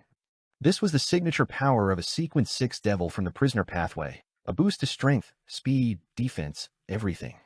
Lumian knew his target, the one he thought was Ahsoka, was on high alert, braced to dodge his spell of Harumph. He stopped using it. He decided against the symphony of hatred too. The situation was different. Before, his enemy had been fueled by bloodlust in his murder attempt on Colobo, perfect trigger. Now, there was only a cold, emotionless focus. With no guarantee that the symphony of hatred would work, or that it wouldn't backfire, Lumian wasn't taking that chance. Instead, a crimson spear sparked into existence. From a few meters away, he hurled it at the suspected Ahsoka. The second the spear left his hand, Lumian vanished. He couldn't stay put. Possession by the Wraith, a mind-shattering psychic blast from a Desire Apostle, some twisted desire spell. Any of those were a risk. Lord of Mysteries 2, Circle of Inevitability. Chapter 647. Inexplicable Action. In the face of the flaming spear, Tuanica's eyes, now crimson from the devil transformation, reflected dancing and burning crimson flames. He remained unfazed. Instead, he conjured an aberration, a broadsword made of crimson magma and pale blue flames. Swiftly turning, Tuanaku exposed his back to the flaming spear. With a magma broadsword in hand, he slashed at the foe who had seemingly teleported behind him, launching an attack.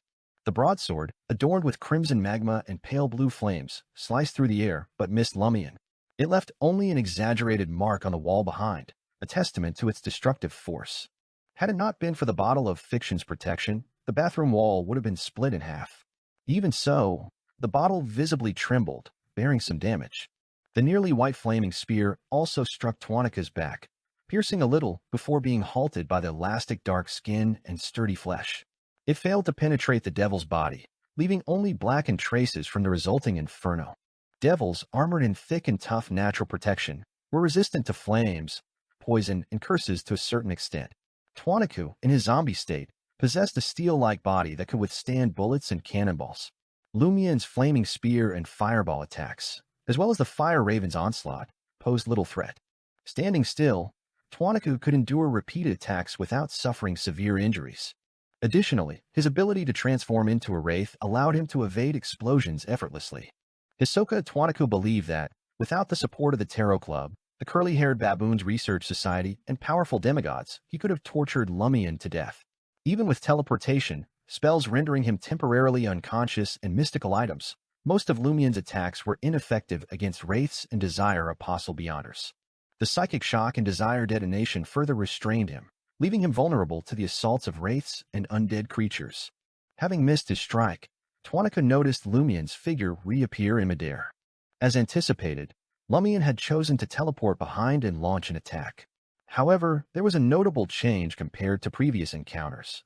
Hovering near the ceiling and the vent, Lumian opened his mouth and emitted a harumph. The moment a pale yellow light shot out, Hisoka Tuanaka's figure faded and vanished. In Lumian's pupils, a devilish figure materialized, dark skin, long goat horns, bat wings on its back, and no longer wielding the sword of lava. Swiftly, Tuanaku transformed into a wraith, leaping into Lumian's eyes, deftly dodging the spell of Harumph's attack. Devil transformation didn't impede his wraith abilities. Lumian's face paled, a dark green hue tinting his features. His hands involuntarily rose, reaching for his neck, and his body plummeted to the ground. Prepared for such a situation, Lumian didn't resist. While he could still struggle, he didn't halt his hands or resist the wraith's control. Instead, he sank his consciousness into his right hand. The frenzied, bloody aura of superiority dissipated slightly, causing Tuanaku to instinctively tremble. He subconsciously detached from Lumian's body and leaped onto the sink. Lumian activated the black mark on his right shoulder, vanishing before crashing to the ground. This time, he appeared behind a motionless silver-white full-body armor.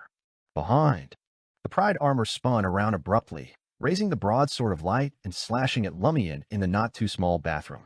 Lumian employed Spirit World Traversal once more, vanishing from the silver armor's path. Within the mirror, Hisoka Tuanaku was somewhat bewildered. Why did Lumian Lee provoke his sealed artifact and engage in combat with it? Am I not his enemy target? The negative effects of a sealed artifact? Though he didn't understand what was going on, Tuanaku sensed danger instinctively. His danger premonition, along with a possible insight from Emperor Roselle. If something shows signs of abnormality, there must be an abnormal factor hidden. Such factors often signify danger. Without hesitation, Tuanaku left the sink and leaped to the bathroom door in his colossal devil form.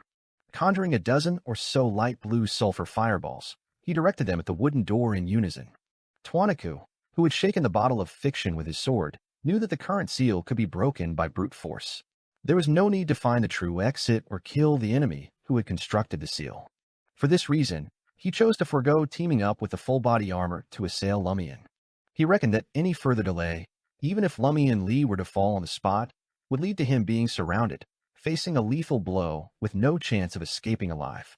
In such a scenario, killing Lumian Lee would render the effort meaningless. Certainly, Tuanaku wasn't about to let Lumian off easily. Following the sulfur fireball assault, he clenched his fists and spoke a word in devil language filled with depravity and filth. Slow. This was a manifestation of the language of foulness, capable of stiffening and even halting the movements of targets within a 7 to 8 meter radius for approximately 2 seconds. Considering the bathroom's size, this radius covered the entire area. Lumian's form reappeared. Once more, he teleported behind the Pride armor, conjuring a crimson fireball almost white in his hand. Influenced by the language of foulness, both Lumian and the Pride armor moved sluggishly. One slowly launched a fireball, while the other struggled to turn around, as if its joints had rusted. Rumble! The sulfur fireballs erupted against the bathroom door. A translucent, illusory membrane materialized on the bathroom's side. Like glass, it shattered inch by inch, leaving crisscrossing marks that teetered on the brink of collapse. The wooden door appeared charred and pieced together, reminiscent of a child's broken toy, hastily glued back together. Observing this, Hisoka Twanaku grasped that another strike could completely shatter the seal. This time, he gathered 7 to 8 light blue sulfur fireballs. On the opposite end, Lumian's fireball finally collided with the Pride armor's back, assisted by the explosive waves. Amidst the rumbling and clanging, the silver armor stiffened. Lumian activated the black mark on his right shoulder once more and teleported away from his current location. Almost simultaneously, the Pride armor overcame the effects of slow with abnormal swiftness, swiftly turning around. However, it still couldn't lock onto its target. Twanaku felt a surge of amusement bubbling within him, but maintained an unusual vigilance. His only wish was that the relentless bombardment would shatter the seal completely, granting him an avenue for escape. In the next moment, the sulfur fireballs collided with a wooden door at the bathroom entrance. Twanaku witnessed the silver-white full-body armor squat down, driving the broadsword of light into the ground. Twanaku's pupils dilated as he instinctively readied himself to transform into a wraith. Yet he held back, exercising restraint. Aware of the potential consequences within the warrior pathway, he understood the risk of subjecting himself to even greater harm. Rumble! Simultaneously with the explosion of the sulfur fireballs, the Sword of Dawn, embedded in the crevice in the stone tiles by the Pride armor, disintegrated into fragments of light. Densely packed, they formed a flickering, violent, and sharp hurricane that swept in all directions, filled with the intent to annihilate everything. Hurricane of light. Since it couldn't lock onto the backstabber, it opted for a wide-ranging assault. The sharp and terrifying storm of light enveloped Twanaku and Kolobo on the ground. Lumian materialized in front of the ladder, crouched down, shielding vital points. He faced the formidable hurricane head-on. The washroom bore the brunt of the assault. The urinal was wrecked, and the cubicles silently collapsed, shedding a layer of bricks. As a depraved creature, Twanaku had nowhere to hide. All he could do was endure the damage, his eyes flickering with a sharp light. In the radiant blade's storm, Lumian's figure cracked inch by inch, shattering into numerous mirror fragments. Mirror substitution. With his obstruction, Kolobo avoided fatal injuries but couldn't escape multiple bleeding wounds. In Camus's office, within the beige 4-story building, housing the patrol team. Crouched behind a table, Camus's face turned pale, tinged with a dark green hue. It was as if a grayish-white clown laughed exaggeratedly in his eyes. Camus strained to ignite bolts of lightning in his eyes, piercing Sao's mind. His betraying teammate grimaced in pain, causing his broadsword to lose strength and direction, crashing into the desk and failing to hit Camus. In that critical moment, Camus drew a silver revolver from his right hand, aiming it not at Sao but at himself. Across the street, in a room facing Camus's office, Jenna, holding a telescope, huddled by the curtain, closely monitored Camus's condition. Seeing the other party under attack and struggling, she swiftly grabbed the loudspeaker she had prepared and brought it to her mouth. Camus has been attacked. Camus has been attacked by the Rose School of Thought. Camus is being attacked in his office. The loudspeaker's sound reverberated through every room of the patrol team. Lord of Mysteries 2, Circle of Inevitability. Chapter 648, Teamwork. On the top floor of the beige building belonging to the patrol team, a middle-aged man in a thin black suit heard Jenna's voice. Without bothering to trace the source of the shout, he stood up abruptly and retrieved a white human skull, seemingly carved from crystal, from his hidden pocket. The man, a mix of Intis and West Balam lineage, held the crystal skull and recited a mysterious language with a strong sense of death. In the next moment, a decaying palm extended from the void in front of him. Its joints were thick, and its skin was bleeding, revealing signs of decay. The palm belonged to a corpse that looked vaguely human but, upon closer inspection, resembled a monster. Over 1.8 meters tall, its face concealed by a rusty bronze mask, and its torso composed of corpses from various species, including lions, tigers, black wolves, baboons, giant serpents, vultures, and humans themselves, all in a severe state of rot. The corpse's bronze mask flickered with dark red lights in its eyes as it took a step forward, arriving in Camus' office. Faced with Camus, who had a revolver in his right hand, staggering toward his forehead, the monstrous corpse removed its bronze mask.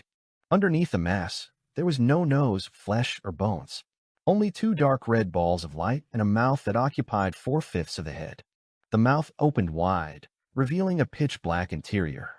A terrifying suction force emanated from the mouth, affecting Camus' spirit but having no effect on the documents, newspapers, and other items on the desk. It only caused Camus' spirit to surface, as if pulled by an invisible force, about to be plunged into hell. As Camus' spirit body materialized, the grayish-white clown seeped out of his flesh, revealing its complete form, a magnified, illusory poker card. The poker card had no body of its own and was swiftly drawn out by the pitch-black mouth beneath the bronze mask. Camus' spirit body struggled. Smack! The poker card materialized and fell to the ground, emitting the sound of a heavy object colliding with solid bricks, but there was no metallic sound. In the matinee import and export shop, the male bathroom lay in ruins. The door and the wall facing the corridor crumbled into fragments, scattering for several meters, as if a storm had passed through. The bottle of fiction had lost its effect. Amidst the residual fragments of light and the lingering sulfur smell, Tuanica rolled out in his devil form. His pitch-black skin bore hideous wounds, and his flesh seemed to evaporate. Half of the two curved goat horns on his head were gone, and viscous black liquid flowed from the cracks. The bat-like wings on his back were tattered and drooping. With Tuanica's formidable physical strength, the hurricane of light from the pride armor shouldn't have caused such tragic and severe damage, but he was a devil. The hurricane of light possessed the unique ability to destroy evil creatures and undead beings. It was like Tuanicu undergoing purification while being sliced by a fragmentary blade. What made it more potent was their collaboration.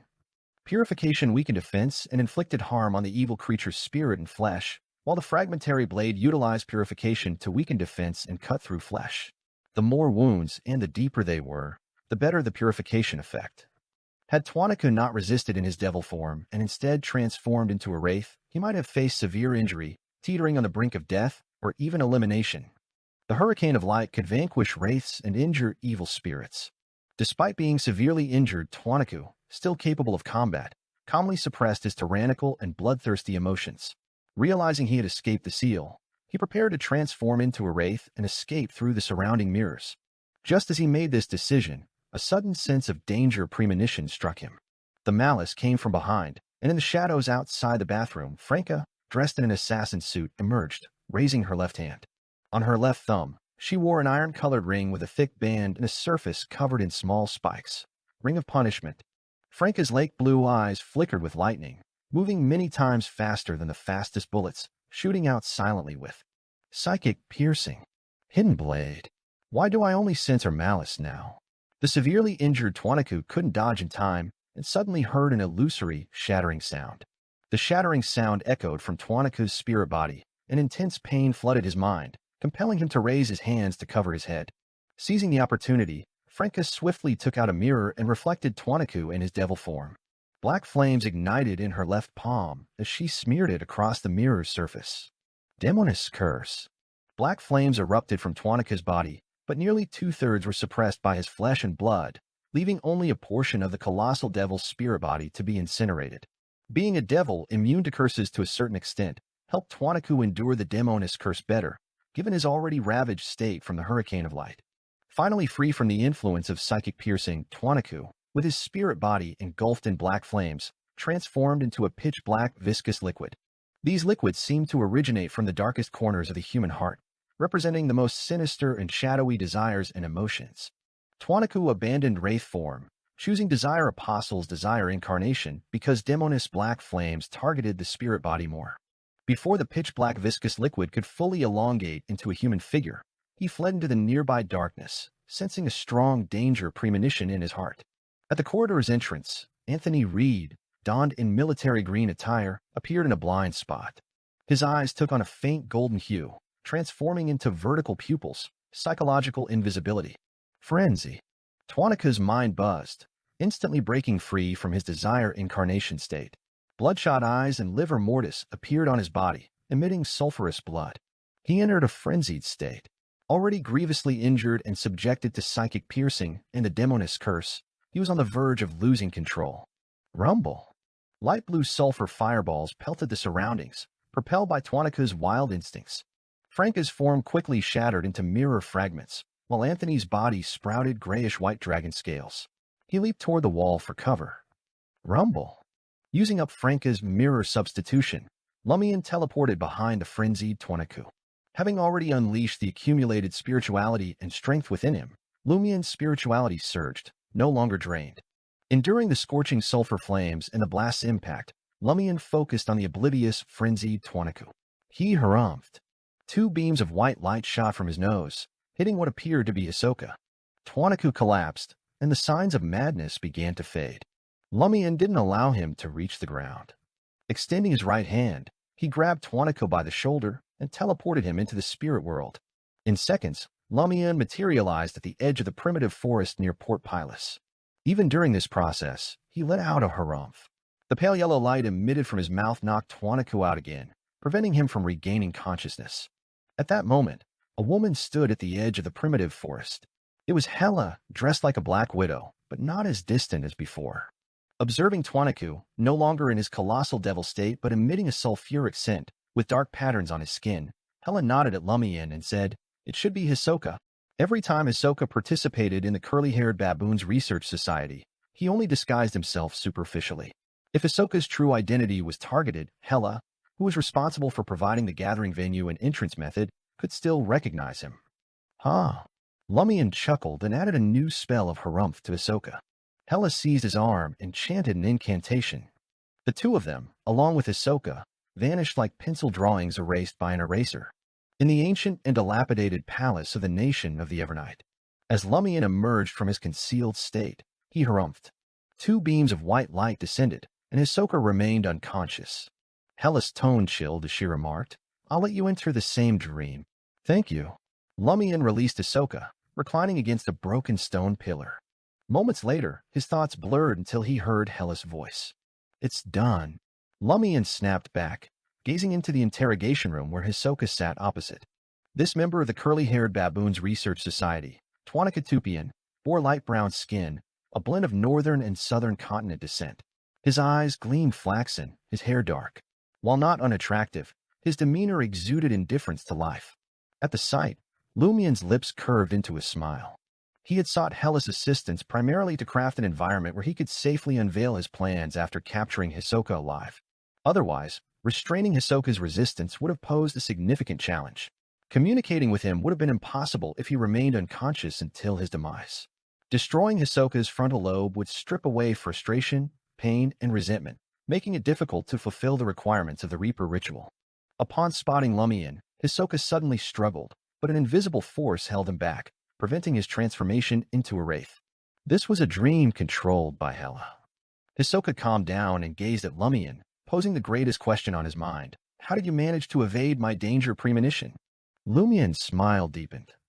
He looked down at Hisoka and said casually, "No need for a demon hunter's assistance. A sufficient distance and a hypnotist would do the trick." Lord of Mysteries 2, Circle of Inevitability. Chapter 649, Conspiracy Showcase. Sufficient distance and a hypnotist. Hisoka repeated Lumian's words as if he had realized something. Lumian stood in front of him, looking down, and questioned, "Do you think that, apart from demon hunters and higher-level beyonders of the corresponding pathway, devils mainly get killed based on chance encounters and battles?" Hisoka regarded Lumian with indifference and remained silent. Lumian pulled up a chair and sat down, crossing his right foot over his left knee. Casually, he said, "I've read a mysticism book about devils. It's filled with numerous cases of hunting devils.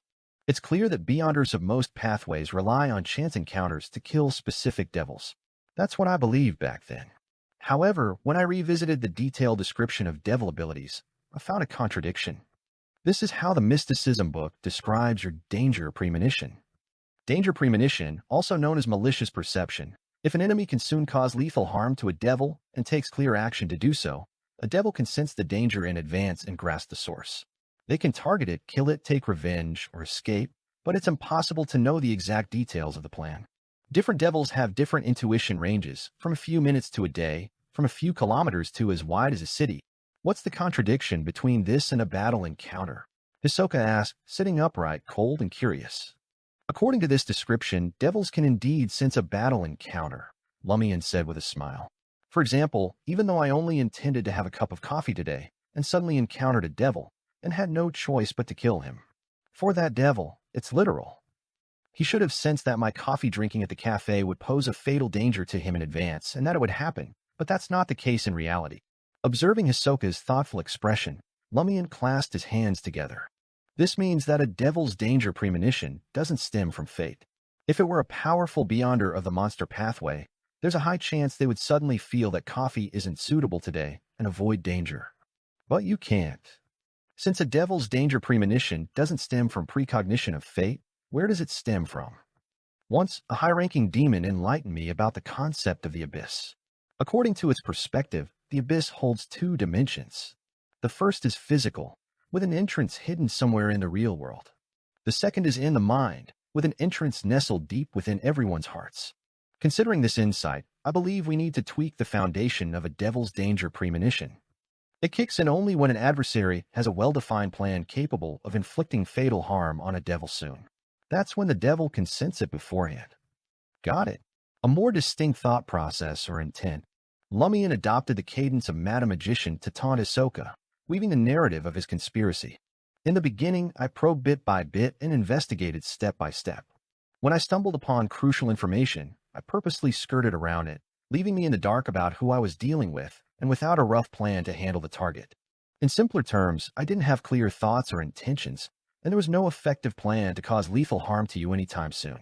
Everything was vague, chaotic, and uncommitted, filled with variation and accidents, ensuring you couldn't naturally sense danger.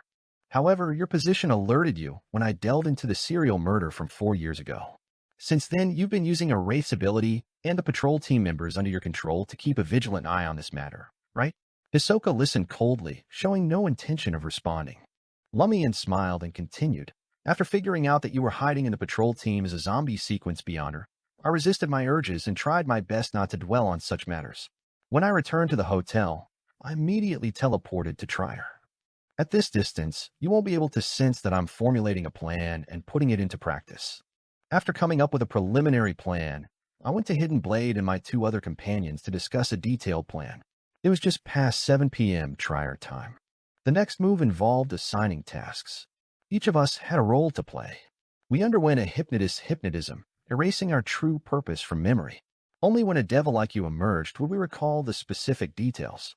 My mission was to use teleportation, making it seem like I left, only to return stealthily using shadow concealment. I trailed the patrol team member I interacted with, believing that I was checking if there was anything problematic with him. Hidden Blade's mission was to tail me, providing necessary vigilance and support. If I activated the bottle of fiction ability, she preemptively donned the ring of punishment and lie in wait outside. The reason for her ambush eluded her until she laid eyes on you. With her combat prowess and intelligence, she instinctively knew what steps to take. No need for me to give detailed instructions. The hypnotist's mission involved using psychological invisibility to wander the vicinity, just aimlessly wandering. As for the other demonists, her duty was to monitor the patrol team and promptly report any issues to the authorities. Before your arrival, she too was unaware of the real reason behind her actions.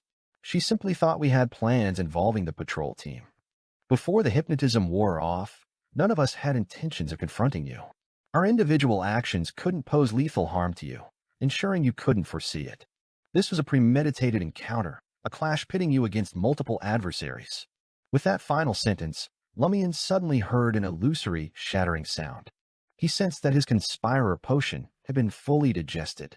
He also felt Hisoka's seemingly cold expression, vexation, and regret growing, gnawing at his heart. Lumian's smile widened. He stood up, leaned forward, and inched his head in front of Hisoka. He looked into Hisoka's bloodshot, flaxen-colored eyes and said, "Your biggest mistake was not leaving Port Pilus ahead of time and sticking with the patrol team. Why are you so certain I won't track you down? How do you know I enjoy Fermo coffee without sugar?" Hisoka inquired instead of answering. Sensing his intense anger and killing intent, Lumian straightened up and replied with a smile, "My sister always says that wherever you go, You leave a trace, and I have an expert at finding traces with me. Heh heh. Emperor Roselle must have said something similar. You must know what it means. Hisoka's hands tightened on the chair's armrest as he asked again, "Why were you so sure I'll kill Kolobo?" Lumian replied with a sense of satisfaction. "I wasn't certain. Didn't I mention I had a Demonist companion monitoring the patrol team? Hidden Blade, and I believe that if you ultimately choose to escape, you will definitely do something to vent your murderous desires. Otherwise, something might happen to you considering your devil and prisoner pathways. And since you want to kill someone, it's either the patrol team member who traded with me or Camus who gave me the information. It's either at the Madani shop or in the patrol team." At this juncture, Lumian guessed with a smile, "You took the gamble of staying in Port Pilus in the patrol team because you wanted to seize an opportunity to kill me?" Under the watchful eyes of the Tarot Club and Curly-Haired Baboons Research Society, finding a chance to eliminate a promising young man like me and escape unscathed can satisfy your twisted mind to the fullest extent. Hisoka subconsciously licked his lips. "I initially planned to bide my time, waiting for your patience to wear thin and an opportune moment to present itself. But it seems you didn't seek the assistance of the demigods. You only reached out to Hela. I should have struck last night." Hisoka didn't conceal his frustration. Lumian didn't immediately address the topic. After a few moments of contemplation, he said, "Waiting for an opportunity. You're quite confident in concealing your identity, unafraid of normal investigations. Is it because the higher-ups of the patrol team allowed a Sequence 6 of the prisoner pathway to join?" Hisoka sealed his lips, responding with silence. "Seems there's a significant secret lurking here." Lumian suddenly sensed a conspiracy. "Is the opportunity you're waiting for connected to the secret?" Hisoka maintained silence, his eyes transformed, now bloodthirsty and filled with a desire to kill. "Not willing to share?" Lumian chuckled. "No problem. Let's discuss something else first." He bent down again, looking at Hisoka. "In this operation, I sought only Hela. Firstly, to guard against the Noise family demons who had made contact with you. Secondly, to create an environment for a quiet conversation with you." At the mention of the Noise family's demons, Hisoka's gaze subtly shifted. "How do you know?" Lumian didn't reply. The corners of his mouth curled up even more. "I chose Hela because I wanted to capture you alive, relying on my own strength and that of my companions. Each of us is weaker than you, and each of us is someone you think you can easily kill. However, as a team, through teamwork, we've put you in a tight spot. You'll descend into hell." Hisoka shattered the chair's armrest, but he couldn't attack Lumian. Observing his bloodshot eyes, Lumian retrieved a golden straw hat from his traveler's bag, pressed it to his chest, and bowed. "I'll excuse myself for a moment," he said with a smile. In the next moment, Lumian left the dream. Swiftly shifting his sitting position, he leaned against a broken stone pillar. From his traveler's bag, he retrieved Gardner Martin's Beyonder characteristic: teeth, blood, colorful bearded horned lizard's venom, hornbeam essential oil, and other items. He had genuinely sensed Hisoka's fear, anger, and frustration. Although it occurred in a dream, it was reflected in Hisoka's brain and body, real and intense. He was about to concoct the Reaper Potion. Lord of Mysteries 2, Circle of Inevitability. Chapter 650, Reaper. In the ancient crumbling palace of the nation of the Evernight, Lumian carefully poured Gardner Martin's blood into a measuring cylinder and added the unusually sharp, small white bone blade that emitted a cold light. During this process, he moved swiftly, paying no attention to the bone blade-shaped Beyonder characteristic slicing his fingers and causing blood to flow. Instead, he ignited crimson flames, helping the wounds contract and preventing the white bone blade from entering the potion with his blood. The physical pain heightened Lumian's clarity and excitement. He added Gardner Martin's 2 teeth, the colorful bearded horned lizard's venom, and the hornbeam essential oil into the bright red blood. Bloop, bloop. Bubbles bubbled in the blood, and the items mysteriously dissolved. Soon, black iron dregs emerged from the bright red blood, as if an iron weapon had shattered inside. Lumian glanced at the still slumbering Hisoka Twanaku, picked up the measuring cylinder, and poured the liquid into his mouth. The pungent smell of blood, the unfamiliar taste of rust, and the burning sensation instantly filled Lumian's mouth and pierced his brain. It felt like being caught in a chaotic war, constantly facing blades, firearms, and relentless enemy assaults. Wounds appeared all over his body, throbbing with pain. "Son of a sow, am I being attacked by a potion?" Lumian muttered, bewildered, as he found himself locked in combat with a swarm of oncoming adversaries. Fireballs, fire ravens, and blazing white spears shattered, tore through, or impaled the enemies, turning them into torches that illuminated the battlefield. After an unknown span of time, Lumian felt his strength waning, his spiritual energy on the brink of exhaustion. The accumulated spirituality of an ascetic had long been unleashed. In that moment, a colossal figure materialized before him, radiating a formidable and intimidating aura. Despite Lumian's weakening state, he sensed the colossal figure's fear, hatred, and frustration. "He's afraid of me," Lumian realized suddenly. Summoning the last shreds of his courage, he condensed a blazing white flaming spear and hurled it at the colossal figure. A blinding white flame erupted, piercing through the colossal figure's head. Rumble. The giant figure exploded from within, shattering into countless fragments. Rumble. The entire battlefield crumbled. Lumian shook off the daze and found himself in front of a crumbling ancient palace, its stone bricks weathered by time. Hisoka Tawanaku still slumbered, and Hela stood silently by his side. Sweat dripped from Lumian's body, bursting into crimson sparks. Eventually, the sweat returned to normal. Phew. Lumian let out a relieved breath. His spirituality was rapidly recovering. He had advanced to become a Reaper. Having completed the ritual of capturing a higher sequence enemy alive and revealing his conspiracy, Lumian had consumed the potion and advanced to Sequence 5, a Reaper of the Hunter pathway. Compared to his previous sequences, Reaper bestowed 3 additional abilities. The first, Weakness Investigation, allowed Lumian to discern the target's vulnerabilities and weak points in their defenses from a mystic perspective. The second, Cull, could be infused into any attack to harvest the target's life. Any part struck by Cull was akin to an assault on vital points and weaknesses, dealing significant damage. If Cull hit a genuine weakness or vital point, it could deliver a fatal blow, making it challenging for the target to withstand 3 consecutive attacks. It could even inflict real damage on demigod-level creatures, provided they didn't block or successfully evade and refrain from using mystic defenses. The third, Precision, enabled Lumian to precisely target a predetermined location and manipulate fireballs, fire ravens, and other spells that had left his body. He could split a colossal fireball into hundreds, striking different targets with precision, achieving effective area of effect damage. It was a far cry from a blanket explosion, being more efficient and effective. Both Cull and Precision demanded a substantial amount of spirituality, rivaling Lumian's current usage of teleportation. The exception was the combination of Precision and Fire Raven, as Fire Raven could allocate a bit of spirituality and was easily manipulated. Even with Precision, its consumption of spirituality wasn't significant. Lumian also felt a significant enhancement in his spirituality. His mind cleared, and his life force intensified. He could compress flames to a blazing white state in an incredibly short time, merging with flaming spears and swiftly covering dozens to hundreds of meters. Ignoring the spirituality consumption, he could travel using this method.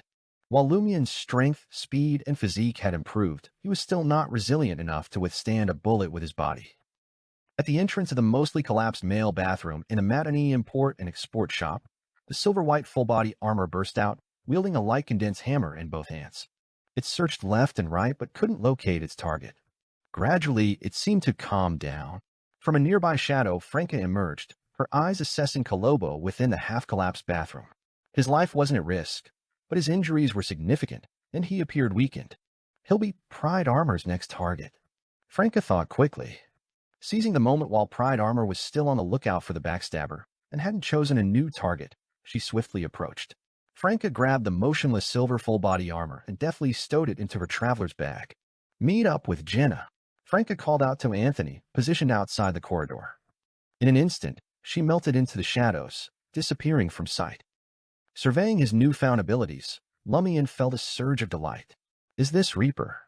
If I were to confront Hisoka now, breaking through his defenses wouldn't be a concern. My craving for combat and slaughter has intensified. Having adapted to the changes in his body, Lumian turned to Hela and expressed his gratitude. "Thank you." Hela, not seeing any cause for gratitude, sighed and commented, "Your team's teamwork is impressive. Madam Hela, the ritual has succeeded, but I wish to enter Hisoka's dream again and inquire about something else," Lumian requested. Hela nodded in agreement. The ritual requires him to remain lucid. He might lie, but the questioning doesn't need him to be lucid. As she finished speaking, Lumian suddenly closed his eyes, slumping to the ground against a dilapidated stone pillar. The corners of his mouth remained curled up, and his expression gradually turned calm. In the dream's interrogation room, Lumian took a seat across from Hisoka and addressed the captive, whose malice and desire to kill were no longer concealed. Thank you for your help. I've become a reaper. Hisoka, leaning forward, seemed to forget that he could attack. So what if you're a reaper? In a duel, I'd still kill you easily. If you hadn't joined forces with Hidden Blade and relied on numbers, you would have been dead. No longer lucid, he's finally revealing his true thoughts in the dream. Lumian chuckled and responded, if I can create an opportunity to fight with numbers, why should I face you one-on-one? My companions are also a part of my strength. Hisoka spoke with malice. Do you truly trust that hypnotist? It's very dangerous to open up your body and mind to a hypnotist. Aren't you afraid that he'll take the opportunity to leave some hidden cues that will unknowingly bring you under his control? Lumian gazed at Hisoka for a moment before breaking into a smile. Perhaps that's why I defeated you. No wonder Mad Lady said you weren't pure enough. Firstly, I do trust him. We've been through life and death together. Secondly, I'm willing to take such a risk to kill all of you. Straightening up, Lumian locked eyes with Hisoka, enunciating each word. Even if I plunge into the abyss, even if I descend into hell, I shall witness your tragic demise. Hisoka fell silent. Lumian eased back into his seat, composed himself, and casually inquired, I learned from devilology that a devil requires a ritual to advance to desire apostle. It's best if it's a special serial killing ritual. However, other than the one 4 years ago, there's only been one in Port Pilus recently. Furthermore, I've already killed the murderer. How did you advance? With a boon? You couldn't have become a desire apostle 4 years ago, could you? Hisoka responded with a smile. Just because you don't know doesn't mean it didn't happen. Lumian's heart stirred. Was one of those 2 pranks to cover up your advancement ritual?